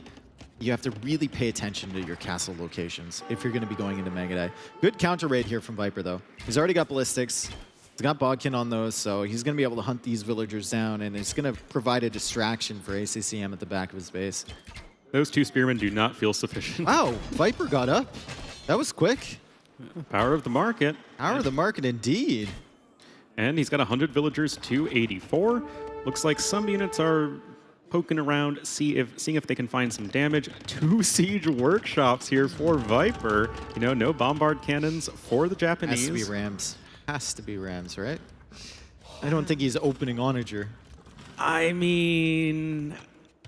Surely not. Would it be the worst thing in the world? Your opponent's going for like mostly ranged units. He's going mangonels. I just think that's a big investment. Honestly, I think you can invest your resources into better things than that. But I mean, it's going mangonels. He's maybe afraid of the skirmisher mass, and I guess your mangonels might be able to hit the trebs without getting hit by the castle.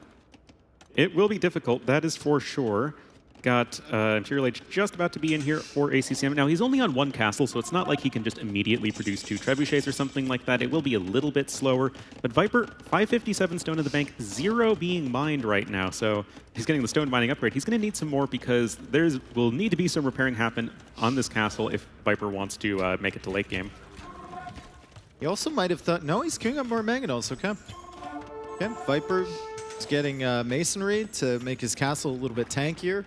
Going to try and have it survive for a long time. He's got 557 stone in the bank, so plenty to repair for the time being. But ACCM comes forward with another castle, and that's going to create a nice little pocket for his trebs to sit in safely.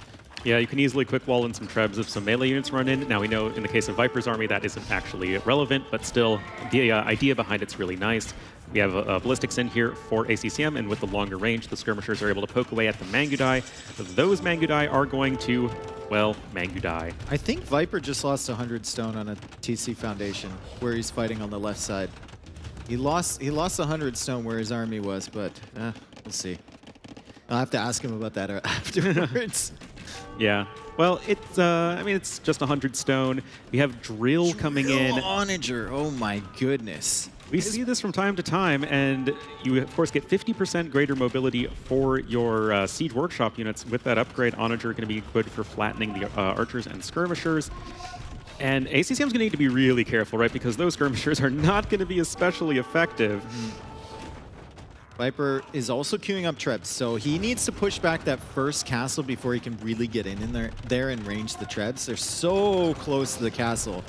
That's going to be tough for the Mangudai to come in with the skirmishers protecting them. Also going to be tough for the Onagers to come in there with Bracer already in for ACCM, so the range on that can send them from quite a long distance away. But Viper would he'll say, haha, walls, I will simply cut your wood line and I will be into your base. ACCM needs to make sure he's not too distracted by this. Send a few skirmishers back, pick off units 1 by 1, send your reinforcements over there. Just don't let Viper come in and snipe your trebs.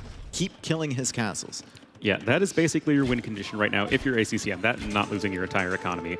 But you have the skirmishers who are able to at least ward off the Mangudai for the time being. Has to be careful with his own forward castle as he... we actually have a samurai switch? I see 9 samurai and counting. Well, I mean, they're just a cool unit. Yeah, I don't think anyone would argue against you on that one.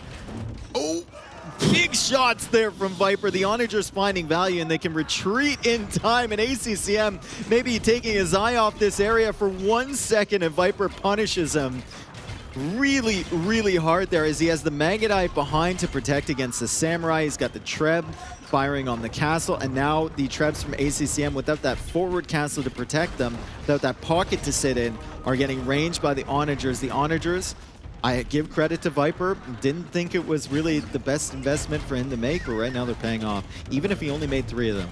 It is enough, and getting those huge hits on the skirmishers means that the Mangudai can run in with impunity. ACCM's army is in free fall. Viper getting really far ahead in the KD, as that's going to be another very solid hit as more Onagers are 16 on kills way. on that bad boy. Never mind, 20 kills on that bad. Never mind. And it's counting as that is getting repaired by those villagers. ACCM loses another castle in the middle, and ACCM was so well set up in this game going into the early Imperial Age, but Viper's like, no, let's just get some really good Onager hits. Honestly, I'm just impressed because when ACCM clicked up to Imp, Viper had nothing in the tank, and he had like 20 on food. And then suddenly, I don't know if he had units queued up or villagers queued up that he unqueued, but suddenly he's up to Imp like a minute and a half after ACCM. So fantastic timing and transition from Viper. Yeah, now we have GG being called. There we go, as the Viper going up 2-0 in this best of 5. One more game and he will be making it to the semifinals tomorrow. And I wouldn't go so far as to say it was like a big comeback from Viper, but he was in a pretty tricky situation and he found a way out of it. Yeah, I think ACCM was in a couple tough situations in that game too. I think sniping, finding the fish and sniping that was a big deal because ACCM lost, what, 7 fish, and suddenly all his food income is coming from the middle. Meanwhile, throughout that whole process, Viper's setting up farms. Like, he started setting up farms early feudal age, right? So he has food available to him that is not just homegrown on the map or in the city. It is literally homegrown. Yeah, exactly. He has food sources that aren't free that will last him a long time in that game. ACCM has to worry about those transitions. He did have a nice little spike there in Castle Age with the Knights where he got in, but just not enough pressure coming forward, and great awareness from Viper to realize when he can send units forward and when he can just defend with walls. Yeah, and those walls kept out ACCM's army when he had like a massive army advantage, like 20-8 or something like that. And that army advantage is all in Knights, and Viper, he got the TCs down, he got castles up in good enough positions, and he got to his late game of Onagers and Mangudai, and that's all you need. I'm just so surprised the open Onager. It makes sense theoretically. Yeah. Right? But like, you should never have that much time to open Onager and just be fine with it. But I mean, the timing window played it to perfection. Yeah, and then just being able to take the fight, even getting the shots onto the skirmishers, and then being able to follow it up. I mean, he did exactly what he needed to do. The castles did start to go down for Viper, but that just doesn't matter if you've already destroyed your opponent's entire army. Yeah. Okay, so 2-0 for Viper over ACCM. Remember, this is elimination, so ACCM has come all the way here from Vietnam. He already has a hefty chunk of the prize pool just for making it through here for the qualifying. He wants more, for sure, and he said Viper is his toughest matchup. So we'll see what he can pull off here. Ring of Reeds available for him. Now, we look at the civs for ACCM. He's got some good ones. He's got Malay, he's got Turks, he's got Bengalis. I could see all of those on Ring of Reeds. I could even make a fringe case for Persians on Ring of Reeds. You know, we see a lot of fast castle into knight aggression, and Persians are great for that. So I don't think it's especially likely, especially because we have Frigid Lake in the map pool where Persians are fantastic. But in this context, I think any of Bengalis, Malay, and Turks all going to be solid choices. Maybe not so much Turks because it's difficult on Ring of Reeds. Remember, you only have palisade walls on this map. Yep. So you can't just go fast castle Janissaries or something like that. You need to have some sort of feudal age presence. And Turks, I mean, they can do that, but I would probably prefer something like Malay or Bengalis here. I think Malay are great. I think Turks are great as long as you control that middle area. Yeah. If you have map position there, you get a castle down, you can make 2 decisions, right? You either go Janissaries or you go into fast in. Yep. And either of those is extremely deadly. We look at Viper civs. He's got Berbers, he's got Khmer, he's got Bohemians, he's got Huns. Khmer, we've seen the strategy before on Ring of Reeds where they go for that FC super fast, right? They get the siege workshop up. And I've seen 2 variations of that strategy. One of them is you push and you push and you push YOLO FC. The other one is you push, you do damage, you force your opponent into damage control, and then you boom behind because you're Chimera. Yeah, and you just have one of the best economies out there. And you can hide your villagers fishing in houses. Yeah, it's really handy, and I think that if we do see any like Civ that's likely to be the case here for Viper, it would be Khmer on this map. Yes, they are also good on Frigid Lake, but they seem very well suited to the sorts of things that Viper can do to catch ACCM off guard potentially. Yep. I could also see an argument for Berbers here. I've seen that before. I mean, Camel Archers can be a devastating unit later on in the game. Berbers with their fast villager speeds, you can do the Vil fighting that is so common in the center, trying to get map control. And they have a lot of mobility in the mid game, right? If you have enough food eco to sustain you, you could go Knights and start pressuring the outside. So Berbers are an option. Huns, well, Huns are Huns, so you never really know. Maybe he pulls it out. Out of the Doubt playbook, right? Yeah. Out of options, go 3 range Cav Archers. Yeah. It's the flow chart when whenever something's wrong, it always goes to Cav Archers. It's less of a chart; it's just a flow. Yeah. all roads lead to Cav Archers in the Doubt Empire. Oh man. Well, both players looking quite focused here. This is now going to be match point for the next up to 3 games. See if Viper can close this one out, or if ACCM is going to have the beginnings of a comeback. Viper looking pretty focused. The sun is no longer shining through the windows, by the way. Yeah, we're already starting to get towards evening. It's not like a window. It's like the entire wall is a window. Like we're in a big convention center right here, guys, and it's like this entire glass wall. Just get a banner. It's like there are 20 banners. It still finds its way through. Yeah. So it was quite the task, but our ingenuity of the production team figured it out. And here we go. Game number 3. We've got Viper playing as Berbers and ACCM picking the Bengalis here. I don't hate this. I think the Bengalis can be really strong if you control the middle area of the map. Yeah, I mean, you have the 2 extra villagers you get with every single age up, so your economy is going to be way better than Berbers, who have basically no eco bonus. Well, faster moving villas. I mean, it's something, and then, you can get to the middle faster. As you can see, Viper doing a very early mill here to gather the shorefish. ACCM is going to scout that. Are we going to see ACCM pull his own villagers forward to go for a big fight? That does feel very risky going up against Berbers, but at the same time, giving Viper all of that free food income could be a bit tricky, as Viper can just turn that into Knights. I think not even just the food income, just the map control. Because you have food income at the back in the shorefish. Like you can make it work, especially through the mid or the early stages of the game, right? There's plenty of shorefish there. You can push in your deer from the middle, a few of them anyway. It's the map control that matters so much. If Viper gets a wall off around you, then you have to go all the way to the back of his base. Or you have to place a castle foundation to take care of the walls. Or you're all clumped up. He has cutting off your golds at the front. I mean, taking this area and walling your opponent off gives you so many options. And, we have to consider just the mobility factor between these 2 civs. Berbers, Knights, Camels, Camel Archers, Hussars, all things that are quite fast. So if you don't have control of the middle, you can at least run around your opponent, versus Bengalis, who have, like, monks and elephants. It's just not very fast, so you really need that middle control.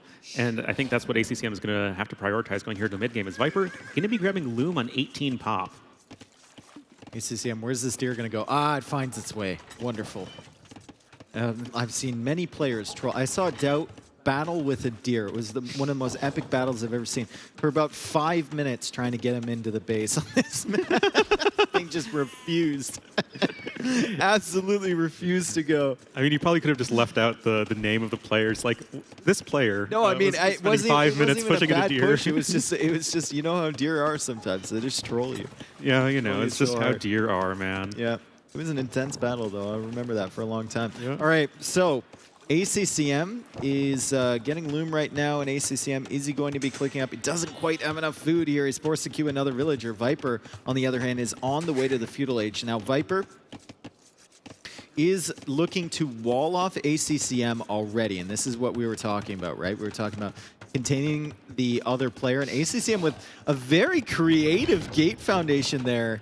Can he not click it? You should be able to. You can build over corners like that. Huh? Okay, that's an equally creative foundation. And this makes it so difficult for Viper, because if he wants to wall around this, he can do it around the edge of that water, or he can do it with a dock, but it's only going to be one layer. He can't add a second one behind, so it's easy for ACCM to come out. That's really creative. I haven't seen that before in this map. I think I've seen it once during the qualifiers, but it's not something that's easy to pull off. And the one time I did see it, it just sort of made the wall a bit more difficult. It was further away from the shoreline. So I think just the way that he positioned that gate is really important. Viper's like, Viper, no. Look at how much importance he's putting on this. He's like, I need to keep you inside. The last thing I want is you getting to Castle Age, having +3/+3 armor monks coming my way, and you have an eco advantage because you get 2 villagers on age up. Yeah, and it's interesting that Viper, I mean, he's going to have 4 villagers punching away here at the gate, and now we have an archery range that's going to be coming in, I believe, and Viper is just going to continue with this pressure. A watchtower would not be especially unlikely here, given all the 4 villagers, and there we go. Yep, and he's making a tower. And that tower is to secure that area so he can deny the gate. Everything, all of Viper's energy and strategy is focused towards killing that gate currently. It was a good play from ACCM to get that thing up there. As ACCM now goes for a counter tower of his own, Viper's got an archer range coming up. It looks like ACCM also building an archer range, and that's just to garrison archers inside the tower. You also have some utility with them. If you loop around the back once the towers are dead. Yeah, you really don't have that much space with which to work on this map. Inside your walls, you do need to go on the outside, especially if you have villagers gathering from the shorefish there. Right now, we're likely to see both players sort of phase out villagers from the tower so that you can just put the villagers back to work as archers are being trained. And there we go, Viper now dropping the mill at the back. We even have an early blacksmith here for ACCM. Viper have loom? Yeah, I'm like pretty sure he is then. Okay, because that villager took a lot of damage there, the one that was building the tower. But we'll see. We'll see. Maybe he forgot it. I know a lot of players are fully focused on quick uptimes, but 90% is that he has loom here as he comes to repair this tower. At least we hope he does. Also baiting the shots from ACCM, so that's great. Use of the scout there from Viper as ACCM now gets fletching. Viper does not have fletching. ACCM should have the advantage here for the next little bit. Yep, we have the Tower of Viper taking a fair amount of damage. He does have the 4 units garrison. That is all you need without fletching. If you have fletching, you actually need 5 villagers as opposed to 4 or archers. And now the gate has fallen and the villagers are coming forward. Viper does have these 3 archers here, though. Gonna need to be quite careful. Make that 4.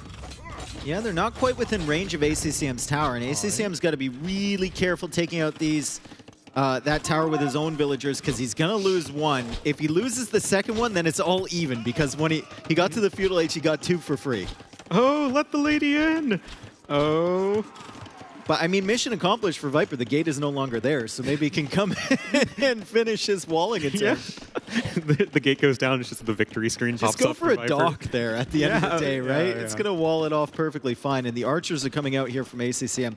So, Viper, strategy, we know it was walling in ACCM. That's what he was attempting to do. He hasn't gotten away with it. Now he's going to have to contest with some army in the center here, but good use of the scout from Viper to snipe those down. Good use of the skirmishers as well. And ACCM is going to lose his scout in the middle, so Viper has managed to, well, still control this also important middle area. Yeah, he's still able to gather food from there. He's got a second mill there at the back, gathering from the shorefish. Same deal here for ACCM. He's actually building a 3rd mill. And ACCM is 2 villagers ahead when all is said and done right now. So we can't hate his position too much. He's also gathering some stone. So maybe thinking about another defensive watchtower if needed. Still making some archers, so we'll have to see exactly what ACCM has in store. Is that a stable? Yes, that is definitely a stable. Okay, so does he add in scouts? I mean, I don't think he's making the stable for Castle Age. I could be wrong, but... I mean, if it was Fast Castle Elephants, I'd probably like... Elephant cost in the recent patch did go down. Now only 110 food. Only 110 food. It's a great deal, folks. You want to get your hands on some elephants right now. The price is going to go up eventually. Probably not. No, it's only going down. I hope not. Why now? Unless you're playing Malay, then they get the Costco discount. Malay is kind of ridiculous here. Well, Viper is going to get that tower up in the middle, and that is going to, of course, protect those food gatherers. And the skirmishers coming out. Looks like ACCM is going to be forced back for the time being, but...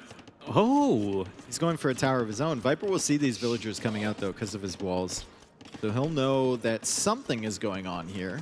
Viper also, like, resources just set up to go to Castle Age, right? ACCM, he's got 10 on food right now. Really contesting this middle area. Viper's got 3 mills on the Shorefish at the back there.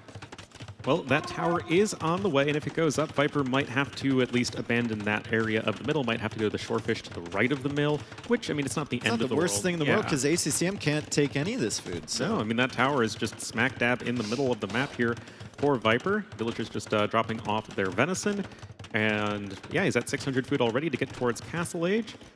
And at this point, I feel like he can pretty much transition into whatever he wants. I think he can go for like a castle drop if he really wants to be aggressive, or he can boom or make knights or whatever. It just kind of feels like ACCM is, his objective here is just to keep the middle open. He's not even trying to get too far ahead. He's just keeping the middle open to keep his options completely available, right? Because if Viper shuts him down there, then he's going to have to use his mobility with a Civ with limited mobility around the outside area. Villagers trying to come forward. Don't think they're going to find a whole lot of value, as ACCM is now sending what looks to be upwards of 7 villagers to stone.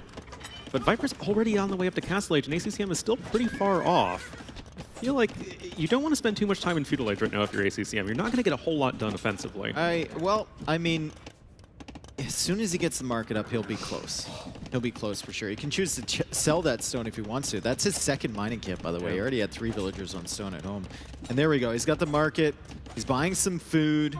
Now it's a lot closer than it was previously, but Viper now going for 2 sneaky stables at the back. And I think this is going to force ACCM to get all of his attention in the center area, as Viper will take control of the outside edge of the map. Yeah, I mean, it was great scouting, though, from ACCM to find those stables before anything can happen. He's already evacuating these villagers. If 2 knights had shown up there in early Castle Age, that could have been an absolute disaster for ACCM. But now they're going to be safe. And, well, guess what? The middle's now open, so you can just go take food right there. The big issue is just going to come from this difference in Castle Age time. And I'm not too sure if Viper wants to be playing this one full aggression 1 TC. I mean, he's still mining a little bit of stone, but I wouldn't be surprised to see a forward siege workshop here as well. Forward siege workshop from Viper. I mean, he's gonna have to be concerned about the options from ACCM in that center area, right? If ACCM goes siege workshop of his own with monasteries, or God forbid a castle drop, which is what it looks like right now, and just walls the bottom area of his map, he's taking control of a lot of golds, a lot of stones in the center, lots of space to farm, wood, everything like that, and he's pushing into Viper's base, while Viper's knights are just kind of sitting there wondering what to do. And you know what? Oh, if ACCM didn't take the damage from the Spearman, I feel like the villager could be forced back even more. And that villager, it's still going to be going home. So at the end of the day, there are no more forward buildings for Viper, at least for now. So no siege workshop, no monastery, no anything like that. Viper just going to be satisfied with another TC, at least in the short run, as ACCM still a minute off from the Castle Age. As Viper's just going to have some knights here, just get rid of all these Feudal Age units, since we now have the 3rd TC as well. I'm a little bit worried for Viper's position. I like the fact that he's booming up. I like his eco. But he's kind of leaving himself open to a push down the center, especially with a castle from ACCM. And ACCM, there's more than enough food and resources that he can just wall off this section of his base. Yeah, and right now we have ACCM just defending the outside, like you were saying earlier, and we have some sort of forward building to the southwest of the map from Viper. I guess that would be a siege workshop. Be a siege workshop. It wouldn't make sense for a market or a university to go up there. Hey, it's Viper, you know, he's got some sort of masterpiece planned. And here comes the castle. Here comes the castle. Can it fit right there? That is an excellent question. The knight is there. It fit there. Okay, it still cuts off the gold. And that castle is going to go up here. Now, once the castle is up, what's the strategy for ACCM? I'd rather not see Rathas, to be honest, because that unit, well... So, you know, would you rather go mass Rathas or mass Kipchaks? I mean, at least Kipchaks are fun to use. Yeah. Rathas, I mean, just struggle against anything skirmisher. And I mean, Burmese even get, or not Burmese, sorry, Berbers get access to Genitor as well. Yeah. They get really good skirmisher units. We have a second TC coming in as well here for ACCM, and with the power of the Bengali economy, he is at least going to be able to keep up in terms of villager count with Viper, although Viper does have Bowsaw, which is handy. But that Siege Workshop, it is in a strong position, and with the castle going up, it's going to easily take down the Watchtower, and Viper's going to need to figure out some way to not take damage at home here. Viper, I think he is still shifting his villagers along the fish at the back, though, and he almost has enough stone for a castle of his own. Yeah, he's utilizing his map control so well here. TCs along the fish, more mills along the fish. He's keeping a siege workshop back there. He's holding ACCM in, and he's banking enough stone to maybe put one defensively near his starting TC. And then if he finds himself in a position where he can click up to Imp, potentially get up to Imp faster than ACCM and trap this one down. Well, at that point, if you get the castle up defensively, you're holding ACCM in his base on the outside with the... And you get access to bomber cannons, which ACCM does not get. Nope. And yeah, that town center is now under pressure. Some villagers are being idled. Redemption is coming in. I mean, Bengalis do have very strong monks, so you can convert some of those mangonels. And, I mean, honestly, yeah, Viper's going to get that defensive castle, and ACCM is going to have nowhere to run on this map. Rathas are investigating. They're going into the eco from Viper. They look like they want to do business, and they're going to die to a town center. Nope. They're going to think about dying to a town center, and they will potentially kill some villagers along there on the fish, but it's a big mangonel shot from Viper. ACCM only losing 3 crossbows. Viper with the crop shots there, trying to range the crossbows as they come back. Elephant now coming out for ACCM, but it's stuck behind some reeds. He wanted to pop out the elephant just so it could attack the mangonel, which was right next to the stable at that time, but unfortunately... Oh, they stack up once again, and the crossbows go down from ACCM, and the monks follow. Viper getting such value with the mangonels. He did lose the initial killer there, but he managed to clear up the elephant with his knights, and he's pressuring in again. Right now, Redemption not getting much value for ACCM at all. No, you need to get Sanctity with Redemption, otherwise you will just die to one mangonel hit, and that is exactly what we saw here for ACCM. He's got a few more Rathas coming back, some more monks on the way, but that was a fight that was really well set up for ACCM. He had the right units to deal with what Viper was throwing, but he just lost everything. What happened? What's happening with the stone count from Viper? Is he just in a position where he feels like, I can delay these castles, I don't need them right now, I'm going to wait and see what my position's like in 2 minutes from now and then place the castles? In 2 minutes, he has enough stone for a second castle. Exactly. I feel like a lot of times players will delay their castles, and I'm not too sure why. I feel like, you know, as soon as you get that 650 stone and you have an idea... He gets housed once. Yeah, judging him. Well, he's only 6 pop away from getting housed. He's almost there, and he is still not making the castle. But maybe he just wants to see if he gains himself a really favorable position, he'll go for a forward castle. But I think one of those at least has to be defensive, and the other one should probably be on the side. Yeah, that makes plenty of sense to me. And right now, that mangonel is being forced back, so that's something. And we actually have scale barding armor coming in for ACCM. Now, Rathas don't benefit from that. They benefit from Cav Archer upgrades for the most part. I was about to say that. It seems like a strange upgrade, especially because you don't get knights either as Bengali, so maybe he's... I mean, it is a confusing unit, to be fair. Yeah, it's a very odd one. Now we have some scouts coming in for Viper, who is grabbing Atonement. Now, Berbers have Atonement, and they have Redemption, but they don't have Sanctity. It's like one of the most trolled monk tech trees out there. So you're going to need to be careful. So the Rathas... Another castle from ACCM. Man. Another castle. And that's a little bit deeper in Viper's base now. Oh, boy. And Viper still, like, he's gone for... No, he sold his stone. He sold a lot of his stone, and then he built another TC, so suddenly he doesn't have enough stone for a castle. He can buy it back if he wants to, or maybe drop off from that stone pile, but the Rathas are in here. Viper, I could maybe advocate for a counter castle there, but he didn't have enough stone to initially put it, and he's going to have to figure out a way to take this down. I guess so. I mean, he does have more villagers. He's going to have to evacuate the town center there. He's still putting pressure on at the back of ACCM space, although the monks are going to come in. Atonement in here for our blue player as well. And this feels like a position that's good for Viper still, but feel like it could be better position. It can snowball. I think this position can snowball. If Viper's base gets cut down the middle here and suddenly he's got eco on both sides, it's going to get really messy. I think the good thing for Viper is that ACCM is making Ratha, which is a very underwhelming unit, especially if there's any skirms in the field, which is basically countered by completely and utterly. As Viper now goes for a classic patented 1-villager castle. Oh, 2-villager, 3-villager castle. Don't go overboard, Viper. Yeah, don't strain yourself, my friend. And ACCM is starting to set up the TCs in the center area there. Viper maybe banking up res for Imperial Age. We see 600 or gold almost. 400 food, and he's really working his way towards Imp. ACCM spending his resources. He's got Ratha coming in once again. Yeah, and you know, they are pretty strong units. If they can get all up into the villagers, you can probably kill that camel. There you go.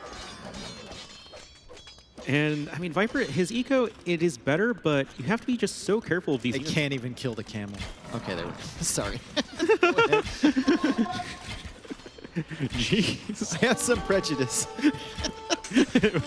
I watched them lose to Burmese skirmishers. Yeah, against Leary on Arena. Yeah. Oh, man. Viper sending more villagers forward. He's running out of shorefish, I guess, along the edges, or he was just running away from those Ratha. Villagers are stretching awfully far forward there. Viper, 96 villagers. ACCM, 92. So it's another example of ACCM just kind of pulling himself back into a game where maybe he was a little bit behind there, especially after losing the crossbow army. But good castle position there as the Ratha keep moving in here. And do Ratha take... Okay, Ornlund, you're the perfect person to have on here. Do Ratha take extra bonus damage from camel archers? Yeah, they're cav archers. Okay, they're cav archers. They benefit from Parthian tactics and everything. Okay, there we go. See, this is why we have them on. The big questions. Well, Ratha here are going to be struggling under the castle fire. And you know what? You were saying earlier, Viper, if he's able to get to Imperial Age faster, he's going to be really well set up because he controls the outside, and that's exactly what we're seeing right now.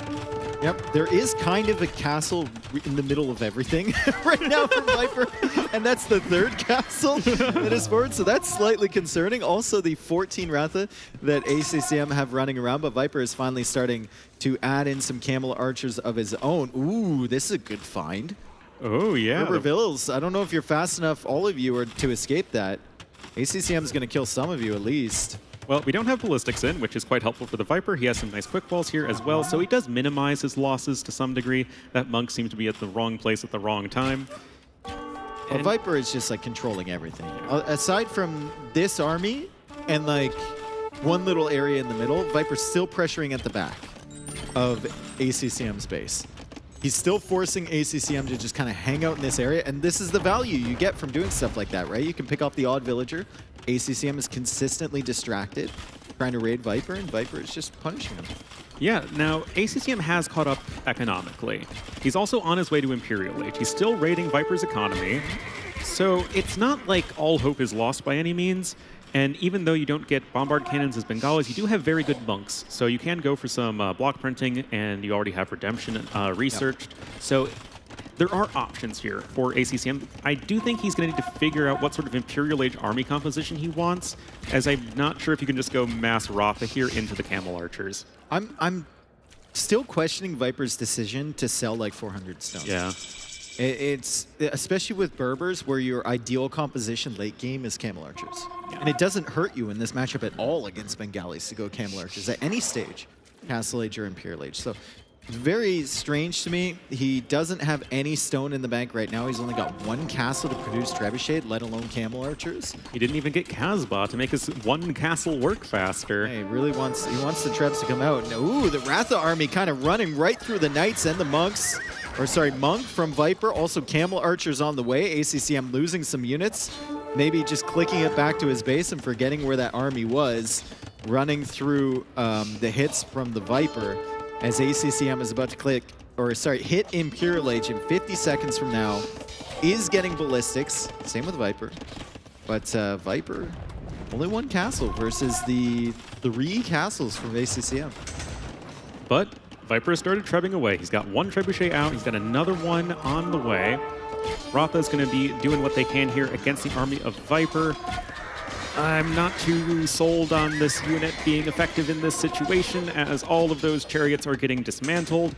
ACCM forced to fall back. He does have 25 Rathas, but they are kind of scattered all over the place. He needs to kind of group them up into one big mass, and then you can probably take a decent fight, but it's still going to be very tricky. Yeah, ACCM has lost one castle, and that was the castle that was in the middle of Viper's economy. He's going for another defensive one at the back of his base, but Viper is going to shift those trebs forward to start ranging the one on his main gold. I think ACCM can defend this because the ACCM still has some on gold.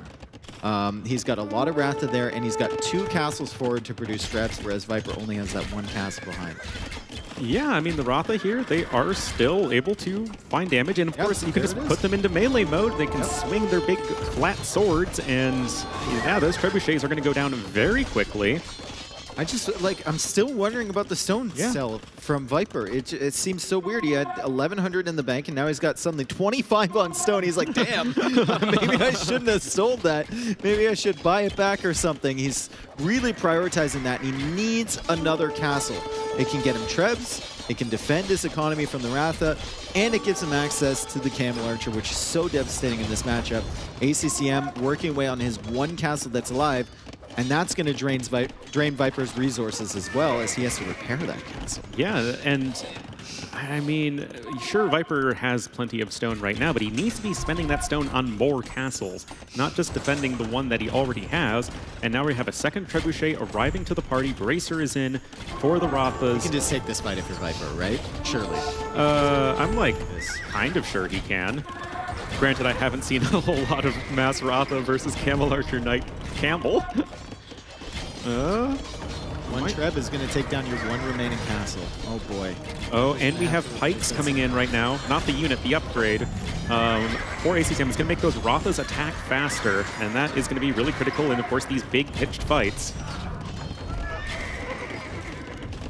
Leaning close to the screen as I try and examine the matchup. It looks like Viper, well, he didn't have the +2 armor on his Camel Archers. They're not elite Camel Archers. But still, the Ratha from ACCM, he had enough production to make them work, and he's still making more Ratha as he goes into Skirmisher now. Viper's going to have to find an answer to that, and Viper's answer to Skirmisher Ratha is Genitors, and I think it's a good one.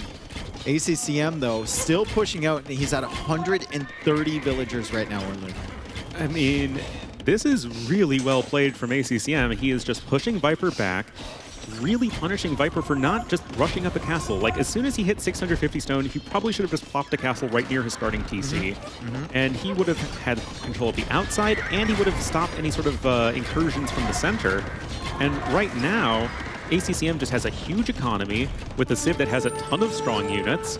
And, I mean, the Camel Archers, like, they're super efficient, but if you don't have any castles, like, how long can you keep them alive? We're in a similar situation now where Viper has 1,200 stone in the bank again. Yeah. And ACCM is the one who's making a castle forward. As ACCM tries to clear up these Camel Archer numbers, he picks off another one. Very hard for Viper to replace this because he literally can't at the moment, but the Genitors are here. Skirmishers are so good against Ratha, and Genitors, you add that mobility to them. They should be really good indeed, as Viper is still raiding at the back there. Good map control from Viper. He's never quite given up his grip on the outer ring.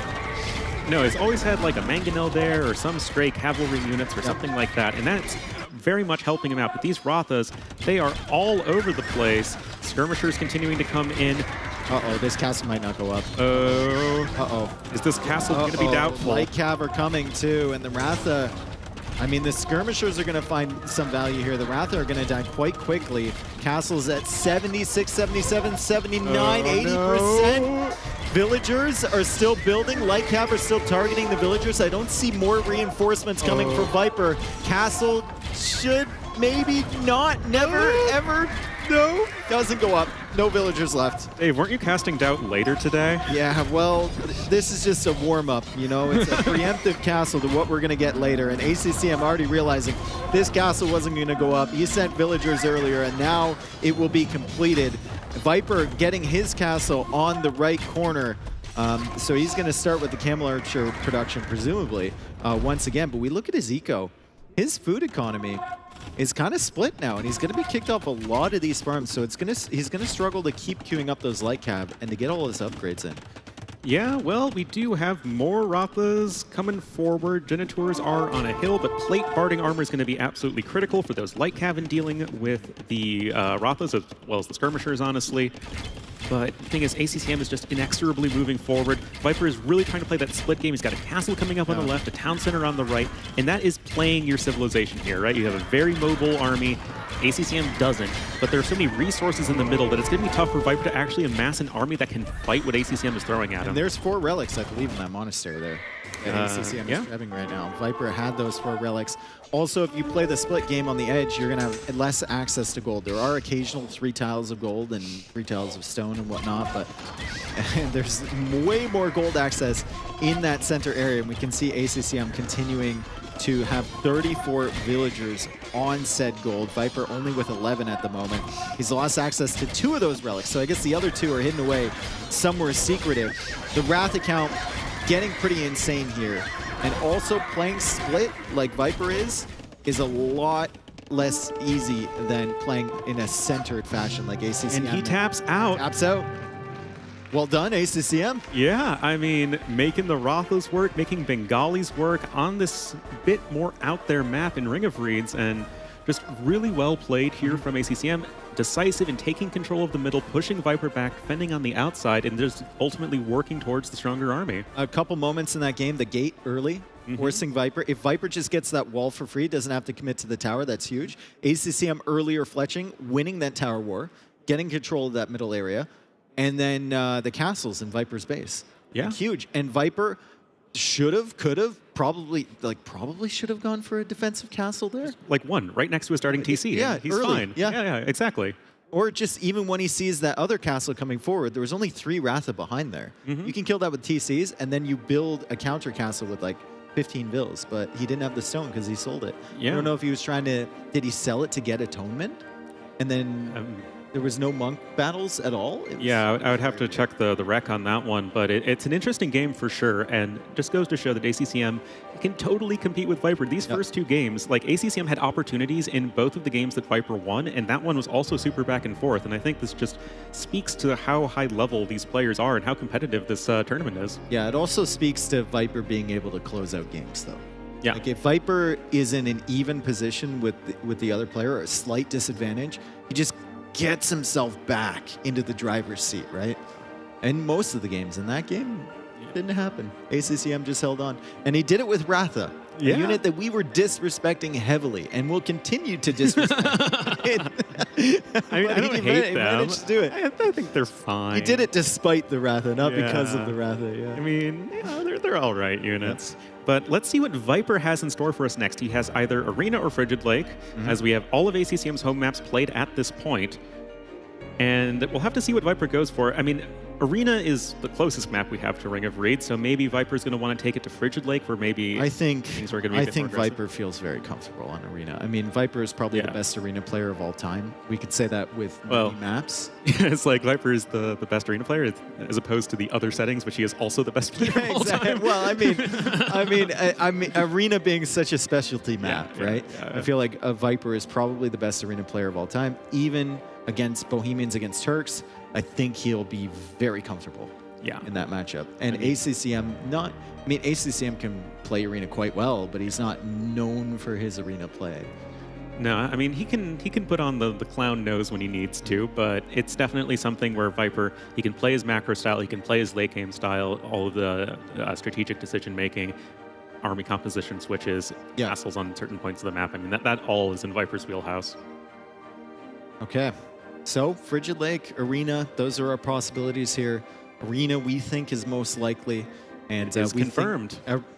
Arena is going to be the pick, and I think we'd be very surprised if it's anything but Bohemians for Viper. Now, Malay, maybe you could make an argument for that. Persians, not so much. Turks are likely to be the Civ selection, though, for ACC. I think that Turks Bohemians makes all the sense in the world, and I am down for seeing a lot of bombard cannons and Hofnitsa just shooting at each other.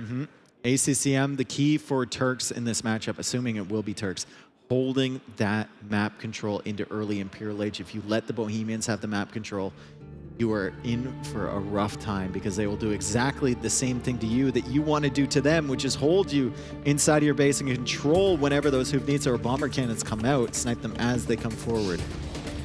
But here we are, guys. We are on Arena. It's still match point. Viper just needs to win one more game to advance to the semifinals, and he will be the Yellow Bohemians to the east of Arena, and his opponent in the blue winning the last one as the Turks. Right now, it will be ACCM. Got the back gold and back stone. Yeah, as Vodka's pointing out for us. And yeah, I mean, he's got space to work with. And what makes this matchup interesting, at least to me, is that there are a lot of ways it can play out and different army compositions that, say, Turks are going to be going for in terms of trying to pressure Bohemians before they can get to their late game. Yeah, and I've seen different responses, right? Like the Bohemians, the most common one is to just kind of hope you get 1 or 2 relics, go for Spearmen.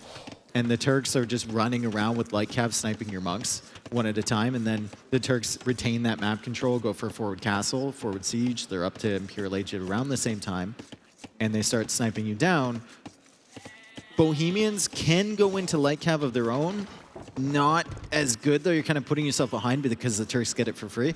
And they can choose, which Nikov did, to go hand cannons and castle age. I thought that was a very interesting solution to the problem. I've only seen it once in this Civ matchup, so I wonder if it works every time, or if that was just like the Nikov special. Well, we will have to see. I mean, it is going to be Arena Dark Age, so it's going to be a little bit of a slower start.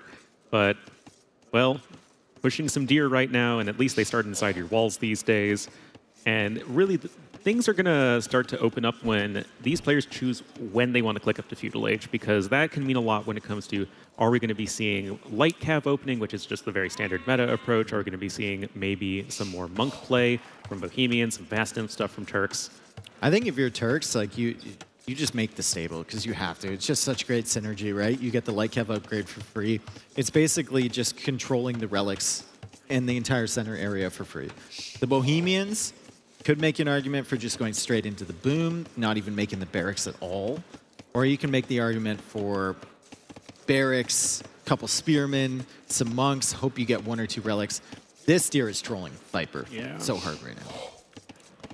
He got it. Don't worry about it. He got it in the end. I think Bohemians going light cav, I don't know about that. I don't know about that. I don't. You're investing the same amount as Turks, or way more than Turks. And to the point of the spearmen, like a couple spearmen and trying to get some relics, I'm also not the biggest fan of that. It just feels like a very weak play. It's like, you know, you're not actually going to be getting the relics, at least like not more than 1 or 2. And you're slowing down your boom, and Bohemians really wanting to get to that post-Imperial Age, slowing down your boom doesn't really feel like just doesn't feel very powerful. Yeah, but if you don't go for the barracks, then you're ceding the entire map control to your opponent, right? Because if you want to, like, how do you gain back map control until you're after Imperial Age? Well, you have to go for the barracks at some point. That is true, and I think what's really helpful for Bohemians here is that Turks get the chemistry upgrade for free, but Bohemians can research it in the Castle Age. So the upshot of that is that you're getting the upgrade when you hit Imperial Age. You can just make bombard cans right away, both players clicking up at exactly the same time on 26 population. This sort of leads me to believe it's going to be a bit more focused on the Scouts play. For, at the very least, ACCM, Viper, he has options as well. Yeah, Viper is, well, he can, if he thinks ACCM is going to try and get greedy and just go for the boom, he could even not add a stable. He's adding the barracks now, so that generally indicates that he's going to go for the stable. But I think you can sometimes with Turks get away with just having your initial light cav. Oh, yeah. I mean, you 2-shot monks with light cav, as opposed to 3 shots with scouts. And it can just be really annoying to actually catch that light cav and kill it. But we'll have to see what ACCM is going for. He is building a barracks, or at least what looks to be a barracks in his base. He should. Okay. So now our question is going to be, does he go for the stable, or does he go for just spearmen to help defend? I think with this barracks time, he's probably going to go for a stable and contest with scouts. Relic position, fairly even. I would say it slightly favors ACCM, but there are 2 near to Viper as well. It's close enough to even as to not likely have a big impact in the outcome of this game, which is pretty much fine. And right now, Feudal Age is in, and I guess we could see market stable, and that's exactly what Viper's doing. We see this a lot these days. It used to be like blacksmith stable every time, and that's exactly what ACCM's going for. But the market stable play, see a lot more utility. Like you can just use it in so many circumstances. And if your build is slightly off, just tweak it a little bit. With the market. It's helpful for my games at the very least. Yeah, but we have. Yeah, I don't think there should be too much idle time. Viper even able to pick up the horse collar upgrade before he clicks up to Castle Age, so he can just seed his farms a little bit faster. All of that is totally fine. And at this point, it's just going to be about how both players are going to try and force the other one to make more army, but to do that, you also need to make more army yourself. So it's really that delicate balance between trying to preserve some semblance of map control while also getting your economy going up behind it. And in that context, neither of these saves are really the craziest, boomers out there. So it's going to be at least fairly generic as far as the ecos. Also, for ACCM, do you get Lightcap upgrade? Do you get it? Well, you get it for free. Or do you mean Viper? Oh, sorry, Viper. Sorry. Just got them completely messed up there. Do you get it for free? Or you do get it for free, sorry. You've been casting a while. I'm already 2 sets in. Do you get the Lightcap upgrade if you're the Bohemians?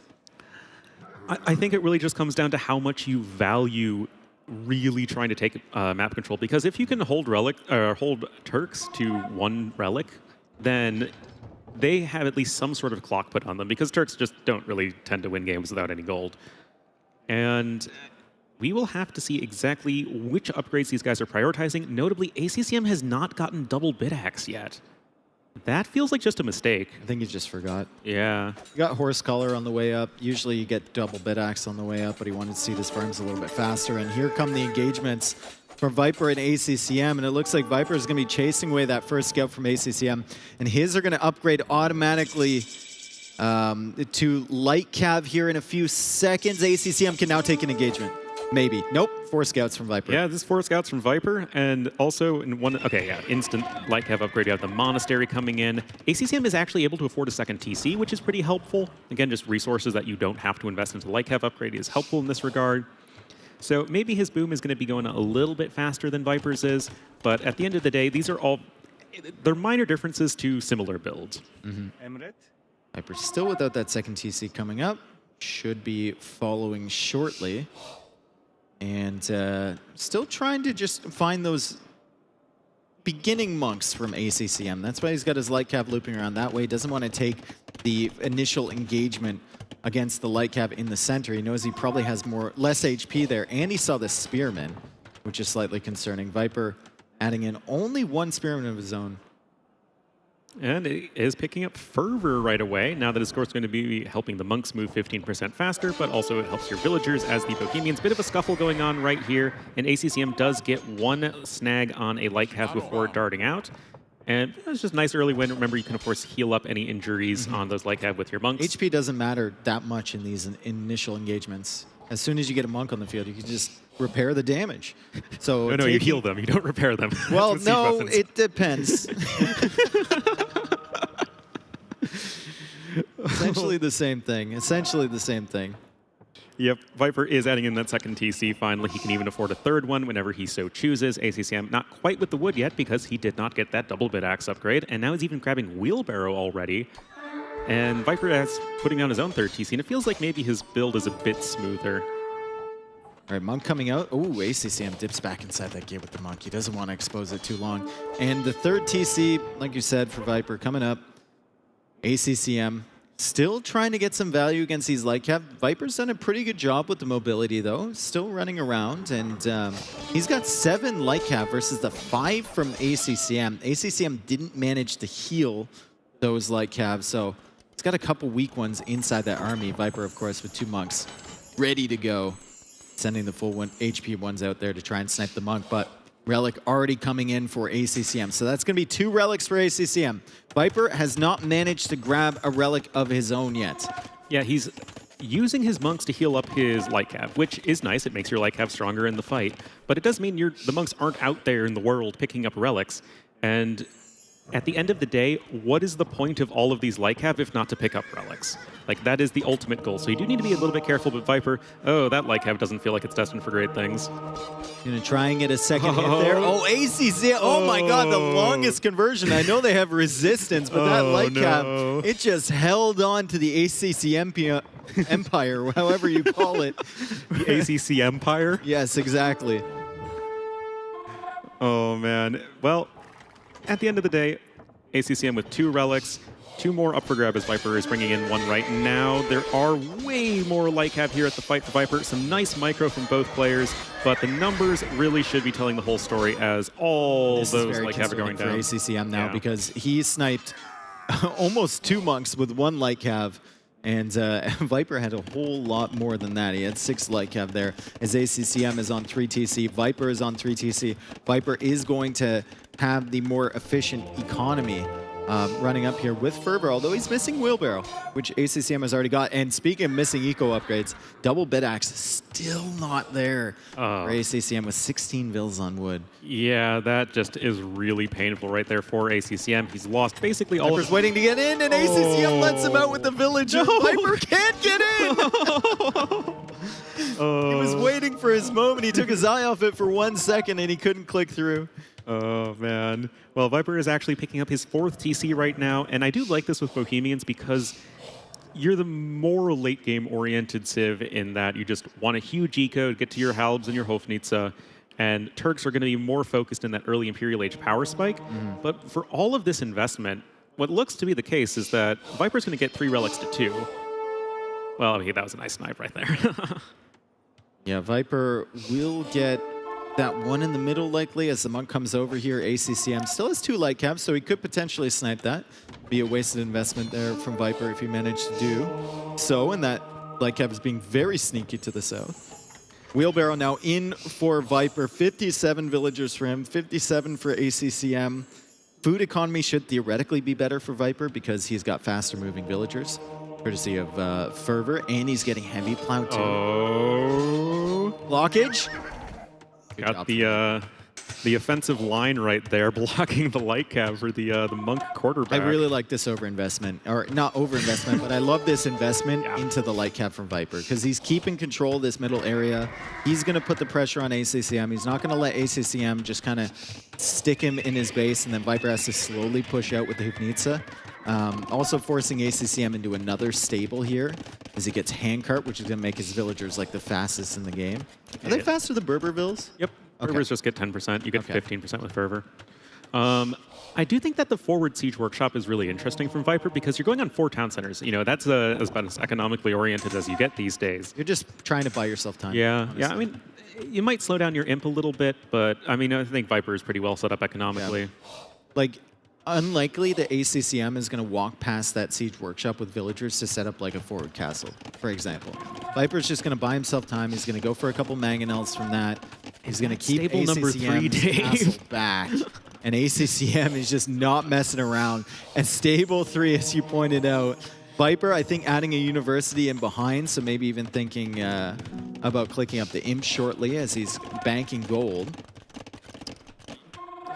Oh, that is a lot of monks there from ACCM. Lightcav going to be going for the conversions, and actually ACCM finding some value in the conversions. His army count is greater than... Oh, wow. Did you see those scouts go down? Yeah. Right before they hit the monk, Viper's thinking, like, what the heck was that? 3 scouts just died exactly the same time. Was that a delete or something? It was just... I'm not sure. Very strange. I don't know what happened there for Viper.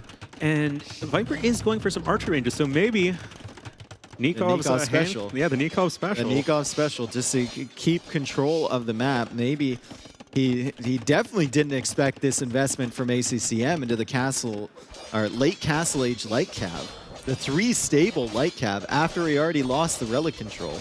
Well, I can decisively say that late castle age 3 stable light cav is not meta. It's not really meta, no. it's not meta at all. Usually once the relics are gone, all that stuff dies out. But it was a great pushback from ACCM, and he's kind of opening the doors to a world of possibilities for himself, right? He's sending the villagers forward now. Likely a castle. Forward on Viper's base is going to make things quite difficult here. Well, villagers indeed coming on out. Almost enough stone for a castle. And Viper, he's going to have one, but it's going to be placed defensively, and that's not what he wanted. I mean, he built the forward siege workshop. He got the mangonel. He thought that he would be the one pressuring ACCM, but now we're in a situation where both players can click up to Imperial Age. Well, actually, ACCM needs a building. That's a bit awkward. Ooh, yeah. He has a siege workshop, but he's got a monastery. He should be able to click up there. Yeah, he's got a queued behind. There we go. Imperial Age on the way for ACCM. Viper already queuing up hand cannons. So Viper's already going to have a kind of Imperial Age army by the time he gets there, and ACCM is going for this castle in the middle. Viper will see that. Viper has hand cannons. Not enough to deal with this amount of light cav, though. Oh, man. It's a really refreshing play from ACCM, just because we're so used to, okay, we make some units in mid-game, as we have now the light cav trying to sweep in here. There's a hole. There's a hole. There is a hole. There is a hole. Those are going to be very annoying. A set wagon coming out. Only 5 villagers building that castle, however, and there are more hand cannons on the way, so that castle is going to be delayed for a little bit until ACCM can send more military or more villagers to help support that. Yeah, but like I was saying, it's really refreshing just because we never see late castle age commitments to military from ACCM, and it completely caught Viper off guard. And, you know, you do have the little bit of extra Pierce armor as Turks, which is nice. And now we have more light cav being produced from ACCM. I mean, he's already got Imperial Age on the way, so I don't need to worry about the food. And now archery range is coming in as well. And I can see this sort of switch into like a Hussar Cav Archer Bombard Cannon army comp. I think one thing that's good for Viper is that he kind of has control over this left side a little bit, right? Like there's a gold, there's a stone there outside of his base. The castle from ACCM was not on his walls forward, which could be concerning. It's in the middle of the map, and it gives Viper some room to play. You can see him even extending out to the north here. Yeah, interesting trying to outmaneuver his opponent with these hand cannoneers. I don't really think there's going to be a ton of value for them to find. Maybe snipe some of these villagers who are building all of the archery ranges. Now, what you can do... Oh, no. Viper, only 4 villagers. Tries for the quick wall, fails the quick wall, immediately retreats. Well, he's got very speedy villagers. He will be able to do that, and some of those villagers do get gunned down.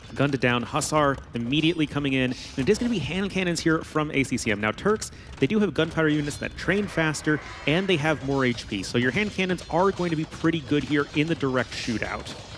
Viper's still not able to complete that castle. ACCM is holding that position. I think ACCM is waiting for enough stone for another castle of his own on that left side. Viper still kind of controlling the top side, so he's doing a good job there, keeping the field of battle nice and open. And that gives him opportunities, even if he loses this area, he can expand to the north. And I see a gold and I see a stone up there too. So Viper is keeping his options open. Yeah, I mean, he's even got a nice beautiful gate, right? Yeah, that's a nice gate. Nice little This is the series of nice gates. Oh, man, but now the bombard cannons coming in. Oh, gotta be careful with your hand cannoneers. Viper's army is larger. His economy is also larger. And I mean, ACCM does need to be careful. His KD does not look super pretty, but there is artillery on the way. It will give those bombard cannons 2 more range, and that can be an absolutely huge difference maker. As Viper himself is going to be going for Wagenborg tactics, going to be allowing his cannons to move faster. Artillery will complete. That castle will likely won't stay up, but artillery is going to complete. And that's going to give ACCM pretty big advantage here in terms of the range. I mean, Viper can catch up to him because he's faster with his gunpowder units, but ACCM more HP, more range, and Viper still hasn't clicked if needs it. Oh, and I love this from ACCM, garrisoning the hand cannons in the castle. Yep. They fire a ton of extra arrows, and of course they are themselves safe from the hand cannons of the Viper, and I feel like that's a pretty decent fight for ACCM so far. He's keeping the castle alive. The bombard cannons of Viper are forced back, and now with artillery in, ACCM's starting to take some good fights here, Dave. This is what I like about Turks against Bohemians, right? Once you get that middle area and you get the extra range, Bohemians, as we see with the bomber cannons, they're really struggling to find areas that they can utilize that mobility, right? They are very predictable on where they're going to go, and if you're Turks with an extra range, they can just snipe them down. Yeah, certainly, and we have to say, Hofnitsa, it's an expensive upgrade. Viper cannot remotely afford it. It takes a long time to come in. And yeah, sure, he's getting siege engineers, but his bombard cannons are still fairly generic right now. And we just have all of this long-range firepower from ACCM. He's now mixing in some more Hussars. That likely won't be doing too much against Viper, who's pretty well set up defensively. He's got pikemen, but I mean, ACCM is the one who is dictating the pace of this game in late or early Imperial Age. Oh, Viper, don't run into that castle. Okay, you heard me. Yeah. Someone check the noise-canceling headsets. ACCM does not have fletching for the castle, so the range on that is very limited. I think Bracer would be ideal, and then Viper can't make a mistake like that again. He will 100% lose the bomber cannons. He's actually going for Trebs to give himself a little bit of extra range against that castle. He's also making skirms, he's making pikemen. The ACCM, though, with the bomber cannons of his own and with the hand cannons behind, looks like a much more deadly composition. Yeah, I mean, he's got the advantage in that army value. The Hussars can come in, they can easily sweep away those skirmishers, and Viper is just stuck going for trash units, halberdiers and skirmishers. That just doesn't feel very impressive against a bunch of Turkish gunpowder units, and that's kind of what we're seeing play out right here. Now, the Treb is representing a lot of nice consistent damage here for ACCM. For Viper against ACCM, but at the end of the day, those bombard cannons are way scary. We're up to, 6 right now. Viper now getting Halb, he's getting Bracer, so he's slowly teching into all of his options. ACCM basically covering the center of the map here, still trying to snipe down the bomber cannons from Viper, and Viper doing the same to ACCM as he gets great value there. Might take a second one. Good engagement there from Viper, buying himself time with the trash units up in the north, and he's still draining this stone out of ACCM's economy at an alarming rate. Yeah, and Viper himself has 30 villagers mining stone right now. He's got a 1,000 in the bank. And is trying to jump through the burning castle. Oh, Gates.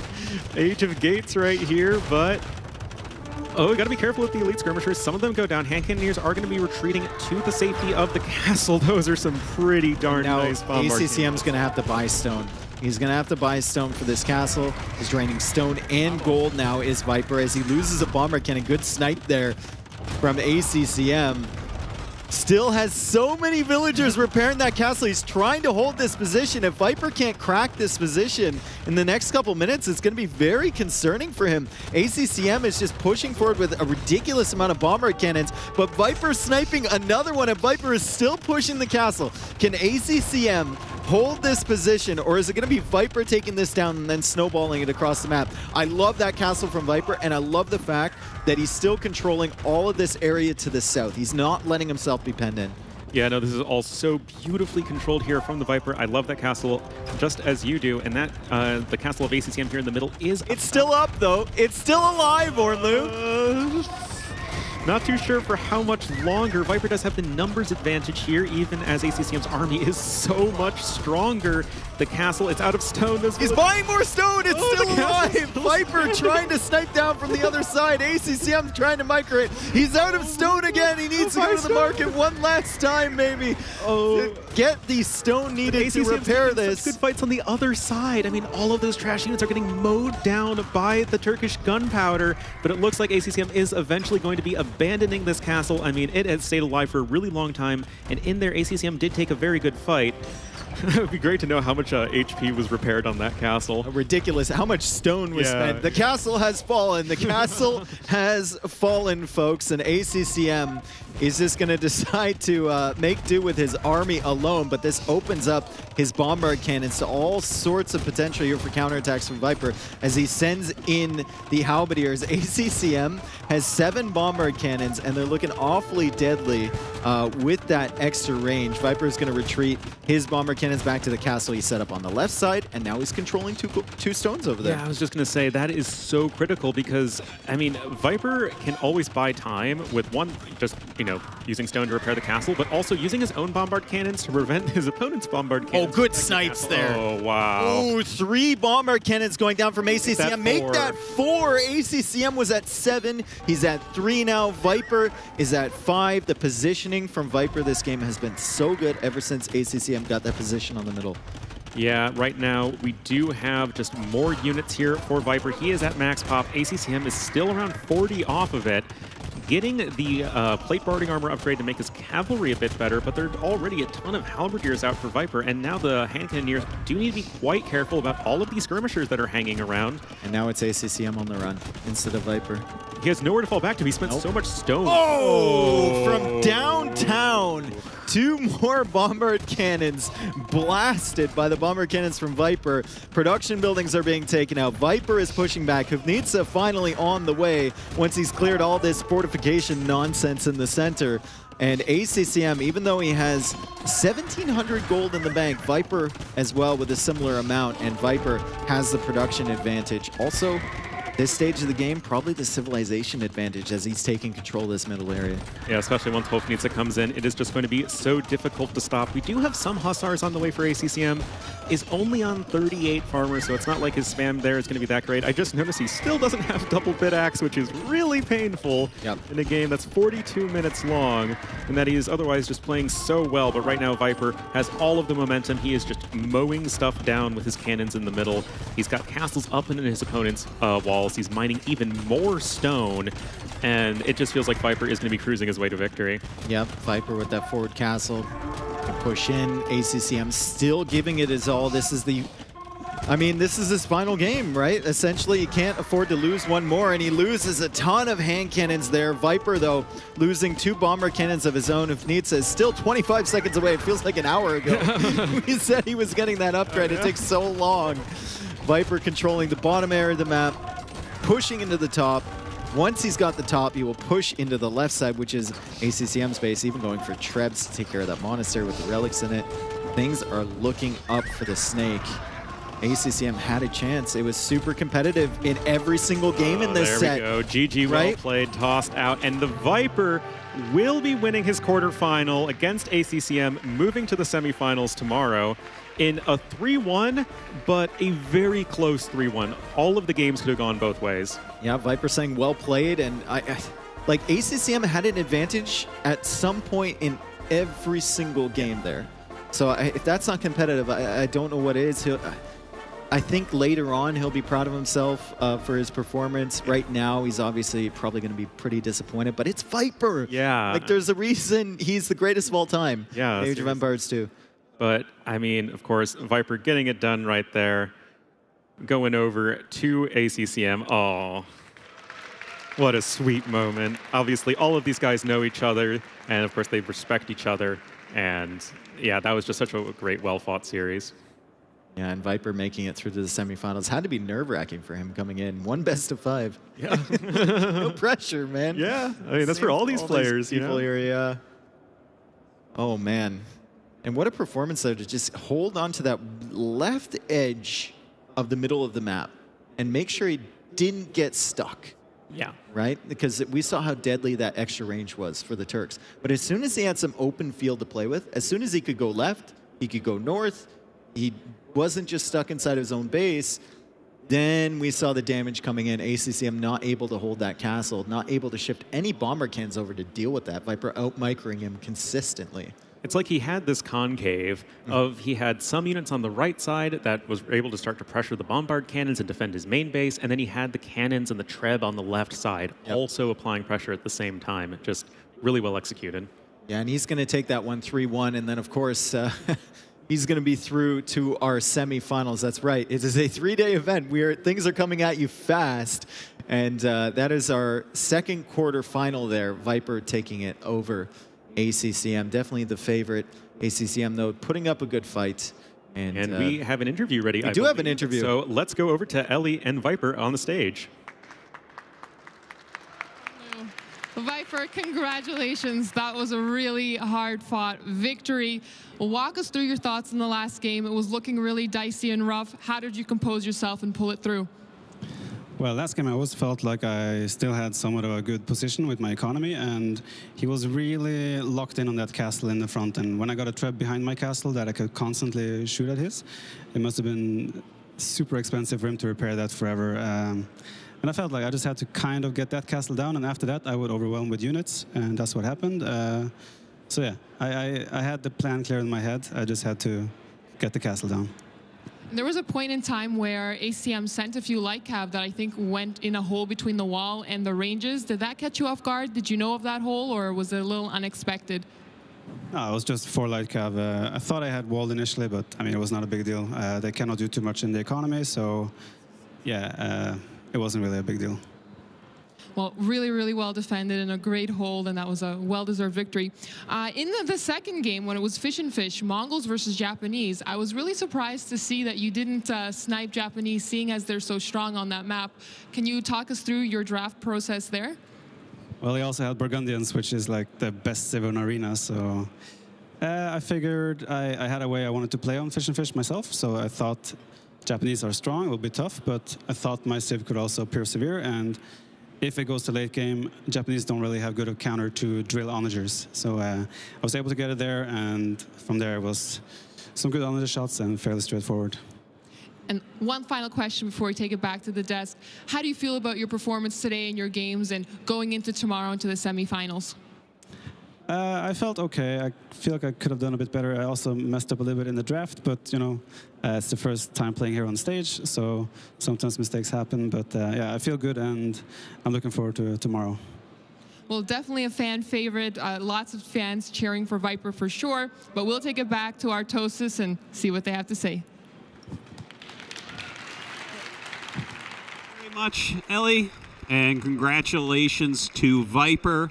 What a nice series there. You know, I was kind of like scared for ACCM, but like you said, he was ahead at some point in every single game, right? Yeah, ACCM did a fantastic job just doing what he can do, and Viper did what he does best. I mean, Viper, he was behind in certain elements of every single game, or it was even, and then he just slowly inched his way ahead. I think game one was a prime example of that, right? Like, he got a nice advantage, and then he got greedy.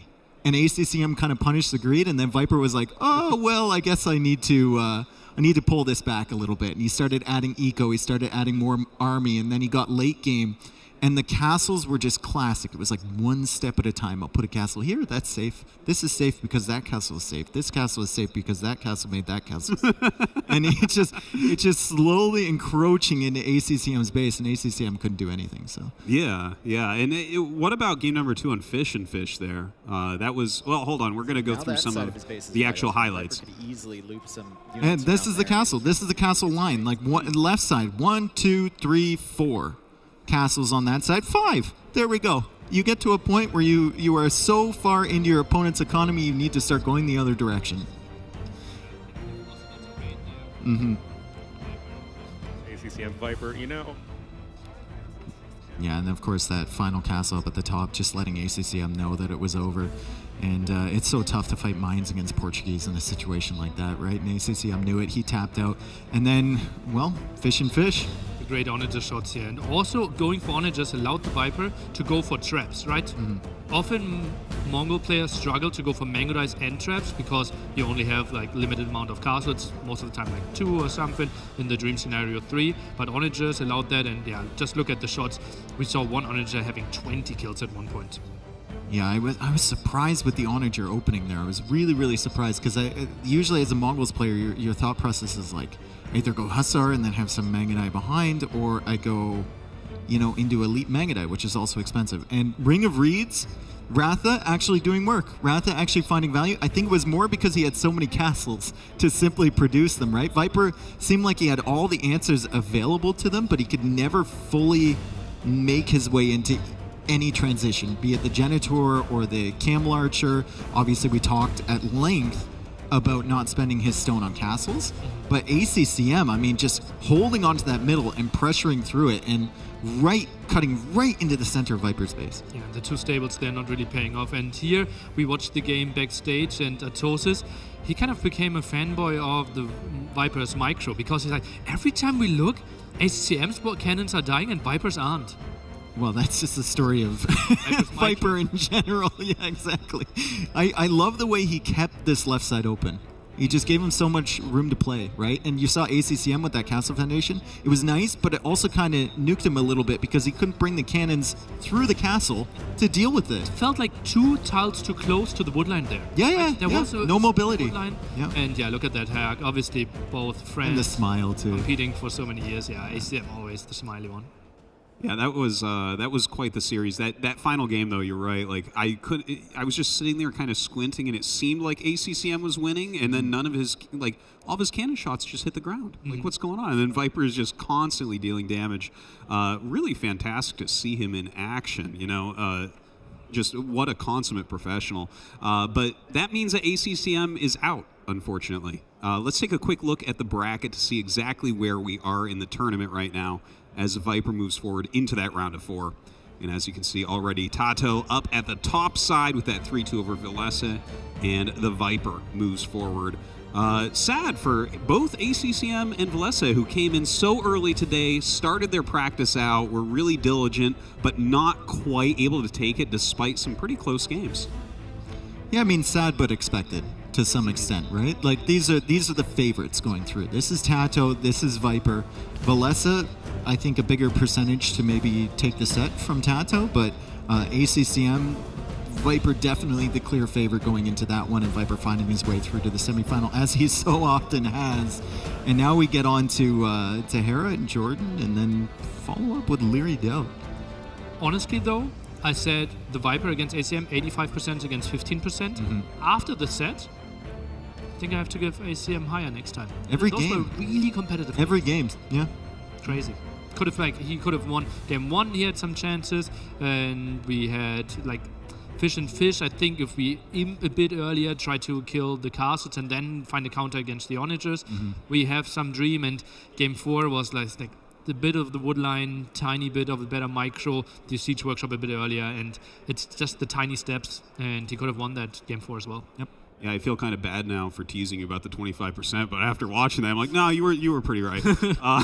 Let's take a quick look at the schedule, show you where we are in the day right now. Of course, we've already done our first 2 matches we just talked about. We are going to be starting the Hera versus Jordan draft relatively soon here, and we are going to be able to fit in Leary versus Doubt. There was a little bit of doubt about that because some of these matches are running a little bit long, but we are going to get through all 4 of the matches here tonight. That's a bold statement. Welcome to Age of Empires 2. You never know what's going to happen, but hopefully One could have expected the sun to shine today. Yeah, exactly. Yes, there's a lot of randomness happening here, but we are going to be able to make it through. Upcoming next, of course, we have Hera versus Jordan. You guys have any initial thoughts before we introduce the players? I think it's going to be tough for Jordan. Hera has, he'll tell you he hasn't put much practice into this event in particular, like in comparison to his other events. Obviously, he's practicing for a few weeks, right? And utilizing his teammates in Aftermath to help him get better. But I think Hera has looked really good recently, and I think Jordan will have a big task in front of him because Hera is just such a disciplined player. Hera is constantly studying the new strats, and Hera is practicing against the best, like Leary, right? And it's really hard for Jordan to find a level to beat that. He's going to have to do it with strategy, basically. Well, Jordan actually was, I don't know if he was joking, because he's kind of a joking type of guy, Nilly, but he was joking at the hotel that he has some kind of crazy stuff prepared for the tournament. Do you think that's true? Does he have something in his pocket that can take down Hera? Jordan is the meta player. I've never seen him invent a strategy. I've never seen him coming up with something that I've not expected actually worked out. It's just like, that was clearly a joke out of Jordan. They had the bootcamp though. If maybe something like Tato came up with something, Doubt came up with something, and they are sharing all that together, and then he can play a strategy that they developed in the bootcamp. But I would have loved to see a Jordan invented strategy that actually works in the end. That's one of my dreams. But I think meta is kind of where Jordan shines, and he's crazy good, right? Give him a normal game, and he plays it out close to perfection. I feel like that is something that we see for players that are like kind of designated as hardworking players, is that they kind of have to stick a little bit more to the metagame. They're kind of grinding out mechanically how good they are. Would you guys agree with H? Yeah, and I think Hera almost falls into that as well. I don't know if you agree, but I mean, Hera just, his calling card is like, this is the meta, and I'm going to make it better than what it is. And I'm just going to play so many games, and I'm going to play them perfectly. My execution is going to be on point. My macro is going to be insane. Micro, though, is where we have to give Hera the biggest. Oh, yeah, 100%. Right? Yeah. His micro is so shiny. If we see like 6 archers against 6 archers, I think Jordan should run. Yeah, I think so too. I think Jordan should run, find a wall, preferably belonging to him, and then go behind said wall and build up till Castle Age or Imperial Age, where he can really, use his decision making and his macro late in games and his strategic mind, map control and whatnot, to really take advantage, because that's where his strengths lie. And lure Hera into having 100 plus farms, and then have more army and just roll over Hera. Yeah. Man, poor Jordan, the last one to qualify for the tournament, just makes it in, hard-working, but has no chance apparently. Guys, we're going to go to a quick commercial break, and when we come back, we'll do the draft.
We're coming.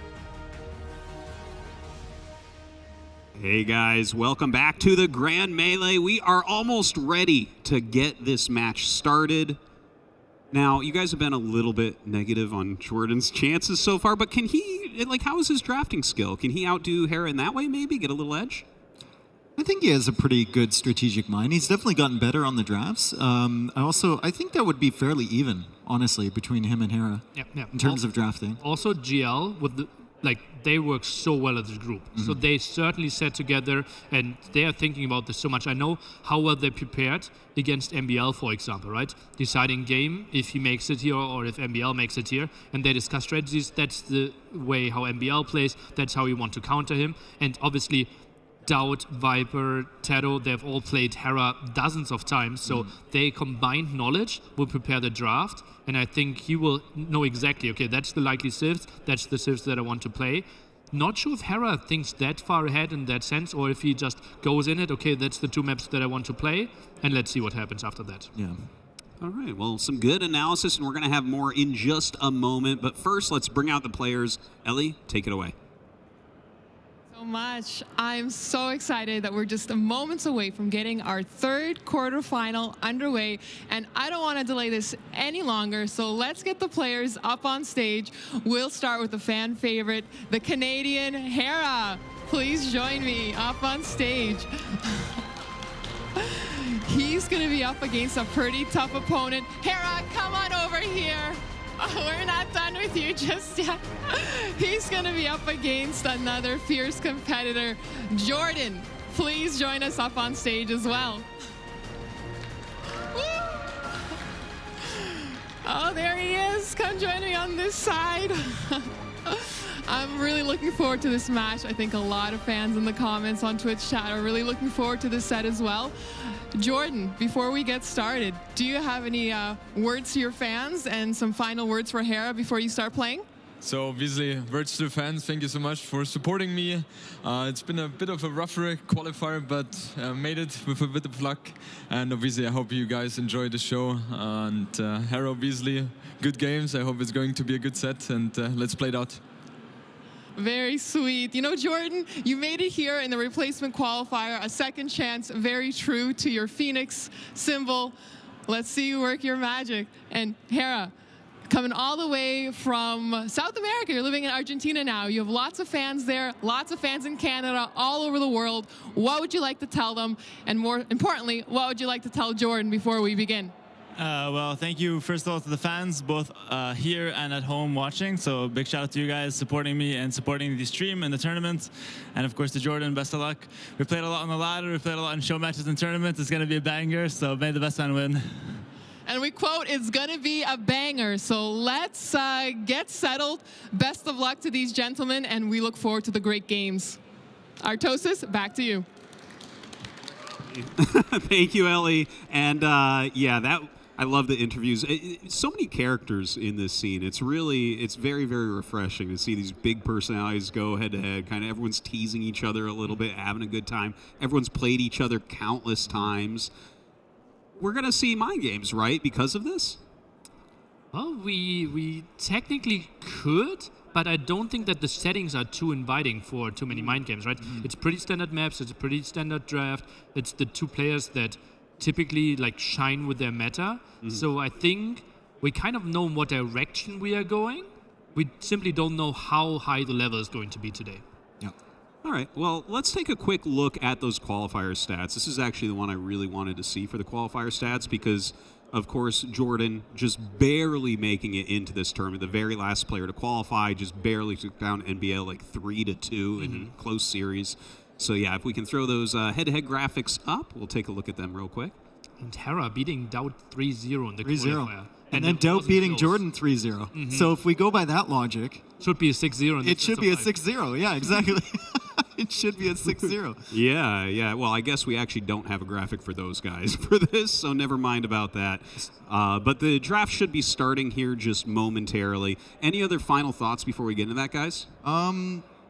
Looked up the matchup information all time between these two. It's fairly even. 6 wins for Hera, 4 wins for Jordan. Oh. And I believe if I'm looking at the games correctly here, we got 28 map wins for Hera and 22 map wins for Jordan. So that's pretty close. All time, that's pretty good. If you look at it into detail, though, out of those 4 Jordan wins, we had 1 charity event, 2 show matches, and out of the S-tier tournaments, 6-1. I'm really not feeling like I'm not getting the vibe that you're on this man's team. Right? So much. Oh my God. This is like the 3rd instance here. Sorry. Well, actually. I had breakfast with Hera this morning, and he was like, Roxy was looking it up, and they were like, okay, what 6-4? Yeah. And Hera was like, really, what? I thought I ruffle stomped him every time. What is happening? Then I looked into detail, and then was like, oh, it's just show matches. All right, well, guys. That was at Hera's prime as well, where Jordan actually beat him. Yep. Okay, here we are, and we're getting into the map draft here. And Land Madness, are you surprised? I'm not really surprised. 0%. It's that just might be the map that might be like he might be the best player on that map. Yeah. Signature map for him, Land Madness, as we all know. Impossible to wall. Your woodlines are surrounded by a stony area that you can't really control lots of areas. Therefore, you have to go for massive army. And Terra, arguably the best player with mass scouts and feudal age. He's just the best with scouts, it feels like. Yep. He'll always pull away the weak ones, and then you get the Castle Age. If he still has knights, he'll always pull back the weak ones to heal them. He'll always take the good engagements, and farms are big on Land Madness, and Hera is big on farms. Yeah, and Jordan, we have seen him go for cavalry civilizations and open with archers. And just open like 2-3 archers as spearmen, be annoying, and then go into the double, triple stable switches, which makes it really tough for the opponent to react to. A bit similar to how Villiser often plays it. So I'm really curious how Land Madness is going to be played. Honestly, I would love to see Jordan as his home maps, something like Arena and something like Northern Isles. Yeah. Just something where he can settle down a little bit more and start working his way towards Imp. I feel like if Jordan's going to win these games, he's going to win them in late Castle Age or Imperial Age against Hera. Yeah. I don't think he's winning in Feudal. Will be really tricky, right? Hera is so aggressive. Hera is the one that doesn't really underbuild army in Feudal Age as well. Jordan neither. So I think like Feudal Age should be pretty close. And then in Castle Age, it's kind of the decision, how much are we booming, how much army are we going for, and how wild Hera kind of wants to make those games. Because Jordan, we kind of know what we are getting there, I would think. Okay, still messaging some in Discord here. Maybe they started to do the draft again. Looks a bit like it. Yeah, it looks like we have just a little problem with the overlay, but that'll be back up in just a moment here, guys. Sorry about that. I think they're still deciding. I saw them talking to the admin there, so interesting. Now, Hera told me he's not investing the same amount of like emotional weight into this tournament as he did, and that would be really hard because we know he was super committed to winning the Wallalos, and very disappointed that he didn't go to the final there and didn't pull it out in the end. And he feels like this is better for him emotionally and mentally, and he feels kind of refreshed coming in here. So I wonder how that's going to affect his play. We saw him breeze through the qualifiers, like you said, 3-0ing Doubt, and he's just sticking to what he knows. He's picked Arabia, he's banned Arena, and on Jordan's side, Ring of Reeds and Gold Rush. Yeah, and typically, if someone picks Arena, they're kind of saying, I think I'm the better player. Because Arabia is so standard, it's the most played map. Sheepfold, similar to that. So Hera plays what he loves to see. Ring of Reeds, love that for Jordan. Pretty tricky, can see different options. And Gold Rush, a lot of a timing map. So I love to see that one there as well. Yeah, also banning Atacama, no surprise there. Yeah, Atacama, something where Hera is so good, and Arena the band. So Hera was kind of open to playing Northern Isles, or at least didn't want to play Arena. Hera banning Cumans and Bengalis. Ooh. No shenanigans here. And Jordan banning Britons and Hindustanis, immediately picking Poles as well. Okay, that's pretty Bengalis. So good. Does that just tell you that like Hera's like, I just want to get an annoying Seva out of the way?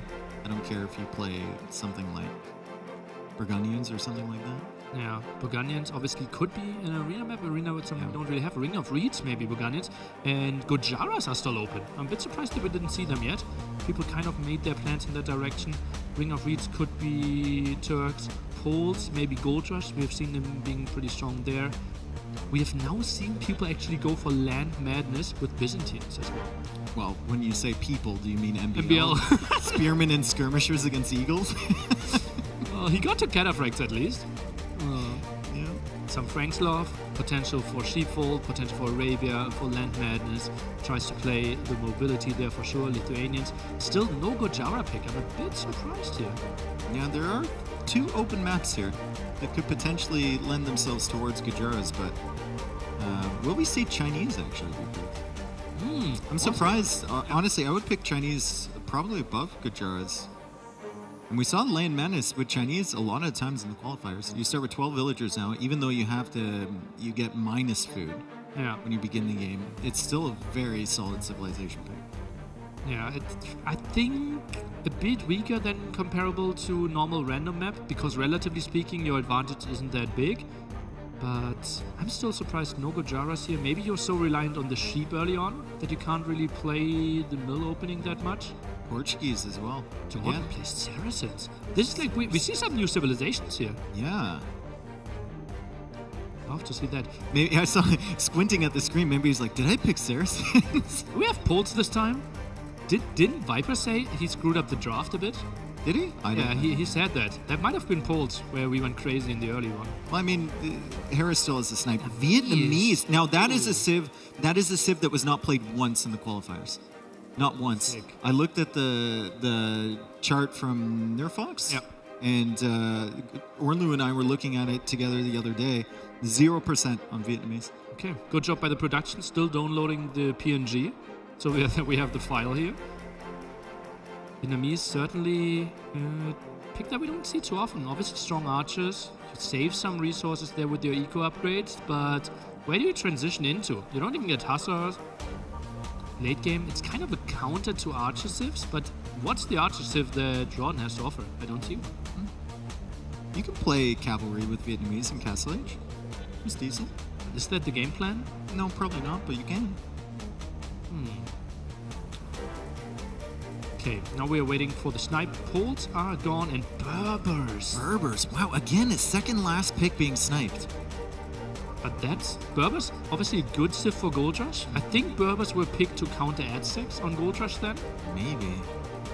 So what are we playing? I think Hera might play Franks on Gold Rush. Oh no, Burgundians. Burgundians on Gold Rush maybe.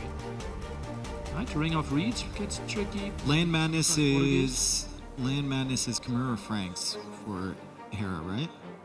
Burgundians is Gold Rush. Mayans could be Gold Rush as well. Mayans could be Arabia. Franks could be Arabia. Sorry, Dave. It's pretty wild, and that's what I love about this draft, right? It feels so diverse compared to the other ones, where it was easier for us to like really shape up how the set is going to look like. This one, like Hera gave themselves so many options, and so did Jordan. Yeah.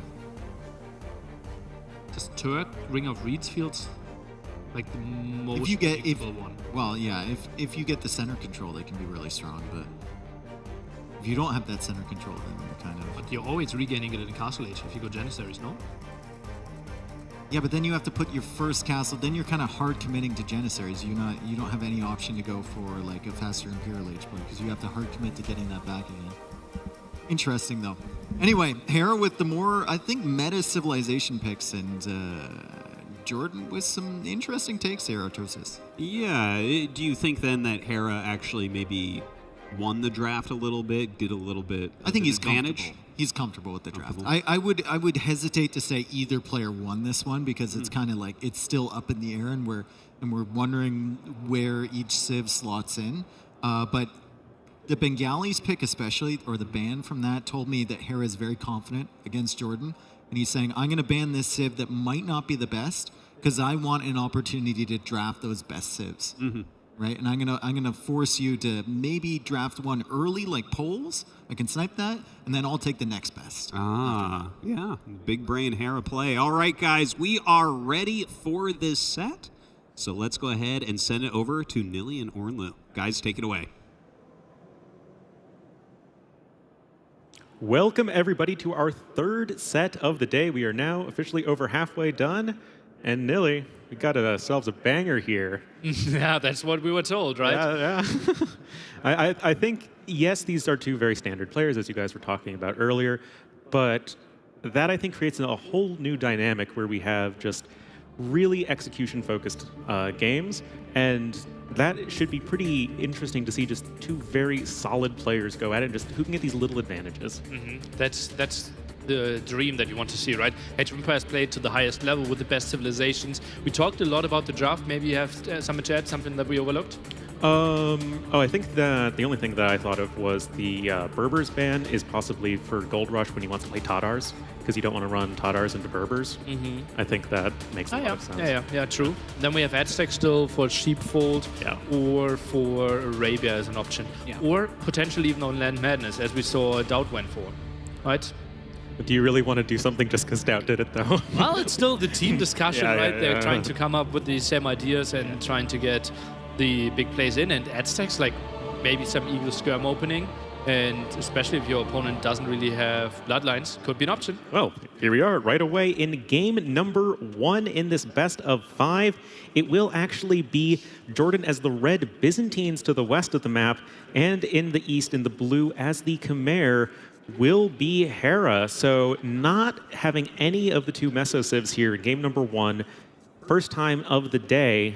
What do you think of this Civ matchup right off the bat, Nelly? I'm a bit surprised that we are actually seeing Khmer here, I have to say. Like, is that really the map where Khmer is really playing to their full potential? Because, like, you typically can't rush, like, the 18 villager early plays. The rushing distance is a bit longer there. And I think Jordan can play a bit more of a stable game. Unless Hera thinks, okay, no long rush distance, I can actually go to a lot of scouts and maybe add some skirmishes to counter the Spearman later. The context in which I like Khmer here is that one, men-at-arm rushing is not all that great, and neither is rushing, because just the rush distances are a little bit longer, and Khmer, they want to skip the barracks whenever possible. So if you can get away with that, then I think you are all fine and dandy. And then if you go into like some sort of heavy feudal age play, then Khmer with the really strong farming, going to be a strong choice there, and it is a map in Age of Empires, so Byzantines are probably decent on it. It's kind of weird how Byzantines feel that's like so solid, and they're, as you said earlier, like the 50% matchup against every single civilization. Yep. But then you can kind of draft them a bit later there as well. And it's one of those situations where they never really feel oppressive, but they always have a chance in any sort of situation you put them in, and this is no different. You have strong monks potentially against Khmer and their cavalry and siege. You have the cheap counter units that can always be helpful, and it can help make up for the fact that you don't have an eco bonus. So Khmer, they have the sort of the raw income, but the efficiency of the Byzantine army is just really high. Yeah, and like it's impossible to build an army that Byzantines can't counter, right? And their units are so cheap. The big problem of Byzantines, though, since we don't get bloodlines, your knight's not really that good, and therefore often you lack some mobility. And Hera, a master of mobility, loves to move around with those scouts, later knights, and in the late game some hussars.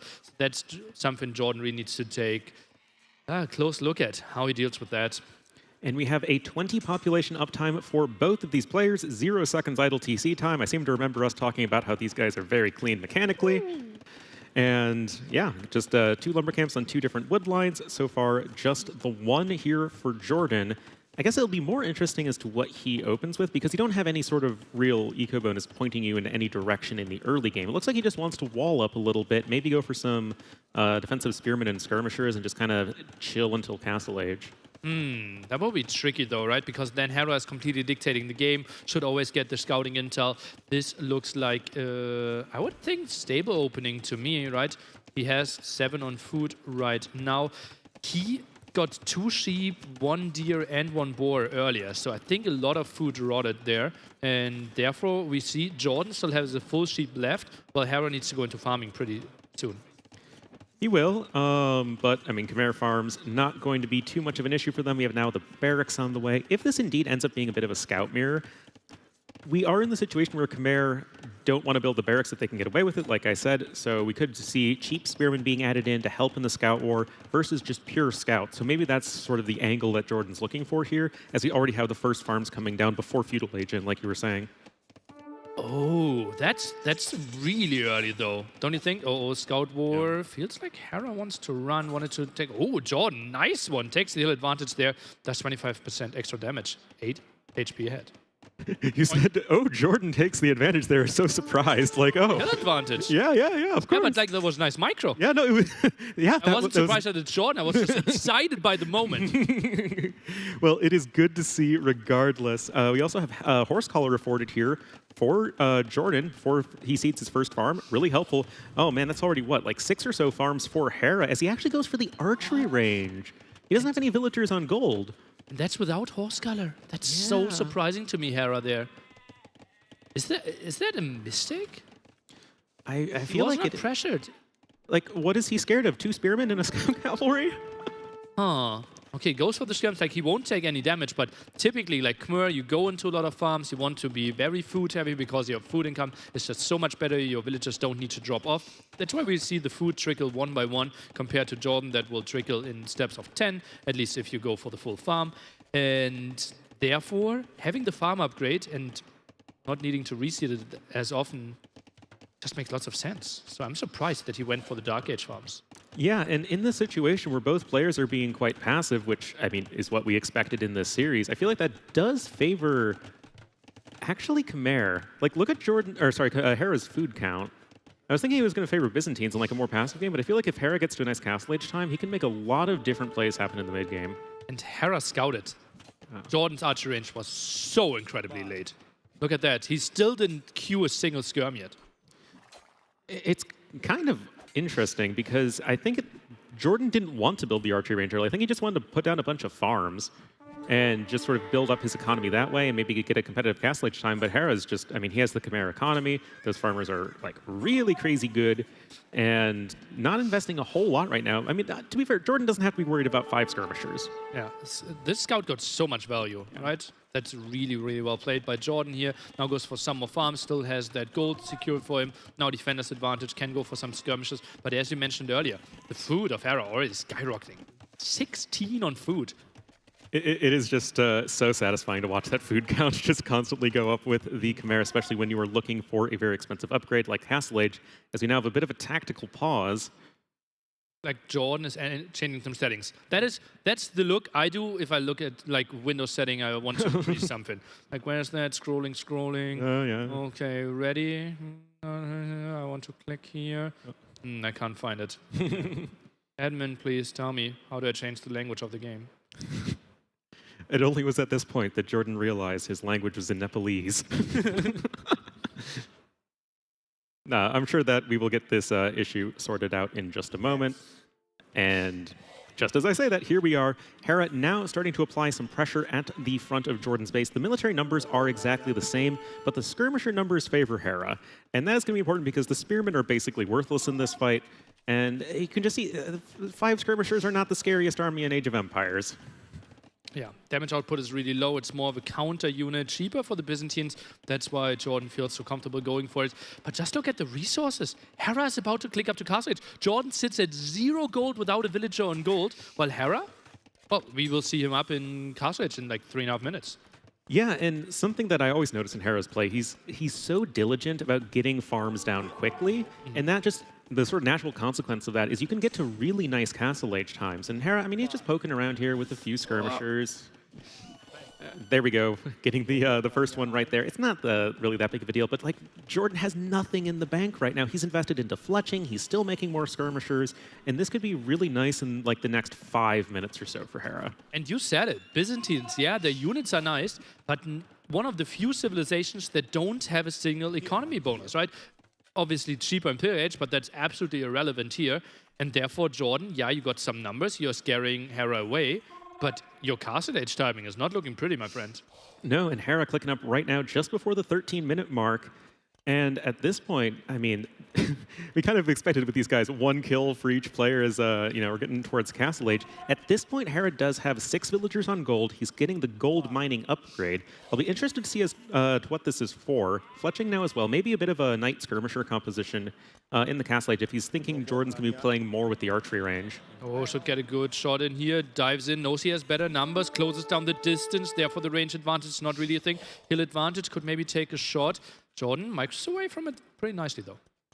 Yep, is able to get the high ground himself. He's grabbing Wheelbarrow. It's like he's having this nice chill game. You know, don't invest too much into Feudal Age. Make some nice cheap Byzantine trash. Whereas Hera's like, okay, I'm just gonna go up to Castle Age, man. And this, you know, Hera can take this in any number of ways. He can go super aggressive with it. He will at least have some aggression. He's got 6 on gold. He has the stable coming in. He's got scale barding armor as well. But he could also easily add in town centers, as Chimera, as we keep saying, really strong economically, and just get himself in a really big lead in the mid game.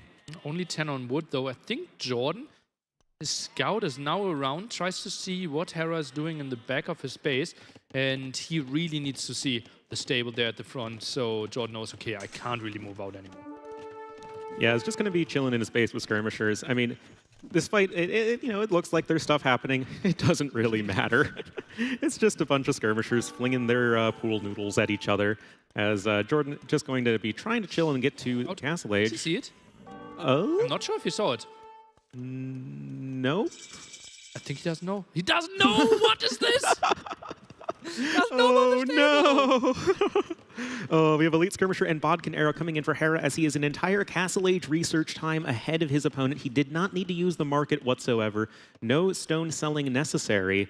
And yeah, Hera can just do whatever he wants at this point. He's got a Knight on the way. He's got Bodkin and Elite Skirmisher. And Jordan, I mean, yeah, he can defend himself at least pretty well with his civilization, but it's going to be hard for him to ever get out of his base anytime soon, as even just Elite Skirmishers, they then have enough damage to start picking off villagers. Yeah, absolutely. 5 damage all of a sudden compared to the 3. And, well, now compared to the 3. Let's take a look here. Knight wants to go in. Does he want to jump under the town center? He wants to dive. But those spearmen are ready and waiting from earlier, but the Knight manages to slip on by them, gives them a bit of a juke. And right now, those spearmen are getting focused down so effectively. They're just biting the dust, and villagers versus Knights is not a generally advisable matchup right there. Oh, man, Yeah, well said, Onlu here. It's not looking pretty for Jordan. The Elite Skirms are pushing in. The Knights are finding quite some kills, and it's looking really rough for Jordan here. Yeah, this is just where having that faster Castle Age time really makes a huge difference. I mean, there was a hole there that was, and on paper, a nice quick wall, but right now, Jordan is just losing so much. And he just doesn't really have sort of a next step. Like, sure, what, you're going to make a bunch of camels? Like, there's a spear, a militia, a scout, and 1 spearman. So now goes for 2 camels, but only 1 stable. All the farms are idle. Look at the worker efficiency. Column to the right there. Barely any income for Jordan right now. Yeah, that is the WELM in the bottom right-hand corner of your screen, in case you guys were wondering where we keep on saying that stat comes from. But at this point, it's just, yeah, GG, well played. Hera with a bit of a bop there in game number 1. Just really clean early game, having that food count for the Castle Age, and just go kill him. And so weird, right? Saved on the farm upgrade, had those farms so super early. So the setup for the long game wasn't really there. But if you win the game before, you didn't even need the upgrade, right? The farms didn't even need to be reseeded. You just won before. Well, you just need like 10 Elite Skirmishers and 2 Knights, and if your opponent only has like 5 Skirmishers and 2 Spearmen to defend, it really doesn't matter. You can't completely wall that map. You saw that, sure, Jordan was able to wall to the town center, but that doesn't stop a bunch of Knights from running through, and the Skirmishers, yeah, they're slow, but they have a ton of Pierce armor, so they can run under the TC too, and then Jordan, it's like, well, I don't have anything to stop this, and he didn't, so very quick and easy game there for Hera. Yeah, crazy how the faster Castle Age timing paid off so well. And maybe Jordan, he had his scout there, right? Maybe he could have seen, wow, you're really early on gold. Instead of scouting back in the wood line, could have maybe gone in there, but they were constantly fighting with the skirms in that area, so tricky to scout. Hera, maybe exactly taking that gold and taking that aggression to prevent the scouting from Jordan. Yeah, we'll have to, if he wins, we'll have to ask him why exactly he went for what he did. And yeah, I mean, it just all worked out for him, of course, there in game number 1. And now we have to see, what is Jordan going to be going for his first home map? I mean, he can pick any of these 4, but most likely going to be picking either Ring of Reeds or Gold Rush. I would say Ring of Reeds, right? The typical thing, if the game 1 was pretty rocky. And it was confirmed. Oh, Ring of Reeds is confirmed? Okay, nice.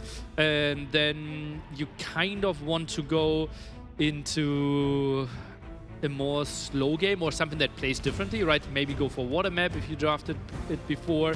So Ring of Reeds, I think, a pretty strong choice here for him.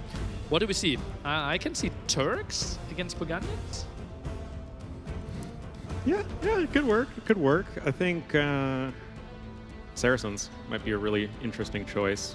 But if you pick Turks that high and Saracens that low, yeah. And don't you want to pick the Civ that you picked earlier? Because where would we see Turks otherwise? Gold Rush? I don't see it. Land Madness in Arabia? I don't see it either. Yeah, that is fair. Unless you try to do some sort of crazy light cav all on Land Madness. And then scout into light cav play? Yeah. Okay, you're a dreamer. I am a dreamer. Can be nice. I'm trying to be creative, man. No, I think that... Ring of Reeds, short rushing distance. The castle can control a lot. Janissary is pretty good as well there. You said it, like, if you build the castle at home, it's going to be pretty tricky. So Jordan controlling that middle area and getting a castle up could be really nice. Therefore, Hera probably wants to prevent that, go for some aggression himself. So maybe even trying to squeeze in Mayans there as an option and play Burgundians on Gold Rush. Yeah, I mean, you do have tons of options. As you guys were saying on the analyst desk, it's a very broad draft. I mean, there are a lot of similar maps. I mean, you have Land Madness, Arabian Sheepfold, all... I just realized something. There are extra berries on Land Madness. Portuguese are the best Civ there. Honestly. No, honestly, Orlando. Okay, anyone in chat counting the time it took for Nilly to suggest Portuguese after getting on the casting desk again? It's like, Portuguese for Land Madness makes so much sense. I mean, honestly. they have a good stable tech tree. You know, you get 60 food, 60 gold knights in Castle Age. I think it's honestly an option. Yeah. You can expand. You get so much wood for free. I'm starting to like them. Yeah. Oh, whoa, whoa, whoa! Hello. Oh boy, time to see some peak Age of Empires as Hera immediately killing the scout there of Jordan. We are in Ring of Reeds for game number 2. Hera will be the Blue Burgundians to the north. Jordan going to be the Red Turks to the south. And Nilly, explain to us what's going on. Well, Jordan wanted to go for the center, but Hera said, okay. Nilly in the intro said I shouldn't really give the center to the Turk players. So he took the boys there and is really going for it. Scout kill there for Hera. And he now needs to think, okay, do I mill in the center or do I give that area for Jordan? Jordan pulled a lot of villagers there to the center. Jordan built the house in the middle, which I think is interesting because that kind of blocks the natural place that you could build a mill yourself. So, and actually, Hera's just building the mill on the outside. That feels like a bit of a mistake. You just don't have as easy access to the deer or to the forage bushes. But still, looks like we are able to live in harmony here in the cornucopia of the center of the map. Deer went back to Jordan's mill. Look at that. It was pushed close to Hera's walls already. But now goes left-hand side. Oh, it went through the full cycle. Now Hera can push it again. Wrong direction, Hera. No. Oh, and Jordan gets it. Wood upgrade in Dark Age. That's no bug, my friends. Burgundians get the eco upgrades 1 age earlier, but still have to build houses. Interesting Hera's placement there. Oh, yeah. Yeah, just build it right. Vodka is very approving of that house, clearly. Oh man, that does block a fair amount of farm space. No, we're not poles. We don't build farms around Fullworks. It's just normally build them around the TC. But still, we have both players able to take food from the middle of the map. It seems like we can just progress to the Feudal Age without too many hiccups. Yeah, but Feudal Age has to be wild, right? Because this area is so important. And I wouldn't be surprised if we maybe even see double archer range play. Yeah, maybe something like Men-at-Arms into a forward tower could also be an option. And we saw, I think, 5 on wood from Hera. Yeah, so I think that's a Men-at-Arm opening, right? Because he really wants to get that barracks up quickly. Yeah, I think that would be a totally reasonable option. And I feel like if you're in a situation where you're both playing heavy Feudal Age, Burgundians are going to be really happy. Not only do you have like a way better economy than Turks, you can get tons of eco upgrades early on, but it means that Turks aren't just going for fast castle, going for Janissaries, going for a bunch of light cav, monks, that sort of thing. And anytime that you're denying the main thing your opponent Civ wants to do, I feel like that's a bit of a win. But still, Jordan clicks up to Feudal Age, 21 population, what would normally be 22. Hera, not all that far behind. That's an archer build by Jordan. He's not going for Men-at-Arms. Scout, yoink. Oh, good job there. And those villagers, not really sure what they are up to. Maybe just get the deer? Is he trying to wall him in? There's still the gate, my friend. Well, yeah, they're just hanging around. About to visit their neighbors. Just a huddle there. Villagers are being pulled. And Jordan, for him, it's not the worst thing, right? He has 300 food in the bank. It's not bad for him if the villagers aren't working, because he wants to go for archers anyways. Yeah, that's totally fine for him. He's got the important resource at home, wood, and then a little bit of gold in this instance. Some quick walls coming in. Oh, that guy. Saved! Oh, he was saved at the last second there for Hera. Is Jordan going to be so fortunate as the low HP villagers are going to be walking back home? Hera might try and block that woman who's trying to do the juke around the mill. Oh. Oh, you cannot build on the shallows, so once you get to the shallows, you're probably, what are you doing? Don't go back. Are you just going to try and wall him in? Okay. Oh, Hera gives it up. And he did not go for man-at-arms. Farm upgrade here. He's playing the long game. He accepts, okay, you will get the center, and I will go to the outside. And barracks here will build more mills, but that's a brilliant spot for Jordan now. Like, now Jordan, he can maybe go with the forward watchtower and then add in those archers. He already has one on the way.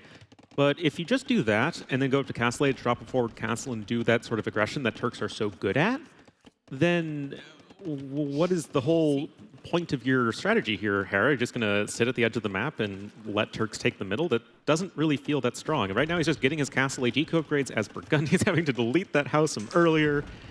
A little bit of interesting placement, but Hera's fine. He's adding in lots of farms as we have stone walls coming in for Jordan. Only stone walls here. And Jordan, honestly, I don't think he needs too many archers. Maybe instantly send them to the outside. He's happy with all those stone walls. And, oh, look at that. Nice awareness. Jordan knows, okay, you will be on the outside. That's the only spot where you get free food. And a brilliant opening game for Jordan. Yeah, I mean, not really too much to worry about. Yes, he lost a scout early on. Was able to get the scout of his opponent. That's a bit of a wash. Has a little bit more idle TC time. It's not too big of a deal. I think he also picked up Town Watch, which is why he is a little bit more than a villager behind.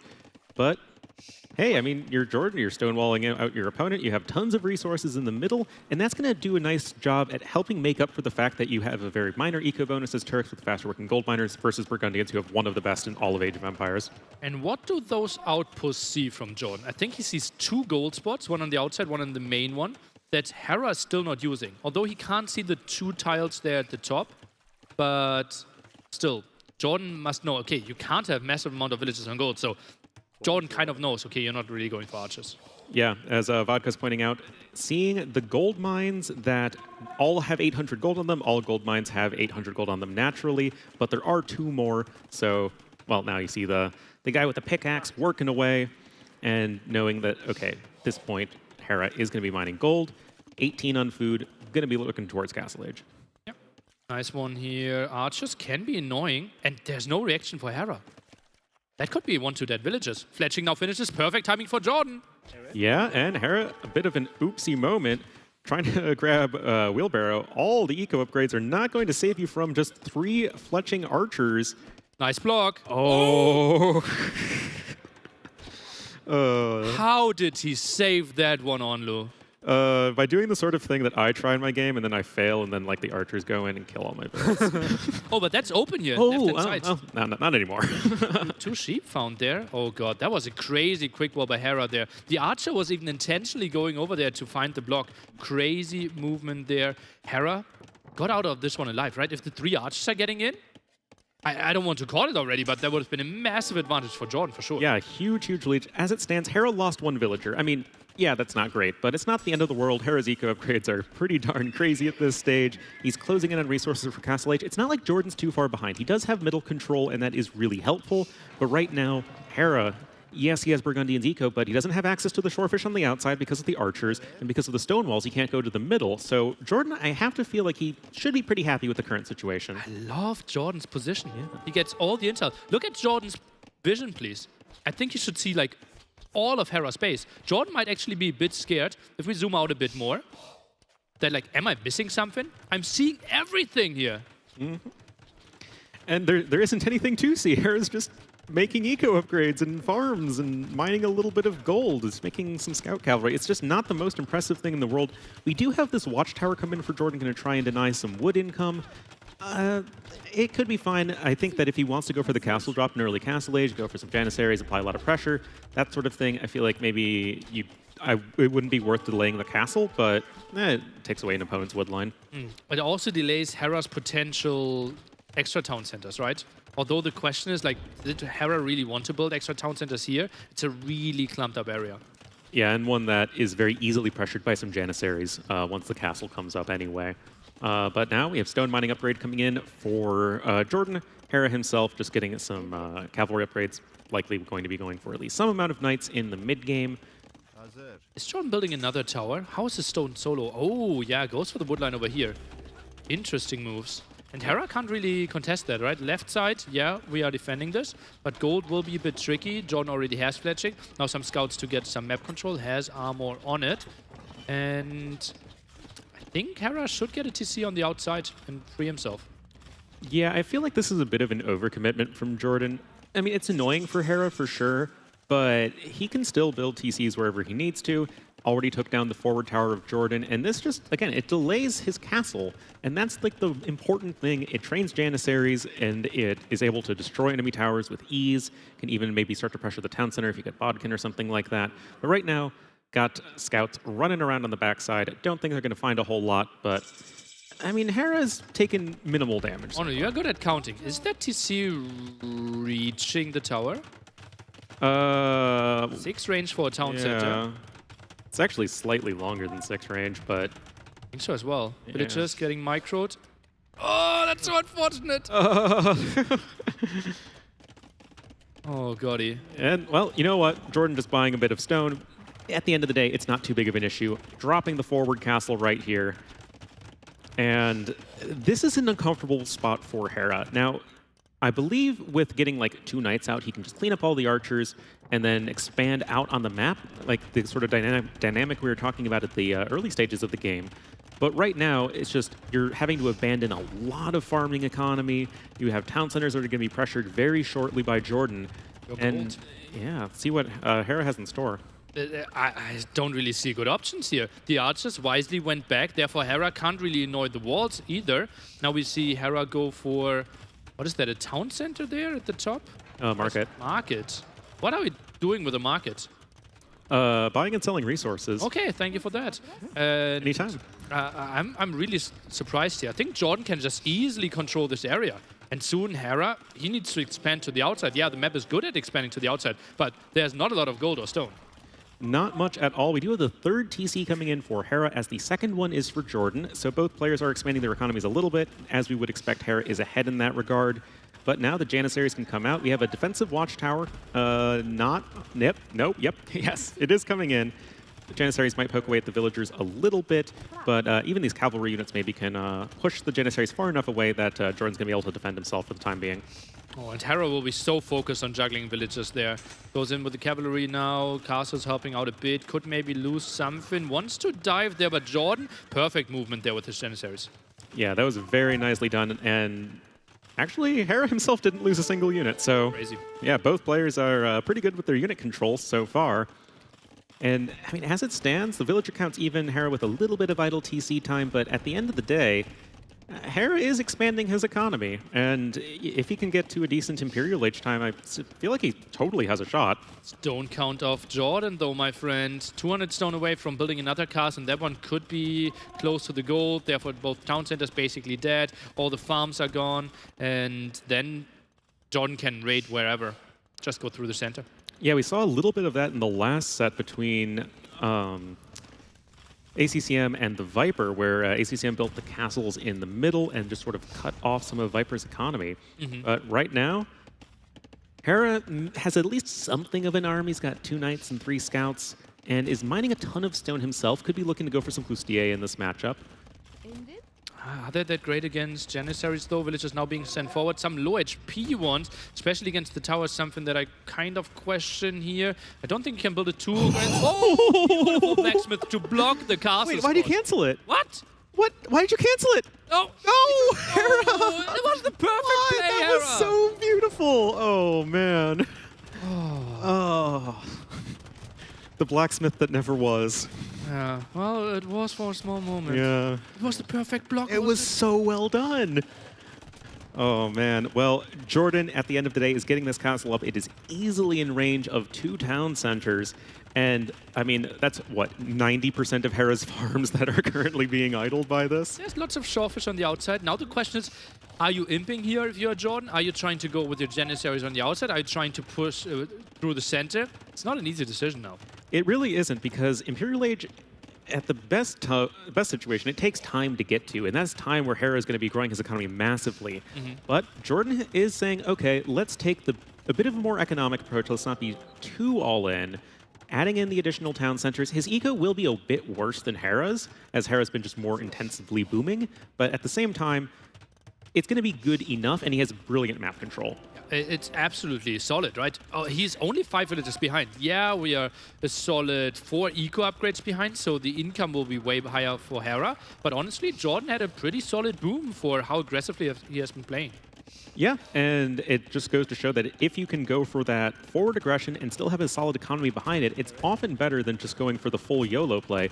Jordan coming in with some more towers, interestingly. I wonder if Guard Tower might be a decent option against the Janissaries. You already got Fletching. Yeah, get Botkin in there, maybe get Ballistics, certainly some options here. TC number 5 is that, right? So Hera really wants to boom, obviously knows that he will likely lose 2 TCs at the front at some point. Yeah, so it's really just making sure that your villager count is where it needs to be. You don't want to be on 1 TC for a little while. Jordan's on 3, then he catches up economically. Hera just sort of maintaining his position as far as that goes. Got Wheelbarrow on the way now for Jordan. So he is at least focused enough on his economy. He's got actually 29 villagers on food right now. I'm really enjoying Jordan's approach in this game. Yeah. TC 6 now for Hera as well. Remember, it's kind of like in the future it's going to be TC 4, but now all the food ran dry. In the center, Jordan goes for the wood there. I think it's time for the market and time for him, my friend. Yep, I think that you could honestly consider selling stone. I know that sounds kind of weird in the situation, but Imperial Age is just so important. Getting those bombard cannons out as the Turks. As soon as Imperial Age comes in with the free chemistry upgrade, I feel like it's just such a powerful timing. And thank you for listening to me, Jordan. Crazy there. The awareness that the faster imp is more important than stone. Well, if you think about Turks, stone is such an important resource. But the imp timing is so much better. We'll deal with more of those castles. You instantly can get bombard cannons as well. Can continue with the pressure. Jordan, he is playing this one close to an all-in, but I think he will find lots of kills through the center here. It looks all in relative to Hera's enormous economy, but it's still a pretty decent eco. I mean, Jordan's going to be at, like, what, 80-ish villagers or so by the time he hits Imperial Age? That's not too bad. And if he's getting some kills on the outside, he's going to have enough to get some bombard cannons out, continue some Janissary production. And now Hera with his own defensive castle. I mean, the Coustier, they're great if they can run down the Janissaries and do a bunch of their charge bonus damage, but it's not that easy, especially in lower numbers. Yeah, trying to get in there, Janissaries kill them on the way, getting over there. And you see now Jordan is back with production there for the Janissary. Stayed at 7 for a very long time till he could click up to him. Now the next steps that we want to see is probably Siege Workshop in the center, build 2 traps, and Hera will lose a lot of ground here, and that's where we see the Siege Workshop. Absolutely perfect. Of course, the nice thing with Turks and their bombard cannons is that you don't actually need to stop your Janissary production to get that long-range siege unit. So Jordan's building a nice little suburb there at the east side of the map for his town. Obviously, there's not too much building room there in the middle. But right now, Jordan is starting to spread his arms across the map, so to say. And if he can just keep Jordan running around, I feel like he still has a pretty nice shot in this game. He's got around 110 vills. Yeah, that's pretty impressive. But obviously, they continue to run. Janissaries doing some harassment at the right side, going to do some harassment through the center. Now we see husbandry for the Costiers coming in as well. Not sure how much they will achieve. And I think Jordan's next step could maybe be get some more vision on the left-hand side. Maybe get some outposts over there, for example. Yeah, I really wouldn't hate that idea at all, just because you know you control the most important part of the map, the part of the map that has the most resources. So, like, what is your opponent doing? It's probably not just, you know, sitting around doing nothing. So think of where Hera against the Janissaries at the right side. Yes. Oh, looks like some units to micro against them. And oh man, those guys are so strong. Having the super high charge attack on a 40-second or so cooldown. Ooh, but solid positioning by Jordan. Getting into that nice little nook right there. But you know, all of the Jannies are cleaned up. Hera's like, you know what we don't have enough of in this game? Town centers. Well, he will lose more, right? The one at the left side already in danger here. The castle's likely to go down as well. Jordan continues with Janissaries though. Now goes for some Hussars. That obviously could be a great unit to raid. Yeah, of course. It gives you the one thing that you're lacking in this army composition for Jordan. That's just any sort of mobility. Oh, no lucky dice on the conversion. It looks like the monk on the other side is going to be taken down as well. 50 villagers more for Hera, but he's just in such an awkward spot and behind in the tech. 50% more income right now for our Canadian score. Pretty close. And Hera, he's heavily committing on to Castle Edge. Now goes for lots of light cav. Obviously, light cav not the craziest unit there against the Janissaries. Remember, we don't get bloodlines, so not the craziest in the HP department.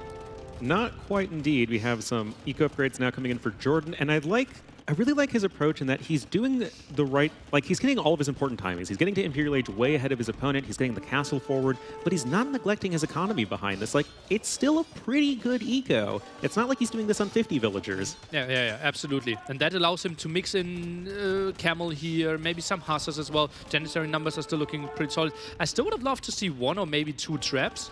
Just to pressure this castle a bit earlier. But yeah, that gold is taken away now. And Hera, I'm not sure how much gold he will control in like 1-2 minutes. Not a whole lot for sure. I mean, you can, I suppose, take the bit on the outside, as we are seeing on both the left and right side of the map. You can even maybe try and sneak in Burgundian Vineyards after you click Imperial Age if you can keep the castle alive long enough, as you can just get a bit more guaranteed gold income that way. He has one relic. But, I mean, these are all scraping for, like, the tiniest little bits of gold income as Jordan is just continuing to press forward.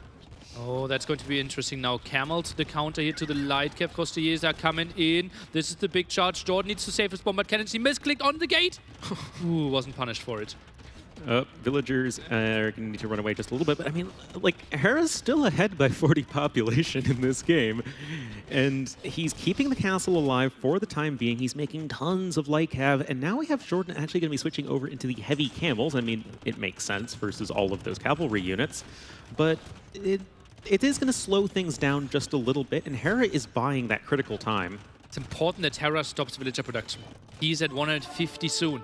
And 50 army... You need to break the army of Jordan there. And that's going to be tricky, right? The moment we get onto like 10 heavy camels, you need more than 50 military to break that. Especially if most of that military is in the form of light cav, which is, you know, 29 to 16 or so. We have a few more Coustiers on the way. But yeah, I mean, Jordan is still in a strong spot to apply pressure. I like the castle at the back. Another forward castle. It feels like that's a situation of rapidly diminishing returns. But you need to make sure you don't get raided to death on the other side, and that's what that castle's going to do, especially if it lets you have more of your camels here at the front. Does Hera know about the camel switch? He shouldn't have any vision in the back here, right? I doubt it. He has no idea. And this could be, he could be diving in, and suddenly 18 heavy camels are arriving. Hera has no idea. Nope. That castle will be up in time by the looks of things. Jordan has that really important heavy camel upgrade. Oh. Keep in the shadows, my friend. Brilliant by Jordan. The deadliest camel is the one you can't see. And now he sends them forward. Knows, okay, it's very likely that the attack's coming in, and indeed it is.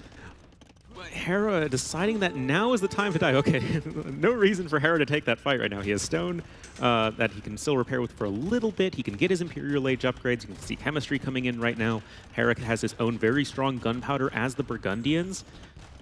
But as the game goes on, as Jordan gets closer and closer to his own 200 population, things are going to be looking better. And Hera, I don't know about this, Nilly. Oh, Camel so good against this. I don't think Hera can take this engagement. 3 bombards now, and Jordan even wants to jump. I don't think this is really necessary. This is a deep dive. It's a huge committal right now for Hera. The bombard cannons are still alive. They even brought a friend to the party. Going to continue to apply pressure. The camels can even whittle away at some of the villagers, and those heavy camels are so good against cavalry. Hera's military units are dropping, but the button was pressed. Oh, We have 176 military on the field, my friends. Every single villager turned into Flemish militia here, and this is all the army now being sent forward. We don't have any siege to support this, though. 2 traps in the queue now. I love Jordan's expression. It's just like frown at Flemish Revolution. Oh my goodness. I mean, this is a huge army for Hera, but it's so all in. This really feels like a Hail Mary play. Everything's sent through the center. Everything's going through the middle. It's just going to be running into the meat grinder at this point. If you're going for Flemish Revolution, you need to have siege behind it. Otherwise, you're going to just die to castles. And right now, the castles are kind of going to be killing everything. But we had 40 camels. Now we are down to 11. So if we get some cavalry again, that's pretty solid. Jordan needs to rewall that area, and then he wins the game. But he's rather going for a 3rd castle. Maybe some more awareness could have been nice here, because that push is still continuing. But Jordan has now a 30 population lead. Yeah, and that is only going to be climbing so far as those poor Flemish militia. It looks like a tower defense game right now with just all of the enemy units running through the gauntlet. Oh, man. Yeah, like, it looks really scary, but there is just no follow-up to this. Hera has 8 villagers on food. Oh, 2 traps.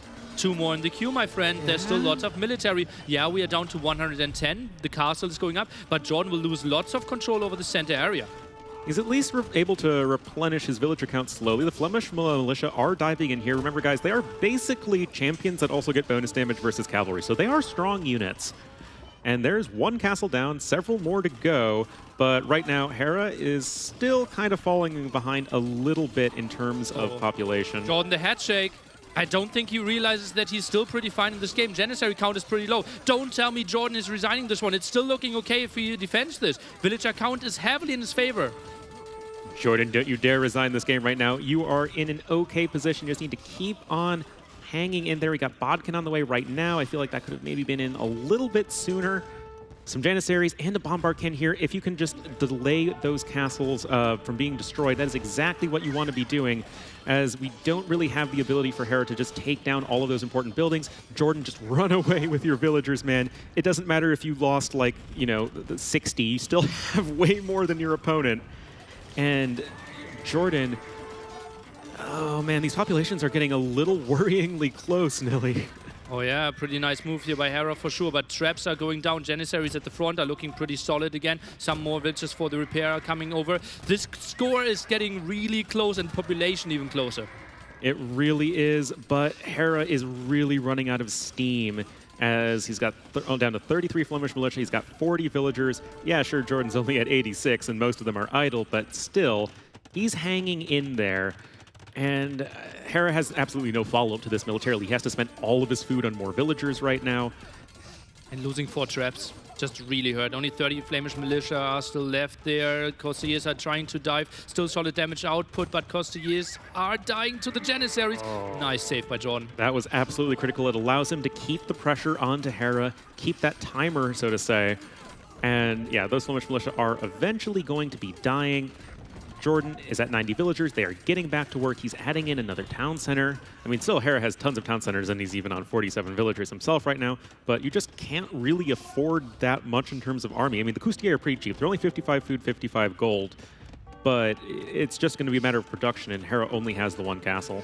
He has 5 town centers. He's actually back to reasonable numbers, above 50 villagers. How does he have more than 30 on food already again? That's just a crazy boom by Hera and crazy macro while he had 170 army. Yeah, that is absolutely wild, just sending everybody forward when he needed to. Now Jordan falling back just a little bit. He's added in a few more camels.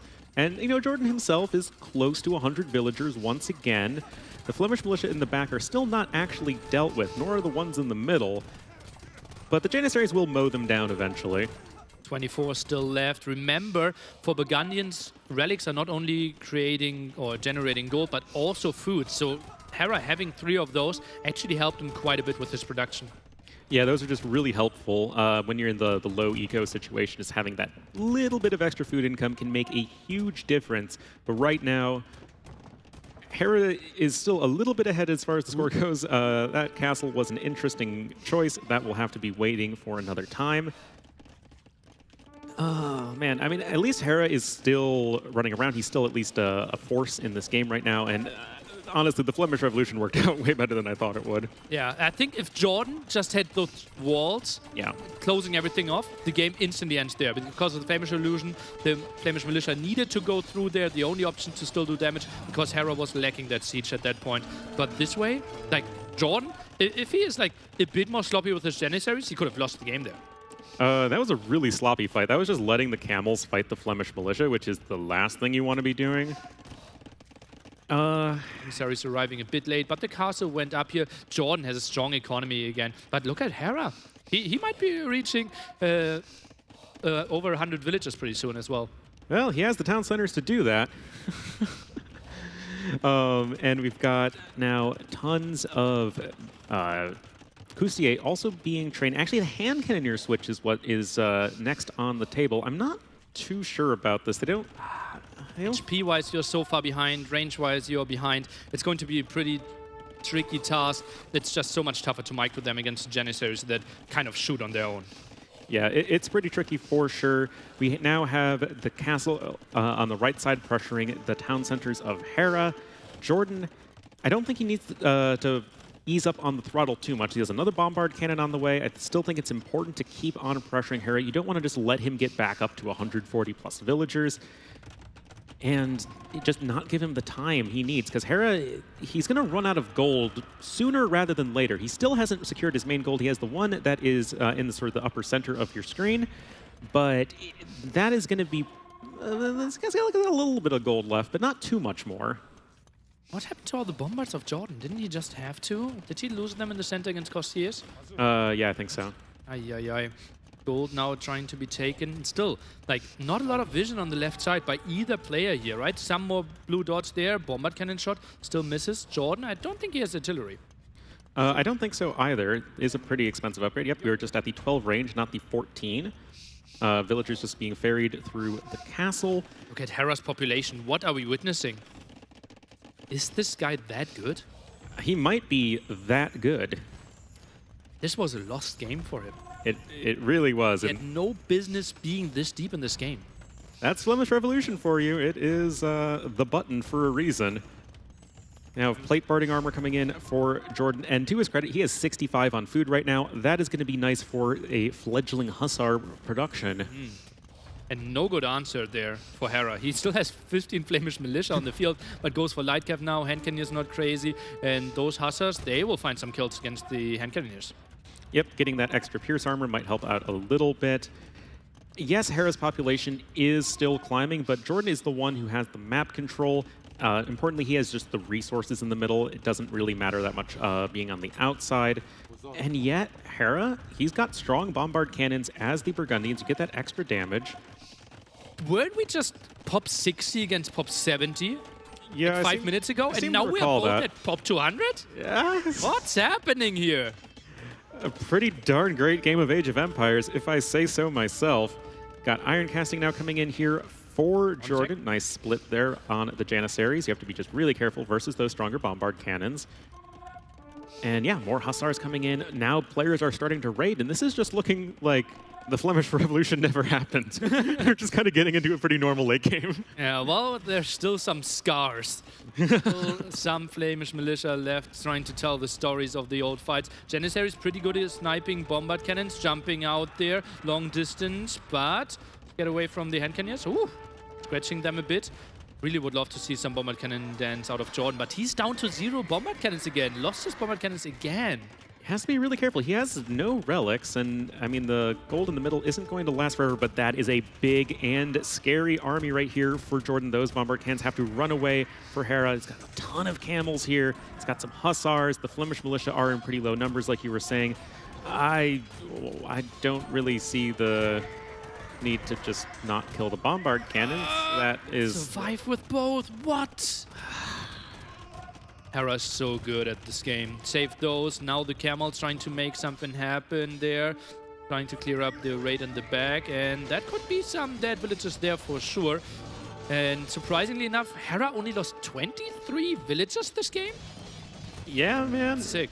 It's pretty wild all around, and I feel like Jordan also missed a bit of an opportunity not patrolling and instead just on move command. Still, those are some very pretty raids on the right side. Can't fault him for that one. Hera's still having to train a ton of villagers. He only is on 42 farmers. That's like at least 75 less than Hera normally likes to have at this stage in the game. And this is a tricky spot for him still. I mean, he was given a second chance because of Flemish Revolution, but right now, Jordan is getting these raids done that he needs Full to. control, yeah. You can see that Hera has nothing going into the direction of Jordan right now. Still couldn't afford Hussar, makes it really tricky. Only 8 villages on gold. Invests a lot into hand cannons. I think going for Hussar first might have been an option there for him instead of committing into hand cannons that heavily. Or bombard cannons in danger. Yes, they are. We still have the Hussars trying to kill them. Now, they don't have Blast Furnace, which is a really important upgrade for Hussars because they have such low base attack. You have to be careful not to run into those choke points like that if you are Jordan. And right now, Hera has actually amassed a pretty decent army. He's got 23 hand cannoneers. He's got more light cav on the way. He's even starting to mine some of his own main gold again, which feels pretty wild. Jordan still has the proper, the brilliant position there in the center. Hussar ratings are really finding something now. Didn't I just say he only lost 23 villagers? Now we are close to 50, so Jordan really finding the damage in the last 2-3 minutes. Yeah, but Jordan also lost that castle on the right side to a bombard cannon, which really feels a little unnecessary. That castle was so helpful in just like putting a stranglehold on Hera this game, who's now continuing to expand to the western portion of the map. Added another TC over here. He's adding in more farms. Yes, it's still pretty exposed. But, I mean, Hera's trying to find ways to come back in this game. He's not giving this one up. Oh, brilliant moves here for sure. More Hussars going to the left-hand side. Janissary is pretty safe. Tries to go for the main gold of Hera now. Janissary is trying to protect that. Trap trying to fight this one off. Both players pop limit. This game is far from over, my friends.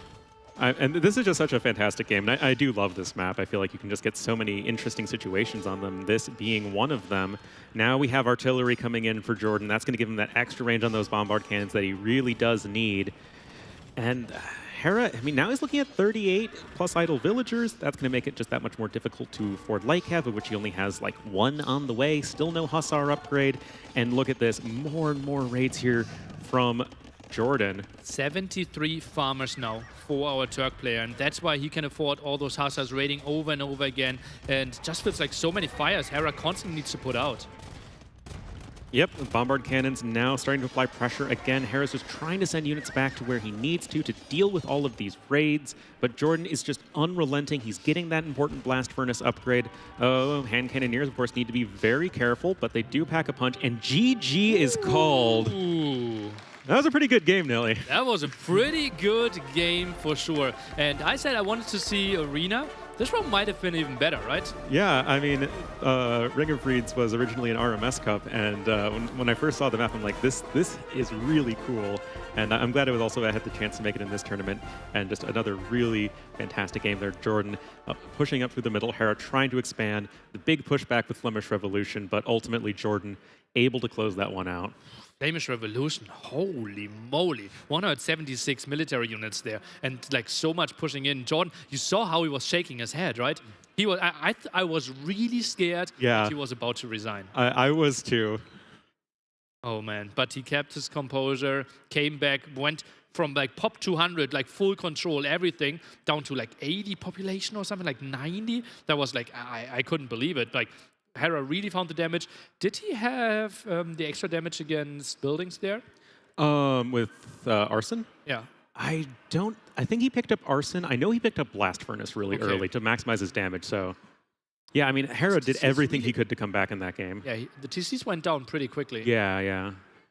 Phew, crazy game. And a 1-1. Great set so far, mainly because of the last game, I have to say. You mean exclusively because of the last game? Oh, I have so many good emotions about this set. I called it like, oh, great series so far. And then I saw, okay, Sheepfold wasn't that good of a game. Ring of Reeds certainly made up for it. Oh, yeah. And Madness and Arabia, still the home maps here for Hera. He could technically also pick Gold Rush. But I think just a good old Land Madness and go for some scouts is something what Hera... Pick Land Madness, pick Franks, something profit. I think it's Land Madness Portuguese, actually. Okay. I'm dreaming. And Gold Rush. Would you like another cask of your copium? Gold Rush, maybe Mayans there, and Franks for Arabia is something I could see. Maybe Aztecs on Gold Rush, or you said Tatars, right? Yeah, I think Tatars. Then maybe Aztecs or Lithuanians could be something for Land Madness, and Aztecs for Arabia. Yeah. Certainly something I could see. Kind of like Lithuanians for Land Madness. You have the faster moving Spearmen, which would be really helpful, and you just get off to the fast start with your extra food. Mm-hmm. Yeah. Certainly something I could see. Gold Rush, Mayans against Tatars. We would have seen that one earlier today. We, I think, have to give the advantage there for Mayans, but I don't think that we will see Gold Rush now. It feels like Land Madness should be the one coming up, right? Yeah, I think that makes all the sense in the world. If Hera is in a situation where, okay, it goes to the decider game 5, go play out on Arabia, and just Hera, I'm sure, is confident that he's the better player in this situation. I think so. Like he's so confident on that one, right? It was constantly his home map together with Atacama on all the Vololos, and also like whenever we had that typical random map tournaments, he tried to go for it. He loves the aggression, impossible to wall, and it just like, yeah, it's like constant aggression, and he's so good at microing multiple groups of scouts. Probably the best. And we just got confirmation that it will be Land Madness as the next map, so right on there with the predictions, and we'll have to see. Are we going to see the Portuguese Land Madness?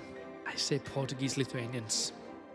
Have an entire village built of forage bush twigs. It is like multiple bushes of 4, right? I think so. And you have the one extra near your town center. Oh, well, that's so smooth then. I think it's a really good map for Portuguese then. Although, well, Franks, you get every bush bonus as well. Yeah. Okay. But Franks just feels natural and sheepfold as well. I think it's not the biggest difference. Yeah. But wild prediction, I don't think we will see Vietnamese. It is unfortunate. I do love Vietnamese. Maybe as a counter to Tatars? Or do you think Mayans are just performing better? I mean, I don't like saying no to like 50 imp skirms just hanging around in the center of the map. Okay, Jordan, still smiling, has to be happy about the last game. Strategically played this one so well with the early villager fight, and then the wall-in Janissary mass did so well, all the map control, and yeah, jumping into the game pretty soon. Oh, look at that. I didn't even know that they have the like big victory, Jordan. Oh, yeah, I noticed that in the last set. Yeah, it looks really cool. I love all the graphics we have on the stage here. Yeah, nice. And jumping into game 3. All right, guys, here we are in Land Madness. Jordan. Oh boy, this is Hera's home map. He will be the blue Franks to the west of the map. This is about as on brand as we can get for this player. The person who is doing something a bit spicy here is going to be Jordan as the red Saracens over here to the east. Saracens are just a civ that we associate more with closed maps, or at least ones where you can like wall and go for a fast castle with your market. Is it maybe?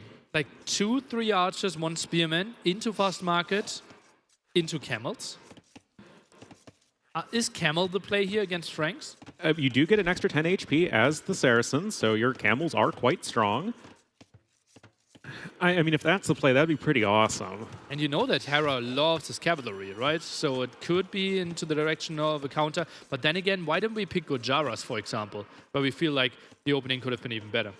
Because Nilly, Jordan wants to go for mass Mamelukes in the late game. Oh, because Franks have 0 answers to Mamelukes. Oh, yeah. I dream. This would be so good. Look at that, all those pretty berries. Franks will really love that. Look at that. I can see 2 mills there at the front. Jordan, pretty good spot for him that he has both of his berry bushes in the back. Gold rather on the aggressive side, though. Yeah, that is definitely less than ideal, but still, I feel like Jordan can't be too unhappy with his map. You already see the lumber camp over in the back of his base. I can build another one on the right as well. That isn't too much of an issue. Maybe expand with some town centers up there to the north. You saw how Vodka just showed some potential walls, like to the edge of the map, to the gold, and down there. And that gives you some protection. Around those woodlands, you see the stony area. We cannot build on that one. Therefore, we typically see this one as one of the most aggressive maps. And Hera has to be pretty happy with how close this woodland is to his starting town center. Yeah, that's a pretty nice one, especially just given that it's Land Madness. We're looking at probably around an 18 pop uptime with the Franks, especially considering that we have the settings with the 9 villager start. That makes tons of sense. And there we go. Feudal Age is on the way nice and quick here for Hera. Jordan, do you think he's going to be opening scouts, or like you were saying, is it going to be a bit more of the Spearman Archer play? I don't think he will open scouts. I think it's going to be Archer Spearman. He didn't really scout Hera yet, right? If he scouts Hera and sees like how close he is, maybe he would adjust the strategy a bit more and can see like, oh god, it's going to be really tricky to find too many kills on your wood line. Yeah, that definitely could be the case, and there's Feudal Age going to be queued up right after Loom. It's going to be 20 pop up here for Jordan, and we already have a villager for him going over to the gold, so that is certainly indicative of some archer play. I don't think men-at-arms are going to be all that likely on this map in this situation. Hera's up way too fast, is going to have scouts out in the very near future. Look at that villager on the wood line. It's like me in a group project. Oh. Only doing something when people are watching. Feels idle really before. Well, we have these quick walls coming up on the wood line.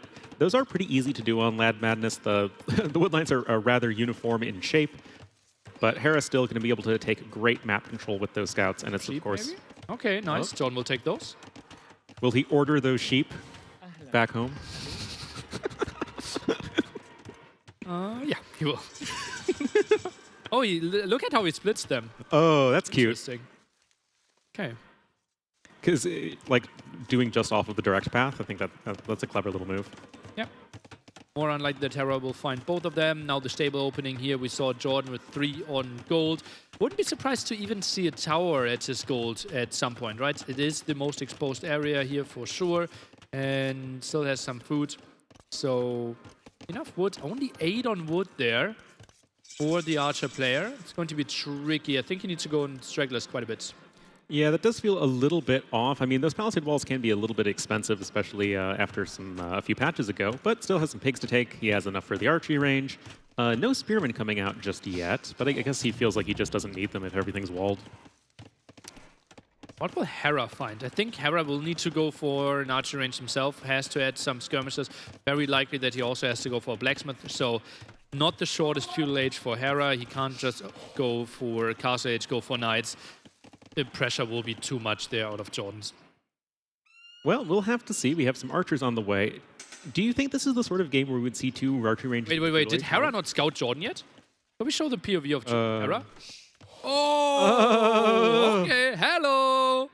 Okay, someone was really greedy pushing some deer. But look at that. Here's the perfect scouting. Sees the market like right at the perfect time. Oh my goodness. That is about as good as it gets. Ay. Runs into it. Spearman hit. Nope. When are you moving out? How many archers are you waiting for? I think you're waiting for however many it takes until you have fletching. I don't think you run out of the map without fletching archers versus Frank scouts that have the extra 9 HP. Well, he will never engage into 2 spearmen anyways, right? If you have 2 spearmen, 2 archers, Hera shouldn't jump.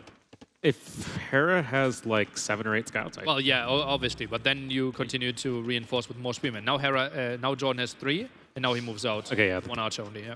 Or 2 archers. Is that 2 archers? 3 spearmen? Yeah. Yes. That's tough to engage into, even if you have Frank scouts. Yeah, they do take 1 extra hit to be killed compared to generic scouts. But we have now the archery range coming in for Hera, so just a few skirmishers shouldn't be too much of an issue for him. And notably, we don't even have fletching in for Jordan. He's mined a fair amount of gold, already sold his stone. Last castle behind this. The camel play. Interesting. Doesn't go the direct way. Scout shouldn't lose any HP. That's the hero scout that we really need against the skirmishes. Really unfortunate for him. Won't really do too much against the skirms, and it feels like Hera should have a pretty easy cleanup because Jordan didn't take the direct route, and therefore Hera has so much more time. Yeah, he's got 6 scouts right now. Got some skirmishers coming in. And if you can focus down the spearmen in the fight, that is going to be the absolutely critical thing here for Hera. It's just because spearmen attacking cavalry is just way more damage than anything else in the feudal age. So look at the in-game score, 1,300, dropping down to 1,200 for Jordan here, indicating that he just invested 1,000 resources away. And if Hera looked at the same time, he knows, okay, my opponent's now up on the way to Castle Age. I need to make something happen. Yeah, this could be a really strong play here for Jordan. Notably, he only has 8 villagers on food, 4 on gold right now, a lot on wood. We were thinking that camels probably make a lot of sense given that it's Saracens versus Franks, but maybe Jordan wants to play this. Hera lost track. Oh, that army's actually coming in. Oh no, he splits off one scout. Oh, that's so good for Jordan. It's good for Jordan. Hera going in the wrong direction a little bit, but I still love Hera just really spreading out everywhere, looking for the units as best he could. But now these archers are showing up. They don't have fletching. Maybe a villager's going to go down, which is certainly nice for Jordan, but I don't really see these units too long for this world. Distracting. Do you try to commit here and try to kill one villager? I think I would rather see Jordan just kind of poke around a little bit. It's still enough spearmen that you don't want to fight without the skirmishers, and the most important thing for Jordan to do right now is just buy time for Castle Age so he can attack with some knights and camels and stuff. It's only 50 seconds away. Scout goes for the skirmishers. 3 spearmen losing some HP. Now Hera takes the hill and will take the engagement. No, just runs away. Interesting. Well, now the spearmen are attacking the skirmishers, not... Really low. Yeah. Hera can jump. But look at that. Now let's take a look at Hera's face. How impressed will he be that his opponent is already in Castle Age? Well, we will see. There's the second stable, so it will be for some of those nice Saracen camels with their extra HP. Castle Age is in. You saw Hera's eyes dart to the side of his screen there for a second, like, oh, hey, he's in Castle Age. Let's wall up. Yep, and that will be a necessary move. It will be some knights here from Jordan. I don't hate this, actually. Thinking Saracens versus Franks, you know, probably make knights, camels versus knights in the mid game. But since Hera is still in the feudal age, knights are just the stronger unit by far and represent a lot more offensive potential. So make knights until you have to make camels. I really like how Jordan is playing this one. This is creative. This is tough to counter. This is not easy to deal with. It's so easy to screw up against it. That's something that I always said. Jordan is not known for this, right? And I love that he's mixing this one in. I think he really grew. Yeah, and you know, the character arc is getting complete here for Jordan in his Phoenix rebirth. Look at that. That's not finished, my friend. Oh, and it can't be because it's land madness. Gold could be still open in the back. No overchop there. Hera, oh, it's so easy to make a mistake here. It is, but Hera's not known for making a ton of those. Quick walls are continuing. Well, Knights in against one spearman. Oh, this could be really tricky right now. Jordan probably needed to focus on the spearmen just a little bit. They still deal a fair amount of damage to knights, but one villager now down for Hera. He's still a minute 55 from the Castle Age nearly. That is not in the very near future as these knights are actively killing villagers. Oh, so good. Finds more and more kills. Another knight arrives, and that one is full HP. Brilliant move by Jordan here. Meanwhile, I don't think those scouts found too much damage. Not really, as we have Hera at -4 villagers in the Eco KD. Jordan's still applying pressure, and this is just a brilliant utilization of a bit of an off-meta Civ, and just playing it to its strength with that market bonus. And his last pick, right now the knights are diving in again. Low knights at the bottom. The high knights are going for the attack. Nice quick walls by Hera. Tries to scare them away. Yep, applying pressure to the house. Scouts are now back. They're still going to be pretty bad against knights. The spearmen are going to be a little bit better, but not especially impressive. And behind this, Jordan is actually still just making knights. So he doesn't really have a follow-up to this at this point, but that is some very nice unit control. Look at those spearmen going down with barely getting any damage done. Nice. Good. Spearman count is at 2 right now. This is like the full knight flood. And Hera, he barely has gold. What are you going for? Monastery? Pikemen? Knights? He goes for 1 knight and a monastery, but that's not a lot of gold income. It's really not. 3 villagers on gold does not feel sufficient right there. Jordan, way more in the bank. Of course, he will be using it to buy food, most likely. Knights still applying pressure, but to be fair, Hera has only lost 4 villagers. I mean, it's bad, but... Let's take a look if that increases. Monk could now pop, trying to go for the spearman, but really nice defense there by Hera. Maybe a Cav Archer could have been a brilliant unit. What do you think? I wouldn't hate it. I mean, he didn't get fletching. I don't even know if he has a blacksmith, but he is still trying to apply pressure. We have a camel now coming in. Oh, nicely done right there. You don't want to be losing all of those villagers on the forage bushes. But the villager count, speaking of which, it's even. Hera has 3 seconds idle TC time. Army value, though, double for Jordan. And those skirms, I'm not even sure if they should be counted. Now going for the wood line. And if villagers are trying to repair this one, that's a bit more tricky. Monk only now popping. Let's see about the conversion there. Yeah, this could be absolutely critical. I think I would want to go for the camel in this situation if you can target that if you're Hera. It's right now trying to repair that lumber camp. Oh, HP Knight. Oh, switching to the high HP Knight. Very nicely done there for Hera, and does get converted before the monk meets its demise. Oh, that's a lot of stuff that went down, though. 2 knights there, 1 converted, 3 knights, I think 4 knights went down in total there. That was really good for Jordan. Now some healing here at home, but Jordan goes for a second town center.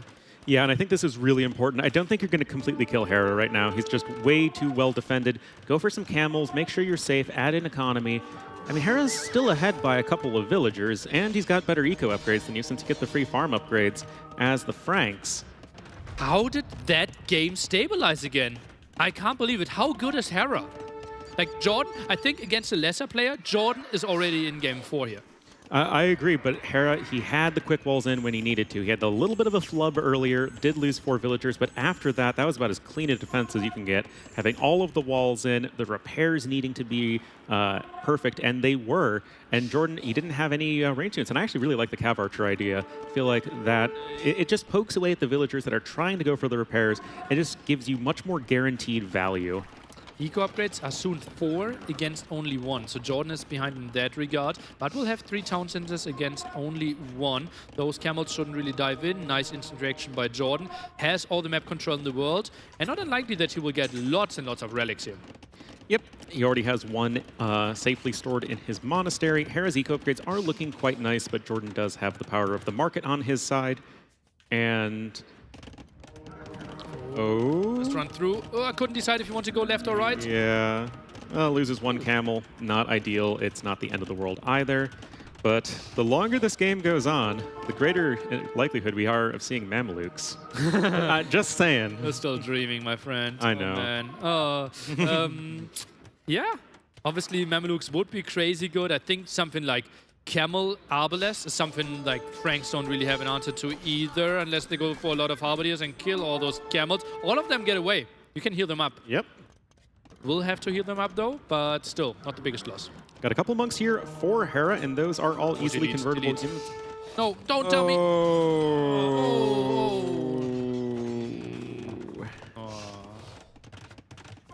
Well, that was a little bit unfortunate there for Jordan. Light Cav upgrade is coming in here for Hera, as well as a 3rd town center.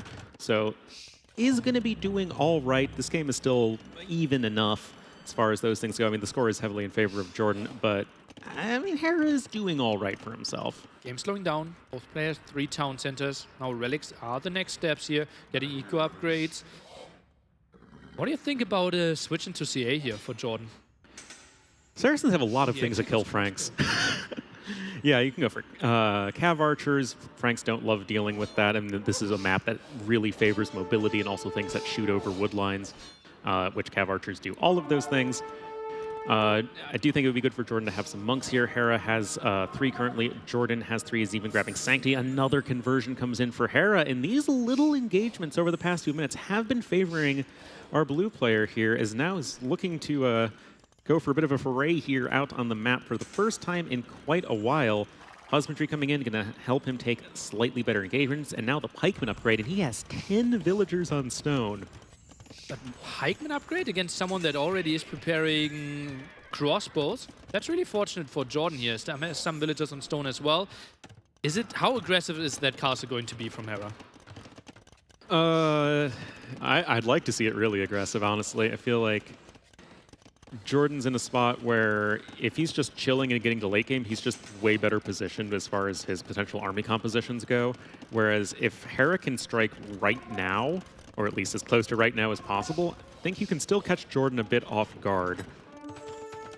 Okay, Camels at least not getting caught off guard there. Crossbows at the front, now continues to build. So I'm a bit surprised that we didn't see the crossbow upgrade earlier. Now coming in, and Jordan just waiting for some more wood. No, actually goes for the mining camp without the town center.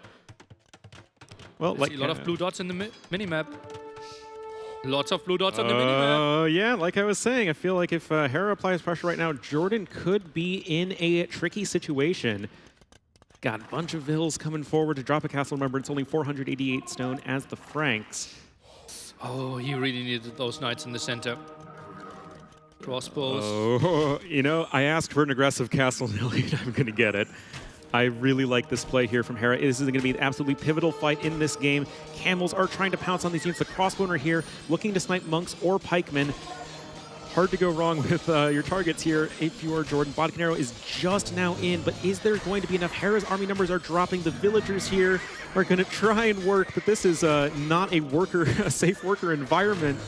Oh, those crossbows are so good on the minimap. Now we see the knights arriving, and Terra, he can't really find the kill against this brilliant play. Terra taps out! He makes the Saracens work! Oh my goodness! This is, in the sense that it was very well executed, he had the eco behind it, like that was very Jordan. But the strategy, the Civ choice, and how he chose to play it, it's not something we typically associate with him. 3 spearmen, 2 archers, no upgrades, incredibly fast castle, and those knights pressuring everything. And like Franks, they struggle a lot there, right? As we saw, like, and Hera even had a pretty good defense, but that's a strategy, and it's so tough to scout, right? If we see Hera clearing up that army a bit earlier, then he can put on the pressure, but Jordan got the perfect distraction in. Yeah, it was just really well done, able to get to that castle age. And Hera, I mean, I really like the idea of what he went for. He just didn't have enough. Jordan able to amass the sorts of units he needed to defend against that. If Hera just is able to slightly win that fight, the castle goes up, Jordan's TCs are getting pressured, and then suddenly the pikemen and knights become much stronger. But Jordan just saying, no, we're going to go right to game 4, and it's not going to be a match point for me. Yeah. Oof. So Gold Rush still an option, and Arabia. Hera's choice now. Oh, Jordan has to be pretty happy about that one. And that looked like a GL strategy that we typically see from Shadow, from Dowd. Viper maybe squeezes that one in as well. Love that Jordan is adding that to his arsenal. I'm so happy for him. Yeah, no, and it's Jordan, since he's been back, he hasn't had that huge tournament win yet. I mean, he's been incredibly consistent in his performances, but just hasn't quite reached that threshold just yet. But I mean, if he beats Hera in the first round, I mean, it's hard to argue with that. Does he never win? Let me think. Didn't we have that discussion? Who is the best player that never won an S-tier tournament? Was it Jordan included there? MBL, Jordan, and Villiser, right? Those 3. Yep. Considered to be the 3 best players that have never won an S-tier tournament. Yeah, that would make sense to me at least. Maybe it's his time now. Villiser, not going to happen. MBL, not going to happen. By process of elimination. Yeah. So maybe it's Jordan Simon. If he beats Hera here, and arguably, this is the easier bracket, right? Because Leary and Viper are in the other bracket, including Dowd there as well. So you're going against only Tato, and Jordan Tato had a brilliant set at Wololo, but let's see. It could have gone Jordan's way as well. It could have been a 3-0. It actually went 3-2 into Tato's direction there. I would assume Arabia next. I think it's Portuguese, but I'm a dreamer. You are a dreamer. Oh, man. Yeah, Mayans, Aztecs, I think. Just going for the full Meso war on Arabia. You think so? Yeah, I think that Hera, if he sees his opportunity here where he really thinks he's going to thrive, I think just having the most standard, mechanically sound game possible, I feel like he can just get those early advantages in taking good fights versus Jordan. And then you're playing Portuguese on Gold Rush? Scout Rush opening or what? Because he's clearly not an organ gun player. No, he's not an organ gun player. Portuguese and plays Vietnamese on Gold Rush? I think that can work for sure. I think you can play Vietnamese on Gold Rush as well. Lithuanians can be pretty good against Vietnamese though, right? You get onto skirms, yeah. Chasing down easier. Huh. I agree with you guys really. This is definitely the most interesting Civ draft we've seen today. Yeah. Most diverse, and lots of civs that we have not seen before, and some civs that we would not have expected at all, right? Yeah. Especially like Saracens out of Jordan, beautiful. Now Portuguese, Vietnamese still options there for Hera. At 6 millions, civilizations that we will see a lot for sure. That's a pretty safe bet. Okay, I think it's Mayans for Gold Rush and Portuguese for Arabia. I think Hera, he should pick Gold Rush first and play Mayans. I think that's how he should approach it. That would be an interesting choice for sure. We haven't seen anybody pick their opponent's home map in this tournament so far. To be fair, this is only the third set. So it's the third of 8 sets. It's just such an action-packed few days here of Age of Empires. Yeah. Semifinals tomorrow already, and obviously on Saturday we will have the third place match and then the best of 9 grand finals. You can watch it live here in Hanover, Germany, and can be part of the crowd today and tomorrow, probably on the comment, but on Saturday we're expecting it to be really crowded here at DreamHack Hanover. Oh yeah, it's it'll be very exciting. It's still awesome just to have all the stage set up. There are people here enjoying the games, which is great to see. And we have been watching some great Age of Empires so far. Having crazy games. The Ring of Reeds was so sweet, so sweet. Like the strategic depth of it and how Hera allowed himself to get a really good shot in this one. Really nice. And now Jordan with the strategy, that makes me so happy, right? Yeah. It makes me happy for me as an Age of Empires viewer, happy that I was casting it, and also happy for Jordan. Yeah. It was nice. I think like that was his biggest weakness, right? Easily. He was so predictable. And if now he adds this into his arsenal, he can make the jump into the top 4, I believe. Yeah, he has the talent. I don't think there's any argument there. Like he has the work ethic to make it happen. And those things together, I think, you know, if this could be like the breakout tournament for Jordan. Would be nice. $40,000 on top as well. Isn't that second biggest prize pool of all time, right? For the first place. You would know better than I would. Yeah, I'm pretty sure. Yeah. Old WCG said like 25,000 for first, 20,000 for first. Now we had 60,000 for first. Yeah, I'm pretty sure. So it could be massive payday. Only 2 days away. Only 2 sets and 1 game away. This event is crazy, but it's just so exciting. You know, like every single game has so much weight to it. Yeah, cutthroat for sure. Ooh, best of 7 semifinals, best of 9 finals as well. But let's focus on this one. 2-1. Hera needs to win 2 more games. Needs to win Arabia. Typically is something that we say he's pretty good at. Gold Rush, certainly map where I can see him win quite well. But Jordan, an absolute beast on those as well. If we go into meta game, now we have to ask, like, how are Hera's nerfs sitting? That's a good question. You know, as I was saying earlier, he's going to be probably in a bit of a better mental state now than he was at the Wololo tournament, but I think that he'll be fine. Like, he's a pretty composed guy. Mm-hmm. And he certainly has the chops to make this comeback happen. I mean, if we get another 5-game set, I am not complaining. yeah, not unlikely there for sure. And yeah, very aggressive games, right? Especially like Dave was a bit like, oh, this is going to be pretty wally. Game 1 and 3, not so wally, Mr. Dave. No, and I mean, game number 2, I don't think we can call that like a boring boom fest either. Yeah, adjusting the headphones there again. Obviously, they are head canceling Head canceling? Head canceling sound phones. And we also get some white noise on there, so they can't hear the audience, they can't hear the casters there, although we are pretty close, but they are fully focused on the game and only get the intel that they would normally get as well. Yep, all of that is pretty par for the course. You have our nice stage set up, so hopefully they are comfortable enough for these long sets. No more sun. No more sun. That's helping quite a bit. We have beaten the sun, everybody.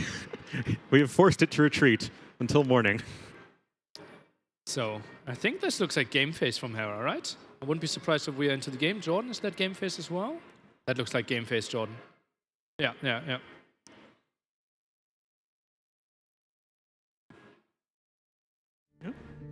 Jumping into game 4. Well, here we are in game number 4. It is Arabia, and for Hera, it will be the blue Mayans to the west of the map. I mean, picking Mayans on Arabia, that is about as comfort pick as you can get in Age of Empires among the top players, but this is his tournament life on the line, a sentence I don't think many people would have expected us to be saying right now, but Jordan is going to be the red Lithuanians here to these. Another interesting civ pick for this map. Maintenance indeed. Obviously starting 150 extra food, therefore you can go up pretty damn quickly, can go on to extra scouts, you can go for those skirmishes, pretty good in chasing down those archers there. An Eagle switch could maybe later be stopped by some lighters as well if we get that deep into the game. But certainly the aggression should come from our player from Germany. Yeah, just one of those civs that can go off aggressive really quickly. Maybe a fast uptime. I mean, Lithuanians, they're a civ that you can get a fast enough uptime to play scouts, I think, pretty comfortably, even against a civ like Mayans, who are known for going for early rushes, man-at-arm rushes, that sort of thing. So I think that's still a possibility for Jordan. I think that where you don't want to be as Lithuanians is just on the back foot in mid-game. Lithuanians, they're a civ that love to be able to go out, get those relics for their cavalry, just kind of boom up behind it because you just don't have any sort of mid-game eco bonus with this civ. So we'll have to see what Jordan has in store for us. Reasonable assumption to think that Jordan could get to 3 relics there, right? The safe one in the center and the other 2 are reasonably close to him here and far away from Hera to contest this. So think Jordan, obviously getting more attack there, something really beneficial for him. Both players heavily pushing Deer right now. Yep, that does appear to be the case. It's just kind of the meta these days. Maybe not expecting something super crazy early aggression. And wow. No Loom play? I think so, right? Jordan, yeah, Loom behind. So the score of Hera is so low, you have to be pushing Deer. Your Eagle is not going to hurt my villagers. I go up to fuel age even faster than you would expect. That is going to be a very fast uptime. That is interesting for sure. I wonder what the follow-up is. I feel like Scouts is just sort of like the obvious choice, but maybe Jordan has something crazy in store for us. Not the prettiest gold position-wise for Hera, but 2 woodlines pretty close next to it. I think he can easily get some very natural walls in front, and Hera should be fine controlling his gold, although, like, yeah, I think the woodlines are helping out too much. Yeah, I think it should be fine. Jordan himself also has a pretty forward goal, but I like that he's building his infrastructure and walls at the front of it, just so that it's a little bit safer. As we see, the barracks seem to have a very natural wall just in front of it, so you can not have to worry as much about all the Mayan archers you are likely to see in this game. But on top of his base, it looks really open, right? Next to his town center there, towards the stone, out of Jordan there, it's not going to be too pretty. Hera trying to control the gold as well, and Jordan still didn't find his opponent, neither did Hera, so only now they're scouting their opponents. Obviously pretty early fuel age timings.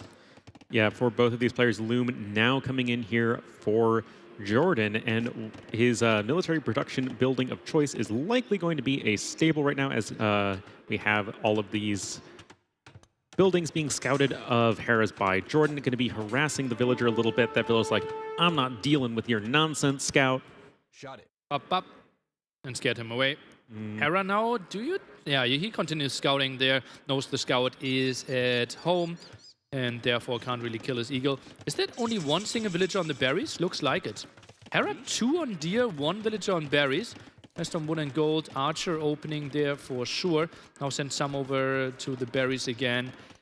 The big question, Jordan, how heavily are you committing into archery range, into skirmishes, indeed trying to pressure Hera's back gold at the front? Yeah, this is some pretty darn aggressive play. We don't normally see an archery range follow up that quickly after the first stable. People are pretty farm happy these days. No horse collar, no problem, but it's going to be expensive to do that, especially if you don't already have that farming infrastructure set up. Okay, there's horse collar coming in, but that means you're just on 3 scouts right now. Although getting that nice feudal age win against the Eagle Scout is quite handy. Hera himself is going to be chasing away the scouts with a spearman and a preemptive defensive watchtower. What do you think of that watchtower placement, Nilly? I'm a bigger fan if you place it more towards the right side. Thank you, Vodka. Vodka would have liked it there. Obviously, villagers then take a longer time to get there. But just alone 1 tile closer blocks the villagers off a bit more. While we see maybe kill there at the left-hand side. But it's 2 villagers, right? Yeah. It shouldn't find the kill. Found 1 but lost 2 scouts. I wouldn't say that's worth it. For whom? For Jordan. The person who could have decided if that engagement happened or not. Yeah, I also think that's a lot of threat taken away. Now only 1 scout out there. 2 skirms. We got the farm upgrade a bit later out of Jordan. And now egg base time. Not a single farm yet out of Jordan. I mean, I guess he was just able to push all those deer, and that's how you can delay farming that much, as neither player's built a single farm this game. Vodka did point out that we have the hole in the back of Hera's walls, and since Jordan has... could have a hole here as well. Yeah. It's very likely that he will spot that because the villager will stop working at that end. Yeah, shouldn't be, I think, too much of an issue. Blacksmith is now in no fletching just yet.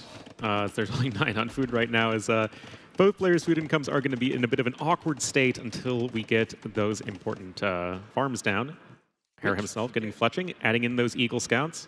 Weird transition phase, right? 19 on wood there for a moment for Jordan. Obviously, lots of them on stragglers will go onto some farmers. Maybe one villager more on berries could have been an option. That scout is getting scared away. Didn't I already kill an eagle? But that's the thing. It's been a long time since you had to wait till Castle Age to turn Eagle Warriors. Okay, so Archer Eagle is the play, makes the skirm counter less efficient. I think Jordan needs fletching here, and he's getting it. He is for sure, and like I say this every time I see one of the American Zibs on Arabia, I just love having that anti-skirmisher unit that you don't have to invest a ton to get into. You already have the barracks, you don't need the 80 food per scout, you're gathering gold anyway for making archers, and it just makes this late feudal age so much more awkward. Is Hera actually going to try and dive this? Not really, just wanted to go for villager kill, tries to disrupt the eco a bit, but now fletching finishes those skirms. They can just sit here. I don't even think Jordan needs to invest into another unity and feudal age. Those 5 skirms are enough for the defense. Yep, just make sure you're fully walled, which he will be. And yeah, it looks like these guys might just want to take it to Castle Age. Hera actually has more of a bank right now. Jordan just now going over to the gold. There's the mining camp. And going into mid-game, I feel like Lithuanians are going to be happy if they're just not under a ton of pressure. What Civ is happy being under a lot of pressure? Byzantines don't care. Okay. Good Teutons don't answer. care. Koreans don't care. The moment I asked the question, I felt like, Byzantines would be a good answer there. Yeah. Okay. Nice one, Onlo. And yeah, Jordan defending with the skirmishes here, obviously only tickling those eagles. Some more houses being built here. Skirm goes back, and we are likely going to see a second house. And yeah, not too much pressure, but it's certainly some indirect damage. Yeah, for sure. Causing some idle time. Actually, forcing out padded archer armor is kind of interesting. Was a single skirm being shot? Could we check the HP of the skirms? Oh yeah, okay, I can see it. Well, I guess they are being brought back, which is something. And, Hera has a fairly large army right now. I mean, it is 13-8, and his units are better. The Eagle Warriors are at least not awful against the buildings. It reminds me a bit of Game 1 here. Like, Jordan going for skirms, having 0 resources, when Hera somehow going to click up pretty soon. Yeah, and it's just Hera getting that food eco down so quickly. He's got 20 on food right now and is going archers. Like, that is just such beautiful feudal age eco optimization. Would love to see Jordan send some of his very weak skirmishers into the town center. I don't think he really needs 8 skirmishers for the defense here. Like 6 are doing the same job. 2 could heal up a bit more. And Jordan, yeah, now goes for the market, wants to buy himself up, and Hera might have a pretty good timing. Yeah, and I'm sure Hera would be way happier if he didn't invest into that defensive tower that he didn't end up needing whatsoever. Then he could have added TCs without any issues. But right now, going to be on his way up to the Castle Age, getting gold mining. You can choose to take this one aggressively or passively. The 2 villagers on stone, perhaps a little bit indicative that Hera wants to be booming a little bit. Interesting here that Jordan moves out. Wants to kill 1 archer, did some damage against the eagle. Hera can just run. How much HP do we have on those eagles that they're not willing to take the engagement? Actually pretty full. Yeah. I'm a bit surprised. Yeah, pretty interesting for sure. Now, as Hera's closing in on Castle Age, what is his follow-up going to be? He's building something at home, and those are just houses, actually. There are the villagers on stone for adding in TCs, but I don't see any additional archery ranges or barracks. Weird, right? Typically, like, either a second barracks or like going for 3 barracks or going for second archery range. Or 2 barracks and 2 archery ranges. We see that perfectly often. Not even fully walled, but yeah, just seeing where some town centers could be placed. And does Hera think, okay, I can never break the skirm defense, I will need to boom? I feel like Eagle Warriors are pretty good at that if you wanted to go for it, but right now, Jordan is on his way up to Castle Age as well, but he did sell his stone to do so, so he's going to have maybe a little bit of a harder time booming. Not going to be the biggest deal. I mean, you have the market. We have Bodkin and Crossbow and Bowsaw all coming in at once for Hera, the trinity of early Castle Age Archer upgrades. And just going to be booming it out. Okay, Eagle still poking a bit, will lose some HP. A house there behind the palisade. Jordan tries to avoid any weak points here at all. And Eagle actually loses its life. Crossbow and Bodkin now ready to do some damage against the skirms. And villagers won't have the prettiest day trying to rewall this area. They won't, but critical difference between this game and game number 1. Jordan's fully walled, and you're not able to fully wall Sheepfold. Arabia, you can do it. Yes, one villager has been lost. It's not great. It's not the end of the world. We have Elite Skirmisher and Bodkin Arrow coming in here for Jordan. It's like a little bit awkward. Units are trying to charge in as fast as they can here for Hera. He knows that those upgrades are going to be incoming, and one more villager seems to be totally fine. Never wasn't any sort of question. No, is she going to make it? Oh. But the Eagles were all lost. All Eagles lost. Yeah. Now the skirmishers are a bit better there. Okay, now one knight popping. I don't think that one will contribute too much. And skirm numbers are pretty low all of a sudden. We had like 9 skirmishers. Now we're looking at 6. Make it 5 pretty soon as well. And those crossbows, they found quite some damage. Oh yeah, this is such a beautiful timing with that faster Castle Age here from Hera, adding in the monastery. And he's just on 3 TCs right now. This is not remotely committed to aggression. Yeah, Siege Workshop, Monastery as well. Hera's playing the very long game. Found the damage, and now he's just, yeah, reaping the rewards. I mean, he's just going to be on cruise control at this point. He is ahead, and he has everything he needs to get more ahead. He is not risking anything. I mean, he's diving in right now with the crossbow, but that's just some more guaranteed damage. What's Jordan going to do? Attack you with 5 skirmishers? Like, it's not that big of a deal. Oh, okay, I like that little knight. Attack you with 1 knight. What do you think about that? I think that the Vill's going to make it. Nice save. Oh, what did you do? We don't want another blacksmith situation from earlier. Oh, man. The crossbow should be able to defend this one. Hera takes some damage, but won't lose the will. Great play. Yeah, just really solid play here from Hera. This is not I'm about to be eliminated jitters from this guy whatsoever. Knight still hanging around over here, going to be a bit annoying. Notably, Hera has completely gone off of stone. He's making Monk, Archer, Mangonel, nothing too crazy. Honestly, like sitting at 3 TC, he knows, okay, Jordan has to be behind in economy. He just needs crossbow, mangonel defense, and early MP easily wins this game, I believe. Jordan needs to make something wild happen. I think maybe even all-ining this one needed to be the answer out of Jordan. Or can you catch up in eco here? I don't think you can easily catch up in eco, but what you can do is take a bunch of relics of Lithuanians and then play, try and play for some Latus. Even if you have to stick in Castle Age a long time, I feel like if you have 4 relics with those guys, it doesn't matter that much. But that's like really like trying to find the best possible situation for a game that just does not look at all good for Jordan. Those skirmishes are actually pretty scary. +2, +2. Faster movement speed here, getting some damage done. Do we maybe need redemption here out of Jordan with the monks? But then Hera can easily go into more eagles again. And it delays his economy so much. And oh, where do we shoot? Where do we shoot? Oh, split. Gets 1, okay. Yeah, it's all right. I mean, Jordan with 1 villager on the stone, Hera already at 71 villagers.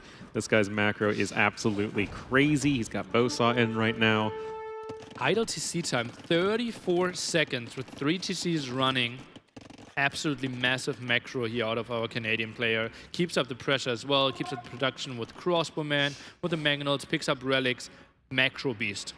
Oh yeah, this is what we would expect from him coming into this set today. Is now starting to mine stone with 6 villagers. Could be thinking about a forward castle.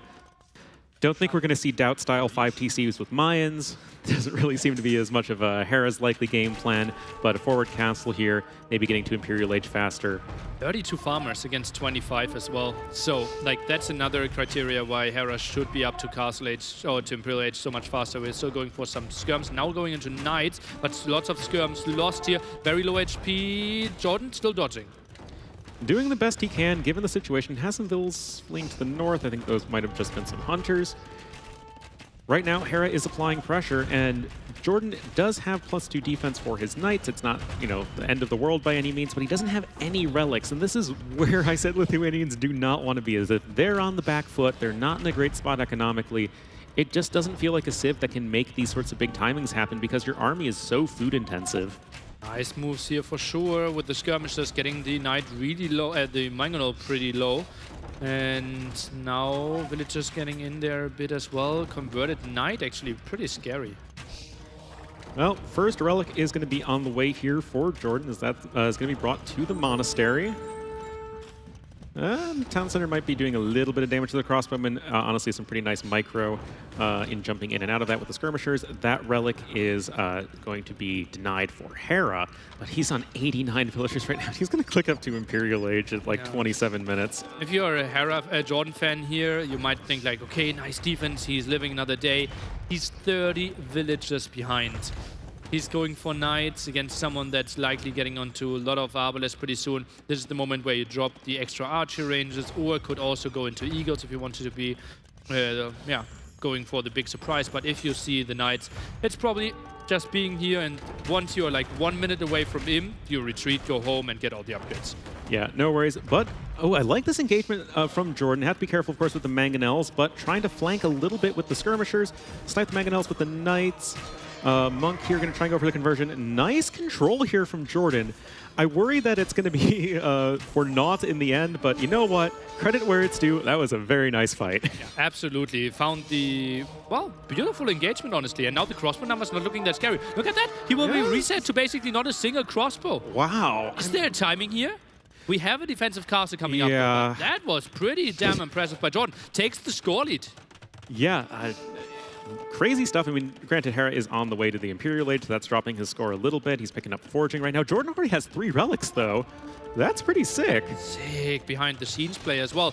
Quick walls there at the front. Not sure if that will be enough. Knights will get in if they wanted to commit here. Villagers, I think maybe 2-3 go down, but then the castle's up. The castle's going to be up. Hera's going to be fine. He's still ahead by like 30 villagers. It's not the end of the world, but...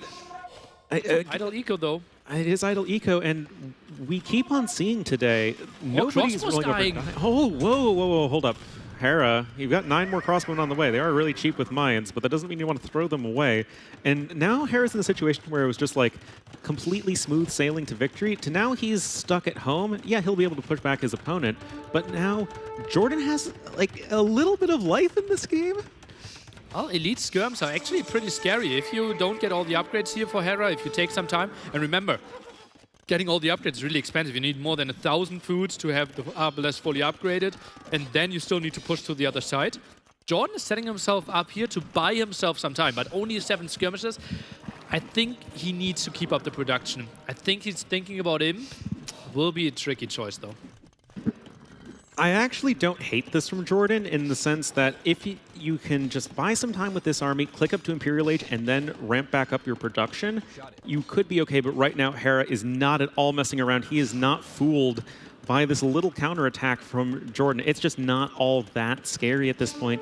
He's got his transition going. He's got Arbalest, he's got Bracer, and at this point, Jordan has very little at home to defend, and he has not even clicked up yet to the Imperial Age. Jordan has a castle, and I think he's building stone walls at the bottom. So actually, that's a really good move that those are stone walls and not palisade walls. I think he's buying himself enough time here. And it's actually really good out of Jordan. Yeah, this was such a bad situation for him. But like I was saying, nobody in this tournament is going out without a huge fight. Everybody is just really making their opponent work for any sort of win. And now Imperial Age is on the way for Jordan. Lithuanians, their army is very expensive, so 82 villagers is still quite suspect. Hera himself is on 115. That can basically afford Infinity Mine archers in the Imperial Age. Chemistry coming in is going to be absolutely critical. And now it's going to be, can Jordan continue to buy time against a Hera who's now getting his war machine back up and running? Oh, forward castle, though. We are more than 2 minutes away from imping, so that will easily be some trap production there at the front. Skirmishers even getting converted, something we don't see too often. Oh, well, sometimes you gotta do what you gotta do right there if you are Hera, and it's gonna be forcing Jordan back for the time being. I mean, we're looking at 164 pop to 100. Treb war, not gonna be much of a Treb war as one dude's in the Imperial Age and the other is not. Jordan catching up in eco upgrades here, but those are upgrades that we ideally wanted to see a bit earlier. Arbalest count now above 40, more villages in the queue. Hera looking strong to even set himself up for a tech switch because the economy is just looking so good. And indeed, that's what's coming now. Barracks on the way. Hera still has less than a minute of idle TC time this game. Sick. Oh man, such great macro. Both of the neutral golds on this map happen to be in the south as we have some plumed archers frolicking around. Masonry. Masonry's great. I'm not sure how much that can save you. Well, I think you survived 2 more shots out of traps. Yeah. So we buy a bit more time, but obviously that's a pretty much dead area. I would love to see Jordan also get ballistics here. Skirmishers really need to find some damage, but as we mentioned, like skirms, even if they are the perfect counter to Arbalest, the next steps are eagles that are already being prepared and that will catch Jordan off guard. Absolutely, and Bracer for skirms won't do enough. Eagles, I think, should finish the game for Hera. Yeah, ideally you want to get to some late chai by the end of it, but there just is nowhere near enough time, nowhere near enough castles. Currently that is getting trebbed right now. Hera is big chillin' over here at 200 pop. We're gonna have third trebuchet here in just a second. Jordan has no stone income, so once that stone he has banked up runs out, he is all dunzos. I mean, late chai are really good, but one of them not gonna be enough. Skirmishers now still patrolling behind this one, trying to somehow buy himself some time. Villager production continues, skirm production continues as well, but Hera, look at that. Eagles in the queue, Elite Eagle Warrior upgrade coming in as well. Right now, not a lot of blacksmith upgrades, but it doesn't really matter. Hera even doubling down, second castle. Jordan, I think he's dreaming, but he doesn't know what's coming. I mean, he saves the castle long enough to get conscription in, which is super important upgrade, so can't really complain too much about that. But another forward castle here from Hera. He's just creating this position that's like impossible to break. And that's going to be the last of Jordan's stone going down the drain. Yeah, Elite Eagle Warrior now in. There aren't that many of them right now, but it's 70 army to 31, and that's usually pretty... 13 Elite Eagles right against 23 skirmishers. That number is totally fine. We have 3 knights, 2 lighters there, and Jordan, he won't be happy. Even Eldorado on the way. Those will be the deadliest eagles in the game. And Jordan, he fought quite well, but the early castle pressure was so well executed by Hera. Yeah, and that's just the theme of this series. We have the last game, you had the first game, and this game is just the guy who gets that much faster castle age time, really applying a ton of pressure and either getting a lead or just outright winning. And there is the GG called, and this is our second game number 5 of the day. Yeah, pretty damn close sets. 3-2, 3-1 was really close games in the second, and this one is 3-2, and the arguably best set still coming with Doubt versus Leary later on following this game 5. Jordan against Hera. Now we go on to Gold Rush. Civilizations, we already tried to rack our brains there. Aztecs, still an option for Jordan. I don't think he will pick Tatars over Aztecs.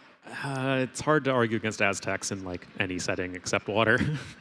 Then we have, what do we have for Hera? I don't remember. Berbers was sniped. Yeah. Something that we there we go. Oh, Portuguese. Vietnamese. Nilly. Against Aztecs. If you say Portuguese enough times, I think they'll eventually get picked. Portuguese. I think it's more likely Portuguese than Vietnamese.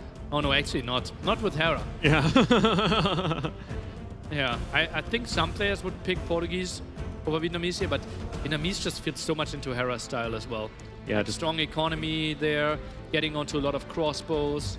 You can go crossbow knight super effectively with the Civ. Yeah, and Aztecs, well, they can try to make an Eagle in happen. Maybe some more market usage out of Jordan there. Is there a chance that we see Tatars? I think so. I mean, I really like Tatars. They're so solid. It feels like they just have options at every stage of the game. I think Tatars work fine versus both Portuguese and Vietnamese. With crazy hills in the center of the map. Yeah, right? exactly. Tatars do 25% extra damage shooting down from hills, and Gold Rush is very hilly in that center area, so trap walls are way better for you. If you get to CA, you can like out-micro your opponent pretty nicely, and if you decide to take the fight, you just do so much more damage. Exactly, and especially when it comes to Cav Archers, say, versus Eagle Warriors, where getting that little bit of extra damage, it just makes a huge difference. Oh, man. Oh, he's wrecking his brain. Do I play Aztecs against Portuguese Vietnamese? What are we going for here? I mean, there is, like, no pressure for us, and we're, like really getting into it. Like, oh, man, what are they going to see? Yeah. That's what Jordan actually said 2 days ago. Like, oh, Castle Life is good. There's no pressure on it. Oh, yeah, yeah. I had to disagree a bit, but I can see that he is, like, he knows what's on the line. Oh, yeah. It feels so weird, but this is one of the biggest sets of his career, actually. Yeah. Like, money-wise, playing on the stage, like one game away from guaranteeing yourself to play like 2 more sets as well. Because you will make the semifinals and you will play on Saturday as well. Exactly. Got all 4 civs that are available. There is at least a 33% chance that they're going to be picked. Ooh, luckily I'm not a banning man there. I would go lower than 33% with Tatars. I think Tatars are good, man. I feel like if you're sniping Berbers, that means you want to play Tatars on Gold Rush. Berbers are also good against Aztecs. Are they, though? Yeah, Mass Knights. Yeah, I mean, Mass Knights can work, but actually, like, it's Hera's style, right? He plays Mass Knights with Chinese against Aztecs. That's true. So Berbers kind of makes sense in that direction as well. So Portuguese Knight Crossbow is crazy with them as well. Yeah, certainly. I predict Portuguese Aztecs. What are you predicting? Vietnamese Tatars. Oh, you didn't. You didn't, oh no. I did. Ooh, okay. Watch. I mean, you were right earlier with the predictions on the first set, so watch me just go 0 for 2 here. Okay, Jordan. He's sitting up, right? He knows what's up. Oh god. Game 5. Loser is out. I know. Winner goes to the semifinals tomorrow. And Jordan, eyebrow raise. Was he surprised by the opponent's Civ? Let's see if we will be.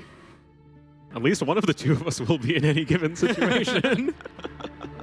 Well, it might be a mix. Yeah. Okay. Oh, Jordan. Okay, he looks. What is that? Whoa. Oh. Very expressive. Is he laming or is he like having a really bad map there? Jordy, what's happening? Maybe he's just trolling us. Maybe he's not even playing and we look at his face and he's just like playing Minesweeper.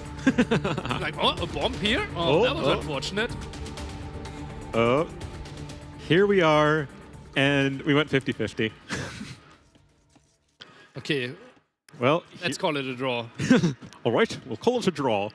All right, we have Jordan here in the red as the Tatars to the east of the map.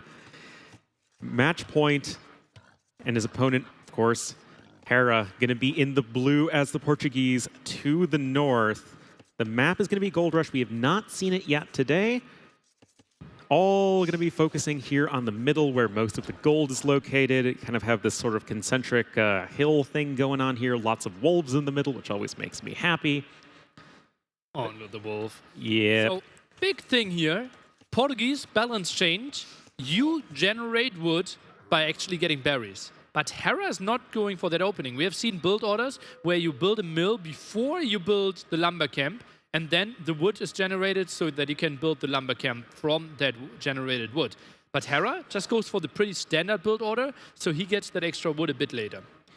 I mean, you're getting your, 250 extra wood at some point. It's not too big of a deal. Just have some deer getting pushed right now alongside the boar. All of that is going to be fine. Now, in this particular matchup, Portuguese versus Tatars, I still like Tatars. I feel like they just have such good military options. They're great at camping hills in the middle of the map. You can go for camels if need be. Steppe Lancers are an option. Cav Archers, crossbowmen timings. You got the whole thing. Okay, Jordan's face at the start. Was that maybe due to his main gold spot? Because that's at the edge of the map. And especially if you want to go for crossbows or CA, you sometimes want to have 12 on gold. And then you kind of need to go for both gold spots here, right? Yeah, that is a little bit awkward for sure. Deer very close to the berries. Jordan didn't build the mill towards the berries or pushed a single deer. So he was not sure what Hera would open with. And Hera actually played without loom. Yeah, just going up on 20 population, no loom. Jordan doing the same thing, but getting loom before clicking up. This is such an intense game, man. Is it double scout opening? I think it is. 9 villagers on wood should be probably the adjustment here by Hera. 5 on one wood line, 4 on the other, now has some stragglers. And I think it should be a scout war. Yep, there is the barracks on the way. Probably just a few scouts. I don't see this being like a full feudal age sort of thing. I think it's just to make a few scouts, a few spearmen, make sure you can wall up safely. Keep your opponent honest, so to say, make sure that they have to wall up, and then just go to castle age. 300 food for Hera, so that's why he's going for those stragglers. Jordan sees the barracks, Hera sees the barracks. Perfect scout positioning by both players. Yeah. Turns out these guys are pretty good at this game. Looks like it. Okay, Loom queued up for Hera. Flick. And we're expecting the stables from both players and also expecting both eco upgrades. Archery range! Okay, curveball. Okay. Out of our Portuguese player without going on to gold earlier. Jordan confirms that. Is he switching it up? Is he going for archery range himself? Nope. Gonna just be going for the scout opening. Totally fine there with the Tatars. That's fully closed, right? I think so. Yeah, it looks... 3 over here, 3 over there. Okay, so we only need to wall next to the relic, and we control a really big area of the map already. Yeah, that's certainly quite handy right there for Jordan. Notably, no double bid axe coming in yet for Hera. So this is a pretty tight opening. I mean, it's 20 pop, no loom. He didn't quite, and he went for 2 lumber camps. So not quite with all the resources he needs to go for a strong economy behind this. And although Jordan didn't lure any deer, the deer are right next to his mill. Yeah. Finish the berries and then go for it will be the strategy. Jordan without the farm upgrade though, and that scout could take another hit. No, it won't. So many villagers walling right now. His economy is not that pretty. No, it's not, but, you know, he's going to get the walls up. He'll be Wolf rush. Yes, my brethren, go forth. You bring the wolves forward, you delete the spearmen, then you... You attack a bit, right? Oh, yeah. Let's go for the berries there, or do you go for the gold? Oh, runs into the spearman there. Big hit against him. Blacksmith going for it. And surprise! Hello, hello, hello. Well... It's like deleting. It's the next best thing. Can now move away. Don't go next to the town center, otherwise the town center can kill the wolves. Yeah. Okay. Oh, no. Goes for 1 villager there. Seems like a clear up. But still, some harassment, some annoyance, and the army had to stay home. Yeah, and you know what? On the other side of the map, Jordan's going to be fully walled behind this. He's still harassing his opponent with his scout cavalry. Still no farm upgrade.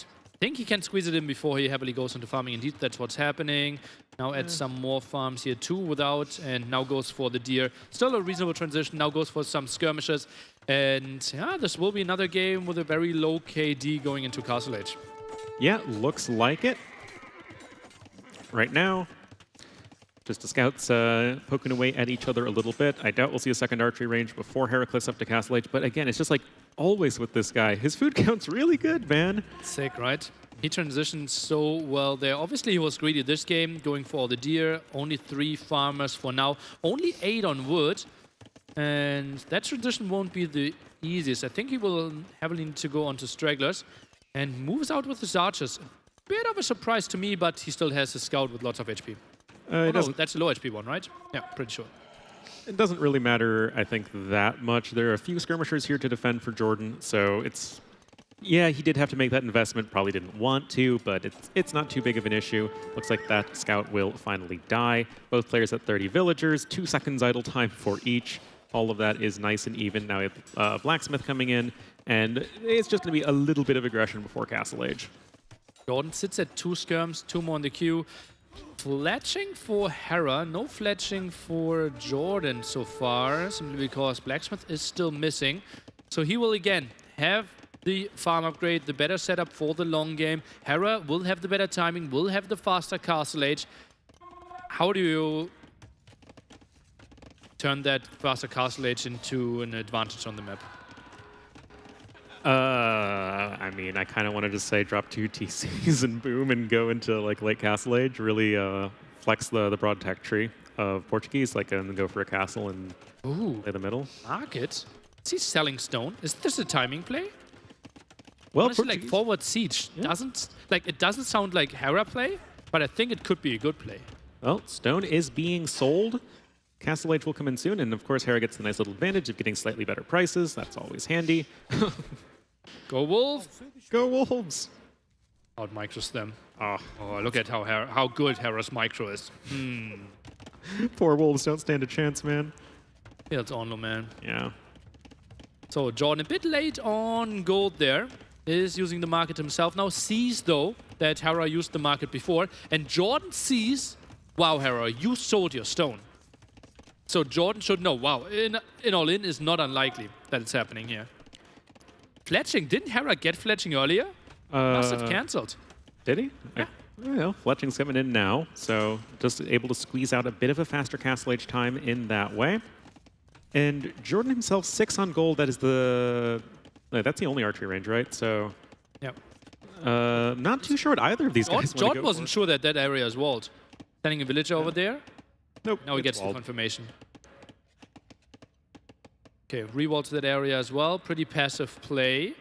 Tatars, we said it, like 3TC play is something they really love. Crossbow number getting pretty damn high, and we see double archer range, 1 stable. Huh. What is that play? Interesting. It feels like a lot of pressure for sure. I mean, getting the extra production buildings. Jordan only adding in the 2nd archery range right now. This does feel like Cav archers. Goes for a scout. Love it. Absolutely love it, what Jordan is doing here. Maybe he can even kill the scout of Hera if he gets the downhill hit. Spearman around. And Jordan, unfortunately for him, he is already getting scouted. Gets the yoink there. Nice one. And now he will get the intel. And the scout is actually running into the right direction, a bit by chance. Look at that scout. So good by Jordan. Oh, and he sees what's going on. Able to pull lose a single villager. Oh, that is exactly what he's looking for. Padded archer armor on the way now for Jordan. He's adding in more skirmishers to this army. Going to start with a bit of a contingency wall here, making sure he is nice and safe. And behind this, Hera is just making crossbowmen. He's getting Bodkin, getting the crossbowman upgrade itself. No knights. Okay, now one knight is on the way. Oh, I need more walls, though. That's still open between the market and the house. Need to find something there. Okay, finds it. Villagers need to run. No villager lost yet. Skirmish upgrades are coming in. We're still 30 seconds away from Elite Skirm, though. Needs to dance a bit more here. Yeah, it's going to be about buying some time, but this already feels a lot better for Jordan than, say, game number, 3 on Arabia? Yeah, absolutely. It was game 4 on Arabia, exactly, because now he gets his upgrades in, so numbers are a bit better. Villagers still need to run away from gold. Is finding his timing, though, and gets the shots off. Jordan, I think those gold villagers aren't that safe. They feel actually quite unsafe. Are they? Oh, that was a ballsy villager. Tried to wall those in. 2 knights on the field, though. Knights are completely unupgraded, though, so they're not going to be as great against the skirmishers as it might appear on paper. It still doesn't feel like that great of an army, though, for Jordan. He has added the 2nd TC. I love the scout running into the base of Hera to see exactly what's going on. And if Jordan is just playing this one very safe, 2 TCs, you get to an economic lead, steadily over your opponent, but not to the point where you run the risk of getting killed. We have leather archer armor coming in. That's super important to have those crossbowmen only deal 1 damage to the skirmishers. Just makes them much more effective in lower numbers. Ooh, 2nd town center. It feels a bit on the risky side. Like, we knew that Hera was selling the stone. Didn't we need more walls? Didn't we need more houses early on? We knew that something very aggressively was coming our way. I think that Jordan, maybe a little bit more walling would have been good, especially at the area where Hera was attacking in, which was just a great choice from him. But I like the 2nd town center in the sense that you are still getting that economic lead. Okay, the 3rd TC feels really greedy.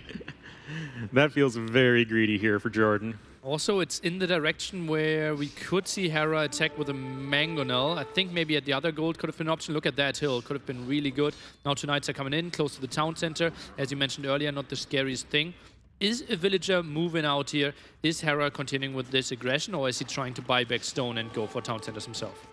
It's not too clear just yet, and okay, it's going to be relocating it to the location that you suggested. That is going to be fine. Knights are going to be able to slip through next to the mining camp, so it's not like Hera's taking any real losses. Is now just making more knights. Does have the scale barding armor upgrade in right now, but is only on the 1 TC. How is Hera minus housed? Did he delete a house at some point? I feel like he has to. Okay. He did earlier. He did one for the stables. Oh, okay. And that put him out 70 out of 65. Yeah, that's awkward. Lots of idle time here for Jordan. 9 military against 30. Now the forward siege workshop. Jordan, I think you can't really continue the heavy villager production. University, maybe you need a siege workshop. It's not going to be that easy here. Jordan's economy is better, but so many idols are forced. Hera's aggression is relentless. Yeah, and although it's not killing any villagers, it's just putting Hera in this position where Jordan has an inefficient economy. He's not working towards anything close to a good army. And at the end of the day, how useful is a 9-villager lead when you only have 9 skirmishers against this huge army? And I love the ram choice. You see that your opponent doesn't have a siege workshop. You have the momentum, just batter down those buildings and push Jordan out of this tournament. Oh, Skirm trying to make the defense happen, but those knights, are they thinking about jumping here? Probably waiting for the +2, just scaring this one. No, he wants to go. Oh, yo. Those are tricky choices to make now for Hera. When do you go for the final attack? As soon as +2 defense comes in, and it's in right now, and you can see immediately Hera turning around, and then turning around again, waiting for bloodlines. Okay, next upgrade. I think Jordan needs to add something in the back. Either more archery ranges, a siege workshop, maybe monastery. I just can't get behind with how greedy Jordan's playing this. Adding the 3rd TC, getting ballistics for your skirmishers instead of just having like more skirmishers. I feel like you just need stuff to throw at your opponent at this point. Even just going the 2 TCs, that already gets you an eco lead. Yeah, CA now trying to help out as well. Skirmishers trying to keep some, or create some distance here. Now even going for forging. Hera goes all in with those knights. And remember, cheap on gold. Yep, 60 food, 60 gold for a Portuguese knight. Got the 3rd archery range coming in. And you can see that, okay, this Cav Archer transition is at least starting. Those don't cost food, so you can at least expand your villager count. And, I mean, Jordan is getting pretty far ahead economically. This is just, it's such a tight hold. We have a stable on the way. Could it be just for things like bloodlines and husbandry? Could be for some camels mixed in. I think too many crossbows for mixing some camels. I think I would have liked to see probably some mangonels here to try to deal with the mangonels and crossbow. Try to buy yourself some time here for Jordan. He is still 20 villagers ahead, but it looks like Hera is putting on so much pressure that Jordan can't really weather. Yeah, the second mangonel is here. It is 3.7k army value for Hera to only the 1.4k of Jordan. Hera starting to charge in here. Cav Archers, they do have the free thumb ring upgrade as the Tatars, which is always handy. But right now there's going to be a ton of wood that's being forced to be spent on repairing this town center. Mangonel's working away. There's the siege workshop for Jordan. Now he's even grabbing bloodlines right now. He's just trying to make whatever he can. But it just feels like it's a little too paper thin of a defense. Oh, it feels like Hera is deciding to dive here. Knights, does he want to commit? Still lots of skirmishers in that main town center. CA in real danger. They are, but none of them have gone down yet. Some of the crossbowmen died to town center fire. The knights are retreating. Jordan has like half of his eco idle right now, which is not exactly what you're looking for. Bloodlines is in. Can't afford a mangonel for the defense, and those 3 archer ranges not really producing, only some CA on the field. Now some villagers trying to repair, a ram joining the party, but he can't really repair against 3 mangonels, not with 2 villagers. Definitely not. I wish the ram was attacking the town center instead of a farm. I think that would be great for Hera, but... Why are the skirms in the town center? They need to shoot. Now the town center's on garrison. Skirms losing quite some HP. Oh, this could be it here for Jordan. The Cav Archers are trying to shoot and scoot as best they can, but right now skirmishers are on the run. Hera is just so far ahead militarily. Jordan trying to micro this down as best he can, but the Cav Archers are only at 11 against 13 knights, 13 crossbowmen, and this just feels like it's a little too tall of an order for Jordan. Yeah, that's a really nice little nook, though. Until the mangonels come in, that's about as efficient a fight as you can get, but so many villagers going down here for Jordan. Yeah, crazy positioning there. Still 12 CA, and CA obviously they will be pretty good against the knights there. If you can micro them properly, especially with Tatars, you can take some hills, but as you mentioned multiple times, like so much of the economy is getting idled. Gold control will be tricky as well because you're so limited at your home base. Need to expand towards the center, but all the center control is in Hera's. And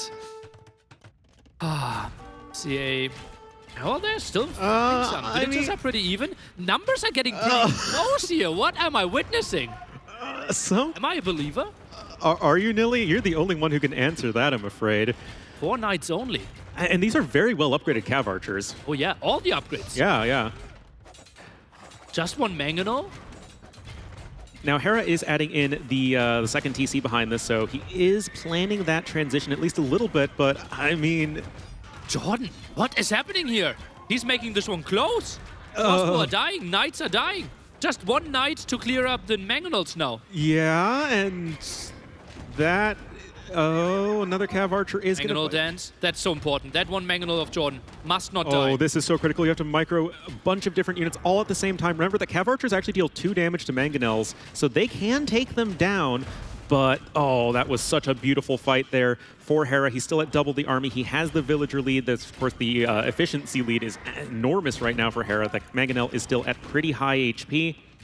And just, I mean, there's no reason for Hera to stop sending units forward at this point. Jordan is trying to hang on as best he can, but he only has 1 more Cav archer on the way. Eco KD at 22-0. Economy not that pretty. So many farms not being used. Again, villagers idle here. Jordan idle TC time. Obviously forced because he had so many TCs but didn't really have the economy. Crossbow's now trying to micro this one off. Jordan with the CA is pretty good job, but as you can see, 3 in the queue now because he only has 1 archer range left. Yeah, just Hera taking down all of that infrastructure is so critical when you're going for a push like this. It's why I liked him going for the ram initially. Husbandry now coming in here for Hera. It's still 27 army to 12. Jordan had a moment where things were possibly looking a little bit better for him, taking the best fight. I mean, he has a positive KD right now, which is pretty crazy, all things considered, but yeah, there's just so many units here for Hera, and I don't see him stopping this pressure anytime soon. One of the main takeaways from the set could be to look into the very different approach when it comes to farm upgrades. Like Jordan and typically the GL boys are very much going for the greedy approach. Farm upgrades early, trying to cut some corners there. Hera, really late every single game. Yep. And also going for a bit more aggression. You do not want to be sending your Cav archers in right there. That is another nice little nook, but Hera is a bit wiser this time, sending the Mangonel forward. Of course, that is going to be the perfect counter. Oh, yeah, this feels a little too far gone. 75 population. Jordan trying to hold on here. 12 CA is microing them really well, but that's another town center going down. So much control lost. Hera goes for TC3 behind this. And now the crossbow number gets really tricky that you don't really want to micro against those Mangonels anymore. Jordan still goes in. Don't really see that as an option. If we had maybe 10 more Cav archers, I think this game is still like in the balance, but you're just not quite able to save enough. Oh, look at the center. Town centers kissing each other. What's happening here? But 2 knights are coming. Oh, that's so bad for Jordan. Oh. Feels bad, man. The scout's like, I can help, guys. Guys, I'm helping. Oh. Should lure them away. Yeah, crossbows diving for the CA. They're now not really able to defend that town center. And Jordan with the head shake and the smile. Hera is going into the semifinals. Expected result. GG, well played, smiley face. Hera, definite moment of relief for him for sure, but this might have been the expected result in the end, but how we got there, absolutely incredible back and forth set, and of course, more AoE2 bromance going on. Good, look at that, like thumbs up, how you came back here.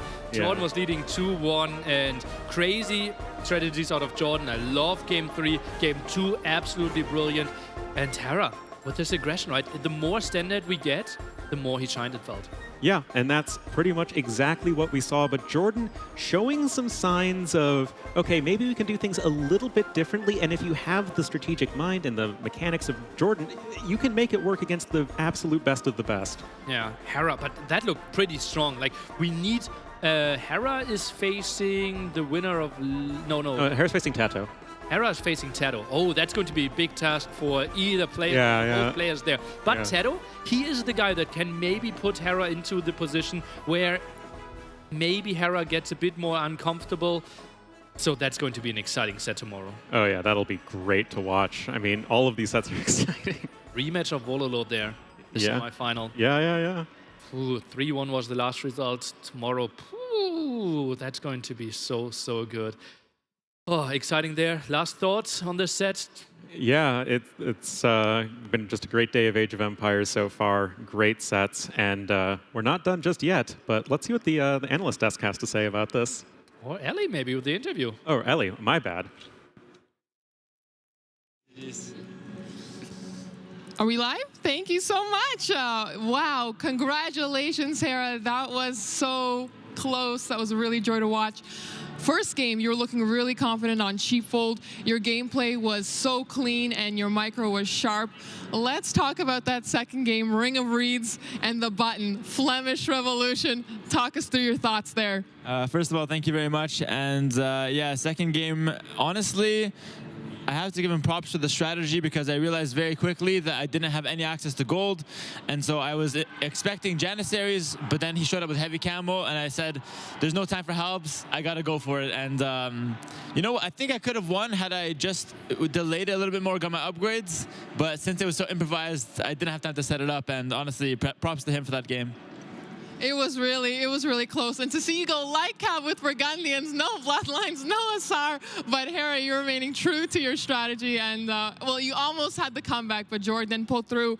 Game 3, Land Madness, Franks versus Saracens. That was another tough game for you. Where do you think it went shaky for you? That game was a little bit frustrating for me because I was having some sound issues and I didn't actually hear him click up. So I only knew he was up when I ran into his 2 knights in the middle of the map, and so I didn't have time to wall up. And so that really threw me off my game. But, you know, that aside, I think he played a really good strategy, and I think that he kind of prepared, you know, to attack me a little bit, force a reaction, and then switch to a fast castle. It was a bit unfortunate there, not being able to react as well as I would want to a fast castle age, but it is what it is, and I think that my forward castle at the end was a little bit suspect. Well, you were down then 2-1 going into game number 4. What was your mental process like, and how did you get back into the zone to come out victorious? I was a bit frustrated after that second game, so I was, you know, having a little bit of sound issues. So I wasn't demoralized, but it was definitely a little bit, you know, shaken up, and I felt like I just needed a couple of minutes to, regain my focus and, you know, just get ready for game number 4 and 5. But I'm happy I pulled through in the end. Well, it was really close, and like I said, an absolute joy to watch. Going into tomorrow, do you have any ritual strategies that you're going to go over today, or just kind of hang out and chill and enjoy Doubt versus Leary? I'm going to probably speak with Leary a little bit, make sure he's ready and prepped for his set, and then probably just chill and watch that one. Really hope he can win so we can, you know, make some plans for tomorrow. It's a very exciting event, and I hope I can go further. Well, we'll wish you the best of luck. Thank you so much for your time, Hera. We're going to send you back to Artosis and hear some more insights.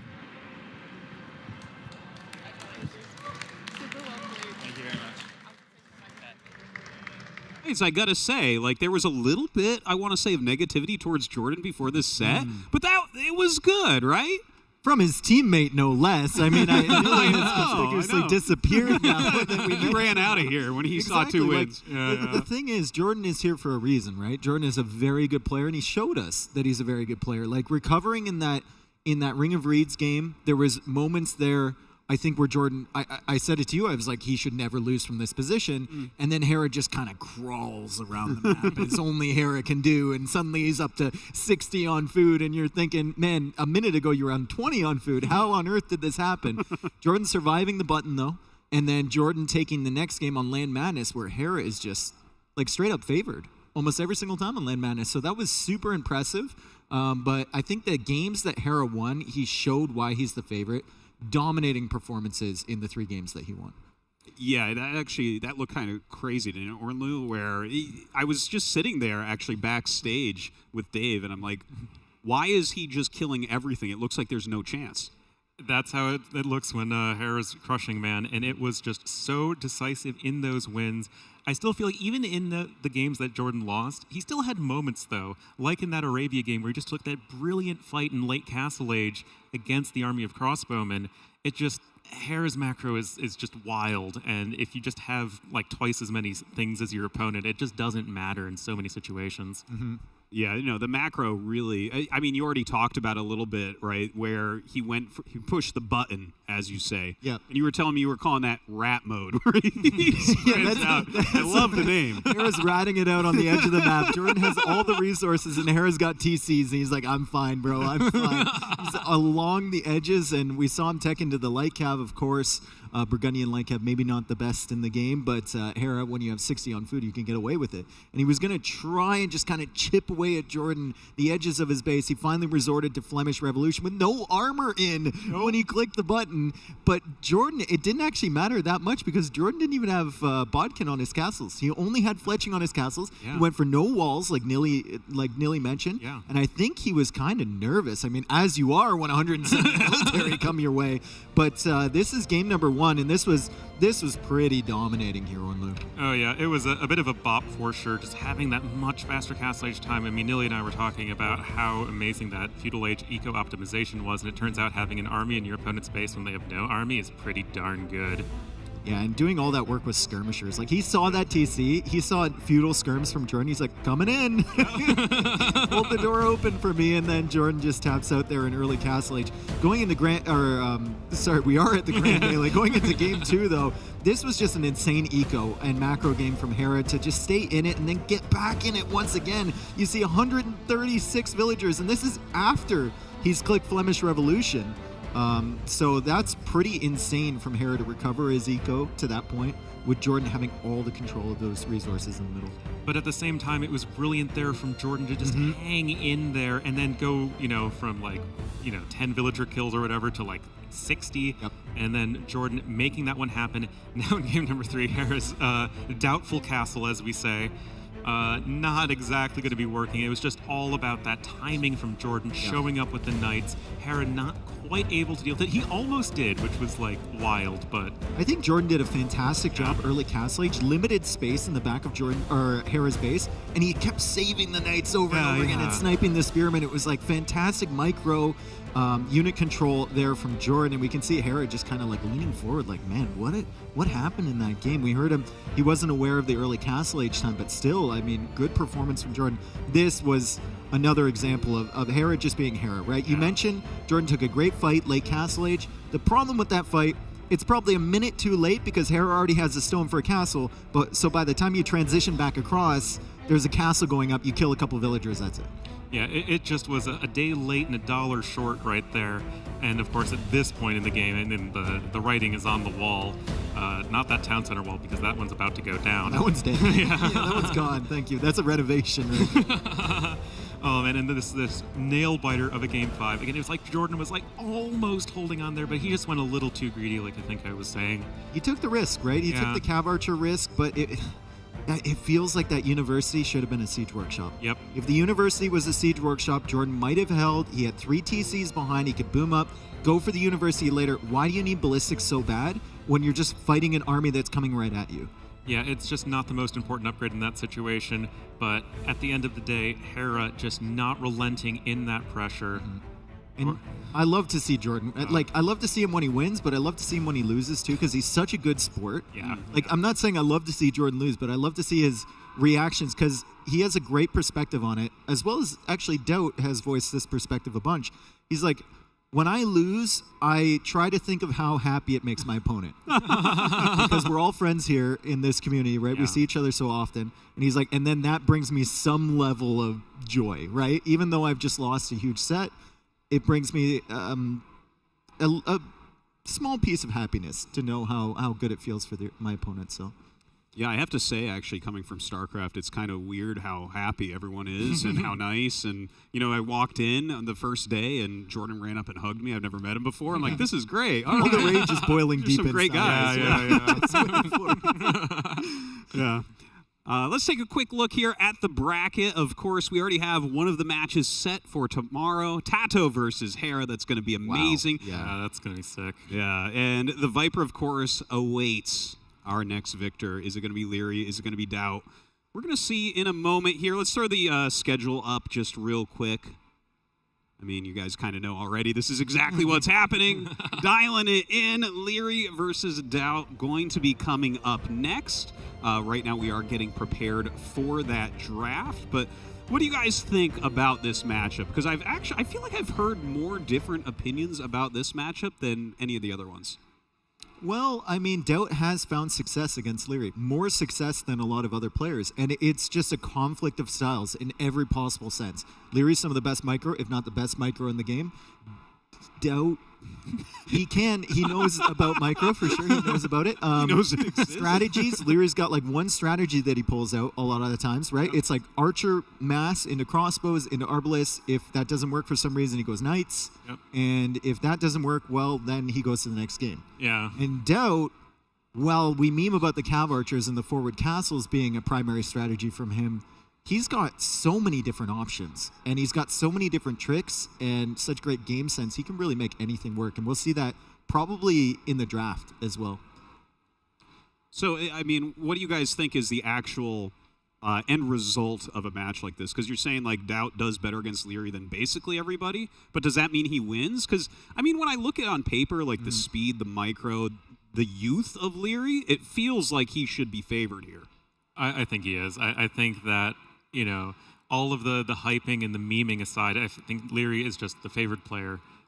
He's just so strong and very well-rounded. Like, he can do everything. It's just, why change your strategy if you just do the same thing and you, like, win, like, almost every single time? I do think that Doubt is incredibly adaptive, and that's why he's had success in the past, but he's really going to need to pull out all the stops and make sure that he is just playing really cleanly, because Doubt can be a little inconsistent at times. Yeah, and Doubt needs to get himself into a position where he's got multiple TCs and he's just using his macro, because as much as we talk about maybe his lack of execution sometimes, when he's got 4 TCs, they're all producing. Like, they are all producing. He's always putting his wood into more farms. You know, he's building up his eco behind. It's just the kind of priority in how he makes his decision making as well, which really benefits him, right? He always makes the right decision at the right times when he's playing well. We saw that in the replacement qualifiers, 3-0ing Jordan, 3-0ing MBL. He looked fantastic, and I hope he can carry that through here. I would probably give him like a 35-40% chance of winning today if he keeps up the form he had in the replacement qualifiers. Excellent. All right. Well, thank you for the analysis, guys. We're almost ready for the draft, but we're going to throw it to a quick commercial break. We'll be back very soon for our last match of the night.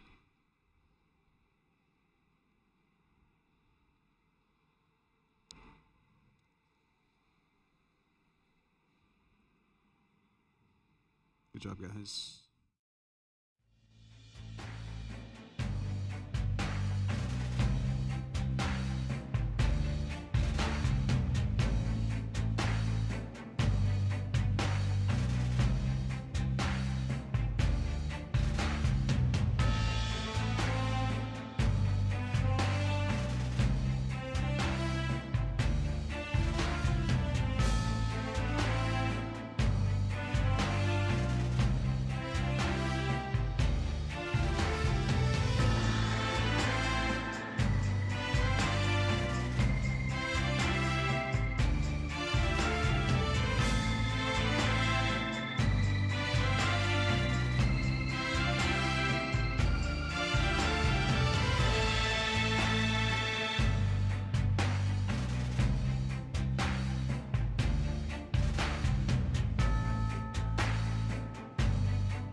Melee, thank you for waiting. Thank you for your patience.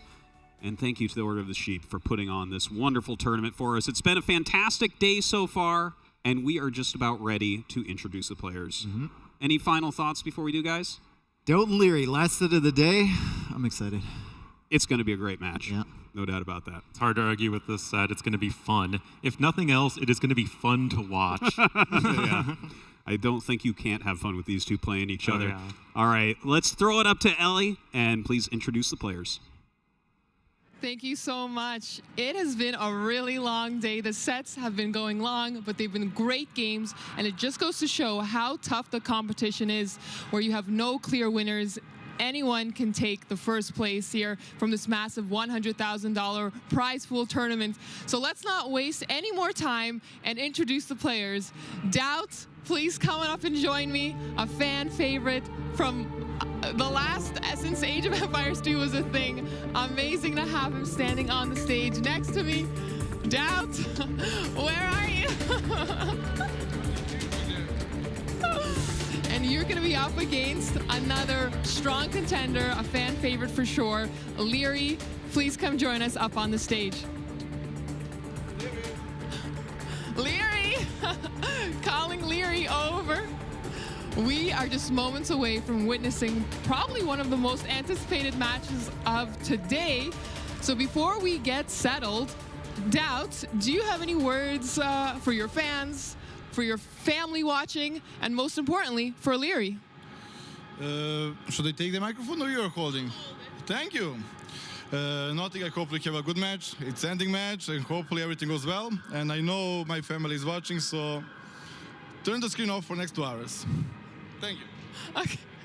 Oh, wait, for Leary. For Leary. See your shisha place after. All right, Kai or Leary, what about you? What do you have to say to your fans? And more importantly, what do you have to say to Doubt before the show gets started? Before the show gets started, I mean, you already mentioned everything, you know, shisha after, and, you know, we'll let the results talk. Well, there you have it, friends on and off the stage here. Let's get them settled, and Artosis, talk us through the next step.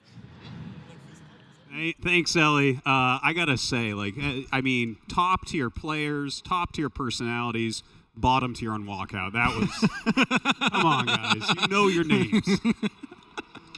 It's a struggle, man. Yeah, no, well, we definitely saw it there, but some of these other guys have been eliminated, walked out a lot better. That's true. Yeah.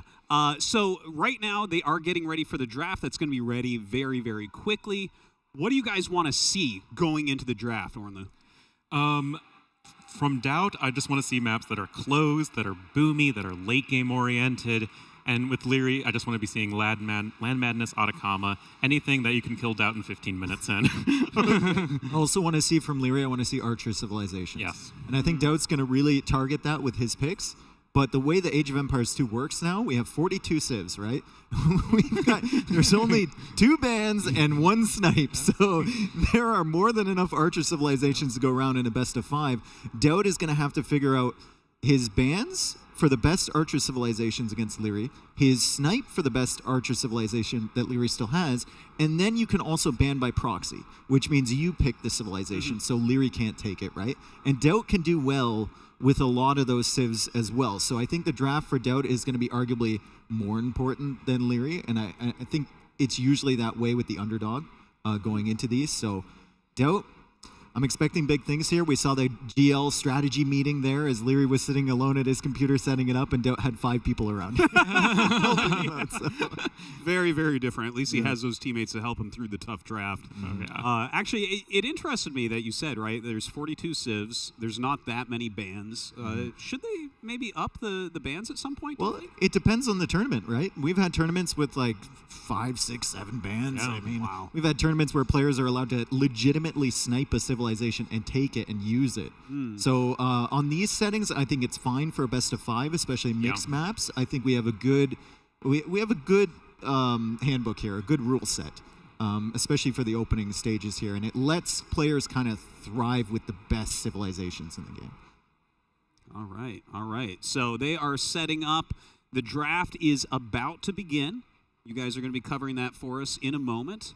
Any final thoughts about the draft before they get going? Well, I mean, I don't think it's super likely that we see water maps like Northern Isles.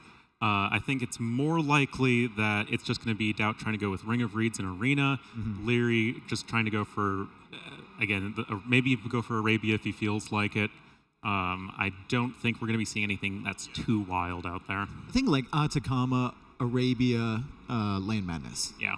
Pretty good. Yeah, that's... And Doubt has the opening map to deal with as well, which is also an open kind of land map, the Sheepfold, that might fall into Leary's kind of favored group there. But he has options, like you said, Ring Reeds, Arena, Northern Isles, if he chooses to go for that route. So there are... Frigid Lake's another possibility. Frigid Lake, yeah.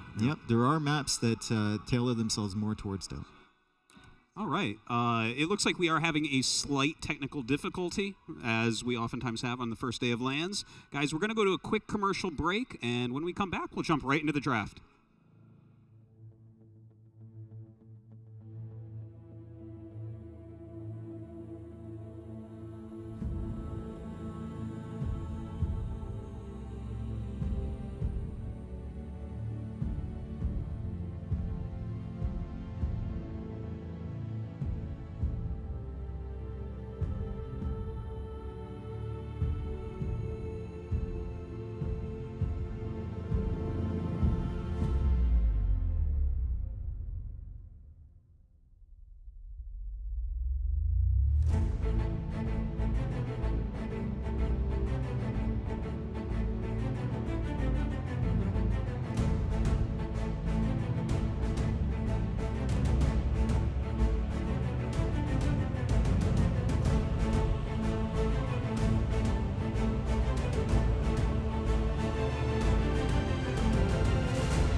Hey guys, welcome back to the Grand Melee. We have fixed all of the issues once again, and we are ready for the draft.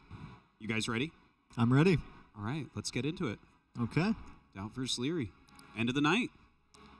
And this is the primetime set. Like this is at the end for a reason because it is the most anticipated set. They're big personalities, as we saw. Doubt telling his family not to watch for 2 hours, turn off the TV for 2 hours. And I was saying to you, like, as soon as if he wins and he's in his winter interview, he's gonna be like, yeah, I knew this was gonna happen. Like, no surprises here. My family's been watching. They knew that everything was gonna turn out this way. So don't watch is code for watch. I got it. Also, interesting point. I think when Leary was born, I think Doubt might have been competing already in AoE 2. I think he was. Yes, I think you're right. It's ridiculous. Must feel bad for him to lose to Leary. Well, they have a nice friendship, though. Like you said, they're always at the Shisha together, and they're always talking and hanging out. So. Yeah. Excellent. Two great guys for sure. And Fish and Fish for Leary is his first pick, and it's going to be Graveyards for Doubt, a map I forgot about, but actually kind of plays towards his strengths a little bit. Lots of relics on that map. You can wall up if you get, if you read the map correctly, get yourself a good base. And against Jordan, he didn't wall up at all. He just went Cav Archers. Yeah, I think it's totally fine for Doubt. It's still a bit more strategic. I think banning Atacama and banning Ring of Reeds makes plenty of sense for both of these players. Fish and Fish was another map we didn't talk about for Leary, but it still totally fits into his playbook. It's about as aggressive as it gets. Leary's totally fine on hybrid maps. That's not an issue at all. Yeah, Atacama ban from Doubt. I'm sure he has very fond memories of being out-microed on that. Failing a quick wall at the last possible moment, so he doesn't want to pick that against Leary, of course. And then Northern Isles is his pick. Okay, so Northern Isles, basically an islands map for anyone who's unfamiliar, but you do start with a transport ship, so it's not all just about the water meta. You do have the threat of a landing coming in quickly. Yep, and Leary not as much of a water player, and that is going to be Arabia for him. Not terribly surprising, given that it's Leary, just wants to play super straight up, mostly mechanically oriented. So a couple like minor surprises, but I'd still say that this draft, it makes sense.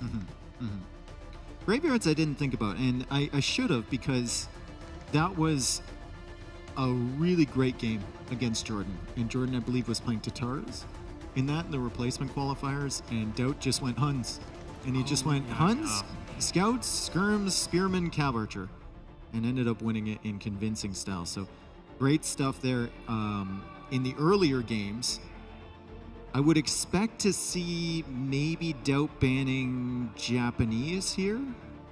I think that makes sense against Leary, and especially as Fish and Fish is in the map pool. I think Fish and Fish, I got a tweet from Nerfox.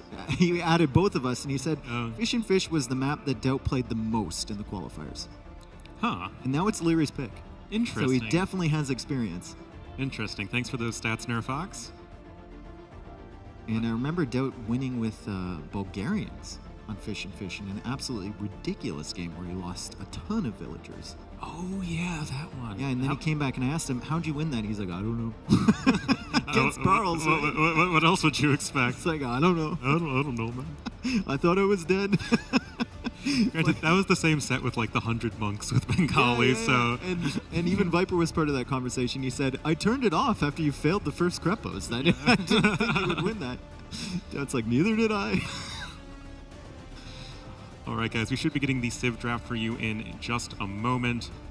Guys, just needing to make sure they go through all of their notes on what exactly they plan on picking. And when I say they, I mean Leary. Well, I mean, Doubt has a pretty extensive notebook as well. Yeah. And like at Red Bull, he had an entire... I mean, he's got a theory on how to set it up. He's done it for years and years and years. And of course, he has the GL guys to help him out. He'll play it off when you ask him. He'll play it off like he doesn't have a plan, but he's definitely got a plan. Oh, yeah. He's definitely got a plan. He is way too strategic of a player to not have a plan. He's been around for way too long to have not like prepared and thought about every possible angle.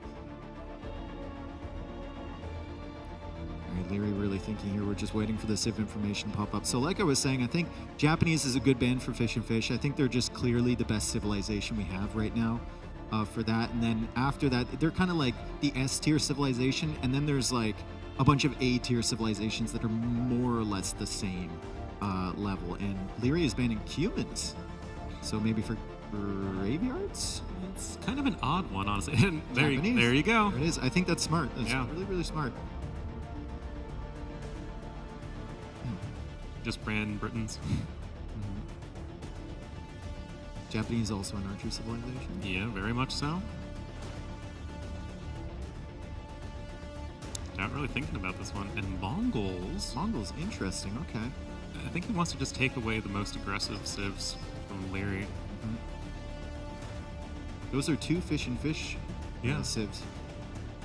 We've seen them both on that map so far today, so interesting approach here from Doubt. Remember, he does have technically one more ban in a snipe once Leary selects the civilization, and Leary bans Burgundians. You sense a pattern here. We got humans and Burgundians, the early boomer civs. The early aggression archer civs. Yeah, and he's getting rid of those, and Hindustani's now being picked from Doubt. I think, is that the first time they've made it through the bans today? Well, we'll see what the snipe is. Oh, yeah. Because if Leary picks like Mayans, and then they go into Arabia, you kind of have to get rid of Hindustanis, right? Because it's such a brutal matchup. Yeah, you don't want to play that one. Poles picked from Leary. That might be the snipe there. It depends. Maybe with these maps, maybe not. And then Khmer follow up. Very early Khmer pick, especially if Hera, I believe, as well, also had Khmer as like his first pick or something, and then Aztecs for Doubt. Yep. Super strong aggressive civ. And there's Portuguese. If nothing else, they're going to be great on Northern Isles. If nothing else, GL have been extremely consistent with picking Portuguese, so... And having success with it. All right, let's see what Leary's next two picks are going to be. Aztecs as well sneaking in there, so Doubt Civ draft looking pretty strong right now. Leary having the poles, obviously very strong choice, but there's no real closed maps here to fully utilize the poles on, so... No, and Frank's coming in as well. You can play them on Arabia or graveyards just fine. Aztecs we also have to consider on graveyards just because there are 11 relics. Archer civs, conspicuously lacking. Yeah, it's... I feel like maybe the maps are just a little too aggressively inclined. Okay, there we go. I think if you pick mines, you have to snipe Hindustanis. That, in my opinion, anyway. Yeah. Unless you were planning to pick mines on a different map. Yeah. Obviously, they're like 15 steps ahead of me in the draft, so yeah. We're only speculating here. There is Dravidians and Huns. And there's the Huns pick, and I wonder if Leary has watched that game on Graveyards and is thinking, Dravidians as well. Could be good on Northern Isles. Ooh, and look be at good this. on Fish and Fish as well. Italians and Bulgarians. I believe that is the first time we were seeing either of those civs today. Kind of stole the Bulgarians pick from Doubt. Doubt's been all over the Bulgarians since the release, right? Yeah. And Italians, obviously great civ for Northern Isles. I think they're not bad for like Fish and Fish as well. No, I mean you have the early age up and you have the cheap fishing ships, and then Tatars, just a good all-around civ. Good Cav Archer civ. He's rounding it out with two really good Cav Archer civs. Hindustani's not bad at that either. Not at all. Well, conspicuous lack of archer civilizations there for Leary. But Poles can go into crossbows, Khmers can go into crossbows, Mayans can, Italians can. Like, he's got enough, right? He's got Bulgarians. It's the best archer civ.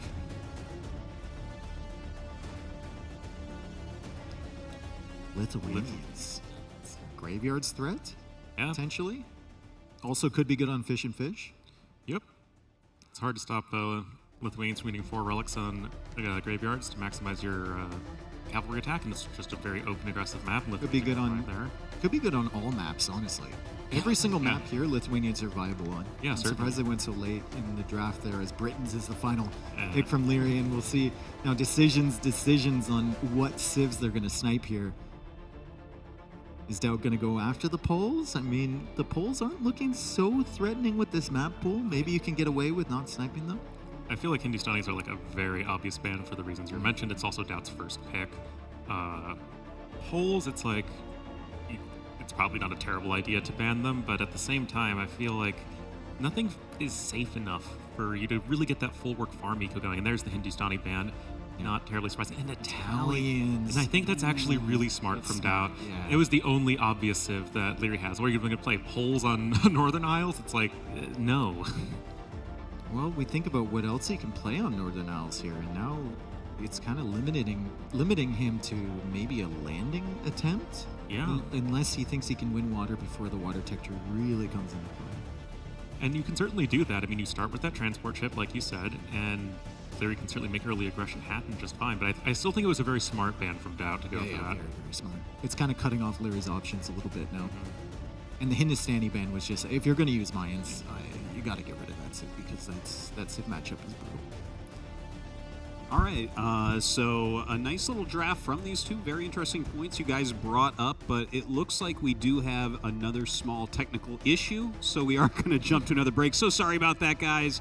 We'll be back in just a moment.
apologize. I didn't realize we were live here.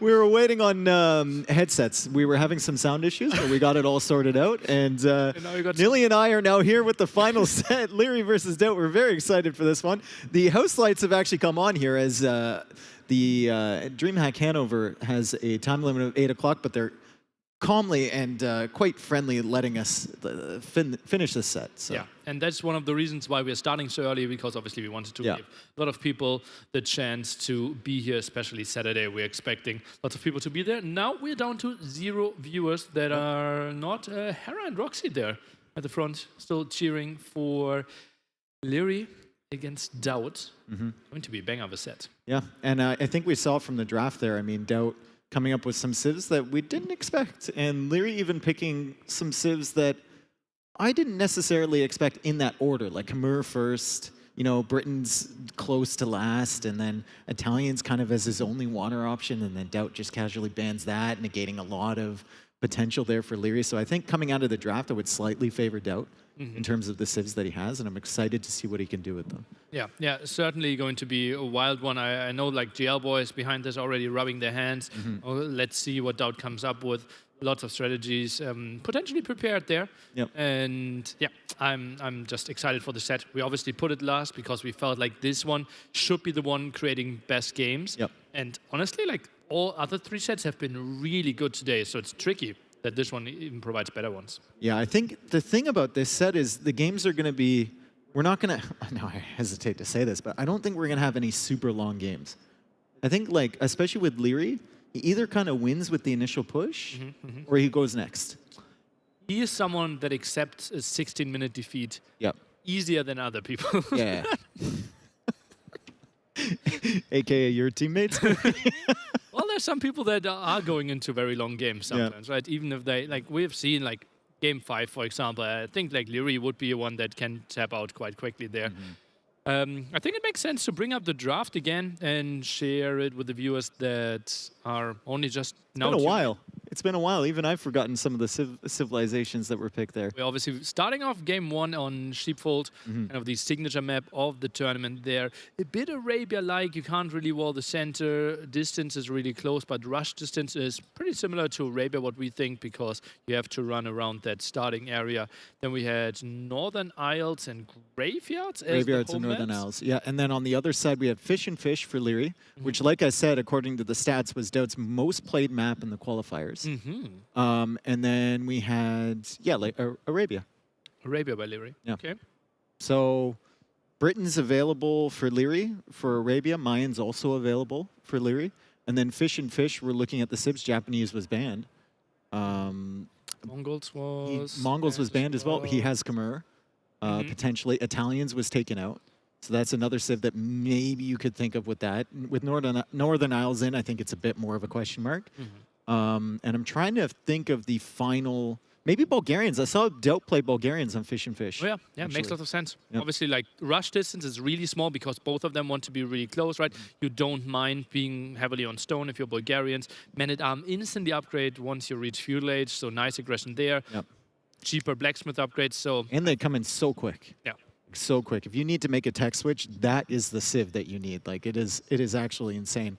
And Doubt somehow won with that. And he was in a position, like I was explaining during the draft, where he thought he was going to lose that game, and he somehow won with Bulgarians. He brought it all the way back. So maybe Leary picking those, he's gonna doubt the doubt, basically. Yeah, Doubt has been picking Bulgarians when they were in AC3. He picked Bulgarians when they were considered like the worst civ. Yeah, potentially. Yeah. But only once and won one, and then it was good enough. Okay. Yeah, it was good enough. And you know who that was against? That was against Leary. Really? He lost won the set, though, right? Yeah. But I remember it. Okay. It was the first time I saw Moonwalking Scout. First of many. Early DE times. True. Happy memories. Yeah. Man-at-Arm opening into some longswords, then Krapos play, right? Tricky to get that rolling in Fish and Fish because obviously the economy is so much weaker. You got to survive, essentially, and it's really, really tough. But Doubt does have Dravidians if he wants to go for that option for Fish and Fish. I believe he also has another good civ. We had Huns, we had Tatars. Those were the final two Aztecs. picks. Aztecs, Dravidians. Help us out, chat. Portuguese was in there. Hindustanis was sniped. Yeah, was his first pick. Yeah, there's one more. That's that something we're at the missing. end. I think Lithuanians. Lithuanians Lithuanians for are right? Lithuanians for Doubt. Ah, yeah, yeah. Yeah, which are good on all of the maps, honestly. A viable pick, I think, on Arabia, Fish and Fish, Northern Isles, and Graveyards. Yeah, Northern Isles the least probably, but Graveyards, Fish and Fish, Sheepfold even. Why not? Yeah, we've seen like early aggression, Fish and Fish. We have seen like, what was it, like a 13-minute game, 12-minute game? Yeah. Out of Tato there against Villiser? Yep. So certainly an option. And not really sure what's still the issue here. We have Mr. Lyricy. Hello, Nanley. Hey, babe. Oh, he saw me. Can we like connect on the screen? You mean like here? Here? Oh, I was preparing to do this. Ah, well, that's it. No, that's not how you do it. That's not how. Whatever. Oh, no, what was good? Try again. Yeah, we did that. Nice. I went a bit too far. Okay, we tried. I'm sorry. I know we're idiots. We should have like done this and clap under the table at the same time. It could have been brilliant. Next time we should train off stream. They're just sorting something out with one of the production crew sitting there for multiple hours, only because we wanted to train our clap. Ooh. Oy, oy, oy, oy. Didn't know where. Our caster's about to leave as well? What's happening here? Dimming the lights already. Players watching, falling asleep. Ah, okay. So one of the players is being affected by the brightness of the lights. Those lights or those lights? Some of our lights. Let's go out. Okay. It's Paula, by the way. GL responsible for the team house. Okay. You've been there before. Yes, I have. It's a fantastic venue. Yeah. Because of her, I could say, but that's a lie because she just started like half a year ago. Okay, cool. So, what else can we say? Game 1 Howdy? is about to start. I've just gotten the information. Game 1 is about to start. That's going to be on Sheepfold. We talked about the civs a little bit. I think Sheepfold is still more or less unexplored in terms of meta or strategy options. We've seen a little bit so far. We've had a few practice games, but you can always surprise. Portuguese for both Tato and Viper in that map, right? Viper definitely, and Tato as well against Melissa. Yeah. True. Yeah. Jordan said against Hera did have the map as well. That was the short one, Khmer against Byzantines. Yeah, Jordan lost the skirm battle with Byzantines there. That's what I remember. As we're into game 1 here. Welcome, guys. Our final set of the day at the Grand Melee. This is day number 1, and it's been a long one, but it's been a good one. We've got Doubt playing as the Aztecs against Leary playing as the Khmer. We saw Hera with the Khmer absolutely kind of steamrolled Jordan in that first game there on Sheepfold, and his teammate Leary is going to attempt to do the same thing to Doubt, but Doubt having the Aztecs this time around, which could be a bit tougher to take down than the Byzantines. Yeah, well, let's see if Leary learned anything from MBL's approach there. Let's see how many Eagles Doubt is going for, maybe Man-at-Arm opening. But as we said, rushing distance, it feels like Khmer should weather the storm quite nicely there. We obviously have the sheep in the center that give you some vision, will give you some scouting intel here, but not the most important thing. I think the most important thing here is that little pathway around the center that you can't wall off. Seen it so far, all 3 sets, that's been a factor. Players just running right around that into their opponent's main gold. Archers seem to be king here. Honestly, Archers range units, it's such a short distance, and it feels like players can kind of go for small walls to defend against cavalry, or Eagles in that case. It feels like the Archers are getting the maximum value. Seems like aggression has been key, right? Yeah, true. Most of the time we've seen it with Archers indeed, and then you think, okay, if aggression is good, then most of the time 1TC plays are good, and Aztecs should really shine with that. So I wouldn't be surprised if Doubt goes into like some Eagles, some Archer skirm, and then his best friend, the Market, and then simply tries to make something wild in Castle Age happen. Maybe tries to catch Leary off guard in transition towards Castle Age. We did see Valessa go for Aztecs though, and then he went for 3 TCs. I believe. And he kind of fell behind Tato, right? And Tato just kept coming in along the stone road on both sides. Yeah. The crossroad there really paying off. The house next to the gold, not the worst thing with Khmer. Doubt is building that one. Oops, what are we doing? Some harassment. Trying to wall him in is Leary, but Leary hops in the house there. And Doubt is going to come back for more. He's hungry. He's hungry, Nilly. And he's trying to take out this villager. But Leary is awfully confident in his ability to pay attention. Look at the HP of the villager. I know. And it's He's so laughing. far away from that house. He's laughing at Doubt. Okay, now it was at 11 HP. Whoop. Oh. And out the other side. It has a back door, too. It's got a patio. He jumped off the balcony. He landed on both feet. Leary's going to bring him safely over to the straggler tree. Doubt is going to be on the way to the feudal age once he gets 4 more food. No, he queues up another villager instead. He had 496 and he queued up another villager. What a weird barracks position. He still didn't loom, by the way? Oh, no, he has loom. Yeah. I'm a bit surprised. Like, isn't he typically going to build something towards the bottom? But yeah, okay, I can see. Both of his goals are in that direction, so... Yeah, he wants to go around the top, and he likes his production buildings up there, I suppose. If he does kind of secure that one main gold, he kind of secures the secondary gold as well. If he goes for like a tower in that location or something, it's nice having both of those right beside each other. Could be punished, theoretically, but you're Aztecs. You want to be pushing your opponent. You don't want to be in a defensive position, usually anyway. One militia now did also queue a second one now. Villager efficiency. Leary's tracking this. Yeah. He sees the flag, and he's just going to keep his scout in this area, and he's going to wait for those militia to come out. And even if Doubt goes around the other side, I mean, it's going to take him so long, right? Yeah, reaches feudal age, and he's second now, 2 villages on gold, so it should be an archer defense. I would be really surprised if Leary takes any reasonable damage here.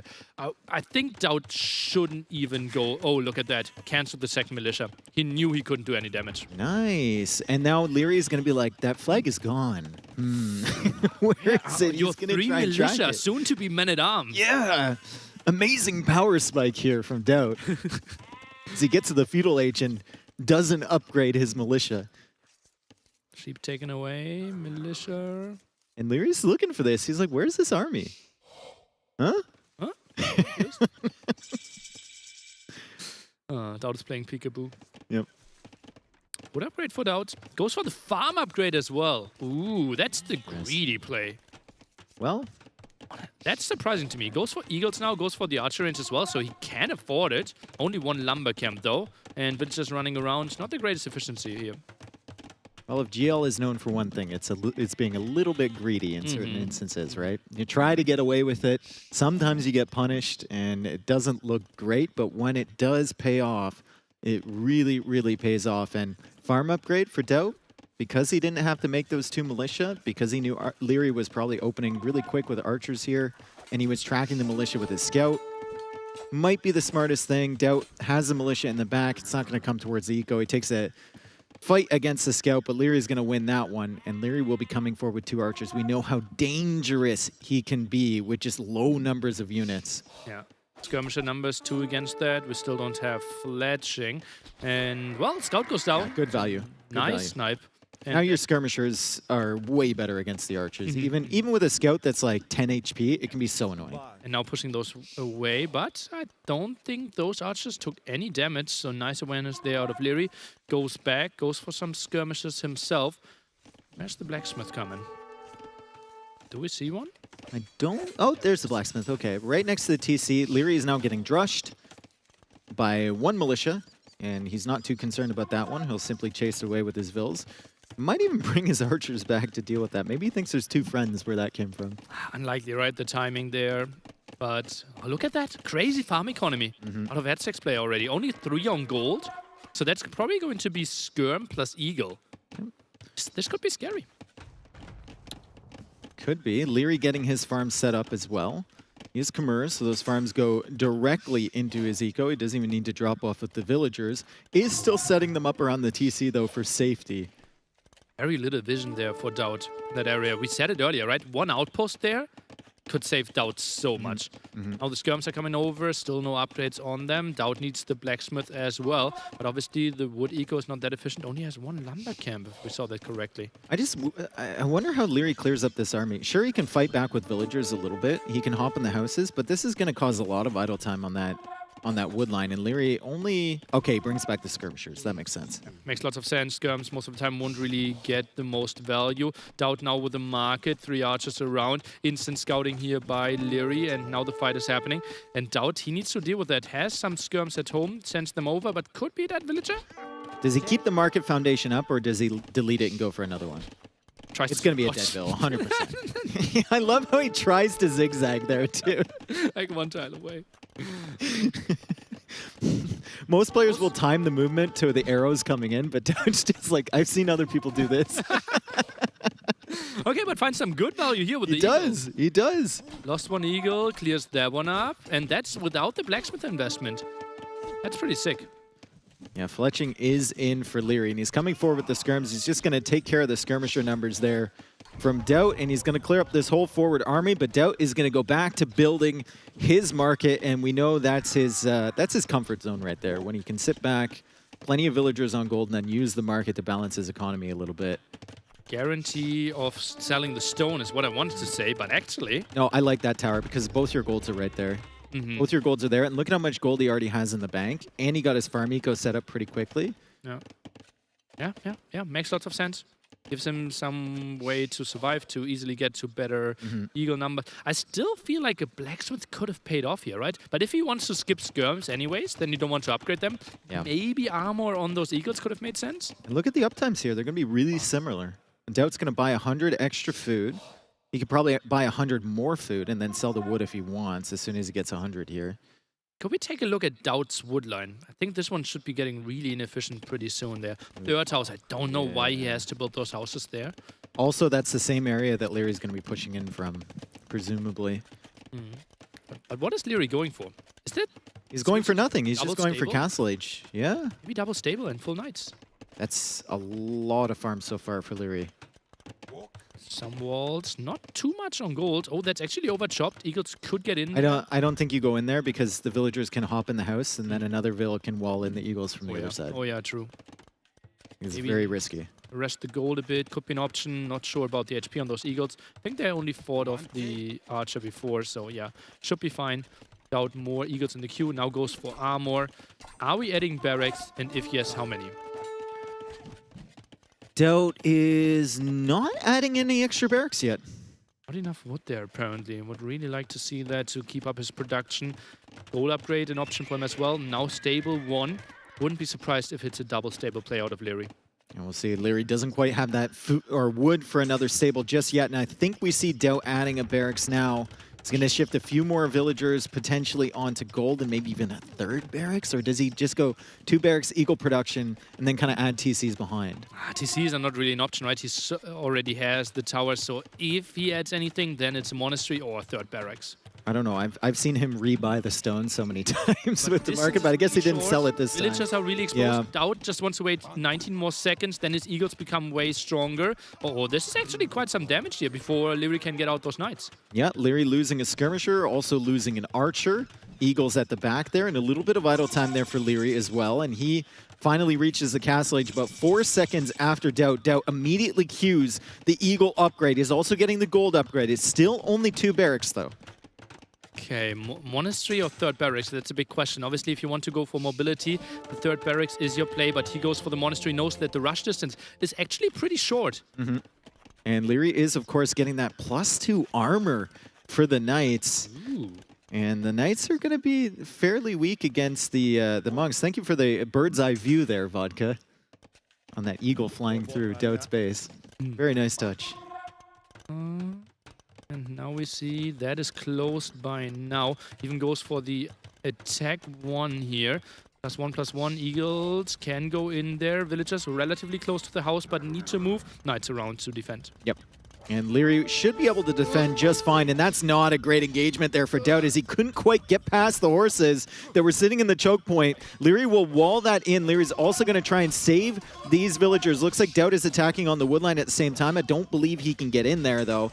Just trying to distract maybe Leary on the one side and get picks on the other, but it doesn't work out for him on either side. Doubt even goes for a second Monastery now. Perfect defense there. Defended the woodline, did kill every single eagle over here without losing a single village. And he blocked that with a single knight, and then he had the 3 knights behind. I don't know if the block was intentional, but he realized it really, really quickly and then took full advantage. So great job there from Leary as Doubt still looping around with a few eagles, but because he's only on double barracks production, the knights are actually keeping up with the eagle numbers. And if you're going eagles against knights, you want a lot more of that eagle knights or mass than there are knights on the field. Monks will even it out somewhat, but the monks are very slow.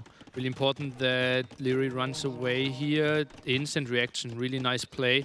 Those eagles still not getting in. Doubt actually moving to the top, tries to get onto... He tries to get in again, and Leary with a good position here. Downhill hits against the eagles, and once again, they bump up against the cavalry, and they go right back into the attacks from the reinforcement knights. So not the greatest engagements here in early Castle Age from Doubt as he's trying to fend off this attack from Leary. But like I said, monks are super slow. Oh, Crazy KD, maybe some conversion there from the right side monk. His mana should be pretty high, dies for it, but that's a lot of knights. Yep, that's a lot of knights, and Leary will freely give up that conversion, then turn around and fight this eagle army. Knight also being converted from the other side, but Leary's going to get away, and Leary will wipe up the complete army from Doubt. Doubt has 3 more monks in the queue. They're going to come out now, start converting, and maybe Leary decides to run back to his economy. Doubt gets 1 conversion, but that's not enough to make up for the units you just lost. He was in the base of Leary, though. Did harass the woodline there a bit from what I saw, but knights were clearing that one up quite nicely. Leary, just crazy macro out of him. But now short distance, and those monks, they could be scary. Yep, but Doubt is still not fully walled at the back of his base. So Leary could always have 2 or 3 knights looping around, really using that mobility to hit the villagers back there. Second TC will keep him safe to a certain extent. And Doubt actually went out to that stone early so he could have access to those additional TCs. Leary's KD, 30-11. Eco KD, though, only 3-1, so not that big of a deal yet. Crazy how few villagers went down, right? With all the aggression, with all the raids, the eagles were in there, but obviously Khmer jumping into the houses. Leary used that quite nicely, and Doubt now pushing forward with his monks. Where are the scouts from Leary? To evacuate from that area. Where are the scouts? He's made scouts to counter the monks, but where are they? I think they should be hidden in the back here. There they are. Nightcap upgrade now coming in as well, but Doubt should see that. That's a nice raid. Yeah, and this raid is gonna kill villagers, and it's gonna distract Doubt at the front side, and Leary has potential to maybe dive on these monks here. He's killing villagers at the back. He's only killed 1 so far with the raid, so impressive stuff from Doubt to save as many as he did, but another villager goes down. Knight goes down near the tower, and another knight is converted, but here come the light cav, and Doubt hasn't started converting right away. He didn't notice right away, Nilly. He's going to lose all the monks. Perfect timing here out of Leary. He moves in, kills all the monks. Knights are clearing up the eagles. The perfect engagement out of Leary. Yeah, fantastic stuff, and I wonder how much of that is because Doubt was distracted at the back. Leary was poking him at the back of his base. Doubt was still chasing after that, trying to add that 3rd TC as well. And then Leary dives in, and Doubt clearly did not even see the light cav coming. And he gets punished. You have to be paying it. When you have a group of monks like that, you either have to keep your army right beside it, or you have to be paying attention every second. Yeah, this is tricky, right? And that's like the perfect play out of Leary. Did go for the distraction, then moved in there. Light cav probably not scouted earlier. And Doubt, he goes for TC3. Is that the spot where your eco is good enough to go for pikemen? Farm count says no. I think we need double the farms. There were 3 TC production. Yeah. I think we need double the farms. I need like 17 farms there to have 3 TCs and he's going to lose running. another monk here. Great stuff from Leary, really using the mobility. Doubt's going to save that monk inside the TC. Leary's still running around with these light cav. One of those is on 4 HP only. Does finally die, but another monk pops out of the monastery and is immediately killed. Doubt has not found much value from his monks at all. For the amount that he's made, I think he's only gotten like, what, 3 or 4 conversions so far?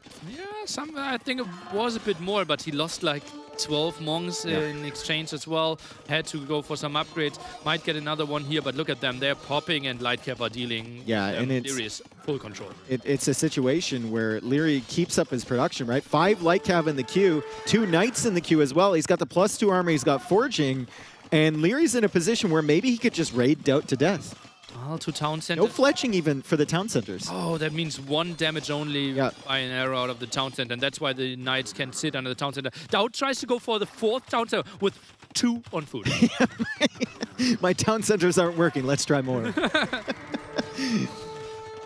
Well, it's an interesting solution to the problem from Doubt as he manages to convert that knight, but now the monk is going to go down. TC is getting denied in the north there, and Doubt still with no fletching, so Leary can just feel free to run under these TCs, and like I said, just raid him to death. He will be slowly losing units, but we see 6 knights in the queue, and 5 light cav on the field as well from Leary. So he just keeps up the production, and he's got 27 Khmer farmers. Oh man, worker efficiency went below 10% there.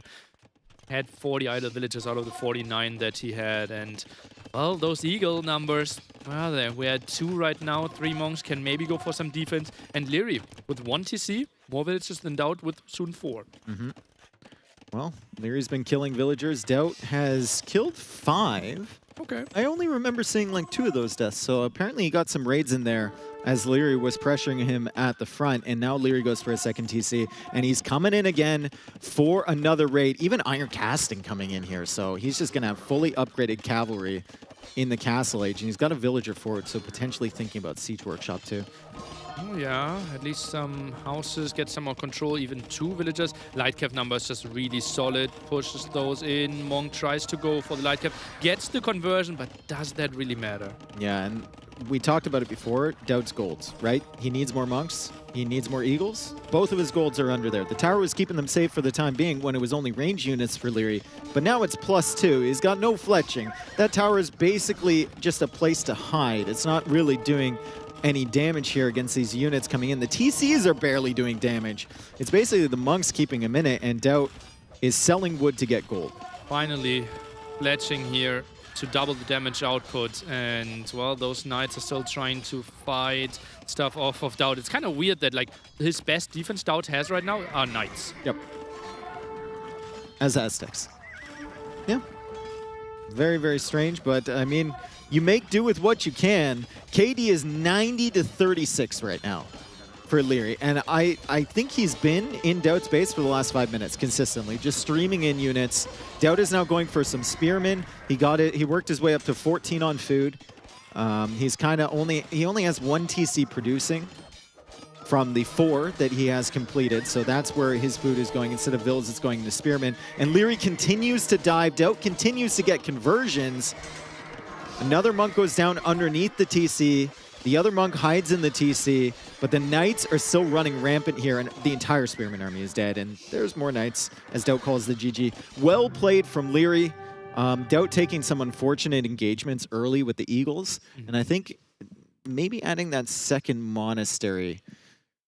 Was it the greatest idea? Should he have added a 3rd barracks instead of the first monastery, second one as well? The 3rd barracks is the typical approach that we see, right? But we saw a lot of knights, so if Doubt got to it and could have pressured, then maybe the double monastery could have paid off together with 2 barracks.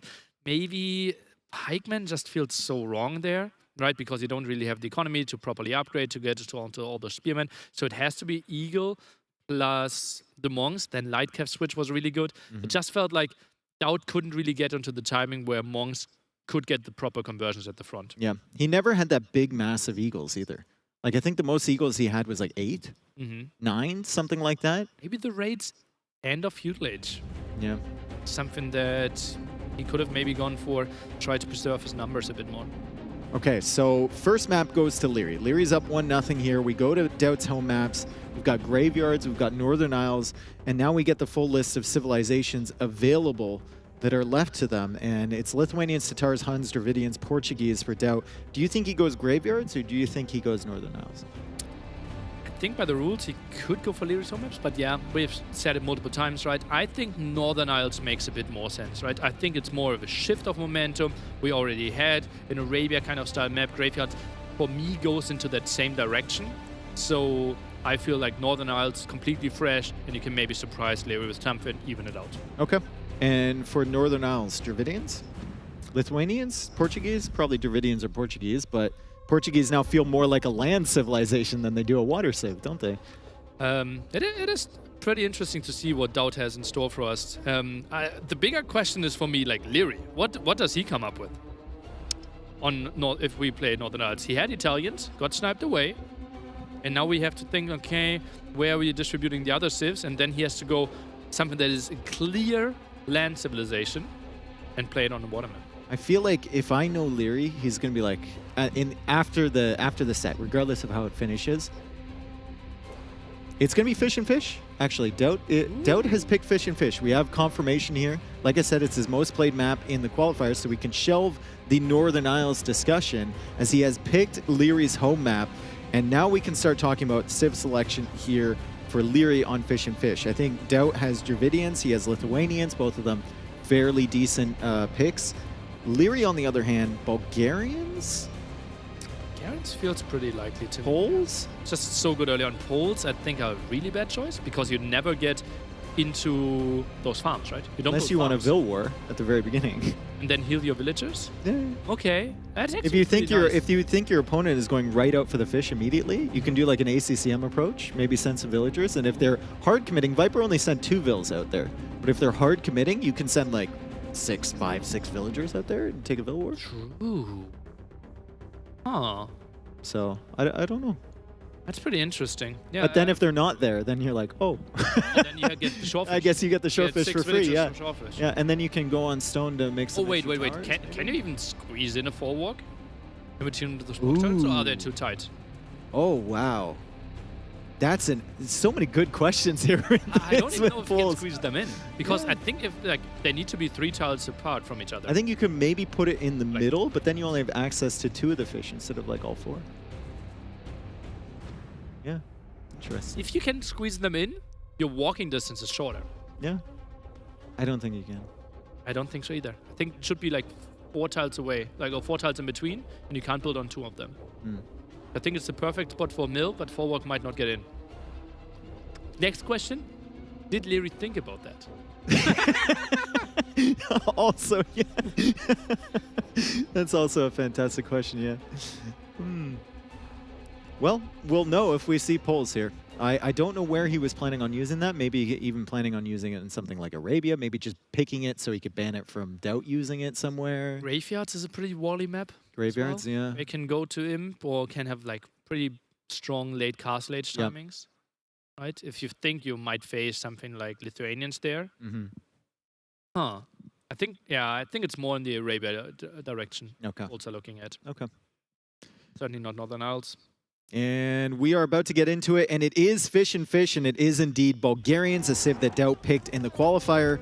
And we have Doubt playing as Dravidians, which is a civ that we've theorized could be good here, but I haven't really seen them play out. I think I maybe watched 1 match in the qualifier for this event where Dravidians was picked. Now, Dravidians do have the cheaper upgrades in their barracks. They also get 200 wood immediately upon reaching the next age, which can enable you to go into the archer range with having less on wood, or maybe even a second range really early, or a blacksmith archer range very, very fast.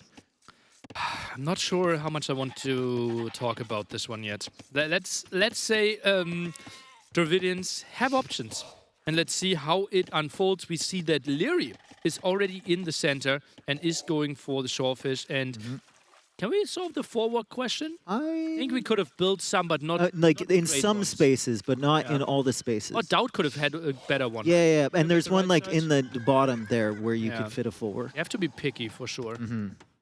It's not pretty. I think pole's not really an option on this map then. Yeah. That doesn't look like 3x3, my friend.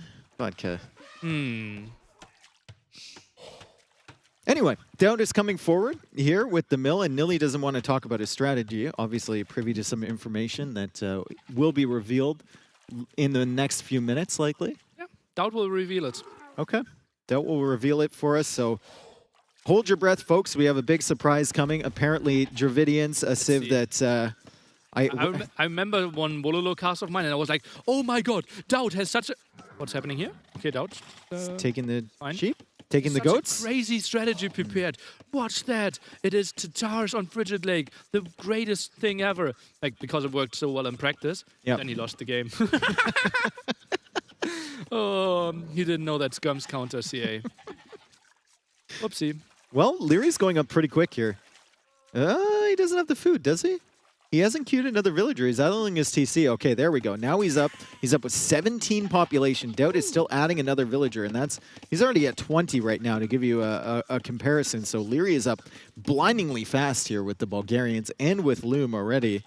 As Doubt goes for a barracks, and Leary's still struggling to get onto wood. Only now the barracks is starting. Right, so he will arrive Cast Age with probably 2 men-at-arms. It's not the scary 3. And I don't think you should go into berries here. No, they're they're walking towards the fish. If you're going men-at-arms here and you have your barracks in the center, you're basically all in on this fish. Yeah. So like there's no point thinking about the risks to your villagers when you send them forward. If you lose this area, you're probably going to lose the game. Yeah. And like you should have the advantage, right? Militia already coming out here. And well, scouts trying to figure out what's happening. Militia also for Doubt. Remember, 50% cheaper barracks upgrades here for Doubt. So his men-at-arms very likely as well. And then the plus 200 wood. Archer range, pretty sweet. Or can go for the dog. Leary's still only 7 on wood right now. Leary's wood eco is concerning me just a little bit here, but he should have enough to drop down the archer range. Archer range, or does he go stable? He only collected 10 gold. That's men-at-arms into skirms without fletching. Oh, Doubt wants to take the fight, but nice timing here by Leary. Only now 3rd men-at-arm is popping. Doubt, does he want to take the fight, or does he want to stall till he gets to men-at-arms himself? Well, he's going to have to stall quite a bit because he's still got 20 seconds left over, and then there's the men-at-arms upgrade. He's actually going for a 4th, so he's trying to outnumber Leary currently. If he gets 4 militia, maybe he can take that fight against the men-at-arms and then just forego the upgrade, getting rid of all these units from Leary. He goes for an archer range himself. Men-at-arms upgrade is still 30 seconds away for Doubt, and Leary is piling on all sorts of pressure. Leary already has his archer range up, and he's thinking about producing some skirmishers here as he's pressuring the militia, but Doubt has done a fairly good job just running around the pawns. I think he's only taken like 3 hits from the militia so far. Well, he lost the scout, but yeah. Some villagers are fine, men-at-arms are fine. Doubt could now take this engagement. Leary running and both players going for skirms. Pretty even opening, after all. Yeah, and Doubt is going to take a fight here against the men-at-arms. Doubt will lose 1, Leary will lose 1, and Leary has less HP and, of course, less numbers. So he's going to try and pull Doubt towards this hill where he can have the advantage, but Doubt will take a good fight here. Even kills the scout at maximum range with that men-at-arms. I'm surprised that that thing went down. And now we are going for supplies. Recently got cheaper, and with Dravidians, half the cost. So 35 food, 35 gold there. And he will go for more men-at-arms, but will run into the crocs first. Yeah, he's going to run into those crocodiles. Oh, no, he will take care of that. Crocodiles don't attack until you attack them, apparently. That's the rule with these creatures. And Leary is going to see the men-at-arms coming back over here. Skirmisher follow-up here. So it is Skirm men-at-arms with continued production of the men-at-arms here from Doubt. Very creative play, and this is the one you wanted to be silent about, apparently, as he's got more of them in the queue. Still no armor for the men-at-arms, which should help them out a lot here. Oh, let's see. Men-at-arms are really dying, but skirmishers in some problems. Doubt now with a nice military advantage. Skirms are trying to chase down, and is stable out of Leary. So Leary's going to try and convert this food he's gathering from the middle immediately into a unit, into scouts. But he's been idled for a very long time on this center area by the army from Doubt. Doubt still has skirmishers over there. He's got more men-at-arms coming. Leary has to be surprised by the numbers here of infantry from Doubt. Indeed, and it's so cheap to go for those men-at-arms now, right? Only 45 food per man-at-arm, and he's continuing. Villagers, are they looking to go for a tower, or why is he pulling that many? I think Leary is just trying to find an answer to the infantry from Doubt. I mean, infantry with no upgrades either. He's just engaging with the vills, and he's already lost 1 on the way there. He takes out a skirmisher with his own villagers, but Doubt is focusing down Leary's skirmisher mass, and Leary is really struggling to get any army on the field. 2 scouts now coming out, though, that should be able to deal with the skirmishers, and the villagers are still going ham against the men-at-arms, but he does lose another one. Leary has lost 5 villagers so far in this game. 6 villagers. Ooh, pretty damn crazy here. Now the switch should be into Spearman Archer. Those scouts are paying off so nicely, and maybe a tower, but Doubt with the counter tower. Yeah, Doubt with a counter tower here, and Leary is building with 4. Doubt is building with many more than 4, and I think Leary will need to think about abandoning this position. I don't think he can stall that out long enough with the scouts. 6 villagers lost for him, and Doubt only killed 5, so somewhere along the way, Leary lost a villager to a rhino or something. Oh, Doubt has no food income. That's why he couldn't go for Spearman and that's why he couldn't queue up villagers. Idle time is going pretty wild. He is trying to batter this one down. I need to see archers here, my friend. Yeah, DauT's got plenty of wood, plenty of gold, but he did get a good snipe against the scout from Leary, and Leary is sending more villagers here. DauT is trying to take out the tower. Leary is trying to take out the tower from DauT. Whichever player loses this position, I think, if Leary loses this, he's definitely out of the game. If DauT loses this, he's going to lose the initial advantage that he took, but looks like DauT is going to take down Leary's tower, and now he's going to get a lot of damage against Leary's villagers, and he's repairing with a bunch now. This looks good for the Serbian. Soon out of stone, 8 villagers ahead, 0 military against 3. This is so wild. No military in the queue. Nothing in the queue for DauT, but there's only 19 villagers for Leary. There's 28 for DauT. Turn the villagers into an army, my friend. As he starts engaging now against Leary's Vills, the Eco KD is 11-3 now. 17 villagers for Leary as he returns to the fish. Both towers now down, and villagers decide that they are suddenly friends again. And finally, we built an archer. He had so much wood and gold. Oh man, neither player decided to go for a dog so far. No eco here, barely villagers on the berries there. So many fighting in the center. What a crazy game, Dave. Yeah, and Leary's got to be looking at that villager count at the top of his screen and thinking, uh-oh, what on earth happened here? I have lost 12 villagers this game. And DauT, well, he's got access to plenty of food again, which means he can start queuing up men-at-arms again. He was afraid of the archers, but he's been waiting for these men-at-arms. Archer needs to be saved though. Nice awareness, pulls that one away. And DauT, should he maybe wait for like 3 men-at-arms before he engages? Otherwise, villagers can really fight against those. I think he needs that armor as well. I think he needs a market, honestly. He's got plenty of wood. Ooh. Oh, could make so much sense indeed. Yeah. He's got tons of wood here as he adds another barracks. He's doubling down. He's doubling down. He's got supplies, and damn it, he's going to use it. 45 food, 20 gold for every man-at-arm here, and he is going wild for sure. Villagers still fighting low HP. Shouldn't every villager be super low HP here? Yeah, I mean, the villagers are kind of... One barely walking. She's still being a productive member of society, though. Leary has gone for the dock. He's adding fish now. That's clever. That's an interesting way to potentially bring yourself back into the game, and I don't think DauT's going to really explore that area with men-at-arms and skirmishers. Leary's trying to wall in this villager, not going to work. No scout for sure, and look at that. The men-at-arms are coming in, and Leary taps out DauT with a pretty nice strategy here with Dravidians. It's a crazy strat, and completely unexpected, and Leary opening instead of archers, which I think maybe might have done a little bit better against men-at-arms, but I guess there were skirmishers there from DauT. He opens skirm, and he kind of got really hard punished for that. Leary didn't even go onto gold. He collected 10 gold to get to 60, produce the 3 militia, and then get the men-at-arms. Well, he was, to be fair, he was up on 17 population. And I think he might have lost a villager to the elephant because there was one more villager lost than DauT had killed, and I didn't see them die to the crocodile in the middle. So I think Leary's start was, as we put it, in shambles a little bit and a little bit tight on the economy. So he was forced to kind of go to the fish, keep limited numbers on wood, and just make skirms behind his men-at-arms. I love that. Yeah. Double barracks men-at-arms, like 14 minutes in. Leary was like 9 villagers behind it at one point. We were like 12 minutes in, 11 villagers died from Leary. Crazy aggression. And DauT holding that tower, that was clutch. Okay. So, 1-1 on the series. And I've been told that we don't have the overlay for this one, so we can't see the Civ draft immediately. We will get that for you shortly, though. We do remember the maps, though. So, Leary... And Northern Isles. Yeah. And that was Leary's home map that DauT had picked, and then Leary has Arabia left over. Yeah.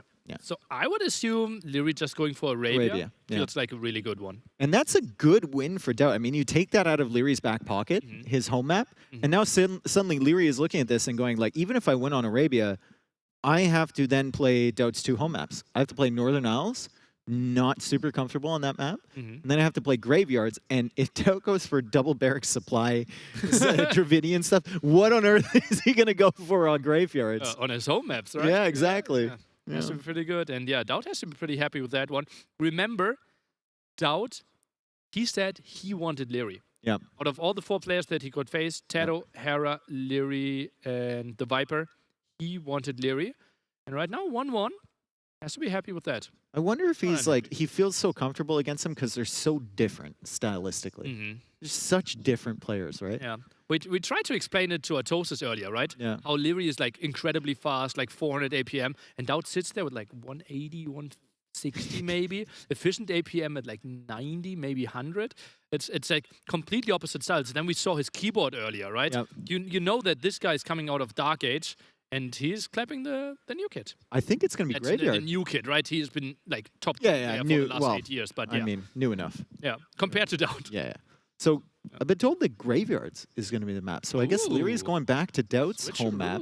He's like, you did it to me. I'm going to do it to you. And then at least after this game, it's going to be 1-1 in terms of home maps available. Correct. Up. So you won't get yourself in a position where you're like, okay, I'm up 2-1, but he's got 2 home maps left on me. Or, God forbid, I'm down 2-1, and now I have to play on both of his. Yeah. So graveyards. Obviously, 11 relics there. Otherwise, similar to Arabia, maybe the hills are a bit higher and the woodline's a bit bigger.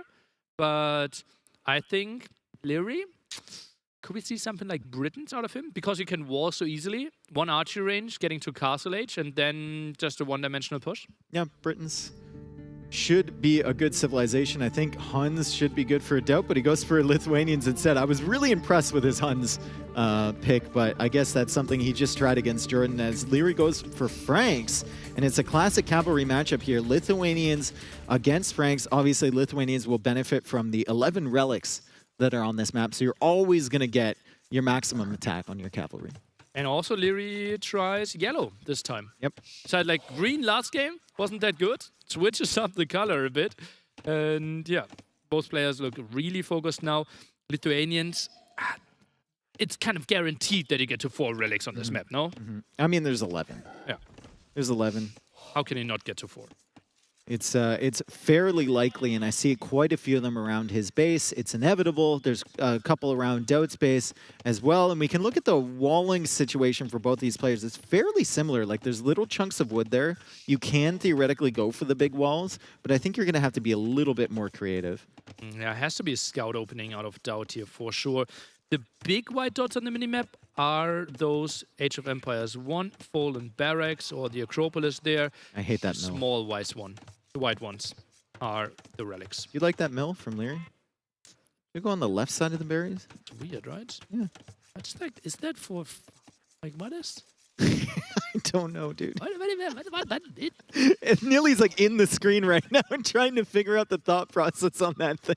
Is that better farming around? Maybe you can fully farm around. I don't think he's thought about it. I don't think he's thought about it. I think he just placed it It's down. just really efficient with those 2, right? Yeah. But that's also efficient if you go... Maybe the first 4 are a bit more efficient with this mill. Yeah, maybe. It should be interesting. We'll see how it pans out over there as Leary is now getting Loom, and Leary's going to go up 19 population. Once again, Dowd is going to be a little bit later to the next stage. 20 population. Leary will be opening scouts here with the Franks, and Dowd should be opening scouts as well. Shouldn't Dowd reach Feudal Age with like 450 food now?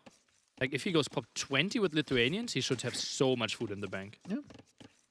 Still 12 on food, lots of wood as well. Does not go for a second lumber camp. 7 on wood, there 8 on wood with only 1 lumber camp. Not typically what we see. Now the barracks coming up from him at the front. He might wall between those 2 wood lines and then just wall around that gold little bubble to the TC potentially. And like I said, you're going to have to be a little bit creative. Yeah. I think playing aggressive at the start is a must here, especially like Frank's going to throw some scouts in your face and you have to match those numbers. Maybe Leary went for that mill as part of like a wall off towards the TC. I appreciate your effort. Okay. I'm just trying to think of reasons, you know? You were busy counting farm tiles. As if Leary's going to be counting farm tiles. Oh, yeah. Okay, you're right. Oh. And yeah, Dowd now decides to scout as well. As we all know, 54 HP for the Scout of Franks. Dowd only 45, but could upgrade them to 65 if he goes for Bloodlines, his option. An option that Franks don't get.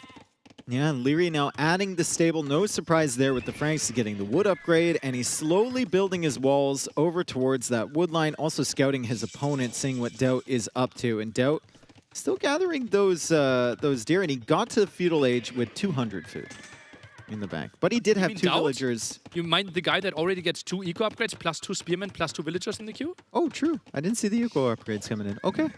Okay. He got there with around 400 food. Okay. Okay. So, Spearman Scouts dominating the game now. It feels like more natural walls for Leary there at the left-hand side. Then only this one woodline is exposed. Doubt on the other side. Well, that's one woodline. But how is that woodline going to look like in 3-4 minutes? You need to expand in some way. It's not going to look like anything. It's going to look like a barren patch of ground, as Doubt will chop through that quite quickly. Doubt also taking a look at what Leary is up to. He's not going to be surprised by the stable once he sees that. And Leary is just slowly building up the walls. Trying to kill the deer. Boink. To that other side. Deer going down. Doubt's spearmen are a bit faster than Leary, so they will be able to catch up with that. And it's going to help out in these scout battles. But I can't see, until an archer range is added in, I can't see many villagers going down from this composition. Both players There's way too too many good spearmen. there. Yeah. Spearman as the defense. And look at that. Doubt is soon at 6 spearmen. Leary only at 2. And Doubt takes 2 of those spearmen aggressively. And that woodline is relatively exposed, but that's why Leary goes for the quick walls. Yeah, and Leary's just done now with the hunt on that side, so he's going to be bringing the villagers back. No threat there. As the walls are already down, but not in time. Doubt has found himself an opportunity. He's got 3 spearmen behind here. Leary really needs to get that wall down. Leary is engaging against just spearmen at home from Doubt, but he manages to save 1 villager. He's going to kill 1 of Doubt's villagers as well, and that's an even trade.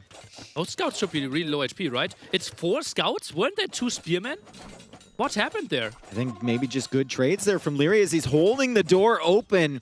Doubt manages to get a spearman out in time, though, and Leary managing to clear up the forward scouts and push away the spearmen. And those scouts, I guess they just took the engagements against the... I know there was at least 1 spearman fighting. I don't know if the second one got pulled away. Ooh.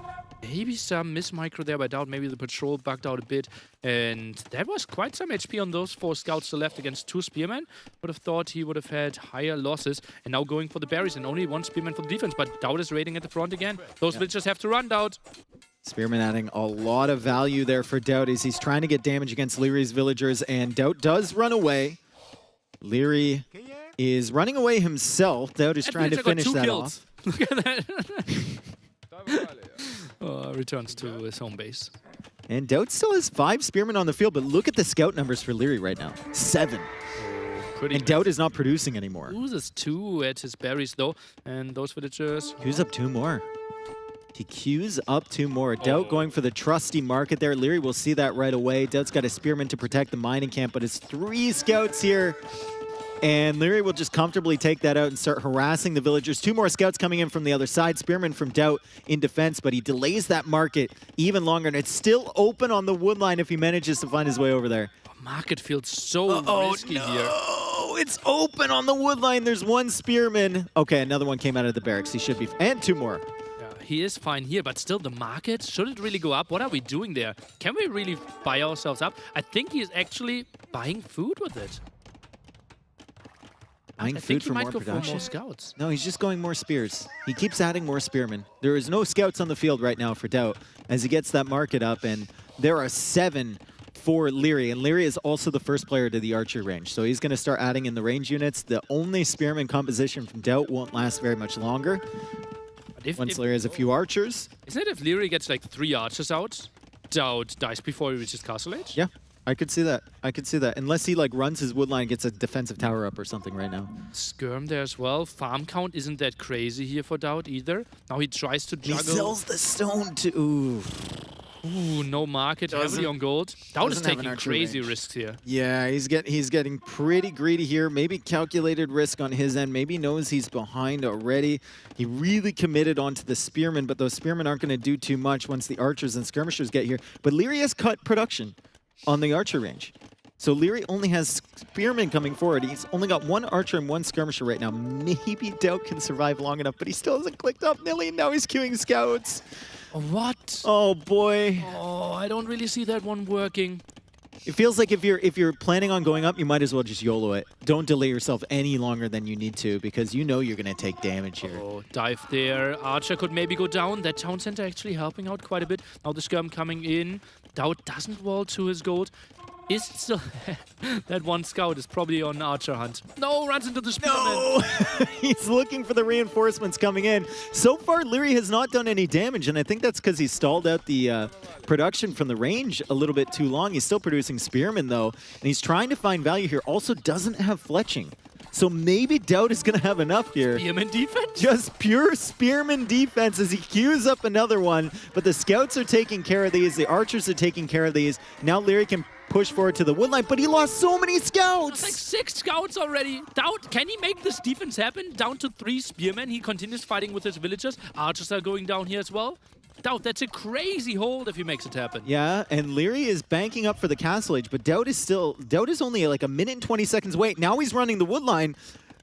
There's not really many places for Leary to hit with just 3 spearmen, an archer, and a skirmisher. Where's Doubt going? He can go for stragglers. How much wood does a straggler have on this map? I think could be a bit more. Oh, that's a risky woodline. He can't protect that one at all.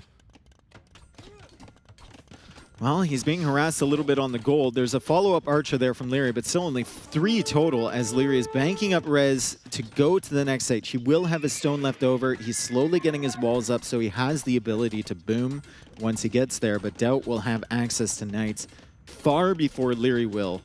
How many knights do we need here? It is 6 spearmen on the field. I think all of those 6 spearmen are at the front even. Defensive palisade here. Villager kind of trapped in there. Doubt can still juggle with some resources. He only has 1 stable though. Doubt is going for... Don't tell me, no, not a monastery! A monastery. The despair in your voice as you see the monastery coming up. Monks are a classic counter to spearman archer skirm. Oh, well, double stable will face him, but still, like, can we keep those villagers up there? Yep. He just wants to get maximum value on his knights, you know, and he gets that relic income and he gets the +1 attack. It's fantastic synergy, and he knows it. It could still even make sense to go for fletching here. And the villagers are running once again. Villagers are looking for a safe place. Doubt, I think... Well, he has no wood. I think you can make an argument for buying 100 stone just to get a safe spot with a new TC, but he's got no wood to help put down that TC, and he's losing villagers here. That is 2 villagers already dead. There's a 3rd one to join them. And the knights coming forward will meet spearmen. They will also see an open gate, though, potentially. Yeah, but it's still 4 spearmen already waiting. Leary will be up in 20 seconds. That's all walled up, and Leary with a nice... He's just doing a circle around his base, just slowly, 1 step at a time. Back to the beginning where he started, on the woodline and on the gold. And pretty damn crazy here how Doubt decided, okay, I will have the time to get to Castle Age here. I will get the time to get to the relics and get to Crazy Knights. He's hoping for an opening here by Leary, but he's not... Oh, I thought there was a hole there for a second. Everyone thought there was a hole there for a second, and Leary's just going to wall up just in time on the other side as he heads back to this goal for like the 3rd time. Doubt's villagers bumping up against each other. He's trying to find his way in with the knights, but I think Doubt is realizing that there's not many opportunities here. He is bringing in the relics now, but there's more military on the way from Leary, and those are knights this time. And 4 more in the queue. Those 2 scouts leading the fray here can easily go for that monk. Oh no. Doubt's, that monk's only hope was that they didn't notice him behind the monastery, but Leary definitely did. And he's going to be all over Doubt with these knights. One relic in there. So +2 attack right now for Doubt. 1 forging, 1 for the relic, but now knights in the woodline. The scouts, well, Doubt is finding some hits against the scouts, which can be valuable, right? If you can clear them up before they manage to snipe the monks, and there goes 1 scout. Villagers running around again, and Doubt calls the GG, and Doubt spent a lot of time running around with those villagers. His work efficiency this game was not the best, I think.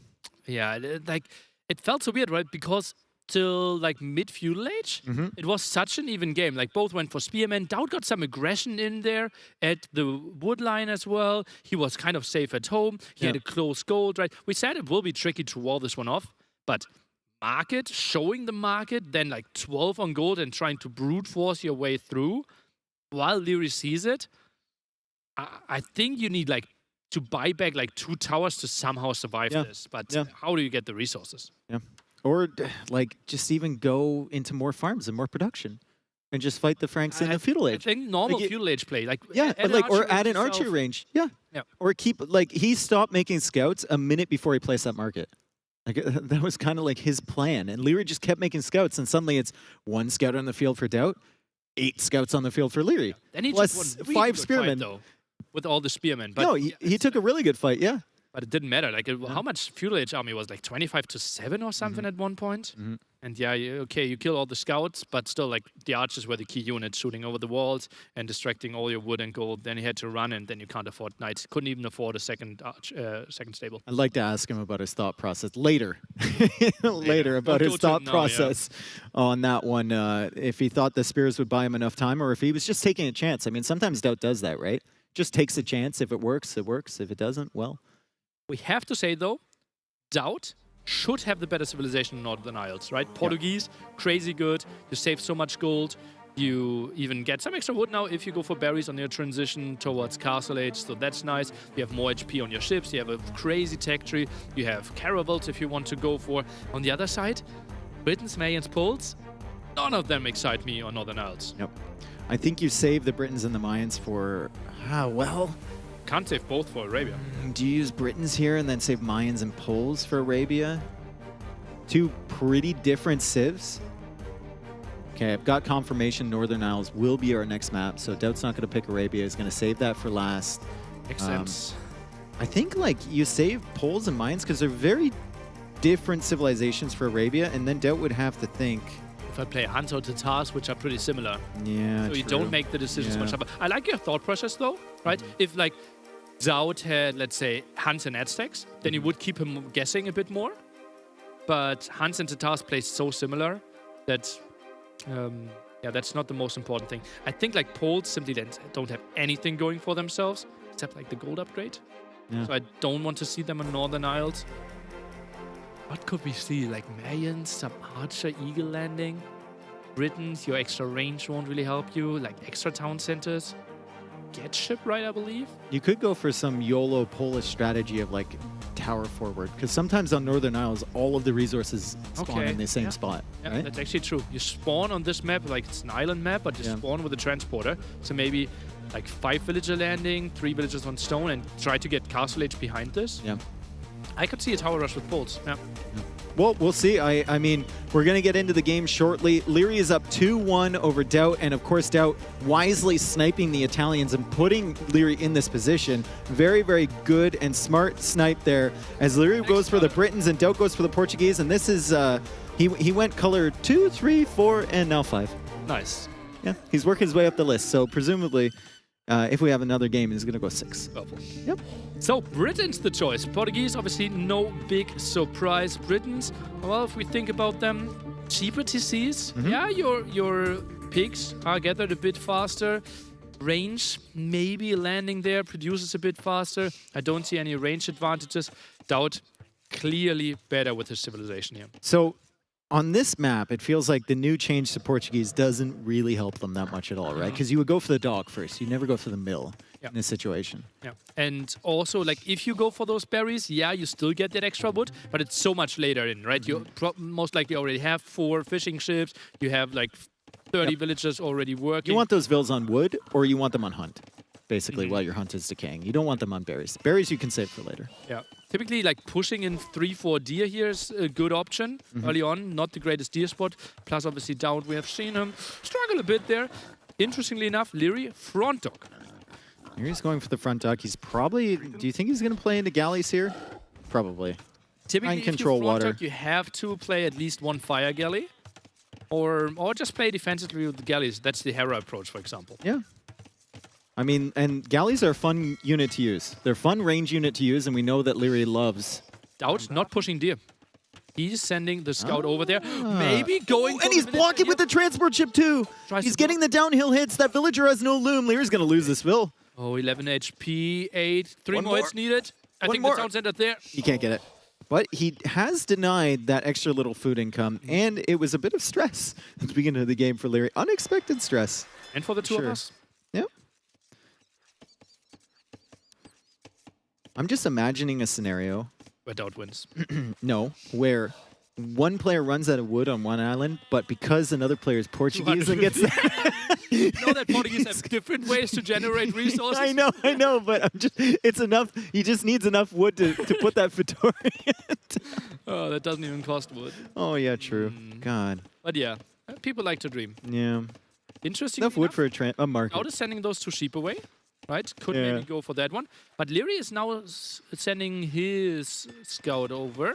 So wants to get a good idea if Doubt is maybe planning some shenanigans. Maybe Leary sees the barracks, for example. No, information is key, and Doubt is just trying to gather as much information as he can right now. By the way, dog distance is super long. So typically, galley, good if we have long distance, if we want to mess them up.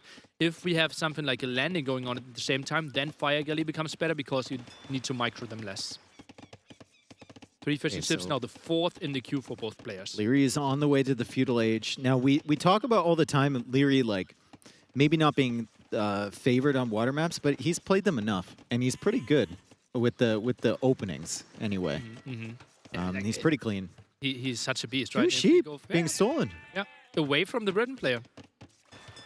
The value, the insane value. He didn't push his deer, but he got the sheep, goddammit.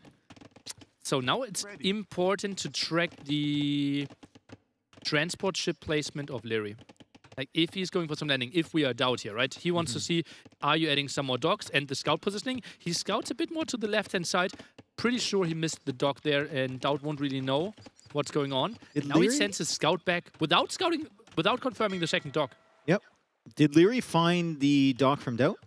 Do we know? Let's take a look at that. Maybe he goes for it. Almost now, found goes it. for gold. Ooh. Look at how he scouted the whole island, though. He knows there's none in. Yeah, process of elimination. Yeah. There's the Doubt, or there's the dock right there from Doubt, and that's in the corner, and that will tell Leary, especially with the uptime as well, that Doubt might be planning on going for a fast castle time, or maybe just a couple sneaky ships. And Leary is actually opening galleys. He's going to beeline it directly towards that dock, unless he knows the location of the transport ship from Doubt, in which case he'll probably be tracking that and trying to kill it. Yeah, and he should, right? Transporter is slower than the galley there. And the thing is, if you go into the galley war, yeah, you still get more HP for your galleys, but the gold discount, relatively speaking, is lower, right? Because obviously only 30 gold, and then you apply the gold reduction bonus. Doubt is actually opening fire galley. So that tells me that he just wants to buy himself a bit of time. Or maybe make Leary think that he's fully investing on water, but Leary's going to know because he has those docks on the side there. Just trying to protect his fish for a little while. Oh, and back dock for better fish. Yep. And I'm actually a guy that often says, yeah, let's not play fire galleys against galleys if the ping is low. And it can't be much lower. Oh, nice denial. Can't be much lower than land. So galleys, so easy to micro here. Yeah, especially with how much room Leary has to retreat to his docks as well. Like, he can just hit and run the entire way back. But fire galleys passing each other. And that's what oh no, that's just the transport ship. Okay. Yeah. Leary's going to go right past this fire galley. I wonder if he even micros against these units or if he goes directly to the fish. Or if he just runs right into the fire. Oh, that's so good for Doubt. Oh, wow. So much damage there. Oh. Leary not noticing. Leary almost losing a ship. We can chase this one down. Fishing ship blocking his own fire galley barracks now. At home, Doubt is building the barracks as well. And Doubt, that was a pretty good opening for him. I wonder if Leary didn't even suspect Doubt going for fires. Like, he thought Doubt was just going super greedy FC with a market or something like that. I guess the uptime was still a little bit fast for Doubt to be doing something. I think he was focusing on the scout fight. Maybe. At the same time, right? We saw it, and now we see that Doubt still has his scout alive as well. No, actually a spearman. So Doubt lost his scout, and that's why Leary was so distracted. Has one archer, soon two. Did Leary catch sight of that archer range? I know he denied the foundation initially, but I don't know if he's aware that the archer range is coming from him. Look, yeah, he knows. He does. Okay, so that's why he added the archer range at home, and he's adding. He's probably going to add some archers of his own pretty soon, or skirmishers. Risky. Like, for Doubt, where should he go now? It's so tricky to say. And Leary, I think he will have a good timing with the defense there. Smart of him to already. And he has galleys too, which can help out from the shoreline. And now that's the tricky part, though, right? Because those galleys, they need a lot of babysitting. You need to micro them at all times. Doubt just randomly patrols in. So those archers should land now and maybe get some distraction. Also a trick, nearly trick 1000. If you land with those 2 archers, put them on no attack stance. So don't instantly attack the dock and don't give it away. Okay. And so that you lose them for free when you're not paying attention. Why would... There is no army there. All right, he's found the villagers, but Leary is there, and Leary does have his own archers. No fletching, interestingly enough. Doubt has fletching. Leary does not have fletching, and Leary was the guy with galleys already. So interesting upgrades there, or lack thereof, from the Austrian as he now gets fletching 10 seconds away. He's got a lot of galleys, and he's even going to use his transport ship to block a little bit there as he clears up the initial landing from Doubt. Doubt is going to attempt to micro this. Leary's going to attempt to micro this. Doubt almost getting value. Where's the better archer micro? Spoiler alert. It's the villager. Nice. Nice. Oh, it's still chasing, right? I still see the dot moving. Yep, it should be. Doubt is microing there. Like a young god, I'm sure. Yay. Curse of the Caster. Okay. Not that sure anymore. Fire Galley. That's a good position from Doubt to loop all the way around. Just trying to catch Leary off guard a little bit. But Leary has that dock at the back, remember. So as soon as these fish expire here, he can just move his fishing ships to the back. That was a great addition as he's still adding fish back there too. And now he's probably going to bring his own transport. No, he lost his transport ship. So I'll have to make another one if he wants to come across. Oh, and Doubt still has his. Where did he move that one? Doubt says in between. Oh, there it 4 is. archers and fletching. And Leary's sitting at 5 archers at home. Okay. So it can maybe... And a forward dock from Doubt. I like the outpost. Outposts are great. I'd love him to finish the other one. Then he'd be warned about these archers coming in. It looks like he got Town Watch as well. The thing is, though, if Leary heavily goes onto galleys, caravels, the unique unit of the Portuguese, become crazy good. It's basically a scorpion ship doing the line damage. Yeah, Leary can always switch back into fires at that point, though. Yeah, but then Doubt has the better fires or higher fire numbers in the front. That's a nice catch off guard. Yeah, and down already. where is Leary's army? Leary's army is near the TC. He goes for a house to stall that out. He's going to lose another villager here, and he still hasn't been able to snipe most of Doubt's fish. Doubt still has 4 fishing ships alive. Leary, however, if we look at the resources for him, compare them to the resources from Doubt, will be far ahead to the Castle Age. Or no, Doubt is on the way to Castle Age. He had a queued. He had a queued behind the villagers. Doubt is up first. Okay, Doubt, how do you play this now? 1 dock at the front, probably for some more sneaky fire galleys, and Leary is coming in. Do you land again if you're Doubt? Maybe stable on the other side? Or do you have to play like skirm defense first because you know the archers are coming? Well, I think you have to defend against the archers first. You also have to be careful of any galleys finding your transport across. So you really have to kind of clear the way by taking an engagement and then sending a transport. It's just a lot to do for Doubt. You got to defend, you got to distract, you got to send the transport. Feels like you just do one of those things at a time, right? Really low HP fire galleys in there. Skirm at the front. Obviously no armor. 2 more skirms coming over there. And Doubt picture perfect defense, right? Yep. Exactly the right amount. Yep. 2 extra skirmishers. Leary's going to retreat back towards his transport ship. And Leary's going to push forward once again, but Doubt will be in Castle Age a little bit faster than him. Is it time enough to get the War Galley upgrade and then push back with the fires? I think so, but Leary, like, he won't There's be pushed 3 weak that far fires back. there, though. There's 3 very weak fires. Like, if Doubt isn't careful. Oh, fishing ship blocking there, actually. So the transporter gets home. Pretty nice move there. As you can see. Oh, pretty sweet. But fishing ship might have to pay with its own life. It's more than willing to sacrifice. Okay, more archers getting there. Next landing coming. Doubt stays at 5 skirms. And he goes War Galley immediately upon reaching Castle Age, also with another TC. Leary's pushing in. He wants to try and get value against his army before it's upgraded. I believe Doubt still has a number of weak fire galleys, but he's going to pull them away. And his fishing ship's still kind of out of range of those galleys, so Leary's still not able to clear up those 4 fishing ships that are still working for Doubt. Leary gets to the Castle Age as well, goes for War Galley immediately. Watkin as well will help his upgrades archers. are in though for Doubt, and he's got one behind the Navy from Leary, so getting a lot of value there. Nice. Doubt also could consider Botkin there, makes his skirms better, makes his caravels a bit better later on as well. Cross-screw upgrade. Doubt, he needs to get onto proper numbers on land, because those could be really annoying. Those could be really annoying, especially in the hands of a player like Leary. And Doubt doesn't see it. They're looping around on the other side of the wood line. Oh boy, it could be a threat. There is a town center coming up on the left side, and there's a lot of villagers building that, but the gold, still a little bit exposed. And maybe he gets distracted by these crossbows and Leary starts taking some pretty good fights on the sea. Okay, Botkin coming in, 1 villager down. Oh, could be some. Yeah, it's going to be at least 2, right? Probably 3. Comes around though. Maybe 4. Oh, Doubt goes for a palisade wall there. It's only 3 villagers so far, but the skirmishers are going to be cleared up by these crossbows. No armor though. That makes it really tricky. 4 crossbows still alive. Doubt needed to wait a bit longer there, get onto better numbers. And now we see Leary forced into fires himself. Like, caravels are coming out from Doubt. So the fires are coming out at a timely moment there for Leary, as Doubt starts mixing in some caravels. Not the greatest unit against fire ships. And also, Demo coming out. Maybe that fire would have already died anyway, but Leary pushing the Navy back from Doubt, and he still has 7 fishing ships working, so that's his advantage this game. Eco KD is still 4-4. I believe Doubt has killed... Well, Leary killed 3 villagers and Doubt killed 2, right? The rest were fishing ships? Fishing ships, yeah, I think so. Caravel could now help out in those fights. Oh yeah, nice. And now you see the splash damage. Yeah, and Leary kind of microing away from that. Maybe he'll give up on this soon. When Leary feels like micro is just a waste of time, he just doesn't touch it. Demo could be really big. Oh, but Doubt is splitting. Nice move. Nice move, nice awareness. And Leary doesn't want to waste his demo. Yep. Leary has 800 gold right now. Okay. Well, maybe because he switched into war galleys and they're not that heavy on gold. Oh, lots of villagers on stone as well.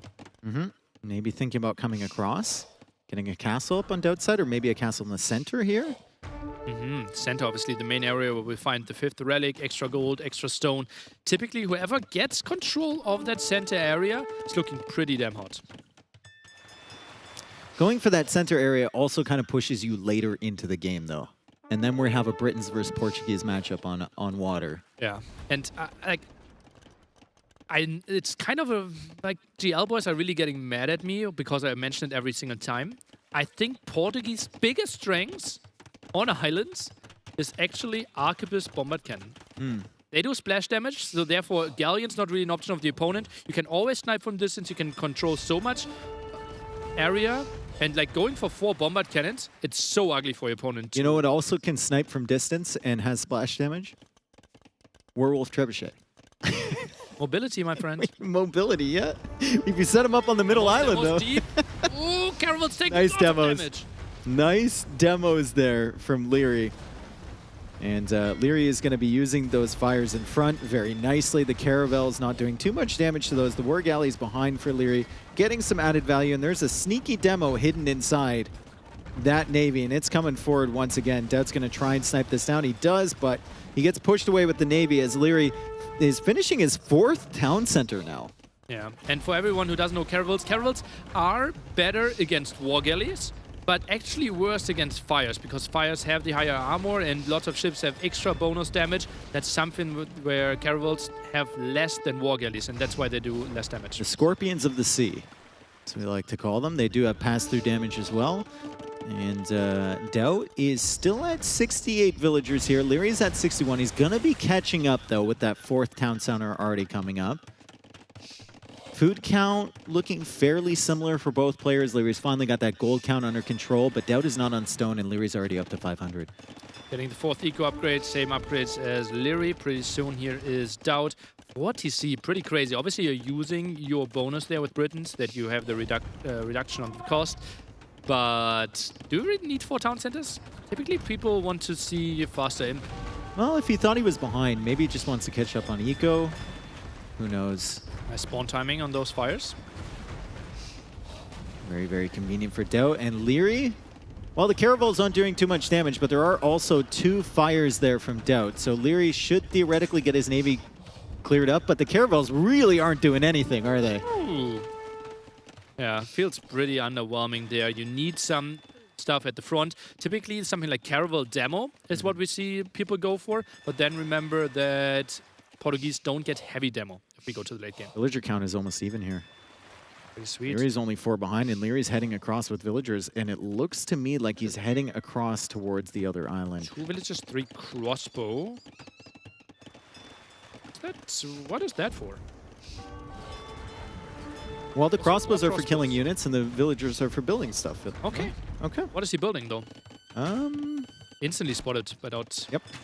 Doubt was wisely going for the houses over there, and Leary actually sends more villagers across. And with the army here, as Doubt is going for a siege workshop, maybe Leary could support a forward base. That's an unfortunate archer range because there is actually a tree blocking off that wood line. So you're going to have to go around the shoreline with those archers through potentially the navy of Doubt as the colors have switched here.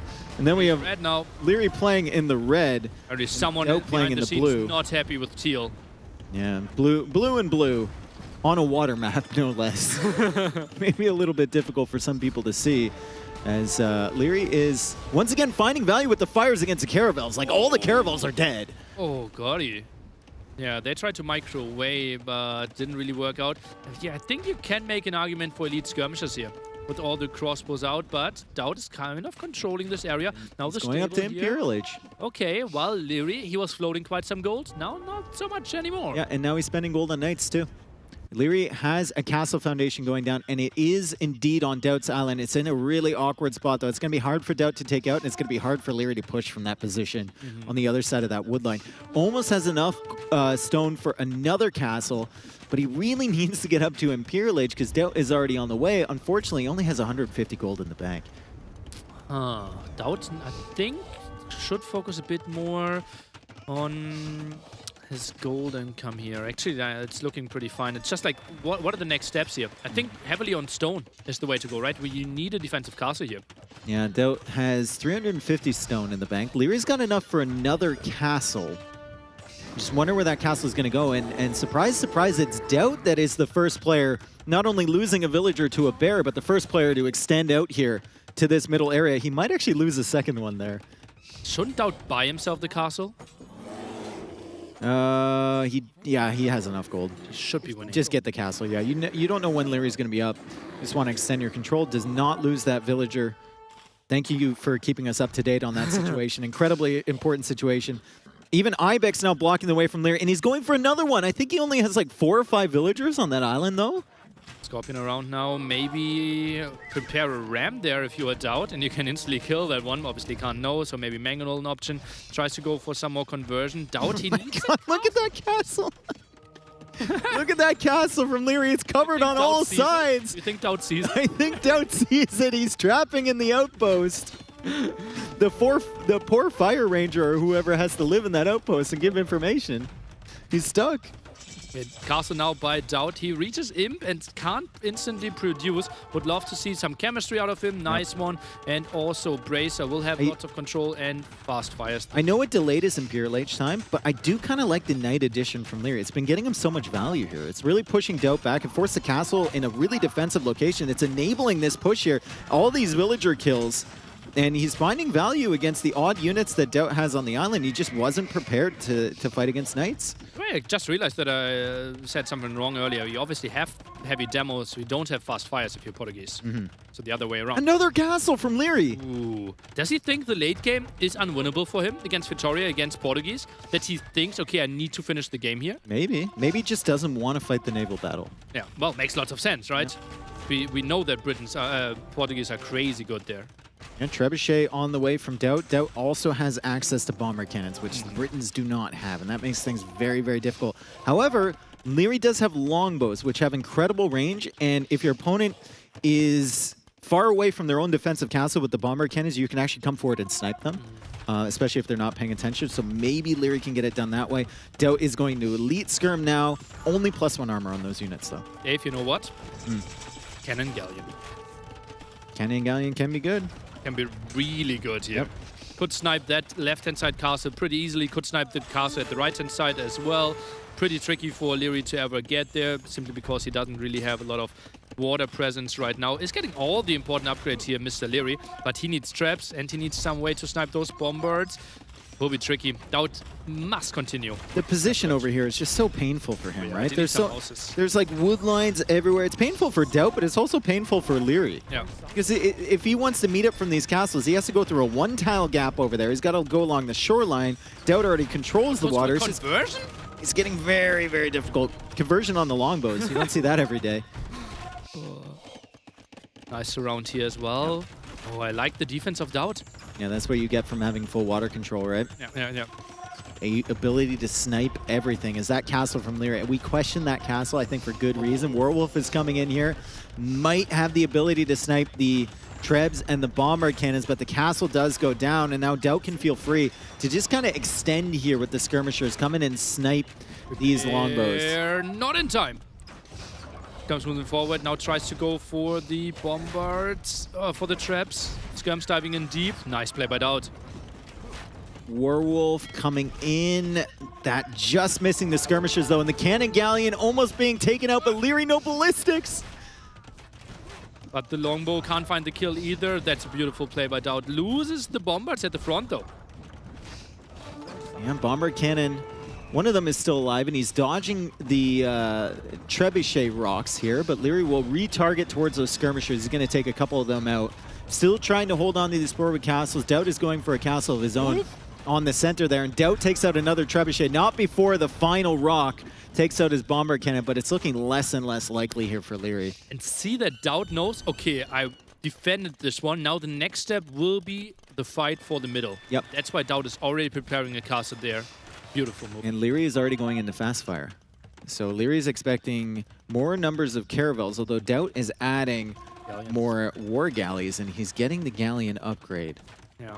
So fast fires can catch you off guard, though, if you're not prepared for it. But Doubt should be surrounding most of Leary's island. And remember, that was just 2,000 stone gone for Leary. So late game setup will be really ugly for him. Another castle there from Doubt. A little bit further forward, he's still got the cannon galleon. Leary is trying to counter the cannon galleon with scouts. Now finding some hits against the Trebs. It's going to take a while for those to take down that Treb, though. And there's galleons there in support. And I think Leary's forward base just completely cleared up here. Doubt is going to have more or less control over the water, control over his own island. And we just question, what can Leary do here if he doesn't take a decisive fight with the fire galleys, fast fires really, really soon? And now so many winning conditions here for Doubt. He has 3/2 relics. He just basically took away 2,000 stone from Leary. He has the better civilization on water. Land army, it seems like he has all the answers. He still can go Victoria, a building that generates extra resources for free. Like Leary, he had one big attempt, and after Doubt stopped this, I think he's in a brilliant spot now. Look at that, even Carrack came in. Yep. Extra armor for the ships. Yep, Doubt getting all of the upgrades here. And we haven't even spoken about the fact that he still has the potential to go into Victoria here if this game goes super, super long. It's unlike Leary to kind of drag it out this long after he lost a position like that, but maybe he's feeling like, I just want to give this game every chance it has to go my way. Doubt is now discovering a couple extra docks that Leary has added. No surprise there. Leary still has enough stone for an extra castle, and he's going to place that castle along the shoreline. Going to try and set up docks along here as well. But Doubt already with all the technologies and all the numbers on water, it should be fairly simple to stop Leary from taking back this middle area. Especially because he's already going for cannon galleons, has 3 traps, can easily land those as well. And that castle will He sees the castle foundation. Doubt can come over there with the galleons. He's got ballistics, he's got all the upgrades for his galleons. He should be able to deny this. Looks like it. That transporter there actually went back, and yeah, that should be a lot of dead villagers. Yeah, and now Leary can't redock over there. He's got docks in the back, he's got fast fires coming around the other side. He's now getting shipwright, but the castle will be denied by Doubt. Doubt is now sending a transport ship over. Likely that has villagers inside of it, or maybe some skirmishers or siege that were left over from pushing Leary on the right side of his island. And I think we're going to a game 5 here as Doubt is going for a forward castle right beside the foundation from Leary, and he's going to be pushing Leary on his own base while still holding the water. He tries to go for the defensive castle, but that's going to be a tricky hold. Trap production should be pretty quick. And where Doubt's 3 traps, I think he could land them over there, and then Leary's castle should die inside. Land them over there, or even put them on the middle island. to take out the docks from Leary and prevent any more foundations. I think he's going for the landing at the left side, but yeah, I wouldn't mind this one either. Just secures That's your just a area super bit more. safe type of play. Ooh, look at that!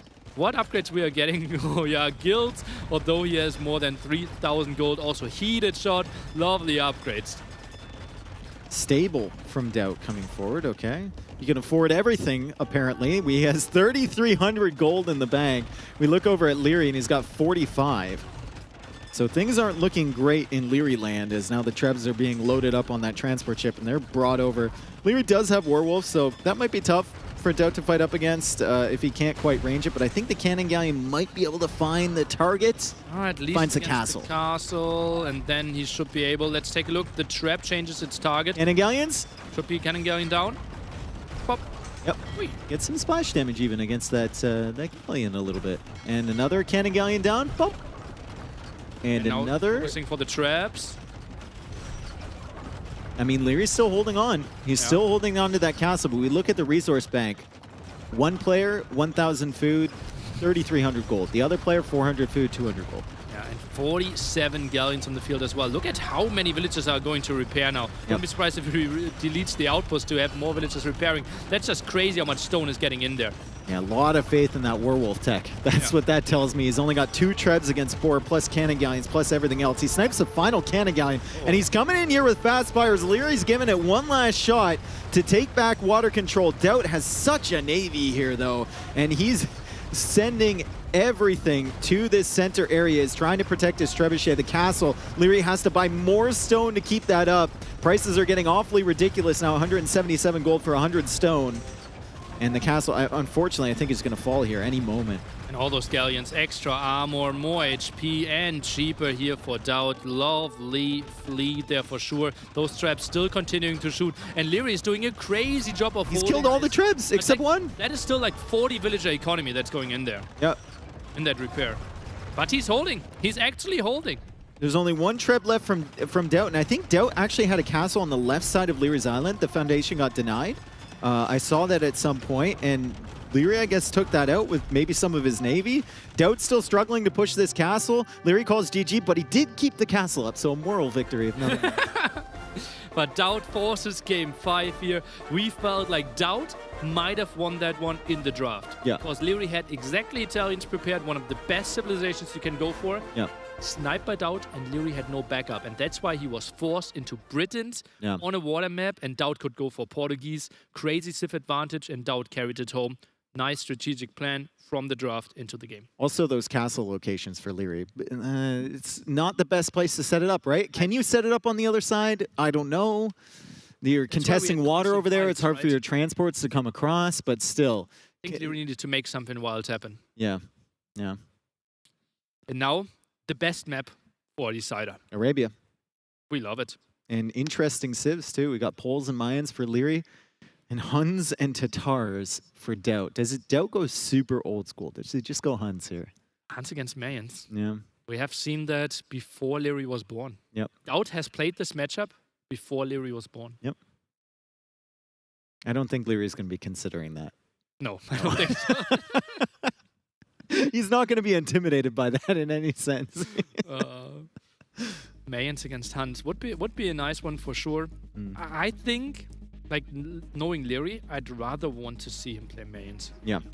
Yeah, Poles seems like it's a strong civ, but it also seems kind of like a risk. Just do what you know, do what you've done many times before, and rely on your skill and try and pull it through. And if it's a super straight up game, we have to think that Leary should be superior to Doubt. Yep. So Doubt typically like either like crazy maps, crazy strategies, those are his 2 Ws, right? And on the other ones, felt like actually Leary was in quite some control there in Sheepfold and on Graveyards. Yep. And Arabia is the closest map to Sheepfold and to Graveyards. Yeah. Okay, so question mark. We think Leary should go for Mayans. Question mark for Doubt, Huns, Tatars. Which one do you think is better? Huns. Huns? Okay. Doubt will think Tatars. Okay. Thinks Because Doubt of instant thumb ring? Instant thumbring, also he loves Kha'Zix. Yeah. He like in Imp they're really nice as well, right? And also the extra sheep. Yeah. That's what he will like, yeah. I don't think like he's the one that typically like jumps on hills, but also like CA, he loves those, but that could be Hunt's auto type. I think Doubt does well though when he plays a long feudal age and adds eco behind it, kind of plays open, especially with Huns and just military production. When he tries to go for that super fast castle time into the YOLO kind of Cav Archer play, that's when I've seen him struggle in the past. And Tatars lend themselves more towards that strategy. Red Bull 3 finals, Leary against Doubt. Yeah, We've he seen did do some that. wild marketplace into CA work there. And I think Leary is not the guy that wants to go into super long feudal age, right? With either civilization. Both kind of want to get to castle age, you want to be heavily on stone, defensive towers, therefore like long feudal age, not really a thing. Yep. Your opponent wants to play, and Mayans, you don't get scouts, right? So you kind of want to play into archers, power spikes, into eagles, into crossbows. Okay, we should be getting in here shortly. This is our final game, final set of the day. It's been a long one. It's been a good one. We've been here since, what, 9 in the morning or something like that? And I believe it's almost 10 local time. Thank you for tuning in. If you've been here the entire day, remember... full hour. Yeah. DreamHack tickets are still available to anyone who wants to join us. We'll be busier tomorrow, and then should be super busy on Saturday as well, yeah.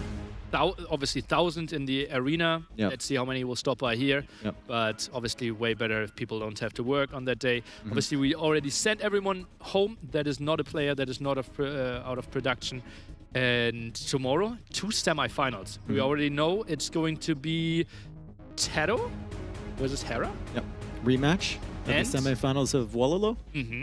And the Viper against the winner of this set. Imagine that semi. Either the Viper against Doubt, which is just like classic, written all over it, or Viper against Leary, which is also just classic. Yeah, absolutely. Both have faced Viper like at least 15 times and really important matches, right?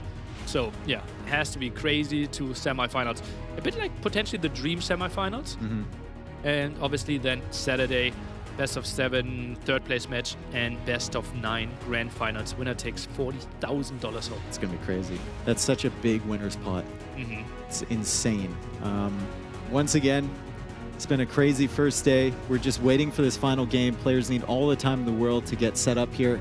It's pressure, right? It's single elimination. They play 5 games. If they lose 3 of them, then they're out. Yeah. It's like so rough. They go home. Yeah. Like $4,000, pack your things, go play the community tournament for another 5,000 euros happening right here at DreamHack as well. And the winner going to play semifinals tomorrow and guaranteed to play on Saturday as well. And if the graphics are going away, I'm getting nervous. Yep, I think we are in here and... Color 6. Leary is color 6. I think we might want to consider changing him to number 2 as well, because I know blue and purple have some issues for some of our colorblind people in the chat. So we might help them out a little bit here. But Leary has chosen to go for Mayans. Doubt has chosen to go for Tatars. Thank you, Vodka, so much. We've got red and blue now, as Doubt has chosen the Tatars as you suspected he would. We both thought he might be better with the Huns, but we know that Doubt can pull some stuff off, especially with Cav Archers, and we might see that here in this matchup. Leary, an absolute beast with Mayans, right? He is considered to be like the best flank player in the world, like in team games, the one that has the short distance to the opponent, because he is just a master going those archers, getting those upgrades in, knowing his timings, and that's kind of what we are expecting here against Doubt, right? And what can Doubt do? We've seen him open scouts. I think we will have to add some skirmishes here, like cutting some wild corners, not really an option. Big question mark, do we see step lancers? We might against Mayans. I mean, if Leary goes into Eagles, maybe. If Leary stays on the crossbows, which I suspect he will, then probably not. Okay. I think they're really good anti-Eagle. They kind of push your opponent off Eagles if they know you're into going step lancers. Yeah, true. So Doubt maybe a bit heavier there on skirms this game. Not really that much cavalry. Doubt has 3 on wood here. So no drush. Obviously, we have seen not a lot of drush in those settings, right? Because scouting is so late. Good map for Leary. I think Vodka's showing us that right now. Look at the gold in the back, the stone in the back. The berries aren't too far away from the TC. And even the starting houses that he got, I believe, were set up at the front there. Or maybe they were set up around his town center. You do start with 2 extra starting houses here with the 9 villager starts, just to make it a little bit easier on you at the beginning, so you don't have to make houses right away. And Leary's even got back wood lines back there. So Leary can be pretty secure. Doubt, on the other hand, has a back stone. Forward-ish golds. And secondary golds are pretty far away too, but he does have a really safe wood line and safe berries at the back. Gold a bit at the front there, but that's probably where he will build his stables. Right side is kind of wallable. Actually builds the barracks there. Bit of a surprise to me, honestly. Yeah, and both players up around the same time. Doubt with Leary with a bit more idle TC time there, but he obviously has the extra villager as Mayan, so that's why the villager count is equal. And now he's going for the barracks, building it in front of the mill, and he's going 2 to gold. No surprise here. Archer range will follow this barracks. Yeah. I hate I love game 5s, but I hate game 5s too, because it's just like... More heartbreaking. Yeah, exactly. I can see what you're saying there. Scout wants to be close to the eagle, but only wants to wait till feudal age, then gets +2 attack, and then wants to jump onto the eagle, try to fight, because then he's winning. Villagers? Oh! Doubt has seen that on YouTube. Yeah. Doubt feels like an absolute boss now. Denied! Micro. And Doubt takes a good fight here against the eagle. Yep. The scout is going to win this. And moves down to still confirm if it's the stable or the archer range. Yep. One step at a time. Great play there from Leary. That's such a little thing that so many people wouldn't do. So he suspects it's probably going to be stable, but he wants that confirmation. But he also wants the hits on the scout along the way. Yep. He kind of hits the scout. He pulls away, waits for the animation to reset, or the time in between attacks to reset, and then he attacks again and then pulls away a little bit more. Crazy micro move. I don't remember seeing that, and I'm 100% sure that he saw the stable there as well, got the confirmation, got everything out of that move that he wanted. Yep, it was kind of crazy there from Leary. Yeah, as he did see the stable, and now he's sending an archer across with a spearman and an eagle. Good scouting by Doubt as well, though. Right, he saw that at the perfect timing. Now the big question: only 1 HP here. Can he wall this one up, or is he going for the archer range? Looks like Leary is going to wall up on the left side. He's going to wall up to the back of the map, and Doubt is going to go for the archer range as well. Blacksmith. Also a blacksmith. Ooh, just doesn't want to go for farms, apparently. Yeah. Push 3 deers, maybe even all 4 of them.